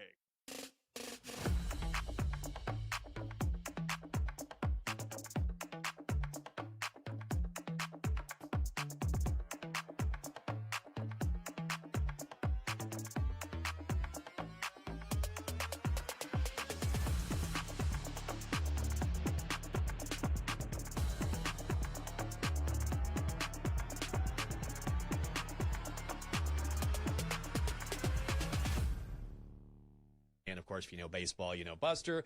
And since you mentioned the Yankees, let me ask you, Buster. I mean, here we go and down to the wire here. And Aaron Judge, Cal Raleigh for MVP. Who do you got? So, look, if you told me that you thought that Aaron Judge should be the MVP, I'd go, that's totally reasonable. You're talking about the best right-handed hitter we've ever seen. He's having this incredibly historic season in terms of, his average in OPS. But having been, a baseball writer for a long time, I do not think, and I don't have a vote for American League MVP, I think that the writers are going to vote for Cal Raleigh, because I think it comes down to this. A catcher hitting 60 home runs and leading a pitching staff to a division title in Seattle, a switch hitting catcher at that, and passing all these benchmarks, most home runs in a year by a catcher, most home runs ever by a switch hitter, most home runs in Mariners history. And yes, he has a chance to break whose record for American League home runs? Aaron Judge. He still has a few days left, and who knows? He might tie it. He might pass it. I just think that's a story that the writers will not be able to pry themselves away from, and I think Cal Raleigh's going to win the MVP.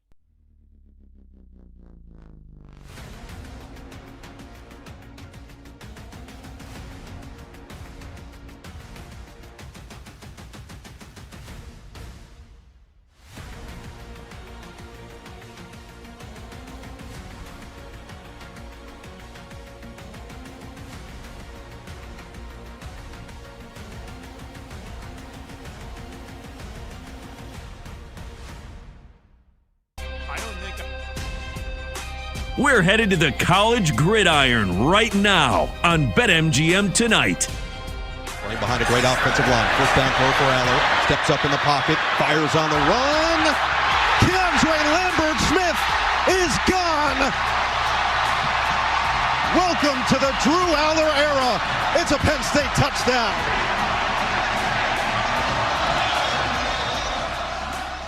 Oh, holy mother of the gambling gods. So we have a dandy in Happy Valley set on Saturday. The Oregon Ducks flapping their wings into the Penn State Beaver Stadium, taking on those undefeated Nittany Lions. A lot of playoff and national title implications in that behemoth Big Ten matchup. Shout out to NBC for that highlight rejoinder on Drew Aller, and he's going to have to really show out, and just be a baller. Penn State is going to score the cover at 3.5 against Oregon. We're going to talk about that game amongst other major games in another edition of a Feed or Follow. Just giving an update here on Thursday Night Football. The Arizona Cardinals offense, man, it's just royally stinking it up to high heaven. That did not look great there on that drive as they just punted the ball back to Seattle. That was a quick 3 and out. Seahawks right now on the live line, -4.5. Over under as dip below 40. In fact, way below 40. It's at 38.5 at the current moment, -270 for Seattle, the live money line, +200 for the Arizona Cardinals on their live money line, and a big reception there by Arroyo, the tight end of the Seattle Seahawks. He's been kind of quiet, a guy that had a lot of steam, and a lot of rumors that he was going to have a big breakout season in the month of August, early on at camp, and then those really quieted down. Hasn't really showed a whole lot here these first 3 games, but tonight, looking pretty good. His second reception of the contest, and I'm waiting for the stats to update. He already had 1 for 12, and that one went for easily 20+. So Seattle right now trying to make a statement under 3 minutes to go here in the first half. There goes Sam Darnold taking off, running like he's Michael Vick in the open field. A massive gain there. Arroyo, by the way, up to 2 catches for 44. That one went for 32. And Sam Darnold just ran for about 30 yards. As the Seahawks are in business, they're already in field goal range on the Arizona side of the field. So Horvat, it's kind of a worst-case scenario for your Arizona Cardinals shares in this contest with the Seattle Seahawks set up. 1st and 10 at their 35, and Zach Charbonnet takes off, and he gets about a 10, 11-yard gain there on 1st down. I think Seattle's going to score a touchdown here, my friend. I think I'm on the wrong side with Arizona. Seattle right now is averaging about 8 yards per play. Arizona about 3 yards per play. Kyler threw one of the worst interceptions you'll ever see. They were gifted the ball back on a fumble, and they still couldn't do anything with it.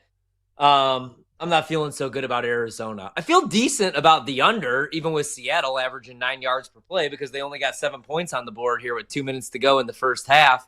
And Arizona does not look good. We'll see if Kyler can bounce back. Nope. Right now, he looks awful. The trends were right. I think he's 2-8 against Seattle in his career, and he's not very good in prime time either. Nope, that is rather unfortunate. Still plenty of life and plenty of game left, but Seattle right now marching down the field. We'll give you an update as they're in a commercial break. If any scoring happens in this Thursday night affair on a hashtag Tequila Thursday, mind you. All right, let's get to another edition of Fade or Follow. Will you fade or will you follow? Whose car are we going to take? On BetMGM tonight. All right, here's how this little exercise works. We do this every Monday through Thursday here on BetMGM tonight. All college football all the time. This time of year, I got a 4-pack of games. I'm going to give you the matchup. I'm going to give you the favorite in said matchup. And then I'm going to simply ask Ryan Horvat, you going to fade or you going to follow the favorite? Of course, the numbers narrative is going to come out and give you some advanced analytics to back up and, take that for what it's worth. But let's go ahead and dive in the first matchup down there in the SEC in Stark Vegas as Tennessee's laying 7.5 on the road at Mississippi State. Numbers narrative says this. Football Power Index at ESPN has Tennessee at number 9 in the country, Mississippi State at number 34. Offense efficiency stats, according to Pro Football Focus, Tennessee number 19 in the country, Mississippi State at number 42. Defense efficiency, Tennessee at number 35 and Mississippi State at number 37. Pretty impressive for a Mississippi State team. A lot of people thought was going to be the dregs of the keg in the SEC this season. So with all that information, Tennessee -7.5 at my alma mater, 1 of 2, Mississippi State. Ryan, fade or follow? All right, I'll fade Tennessee, actually, is more than a touchdown favorite here. And I did bet the over today at 63. That's one of my favorite total bets, even though both defenses have been really good. I got to make the case for Mississippi State here because Tennessee's a really good football team. They actually should have beat Georgia. They lost that game in overtime. But Mississippi State is 4-0 for the first time in forever. They have a win over a top 15 team at the time. They beat number 12 Arizona State. Now, if they beat another top 15 team, man, I mean, they could be a top 15 team themselves come next Monday. Their defense, last year they had the second worst coverage unit. This year, they're top 10. They have the 9th best coverage unit through 4 games. They are the 7th best team defending the explosive pass. And in the Heupel offense, especially with Joey Aguilar, that's what they want to do. They want to push the ball down the field. And then Mississippi State on the offensive side of the ball, I could make the case for them to keep this game within the number because their run game is 5th in the country in EPA per play. They're 15th in rush grade. The run game is their strength. They have one of the better offensive lines. They have a really good RPO game.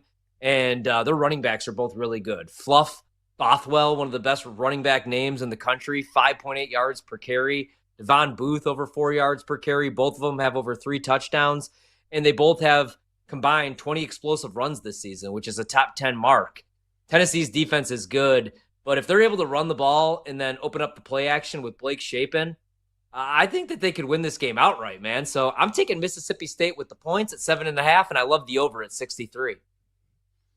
Man, I love that call. I would definitely tail Mississippi State as well, as it looks like we have. Was that yeah, I think that was a pass interference call on Arizona. So it's going to be 1st and goal for the Seattle Seahawks. Oh, definitely. PI as Arroyo, who's been heavily targeted in this game so far, was primed to reel that sucker in. Sam Darnold's been on point.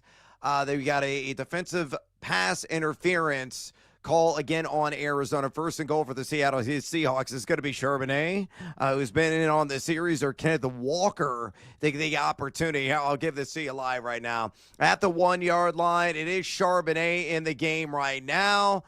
They're in the I formation. Charbonnet gets a carry, gets bottled up, stuffed at the line of scrimmage. 2nd and goal, play action on the immediate horizon here. We're going to see if maybe JSN gets involved as a result. All right, let's move on to the next game, and it's a big one.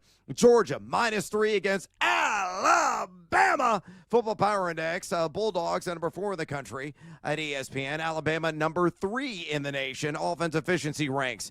UGA at number 45. Bama at number 32. Defense efficiency. Georgia at number 50, shockingly. And Alabama at number 35, according to Pro Football Focus. All that information, again, coursing through the cerebral cortex. Fade or follow UGA -3 against Alabama. I like Bama. I took the 3 with Bama. I think Bama wins the game just like they did last year, and probably the most entertaining game of the college football season. Bama goes up in that game 28-0 in the first half. Georgia rallies. They take the lead only to lose that game. But, you said it, man. Georgia's defense, they don't have a pass rush right now. They lost 6 of their best 7 defensive linemen from last year, and that was the concern coming into the year. Right now, they have 3 sacks this season, all from linebackers, none from a defensive lineman. No sacks on natural pressure. All 3 of their sacks, they've had to blitz. They're 125th right now in pass rush grade. They're 93rd in pressure rate. They're 128th in sacks. This is Georgia, man. That defensive line pretty much starts for the Philadelphia Eagles. You saw in that Tennessee game, that's why they almost lost the game. Joey Aguilar, he was pressured on 9 of his 38 dropbacks. Not good. And Ty Simpson, Bama's quarterback, he had the stinker against Florida State. Since then has been much better. He has a top 5 passing grade in the country from a clean pocket. If they don't get pressure on him, I think he's going to carve up this zone defense. I like Bama. Touchdown, Zach Charbonnet got the run there on 3rd and goal at the 1-yard line. Had to drag a couple of dudes into the zone as he got hit, and he got a little help from his friends here, some of the big boys pushing him in. But Seattle looks like they're about to go up 14-3 on the Arizona Cardinals. 1:01 remaining here in the first half. All right, so you're going to fade the Georgia Bulldogs -3. Let's go to maybe the game of the week. At least I would argue so. Although people down south would say it's Georgia, Alabama. Penn State laying 3.5 against the Oregon Ducks. The numbers nerd says this. Football Power Index is Penn State number 10. Oregon numero uno right now. Offense efficiency ranks. Penn State number 35 in the country. Oregon at number 8. Defense efficiency, Penn State number 5. Oregon number 23. Again, according to Pro Football Focus. So Penn State -3.5. James Franklin, can he get it done against the Oregon Ducks? Fade or follow? I am going to follow. Penn State here, hopefully to the window. I bet this summer. I bet it again this week. I bet the money line. I'm all about Penn State. Okay, so right now Oregon has more style points, but again, they've beaten Oklahoma State, who fired Mike Gundy, Northwestern, who's terrible, Oregon State, who's terrible, and Montana State. I think Andy Kotelnicki is going to have a couple tricks up his sleeve. So I actually got a prop I really like, if you guys could grab it too. Drew Aller over 12.5 rushing yards. Penn State's offense has shown nothing. I think they're going to have some tricks up their sleeve, like I said, and I think there's going to be some design quarterback runs for Drew Aller. Also a good schedule spot. I know it's a big game, but Penn State played an FCS opponent, and then they had a bye week. Oregon traveled east for a conference game, then went back home for the Civil War, and now they head back out to the East Coast.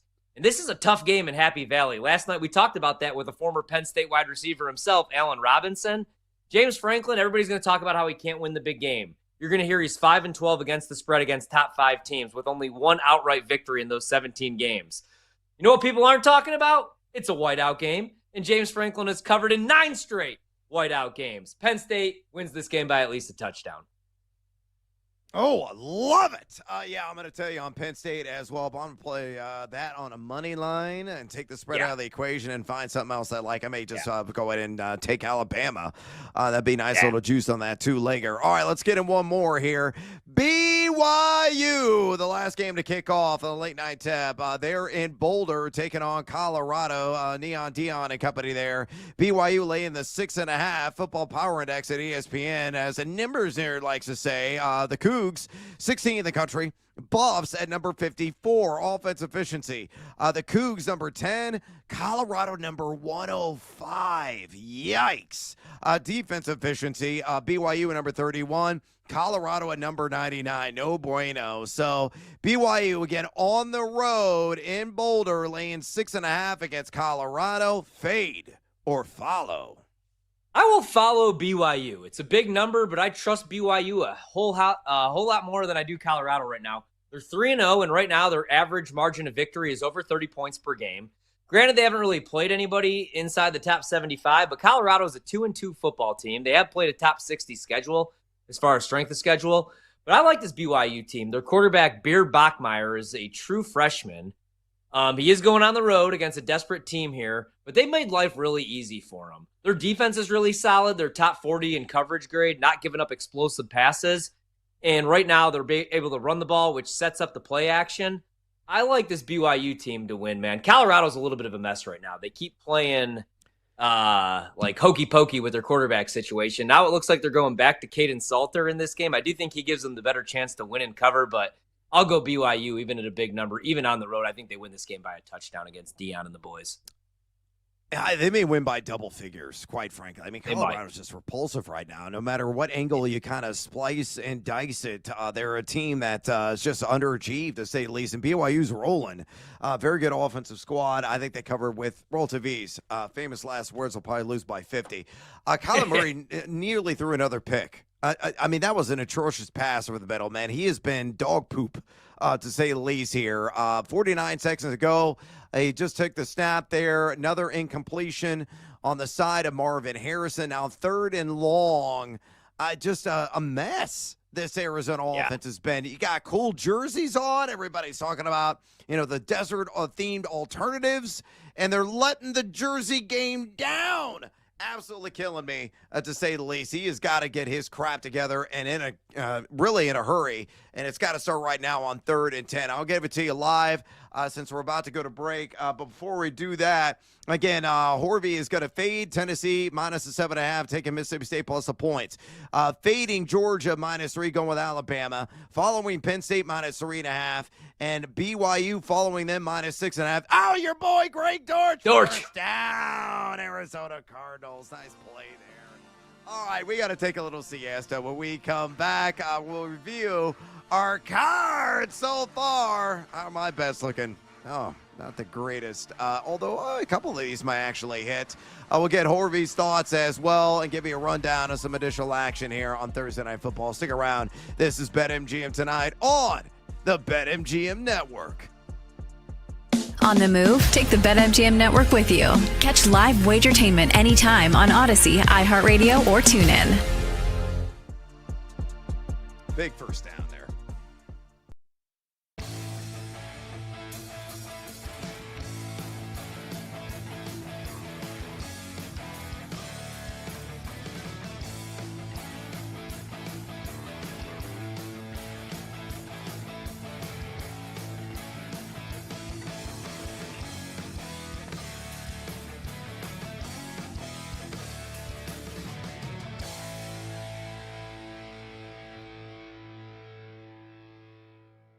Some golfers on the U.S. team that I would look to back. The two guys that I'm targeting are Bryson DeChambeau and Justin Thomas. Bryson's length on this golf course, I think, is going to be massive, and his personality, not shying away from the spotlight, being so good in these majors here recently, and this is a major type venue, I think this is going to be a massive week for Bryson. And this story arc that Bryson's had over the last 4 or 5 years, from this villain to now one of the most popular players on tour, has been incredible. He does all this stuff on social media and on YouTube. He's going to be a fan favorite. So the fact that they're in the States, Bryson's going to have all this support. His game really fits Bethpage Black well. Bryson would be the guy that I would target. And then, as Pat Perry was talking about, it's such a big question when handicapping the Ryder Cup. Do you take more stock into player fit, course fit, or more stock into how guys play in the Ryder Cup? I think you got to do a little bit of both. For me, Bryson is definitely a player fit, course fit, but Justin Thomas is just all about this dude. When it's the Ryder Cup, he shows up, and I think he's going to show up this week as well. So I do like Justin Thomas and Bryson DeChambeau as two guys that I would target. On the European side, Tommy Fleetwood and Victor Hovland would be the two guys that I would target. Tommy's playing such steady golf, man. Fairway Jesus, you need to find the fairway at this course. He's got a great Ryder Cup history. I think he's going to be awesome this week. And Victor Hovland as well, played in the Ryder Cup a couple of years ago. He was great. This course should fit him very well. And Victor is cool and calm and has a good demeanor, and I think you compare him with just about anybody. You compare him and Tommy with anybody on this European team, and they'll fit in nicely. So I think both of those guys are two players to watch this week. And then another market I'm looking at is going to be the top rookie on the U.S. team. I'm going to go with J.J. Spawn at plus 500. J.J. has had an unbelievable year, obviously won the U.S. Open out at Oakmont. He is amongst the leaders on the PGA Tour if you combine driving distance with driving accuracy. So he is going to be a huge, huge asset this week. And you could pair him with a lot of these shorter hitters on the U.S. team, right? You pair J.J. Spawn with a guy like Russell Henley or a guy like Harris English, guys who are very accurate, good short games. I think they could make a really good pairing. So J.J. Spawn, I think, could be a nice secret weapon for the U.S. team this week. I'll take him at plus 500 to be the top rookie point scorer. Can't wait. Going to be an awesome event. I like Team USA to win the Ryder Cup.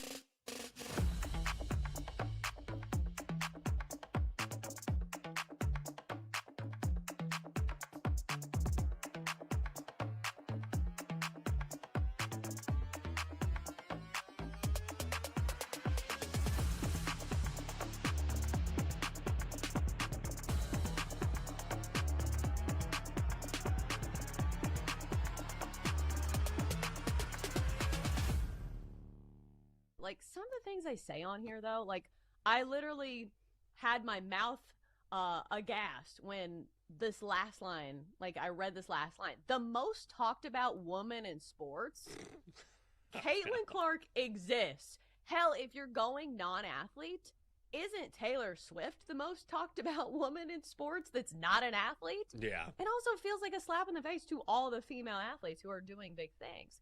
So, like, no, Jordan Hudson is not the most talked about woman in sports. Yeah. I feel like most people don't even know her actual name. Like, people know of her, and Right. they've seen her face. Like, oh, that's Bill Belichick's 26-year-old girlfriend.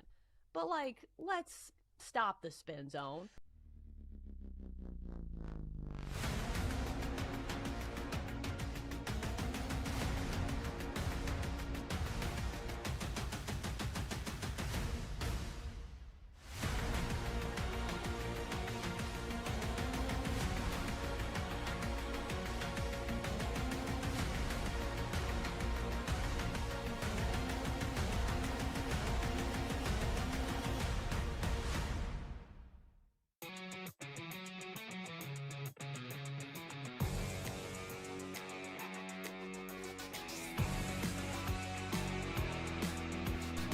It's time to place your bets. This is BetMGM Tonight on the BetMGM Network.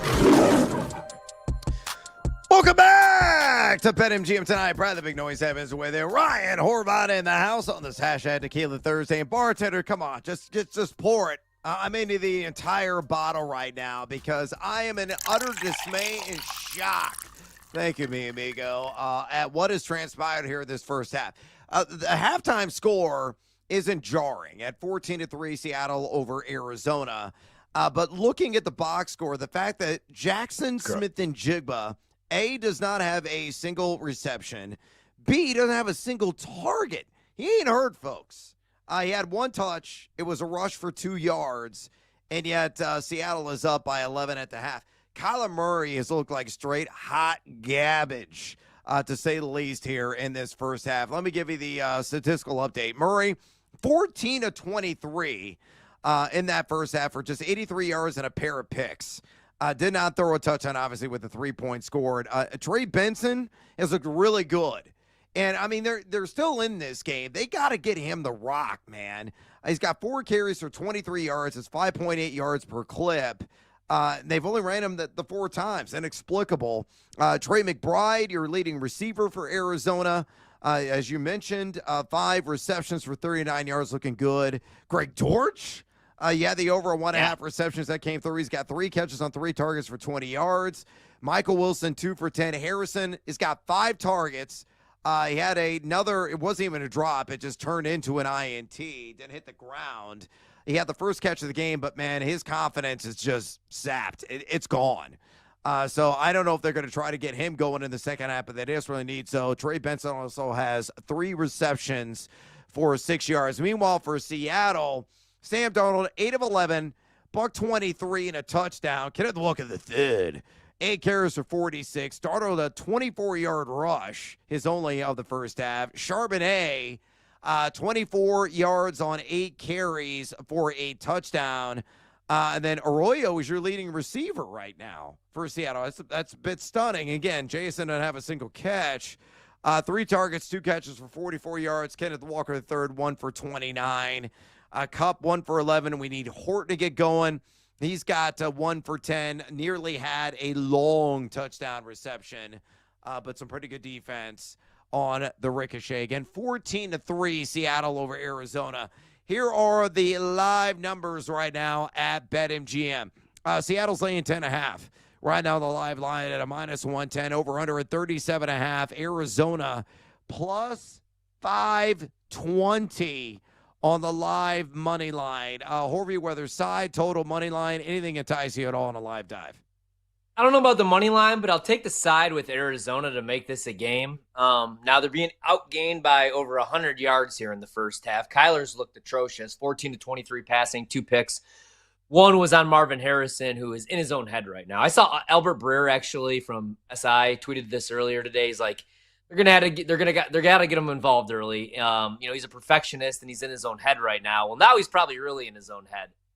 But they have 100 yards of total offense, 107 to be exact. It can't get any worse. And the defense has actually been playing decent. So I'll take Arizona on the spread live. Yep. Nothing with the total. Yep. I still lean under. Yeah, I'm with you on the 10.5. I think it's too many points. I think this is still going to be a single-digit game come when the dust settles on this contest. So that would be my live dive as well. When you have a deficit of 14-3, I always like to look at specific receptions markets or receiving yards, the team that is dealing with the deficit. And, of course, that's the Arizona Cardinals. Here are the live numbers right now on catches, folks. Trey McBride at, 9 plus is -150. You think he's going to catch 10 balls is +150. I ain't going to touch that. The one market I'm really interested in, though, is Trey Benson. Already has 3 grabs. 5 plus is at -135. 6 plus is at +220. Any enticement there from you, Horvey? The only other market available is Girrch, your guy. 5 plus receptions to +110. Honestly, I would probably go with Girrch 5 plus, right? He's already got 3 here in the first half. And without Zay Jones, I thought he'd be wide receiver 3, but he's even playing in some of these 2 wide receiver sets, and they're using him a ton in motion. So I think he's going to get one of those little flip passes that count as a reception, and I do think he's going to get one designed screen here in the second half as well, because Marvin Harrison's in his own head, man. And, they're doing a really good job covering him as well. So I would go with Girrch. He's been wide open on a couple dropbacks where he hasn't been targeted, and he still has already 3 catches. And he's went over his longest reception already for the game as well. So I kind of like him in the second half again. Yeah, that's interesting. I know what I'm going to do. I'm going to build a parlay right now. Let's just get stupid live here on BetMGM tonight because I love, it's halftime for crying out loud. Give me Girrch, 4+ grabs. I just need one more, right? Give me Trey Benson, 4+ grabs. Just need one more there. And let's go ahead and then build in an alt line on the Arizona Cardinals. So, again, the standard line is at -1.5. Horry, where would you feel comfortable? Give me a number. Ooh. With the Cardinals? Yeah, 14.5 maybe? Yeah, I want more than 2 touchdowns. Let's go 14.5. Okay. Yeah. That gets us to even money, brother. I like that. They got to make this a game. I can see them even winning this game. I want to see a redemption story for Marvin Harrison. Somebody just tweeted this at me a couple minutes ago. That's what I want to see is I never go on Twitter anymore because I hate it, but somebody tweeted me this picture of it's the Terrell Owens crying in San Francisco in the playoff game when he had those drops and then he catches the game winner. I want to see that for Marvin Harrison. But let's be safe and let's take the 14.5 because Kyler has 83 passing yards. He's averaging 3.6 yards per completion. It's not good. Yeah, unacceptable. They got to start unleashing down the field, and it really starts with Marvin Harrison. And he's got to have the confidence to reel in some of those catches. All right, let's go and review our cards so far here on Thursday Night Football. How are your top 3 bets looking at me, amigo? All right, so let's see. On the card tonight, we've had a couple winners so far. We had Marvin Harrison over 47.5 receiving yards, unfortunately, is not one of them. But I'm still holding out some hope for that one in the Cardinals plus 1.5. Damn it. 2 of them on my card are losers, most likely. I had Greg Girrch over the 1.5 reception. He already has 3, so that's a winner. Sledgehammer special, Kenneth Walker, the 3rd over 1.5 reception. We still need one more catch. Kyler Murray, anytime touchdown. Don't feel so great about that. But already it's been a winning night because we had the A.J. Barner first touchdown. Thank God. Because that might save the night, man. If it wasn't for that, it'd probably be a losing night. Kyler Murray, by the way, 1-12 when throwing 2 interceptions in a game, which includes the playoffs. So not feeling very good about Arizona plus 1.5. Let's at least get Marvin Harrison home on the receiving yards, please. Yeah, totally agree. Trey Benson, anytime touchdown, still alive. That was number 1 on my card. Torrey Horton over 23.5 yards. He's got 1 for 10. Again, had another deep shot. Did not come through with that, but it could happen in the second half. Play number 3. Let's see. Benson, 3+ catches. Trey McBride, 50+ yards at -105. So Benson's already come through. And McBride just needs 11. So that one is actually looking good. So it may not be over for me. Parlay Pete had Zach Charbonnet under on the 39.5 with Seattle plus 7.5 at plus 125. And again, Charbonnet, they got a nice lead. He's going to be, interchange with Kenneth Walker third. 8 carries for 24. That one's going to be a sweat, to say the least. JSN, my sledgehammer, hadn't caught a damn ball. Inexplicable. Torrey Horton nearly came through with the anytime touchdown at 4-1. And I also had Marvin Harrison, 50+ yards, only has the 1 catch for the 8 yards in that first half on 5 targets. So, yeah, we need a lot of action here to come through in this second half. I also had JSN most receiving yards. Felt really good about that one at plus money. It was plus 100 when I grabbed it earlier today. That was one of my most confident wagers that I had. Didn't share it on the show earlier. And again, 0 donuts in the first half. It's just dumbfounding. I'm baffled at his lack of usage. Not a single target in the first half of play. I still can't believe that either, man. Especially because they're moving the football, right? They got 14 points on the board. Instead, it's guys like Jake Bobo that are coming through right now. And my guy, A.J. Barmer, which I do still think, and this is the thing, we need Arizona to make this a game. Because if they don't, Seattle could just fully take their foot off the gas and maybe JSN finish with 1 or 2 grabs. This all comes down to game script. Can Arizona get on the board? Like I said, it can't get any worse on the offensive side of the ball. So I have some hope, and I have some hope still for JSN and all of our props to hit here in the second. Yeah, look, there is still some hope here, but you're exactly right. We got to make this a very competitive affair, and it's got to start from the get-go. Who gets the ball first? Is it Arizona to begin the second half? I believe it is Seattle, actually, that gets the ball. I think Arizona got the kickoff. I think they received the opening kickoff. I can't even remember, though. I want to say it's Seattle, though. Yeah. Great host. Yeah. Let's say if it is Seattle and they come out and get points to the board, that may actually be a good thing for us. Because they're really going to turn Kyler Murray airborne, and hopefully he's going to show some accuracy, and this game can maybe become a shootout in the second half. But the Arizona defense is going to have to get some stops, especially on the ground. Kenneth Walker III just dazzled in that first half, man. A lot of chunk gains, and of course that one early on through the air immediately for 29 yards, but getting it done on the ground, nearly 50 yards rushing on those 8 rush attempts. And yes, Seattle is back to receive. Yeah. The opening kickoff here about to go off into the air here into the second half. Maybe it's going to be a tale of two different halves when it's all said and done. We've seen that play out. But right now, just an ugly, hideous, disgusting display by the Arizona Cardinals. Again, with the dope jerseys they're wearing. Everybody's giddy and excited about that. They have to wad up those suckers, throw them in a crash, and set them on fire.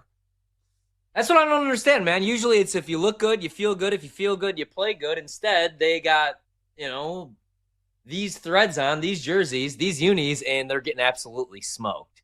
I should have known I was on the wrong side when Arizona receives the opening kickoff and their scripted plays 4 and out.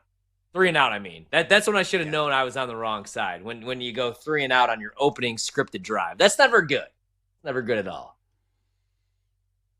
No, definitely kind of an empty feeling to say on that front. So, hopefully they're going to get creative with some of this play calling. Seattle's going to run down their throat. You know that in this McDonald offense. All right, I'm going to exit stage left. Horvat's sticking around for a bonus time hour of BetMGM tonight. I'll be back at it tomorrow on a Freaky Fast Friday, favorite show of the week. Until next time, adios, amigos. Wake up, you desert birds. We're bringing the Wagertainment wherever you are. Stream the BetMGM network live on Odyssey, iHeartRadio, or TuneIn. Open the app and listen now.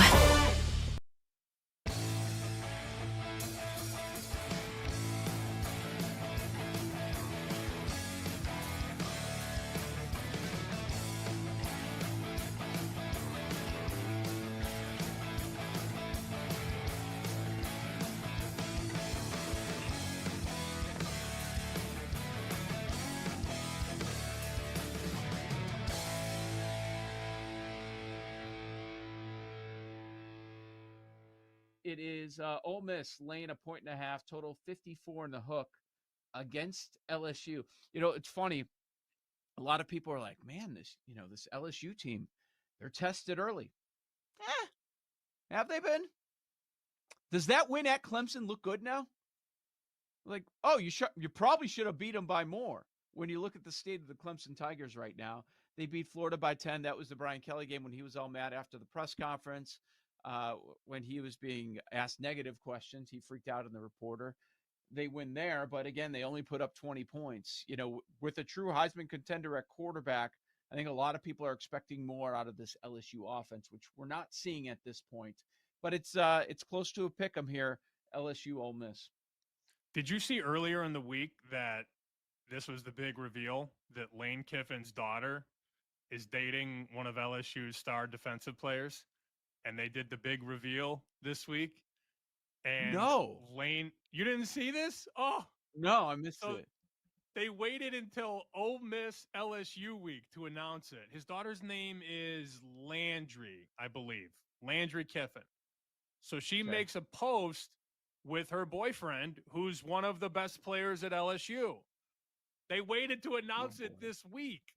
And then Lane commented on it. I don't know. Lane's very out there, and you never know what he's talking about, and you can't really take anything he says seriously. He commented on the post and wrote, "Take the over." And everybody was like, Lane's awesome. Well, the obvious inclination is they're going to just run it up. Like, that's what he wants to do. He wants to run it up. But then somebody had said, is he saying take the over on the relationship? Is he saying whatever. Like nobody knows. And is he Lane's never saying gonna it's tell you. over? Is he saying it's over? I don't know. I think what he was getting at was we are going to run it up on my daughter's boyfriend's team. I think that's what he was saying.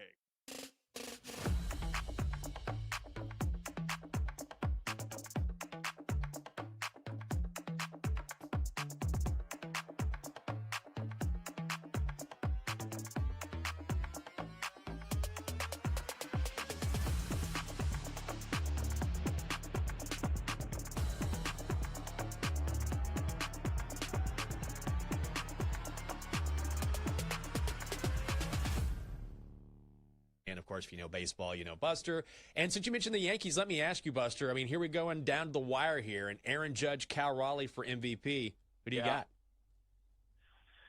So, look, if you told me that you thought that Aaron Judge should be the MVP, I'd go, that's totally reasonable. You're talking about the best right-handed hitter we've ever seen. He's having this incredibly historic season in terms of, his average in OPS. But having been, a baseball writer for a long time, I do not think, and I don't have a vote for American League MVP, I think that the writers are going to vote for Cal Raleigh because I think it comes down to this. A catcher hitting 60 home runs and leading a pitching staff to a division title in Seattle, a switch-hitting catcher at that, and passing all these benchmarks, most home runs in a year by a catcher, most home runs ever by a switch hitter, most home runs in Mariners history. And, yes, he has a chance to break whose record for American League home runs? Aaron Judge. He still has a few days left, and who knows? He might tie it. He might pass it. I just think that's a story that the writers will not be able to pry themselves away from, and I think Cal Raleigh's going to win the MVP.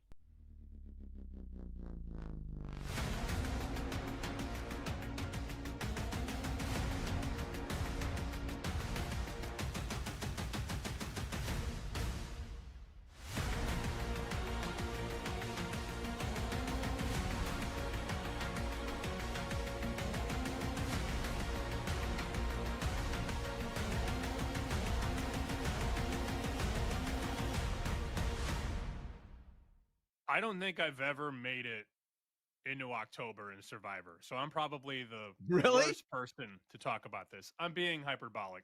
One time we made it to week 9. Wagertainment. I wake up feeling really good about the day. We hit the gym. We hit the squat rack.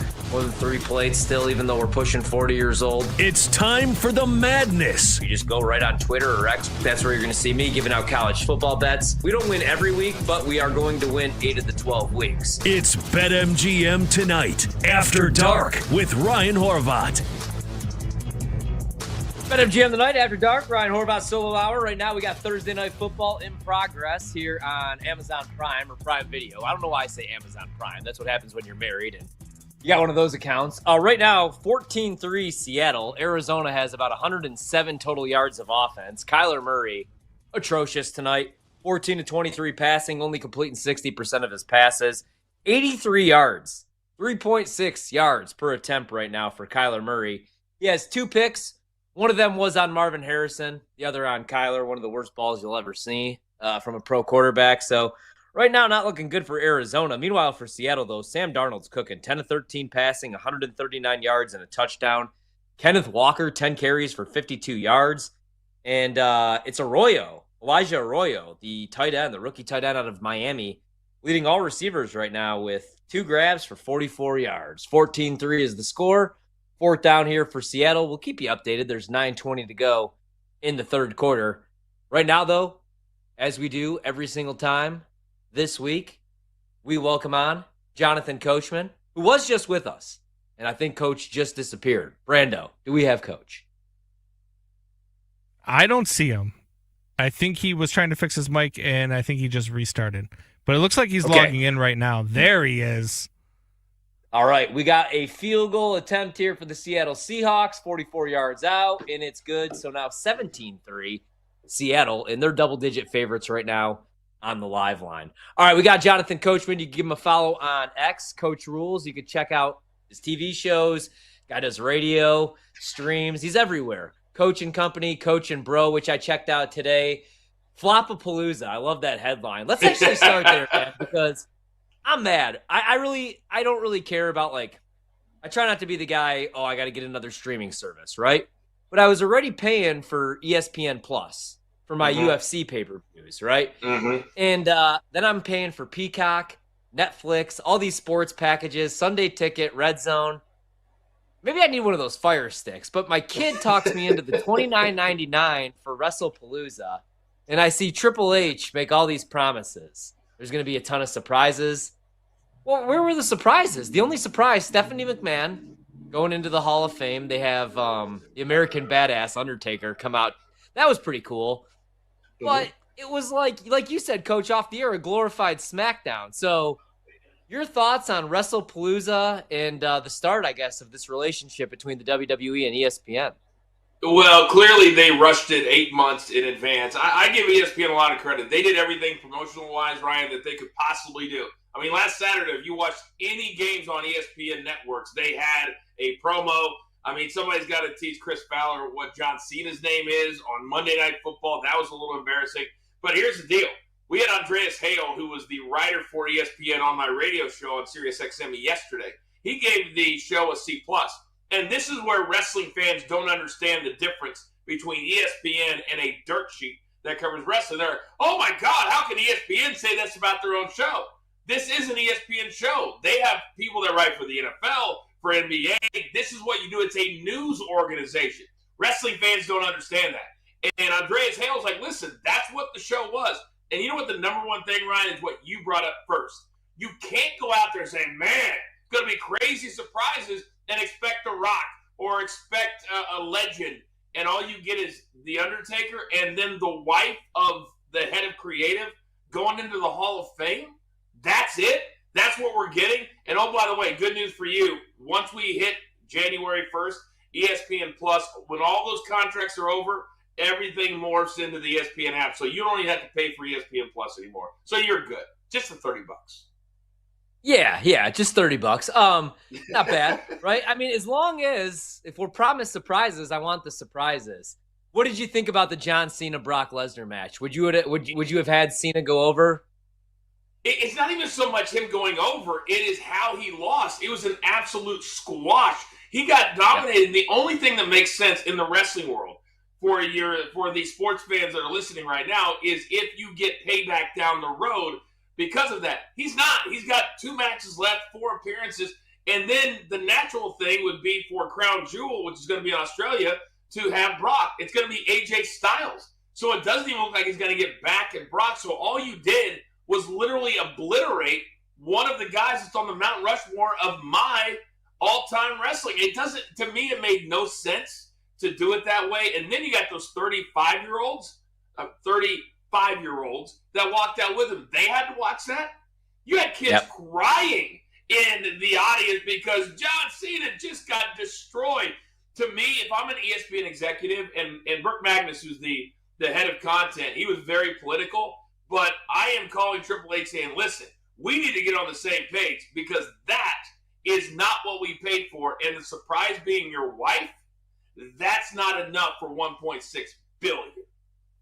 Do you think, so is that kayfabe, or did John Cena really step in? Because he goes to social media, I see on Twitter, because John Cena follows like everybody on Twitter, and it pops up and he's pretty much calling out Triple H, like, give the people what they want. Let's do this AJ Styles. AJ agrees online.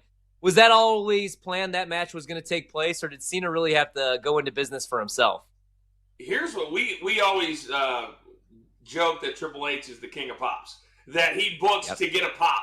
And a couple weeks ago, AJ Styles was in France, and he got the greatest ovation I've ever seen, Ryan, any person get in the history of the business. I think they saw that and said, oh, well, what if we go to Australia? He could get the same response. I think they booked it because of social media, not because it was supposed to, because AJ Styles was just on my buddy Chris Van Vliet's show, and he was asking, he goes, hey, are you going to be getting one of the last matches? He goes, man, I sure hope so, but we're not planning on it. And I don't think AJ Styles would lie. His contract's coming up too. So he's on his way out the door as well. So it's hard to tell. It seems like they book by the week and not long term, which is the way the business is supposed to be run. All right, let's move on to some golf, man, because I was so jacked to have you on, regular spot, but also jacked because usually I got to get my bets in by Wednesday. But now we got some time. We got the Ryder Cup teeing off 7:10 a.m. Eastern. Now, I hate to do this, Coach, but Europe right now is plus 170. We saw that beat down 2 years ago. I think they got a little extra motivation. They're not making any money for this event. But do I really want to bet against Scotty Scheffler? USA minus 150 to lift the cup. Europe plus 170, 12-1 for a tie. You got to bet that. What do you like this weekend, Ryder Cup? Be very careful. Minus 150 is with tie as a play. Minus 190 is without tie as a play. That's very, very important in golf. You tie a lot. To me, the number is insane. And the sports books are saying, well, it's because of the home turf, because of Bethpage Black. Guess what? This is the exact same team, except they traded in a twin. One Højgaard's out, the other Højgaard is in. Everybody else is exactly the same. So why would you bet against a team that just beat this team 2 years ago? You wouldn't. So you sprinkle a little bit, and then you start going in and BetMGM. I look, they have a ton of specials. You can bet on margin of victory. You can bet on lead point getter. I'm all over Bryson. Every time Bryson plays, like in the morning, I've already set my alarm for 4 a.m. out here in California. I'm getting up and watching that first tee shot. Can you imagine?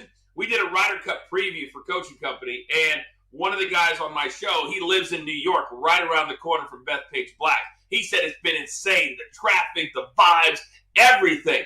Imagine tomorrow when he drives the green on one and says, let's get it going. Plus 600 for top point getter for Bryson, not a bad job. But if you're going to bet on a winner, Ryan, I got to go to the Europe side. The juice is just too hot to bet on Team USA.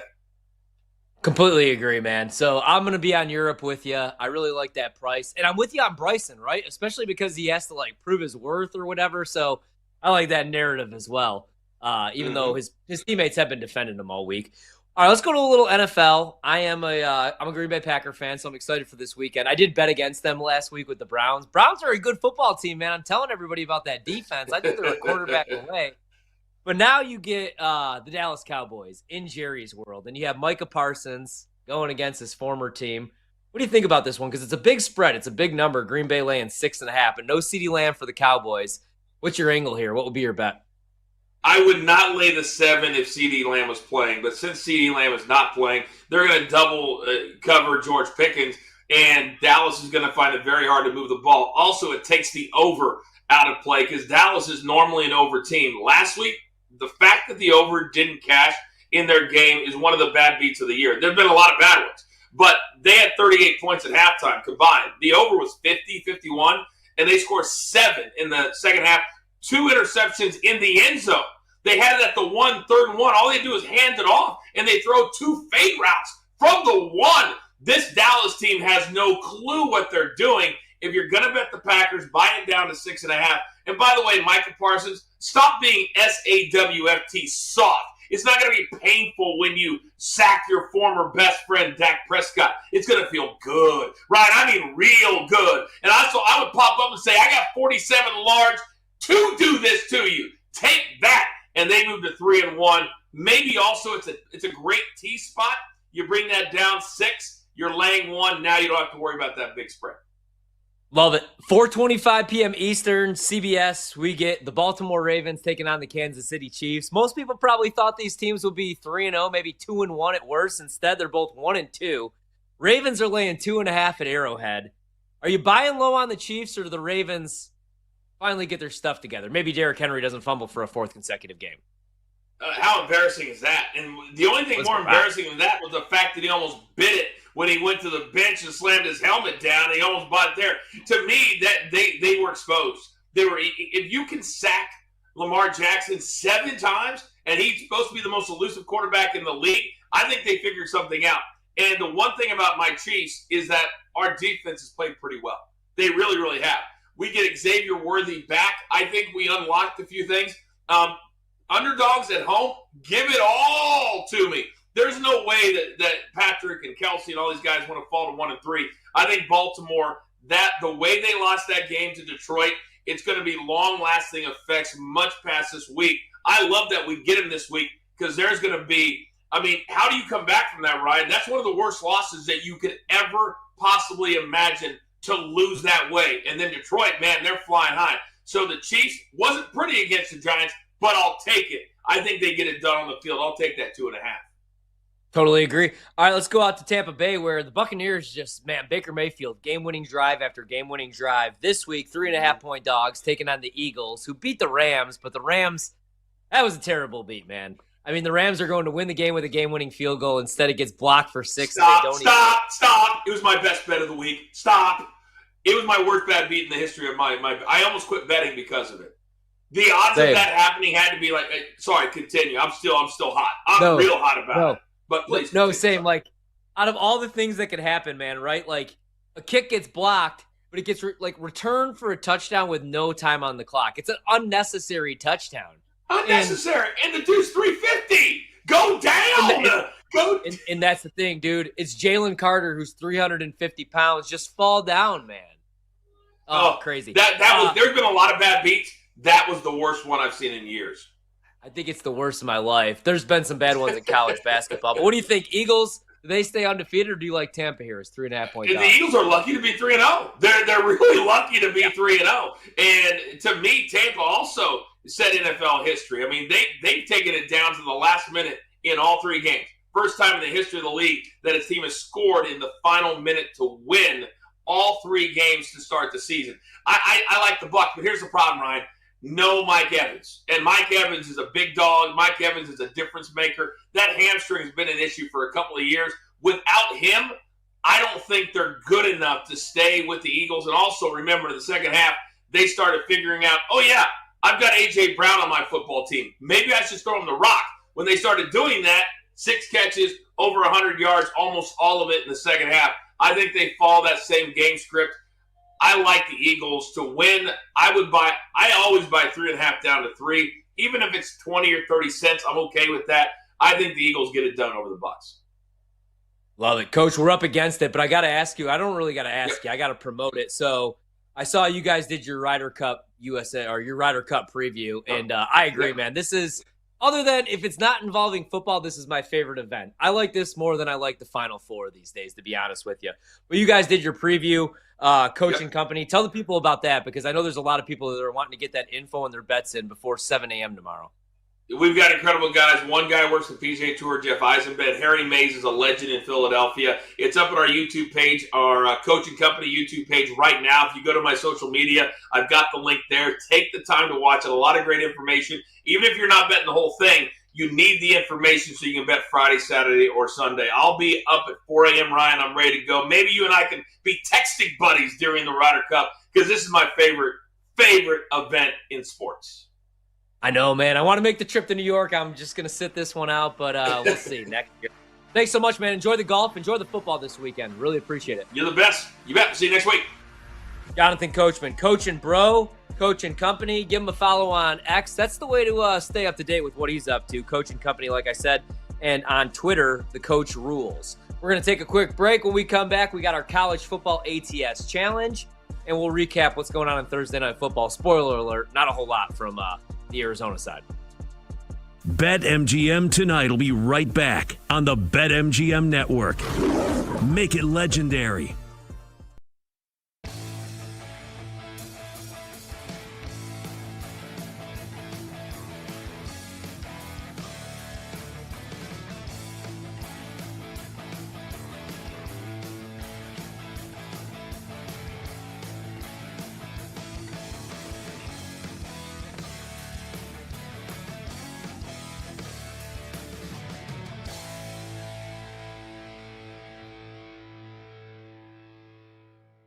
Some golfers on the U.S. team that I would look to back. The 2 guys that I'm targeting are Bryson DeChambeau and Justin Thomas. Bryson's length on this golf course, I think, is going to be massive, and his personality, not shying away from the spotlight, being so good in these majors here recently, and this is a major-type venue, I think this is going to be a massive week for Bryson. And this story arc that Bryson's had over the last 4 or 5 years, from this villain to now one of the most popular players on tour, has been incredible. He does all this stuff on social media and on YouTube. He's going to be a fan favorite. So the fact that they're in the States, Bryson's going to have all this support. His game really fits Bethpage Black well. Bryson would be the guy that I would target. And then, as Pat Perry was talking about, it's such a big question when handicapping the Ryder Cup. Do you take more stock into player fit, course fit, or more stock into how guys play in the Ryder Cup? I think you got to do a little bit of both. For me, Bryson is definitely a player fit, course fit, but Justin Thomas is just all about this dude. When it's the Ryder Cup, he shows up, and I think he's going to show up this week as well. So I do like Justin Thomas and Bryson DeChambeau as two guys that I would target. On the European side, Tommy Fleetwood and Victor Hovland would be the two guys that I would target. Tommy's playing such steady golf, man. Fairway Jesus, you need to find the fairway at this course. He's got a great Ryder Cup history. I think he's going to be awesome this week. And Victor Hovland as well, played in the Ryder Cup a couple of years ago. He was great. This course should fit him very well. And Victor is cool and calm and has a good demeanor, and I think you compare him with just about anybody. You compare him and Tommy with anybody on this European team, and they'll fit in nicely. So I think both of those guys are two players to watch this week. And then another market I'm looking at is going to be the top rookie on the U.S. team. I'm going to go with J.J. Spawn at plus 500. J.J. has had an unbelievable year, obviously won the U.S. Open out at Oakmont. He is amongst the leaders on the PGA Tour if you combine driving distance with driving accuracy. So he is going to be a huge, huge asset this week. And you could pair him with a lot of these shorter hitters on the U.S. team, right? You pair J.J. Spawn with a guy like Russell Henley or a guy like Harris English, guys who are very accurate, good short games. I think they could make a really good pairing. So J.J. Spawn, I think, could be a nice secret weapon for the U.S. team this week. I'll take him at plus 500 to be the top rookie point scorer. Can't wait. Going to be an awesome event. I like Team USA to win the Ryder Cup.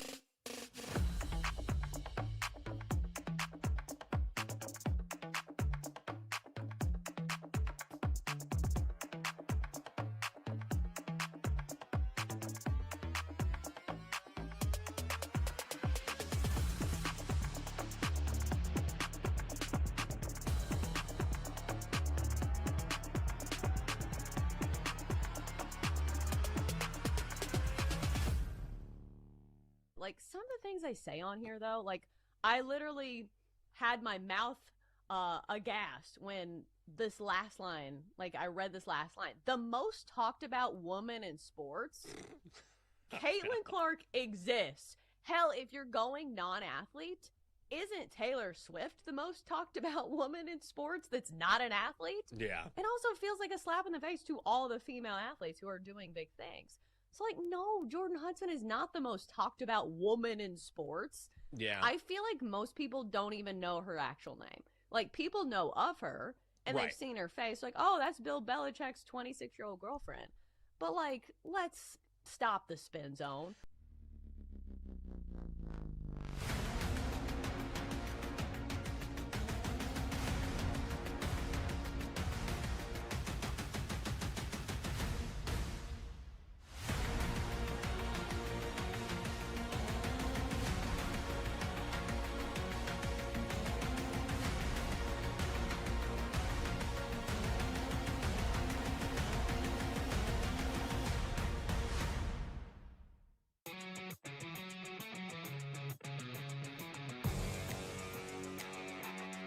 Let's get back to the madness. It's BetMGM Tonight After Dark with Ryan Horvat.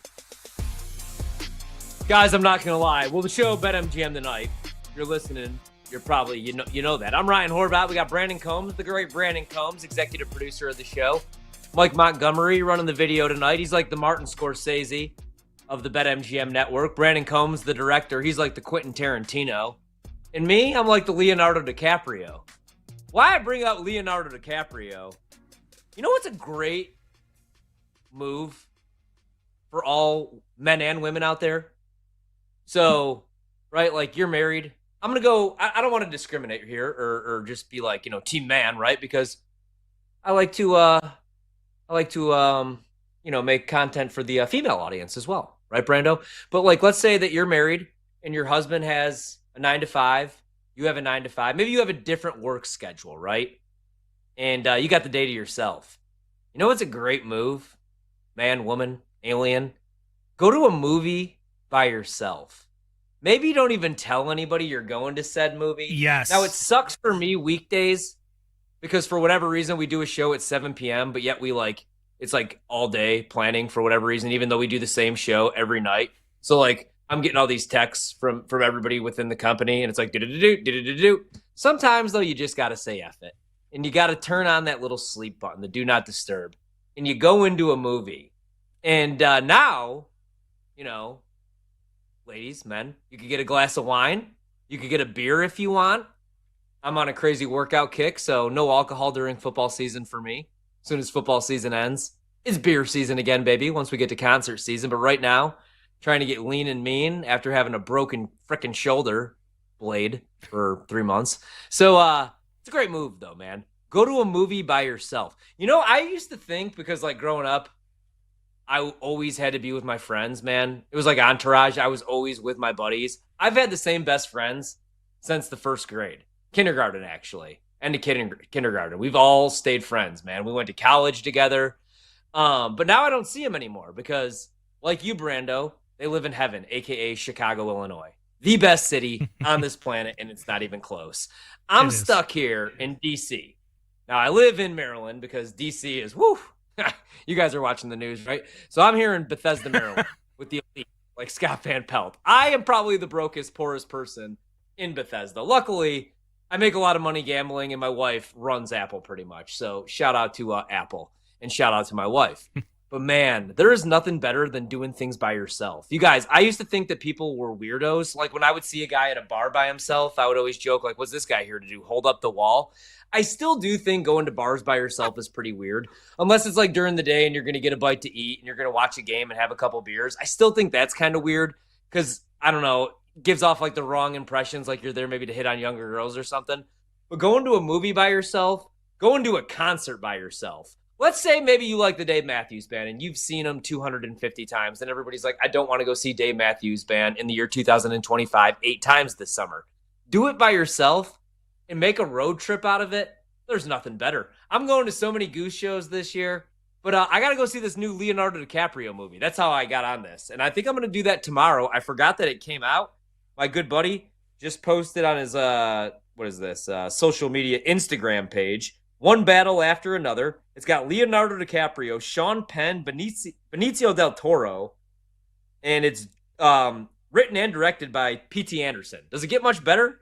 I don't know because I haven't seen the damn thing yet, but I'm going to go check that out tomorrow by myself, and I might not even tell anybody. So, Brando, if you send me a text tomorrow and I don't get back to you within 2 hours and 45 minutes, it looks like that's how long the running time is. But am I a weirdo, or do you agree? The other thing is if you go to movies by yourself, no questions during the movie. You just get to sit there and enjoy the movie with your own thoughts. It's nice. Yeah, I don't mind going to movies by myself. So I've done it quite a bit. You know what else I don't mind doing by myself? Going to a ball game.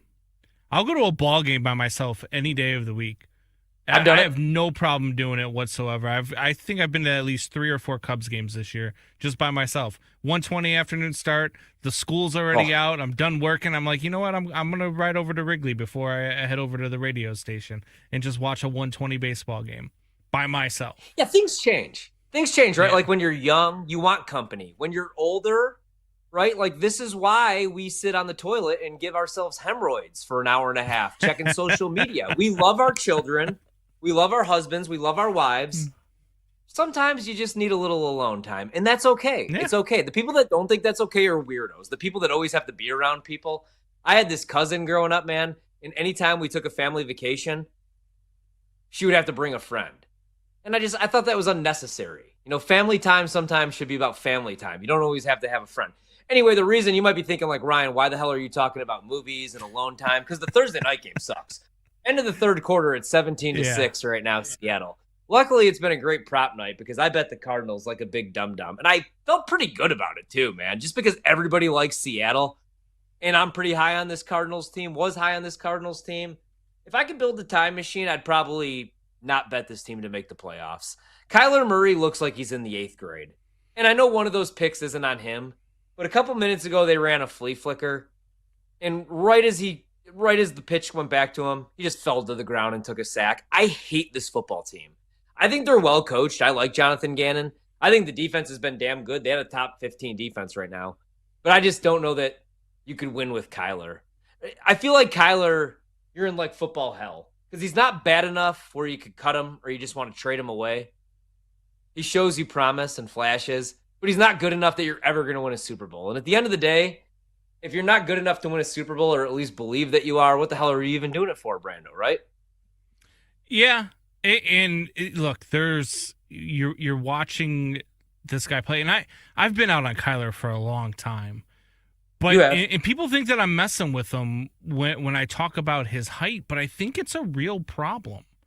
I think it's a real problem when you're trying to hit these guys over the middle, and you have to like basically stand on your tiptoes to be able to see over the line of scrimmage. Like, so I do think that it's a real problem. I'm not a huge Kyler guy, and it's about time. Like, if you're the Arizona Cardinals and you are a, let's say, top 5, top 6, maybe even top 7 draft pick this year, you've got to seriously consider whether or not you go quarterback. Yeah, I mean, because it's now or never, really. And they extended him. I mean, they paid him a couple years ago, but yeah, I mean, you could rip that Band-Aid off because this is a big year. They spent money on the defense. They spent draft capital on the defense, a first-round pick, and then they got Will Johnson in the 2nd round, which was a steal. He's hurt not playing tonight, but yeah, I'm with you there. All right, are we doing college football ATS tonight? Do you want to do it or do you want to save it? I think just wrote it in the chat. Are we doing college football ATS? We are, right. Yeah. Let's do it. We are going. We're going to do that tonight. I'll do the games because I want to start tomorrow, and I got them all in front of me right now because all I could think about this week is college football. Let's start tomorrow night, dude. And this one, the line keeps moving. UVA is now back to 7-point dogs. I bet them at 7.5. Earlier today, it was down to 6.5. I think this is a good time to fade Florida State because next week they have their game of the year against the Hurricanes. And that Miami team is damn good. Florida State's also on the road, and Virginia's good. I really like their quarterback, Chandler Morris. Solid college quarterback. I don't know what he is, if anything, at the next level. Probably a career backup, or he's selling insurance like our guy Jake Fromm. But I'll roll with Virginia, +7 here. Yeah, I'm going to run with Florida State, man. This defense has been so damn good all season long. I think that they're going to win this by 2, maybe even 3 scores. I know that you look at this, and it's one of those prototypical letdown spots for a team where maybe they win, but they have to struggle. I just think they steamroll them. I think they steamroll them, and they head into next week in that big game against Miami. And I think that this is that spot where they make a statement and they're not going anywhere. And to tell you the truth, I'm probably picking them next week too. Ooh, if they win 8 games, I'm a lot richer, so I'm cool with that. What about Arizona State? They go from 2-point favorites to 3-point favorites at home against TCU. TCU's a perfect 3-0. I really like their quarterback, Hoover, but I'm going to go with Arizona State. Big win for them last week, and they stay home here. I'll go with Kenny Dillingham over Sonny Dykes. I think they have the coaching advantage. So I'll go Arizona State. Yeah, I'm also on Arizona State in this game. As much as I want to, and I think about taking TCU, I just can't, man. Arizona State, they're at home, and TCU's just not that. They're not that same TCU with the feel that you've gotten over the last 5 or 6 years, right? They don't have that one player that's just going to carry them over the line. They need that entire team effort. It's not the same TCU that they used to be, so I'm going to go with Arizona State here too. We got Notre Dame, 4.5-point favorites now against Arkansas. Notre Dame is all beat up in the secondary. And even when they're healthy in the secondary, this team can't tackle. They cannot tackle. I've never seen a defense, and I know they lost some key pieces, but I've never seen a defense with this much talent take such a step back in 1 year, man. Offense has been fine. I like CJ Carr. I still like Marcus Freeman. And I like how blunt and honest he's been about this team and about the defense. I want to take Notre Dame now that we went from a 10.5-point spread to 4.5, but I think Arkansas wins this game. Taylon Green is He's got double-digit touchdown passes, and he's their leading rusher. Notre Dame can't tackle right now. I think Arkansas wins this game, so I'll take the 4.5 gladly. I hate this spot for our boys. I Me really too. do. It's a terrible spot. Schedule sucks. It is, and I just can't do it, man. I can't go against them. I can't go against Notre Dame. I can't go against the boys. I can't go against Marcus Freeman. I've got to believe that the first 2 weeks were just because you were playing really, really good football teams. And now you're going up against an Arkansas team, and you still have a slim chance, albeit it is a chance, albeit a slim chance, of making the college football playoff. You have to win out, and I think the boys know that. Give me Marcus Freeman and the boys, minus 4.5 against Arkansas.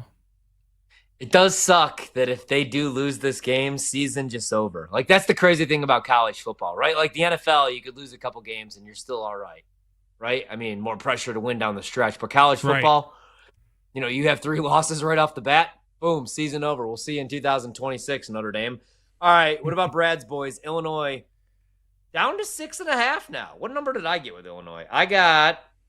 This is good radio. Hold on, though. I got 7. I got 7 with Illinois. I like Illinois. Dude, this game kicks off at 8 a.m. body clock time or 9 a.m. time for USC. USC wins, but I think they win this by a field goal. Illinois is going to show better than they did last week. Indiana's really good, man, but I do think that Illinois is an overrated football team. Last year, they were outgained in a lot of their wins. That should have been an indication right there. But I do think they cover. I'll take the points with Illinois. Yeah, look, I trusted them a couple of times this year already. I don't even call them Illinois anymore. I call them Illa fraud because that's what they are. I love that. They're a bunch of frauds. So I am going with USC to cover this one. My God, Kenneth Walker, first and goal, Seattle, 17-6 lead. They're about to go up 24-6 here soon.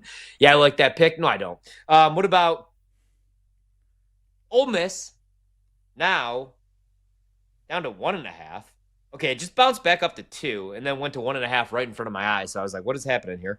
Ole Miss is a favorite. It's pretty much a pick. So who wins the game?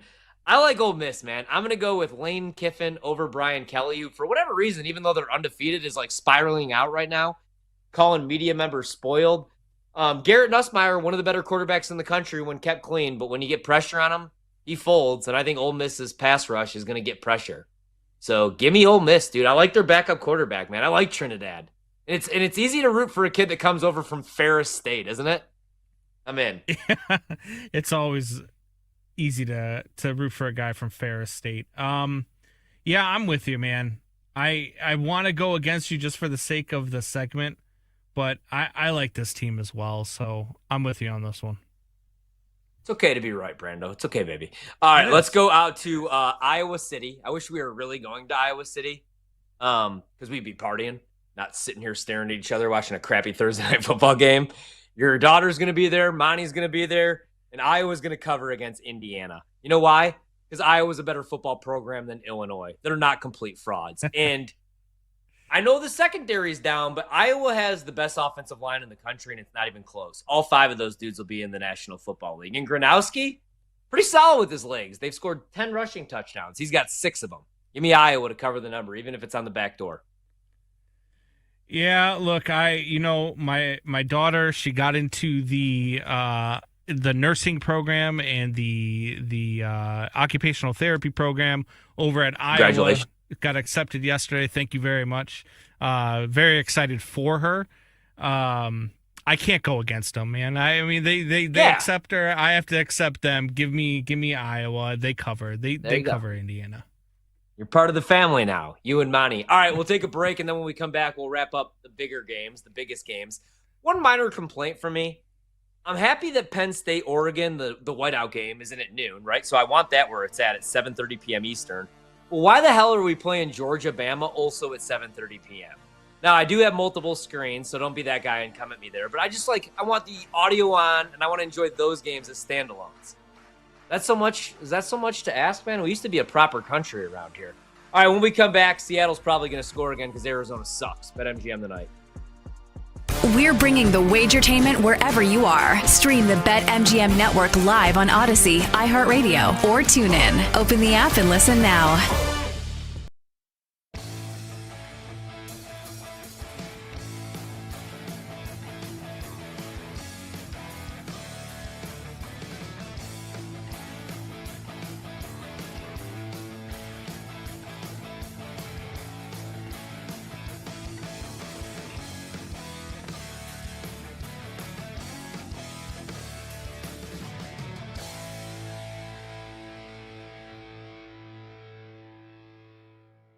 It is Ole Miss laying 1.5, total 54 in the hook against LSU. You know, it's funny.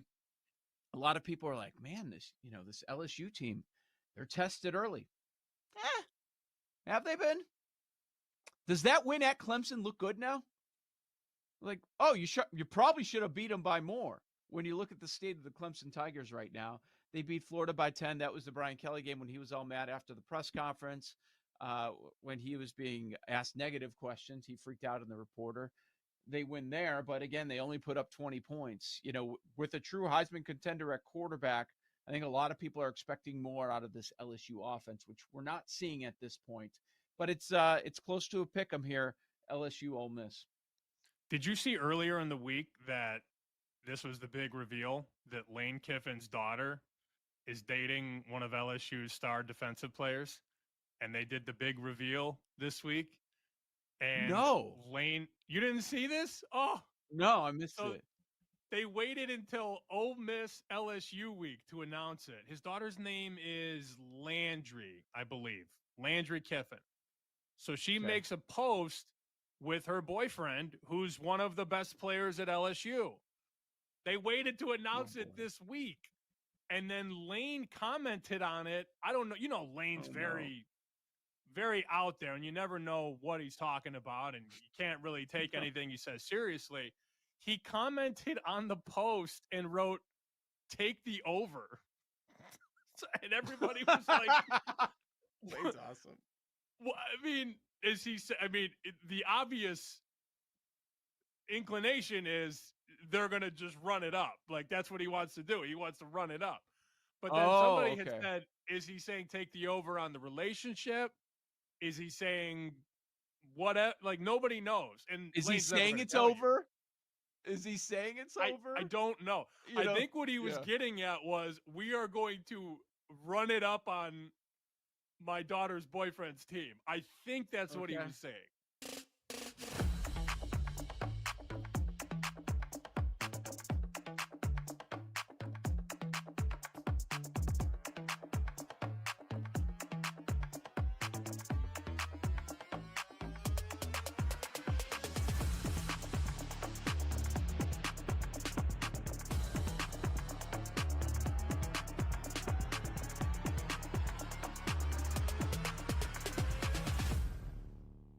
And, of course, if you know baseball, you know Buster. And since you mentioned the Yankees, let me ask you, Buster. I mean, here we're going down to the wire here. And Aaron Judge, Cal Raleigh for MVP. Who do you got? So, look, if you told me that you thought that Aaron Judge should be the MVP, I'd go, that's totally reasonable. You're talking about the best right-handed hitter we've ever seen. He's having this incredibly historic season in terms of, his average in OPS.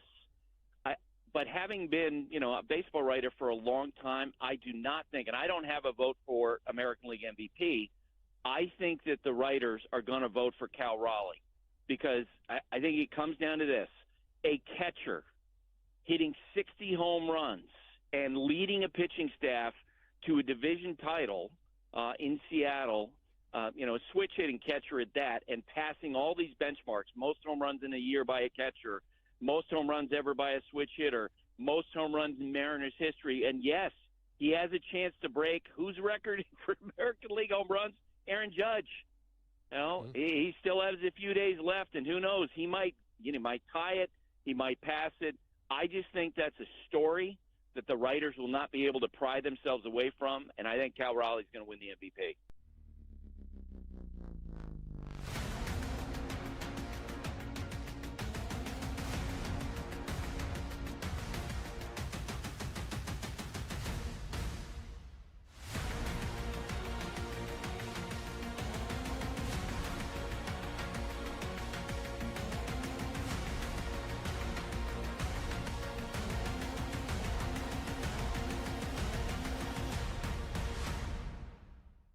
I don't think I've ever made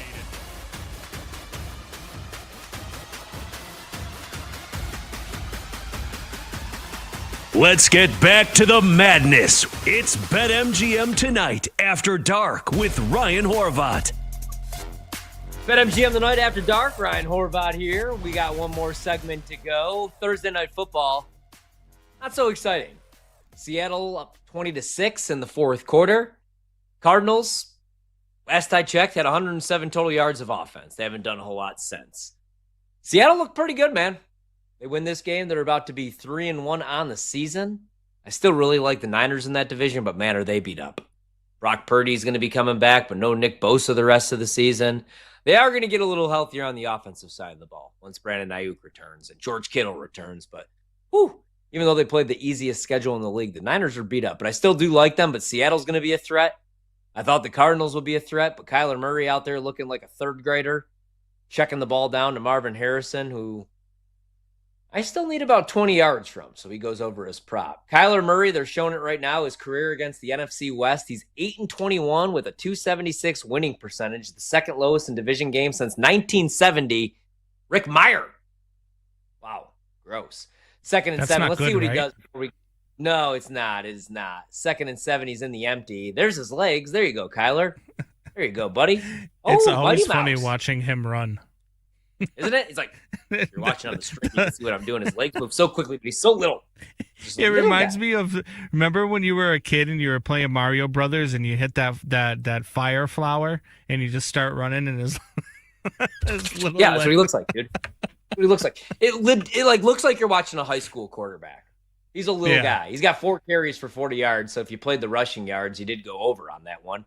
Now he's trying to. Oh my God! All right, enough of that. Let's go over to some of the games of the week in college football. Right now, we're doing the ATS Challenge. We're both rolling with Iowa to cover against Indiana. That's where we left off. How about this? A sneaky 3:30 p.m. kick Eastern time. Washington at home against Ohio State. Right now, Washington goes from being a 10-point dog down to 8.5, and I like the Huskies in this spot. Ohio State probably wins the game, but I would not be shocked if the Huskies pulled off the upset. At home, Julian Sayin, young quarterback for Ohio State. He's won a big game this year against Texas, but that game was at home. Now, he has to make the trip to Seattle, man.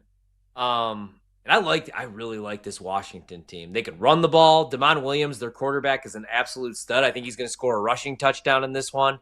Give me the Huskies to cover the big number here. Yeah, I can't do it, man. Top ranked Ohio State. There's two. They're so good. They're so talented in every facet of the game. I know they're going out to Washington. I don't like when teams have to travel like that, but for this game, Ohio State's defense is just too damn good, man. I think they're going to win this game by more than 8. I think they're going to win this game by more than 16. Defense is good, dude. They've only given up one single touchdown. But my hope is that, Texas was able to run the ball. I think Washington might be able to do the same. Hopefully. Could be wrong there, though. All right, let's go to the biggest game, I think, of the week. Penn State laying 3.5 at home against Oregon. Can James Franklin finally win the big game? I think he does. And I think he gets the job done in the whiteout. They've won 9 straight whiteouts. That's not the reason I'm taking Penn State. I know they've kind of underwhelmed the first 2 weeks of the season, 3 weeks of the season. But I just don't think they want to show a whole lot. And I do like Andy Kotelnicki as a play caller. I like Jim Knowles as a defensive coordinator. So right now I think they're the brains of the operation. And I think James Franklin is just, there to make sure everything keeps running. So I trust not so much James Franklin, but Andy Kotelnicki. And I trust this roster for Penn State. I think Drew Aller is actually going to have a game, which is why I bet him to win the Heisman at 30-1. I think Nick Singleton and Katron Allen are both going to get their legs going here. Give me Penn State. Even though they're favorites to shock the world, because I haven't heard a whole lot of people pick Penn State. I do like the Nittany Lions here, though. I'm going to go with James Franklin over Dan Lanning. Yeah, I really want to bet Penn State here because I do like Penn State a lot. I do like Drew Aller a lot. I did bet him before the season to win the Heisman. There's just so many times where you bet this team and they just let you down. And not only am I getting a team in Oregon that's also really, really good, I'm getting points going up against a team that always seems to let you down. So on this time, if they're going to let me down, it's going to be because they prove me wrong and they win. So I'm going to take Oregon plus 3.5. Ooh, Oregon at 3.5. We're going head-to-head on that one. Kyler Murray, he's got a man, and he's got Marvin Harrison Jr., thank Christ, for a touchdown. Did he hold on to it? He did. He's like crying right now. He is emotional, dude. He had tears in his eyes on the sideline. Now I'm just cheering for the kid. I'm just rooting for the kid. I know, I mean, you know, he's rich, and his dad's Marvin Harrison Sr., so he's always been rich. But still, man. All right, I got to do something here before we get to the other main event of Saturday on the pick. First, I got to make sure he caught that. It looks like he did. So with that would be, I got to do the math because I do have Marvin Harrison on the card over on the receiving yards. He had 27. So I had 47.5 was the number. And I need this to refresh really quick. And it will in a second. Extra points good, by the way. 20-13 is the score. Seattle with a 7-point lead. We still got some ball game to go. They're going to need to stop here, Arizona, and then hopefully they could tie this game and maybe even win the damn thing, Brando, so we could win our bets. All right, looking at the box score right now. Marvin Harrison, 43 yards, 4 for 43. So we need 6 more yards, 5 more yards, and we're good. All right, let's go to Bama, Georgia. Georgia's laying 3 points. Bama beat them last year. Does Georgia get revenge? I say no, dude. This Georgia team, it's so hard to believe because their entire defensive line from the last couple of years is in Philadelphia on a Super Bowl winning defensive line. This season, dude, they have 3 sacks. And what's more alarming, those 3 sacks come from the linebacker position. And they've had to blitz for all 3 sacks. They're outside the top 100 getting pressure right now. Ty Simpson is a top 3 quarterback in the nation when he's kept clean. I like Bama. Give me Bama to cover. I think Bama wins this game and shocks the world. Gunnar Stockton's also looked pretty good. I'll go with Bama here, though, man. I'm not out on Kalen DeBoer like everybody else. I know they lost to Florida State. You said it. I think Florida State's just a good football team. So I'll go Roll Tide here. What about you? Yeah, look, I think everybody's on Georgia, and the thing about this rivalry here is that you look at this in 9 times out of 10, you just take the points and you're going to cover. I think Georgia wins this game, but I think they only win it by a field goal because that's what this rivalry is, and that's what they always end up doing. It's going to be a back-and-forth game. I think Bama's better than people think because of that Florida State game. So I'm with you. I'm on Bama plus 3.5. Sorry. Yes, sir. I like the pick.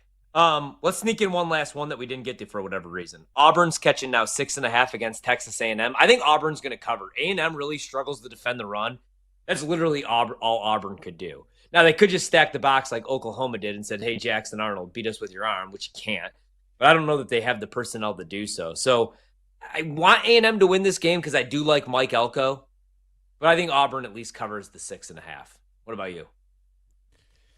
Yeah, I'm going to take Texas A&M. I'm going to take a shot in the dark just to go head-to-head with you in this one because I do think Texas A&M is the type of team that can win this game big.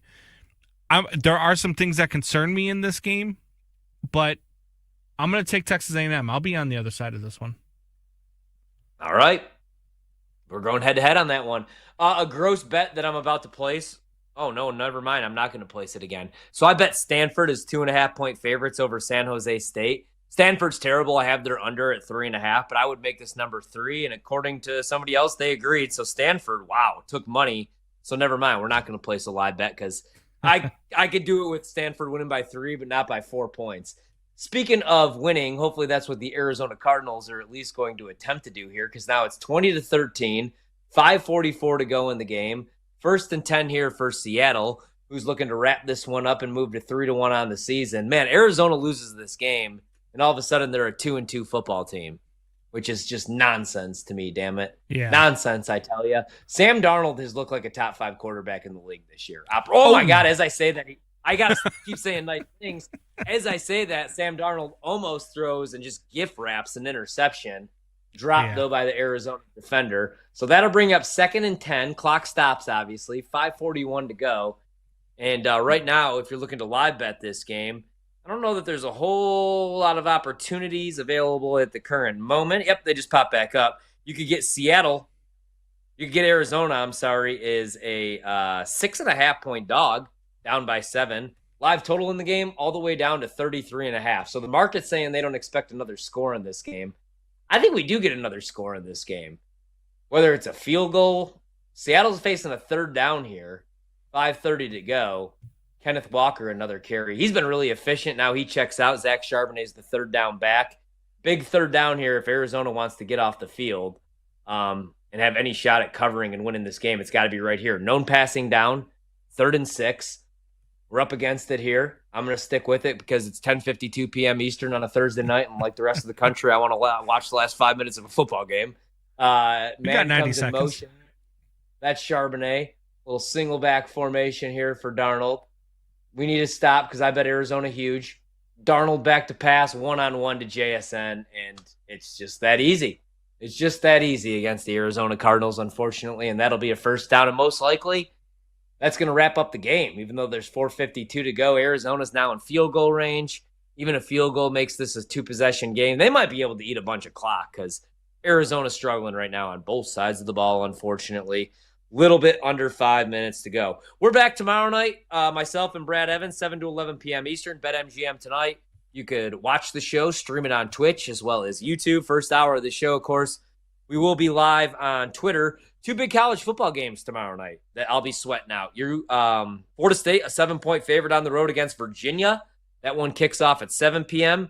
And then TCU, now catching 3 on the road against Arizona State. I got Arizona State in that game. That's the late night game, 9 p.m., but we'll still be on the air, luckily, because we're here for 4 hours until 11 p.m. Eastern, even on Fridays, which is just awesome. Nothing better, to be honest with you guys.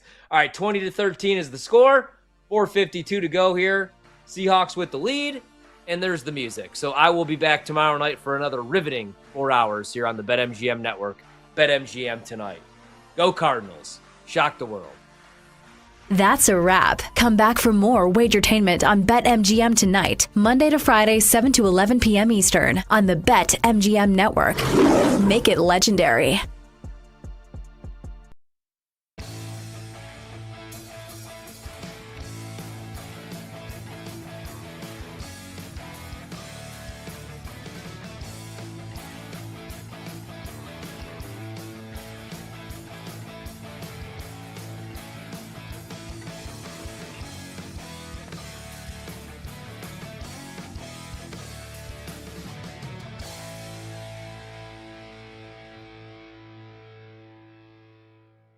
Some golfers on the U.S. team that I would look to back. The 2 guys that I'm targeting are Bryson DeChambeau and Justin Thomas. Bryson's length on this golf course, I think, is going to be massive, and his personality, not shying away from the spotlight, being so good in these majors here recently, and this is a major-type venue, I think this is going to be a massive week for Bryson. And this story arc that Bryson's had over the last 4 or 5 years, from this villain to now one of the most popular players on tour, has been incredible. He does all this stuff on social media and on YouTube. He's going to be a fan favorite. So the fact that they're in the States, Bryson's going to have all this support. His game really fits Bethpage Black well. Bryson would be the guy that I would target. And then, as Pat Perry was talking about, it's such a big question when handicapping the Ryder Cup. Do you take more stock into player fit, course fit, or more stock into how guys play in the Ryder Cup? I think you got to do a little bit of both. For me, Bryson is definitely a player fit, course fit, but Justin Thomas is just all about this dude. When it's the Ryder Cup, he shows up, and I think he's going to show up this week as well. So I do like Justin Thomas and Bryson DeChambeau as 2 guys that I would target. On the European side, Tommy Fleetwood and Victor Hovland would be the 2 guys that I would target. Tommy's playing such steady golf, man. Fairway Jesus. You need to find the fairway at this course. He's got a great Ryder Cup history. I think he's going to be awesome this week. And Victor Hovland as well. Played in the Ryder Cup a couple of years ago. He was great. This course should fit him very well. And Victor is cool and calm and has a good demeanor. And I think you compare him with just about anybody. You compare him and Tommy with anybody on this European team, and they'll fit in nicely. So I think both of those guys are two players to watch this week. And then another market I'm looking at is going to be the top rookie on the U.S. team. I'm going to go with J.J. Spawn at plus 500. J.J. has had an unbelievable year, obviously won the U.S. Open out at Oakmont. He is amongst the leaders on the PGA Tour if you combine driving distance with driving accuracy. So he is going to be a huge, huge asset this week. And you could pair him with a lot of these shorter hitters on the U.S. team, right? You pair J.J. Spawn with a guy like Russell Henley or a guy like Harris English, guys who are very accurate, good short games. I think they could make a really good pairing. So J.J. Spawn, I think, could be a nice secret weapon for the U.S. team this week. I'll take him at plus 500 to be the top rookie point scorer. Can't wait. Going to be an awesome event. I like Team USA to win the Ryder Cup.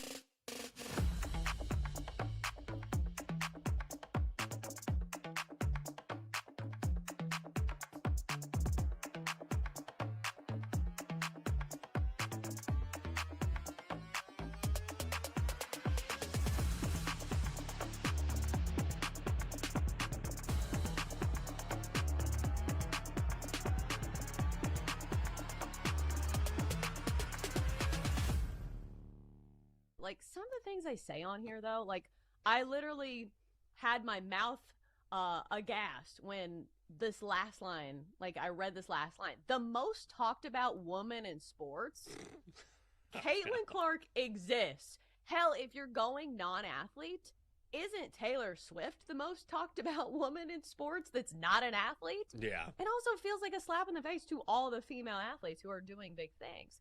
So, like, no, Jordan Hudson is not the most talked about woman in sports. Yeah. I feel like most people don't even know her actual name. Like, people know of her, and Right. they've seen her face. Like, oh, that's Bill Belichick's 26-year-old girlfriend. But, like, let's stop the spin zone.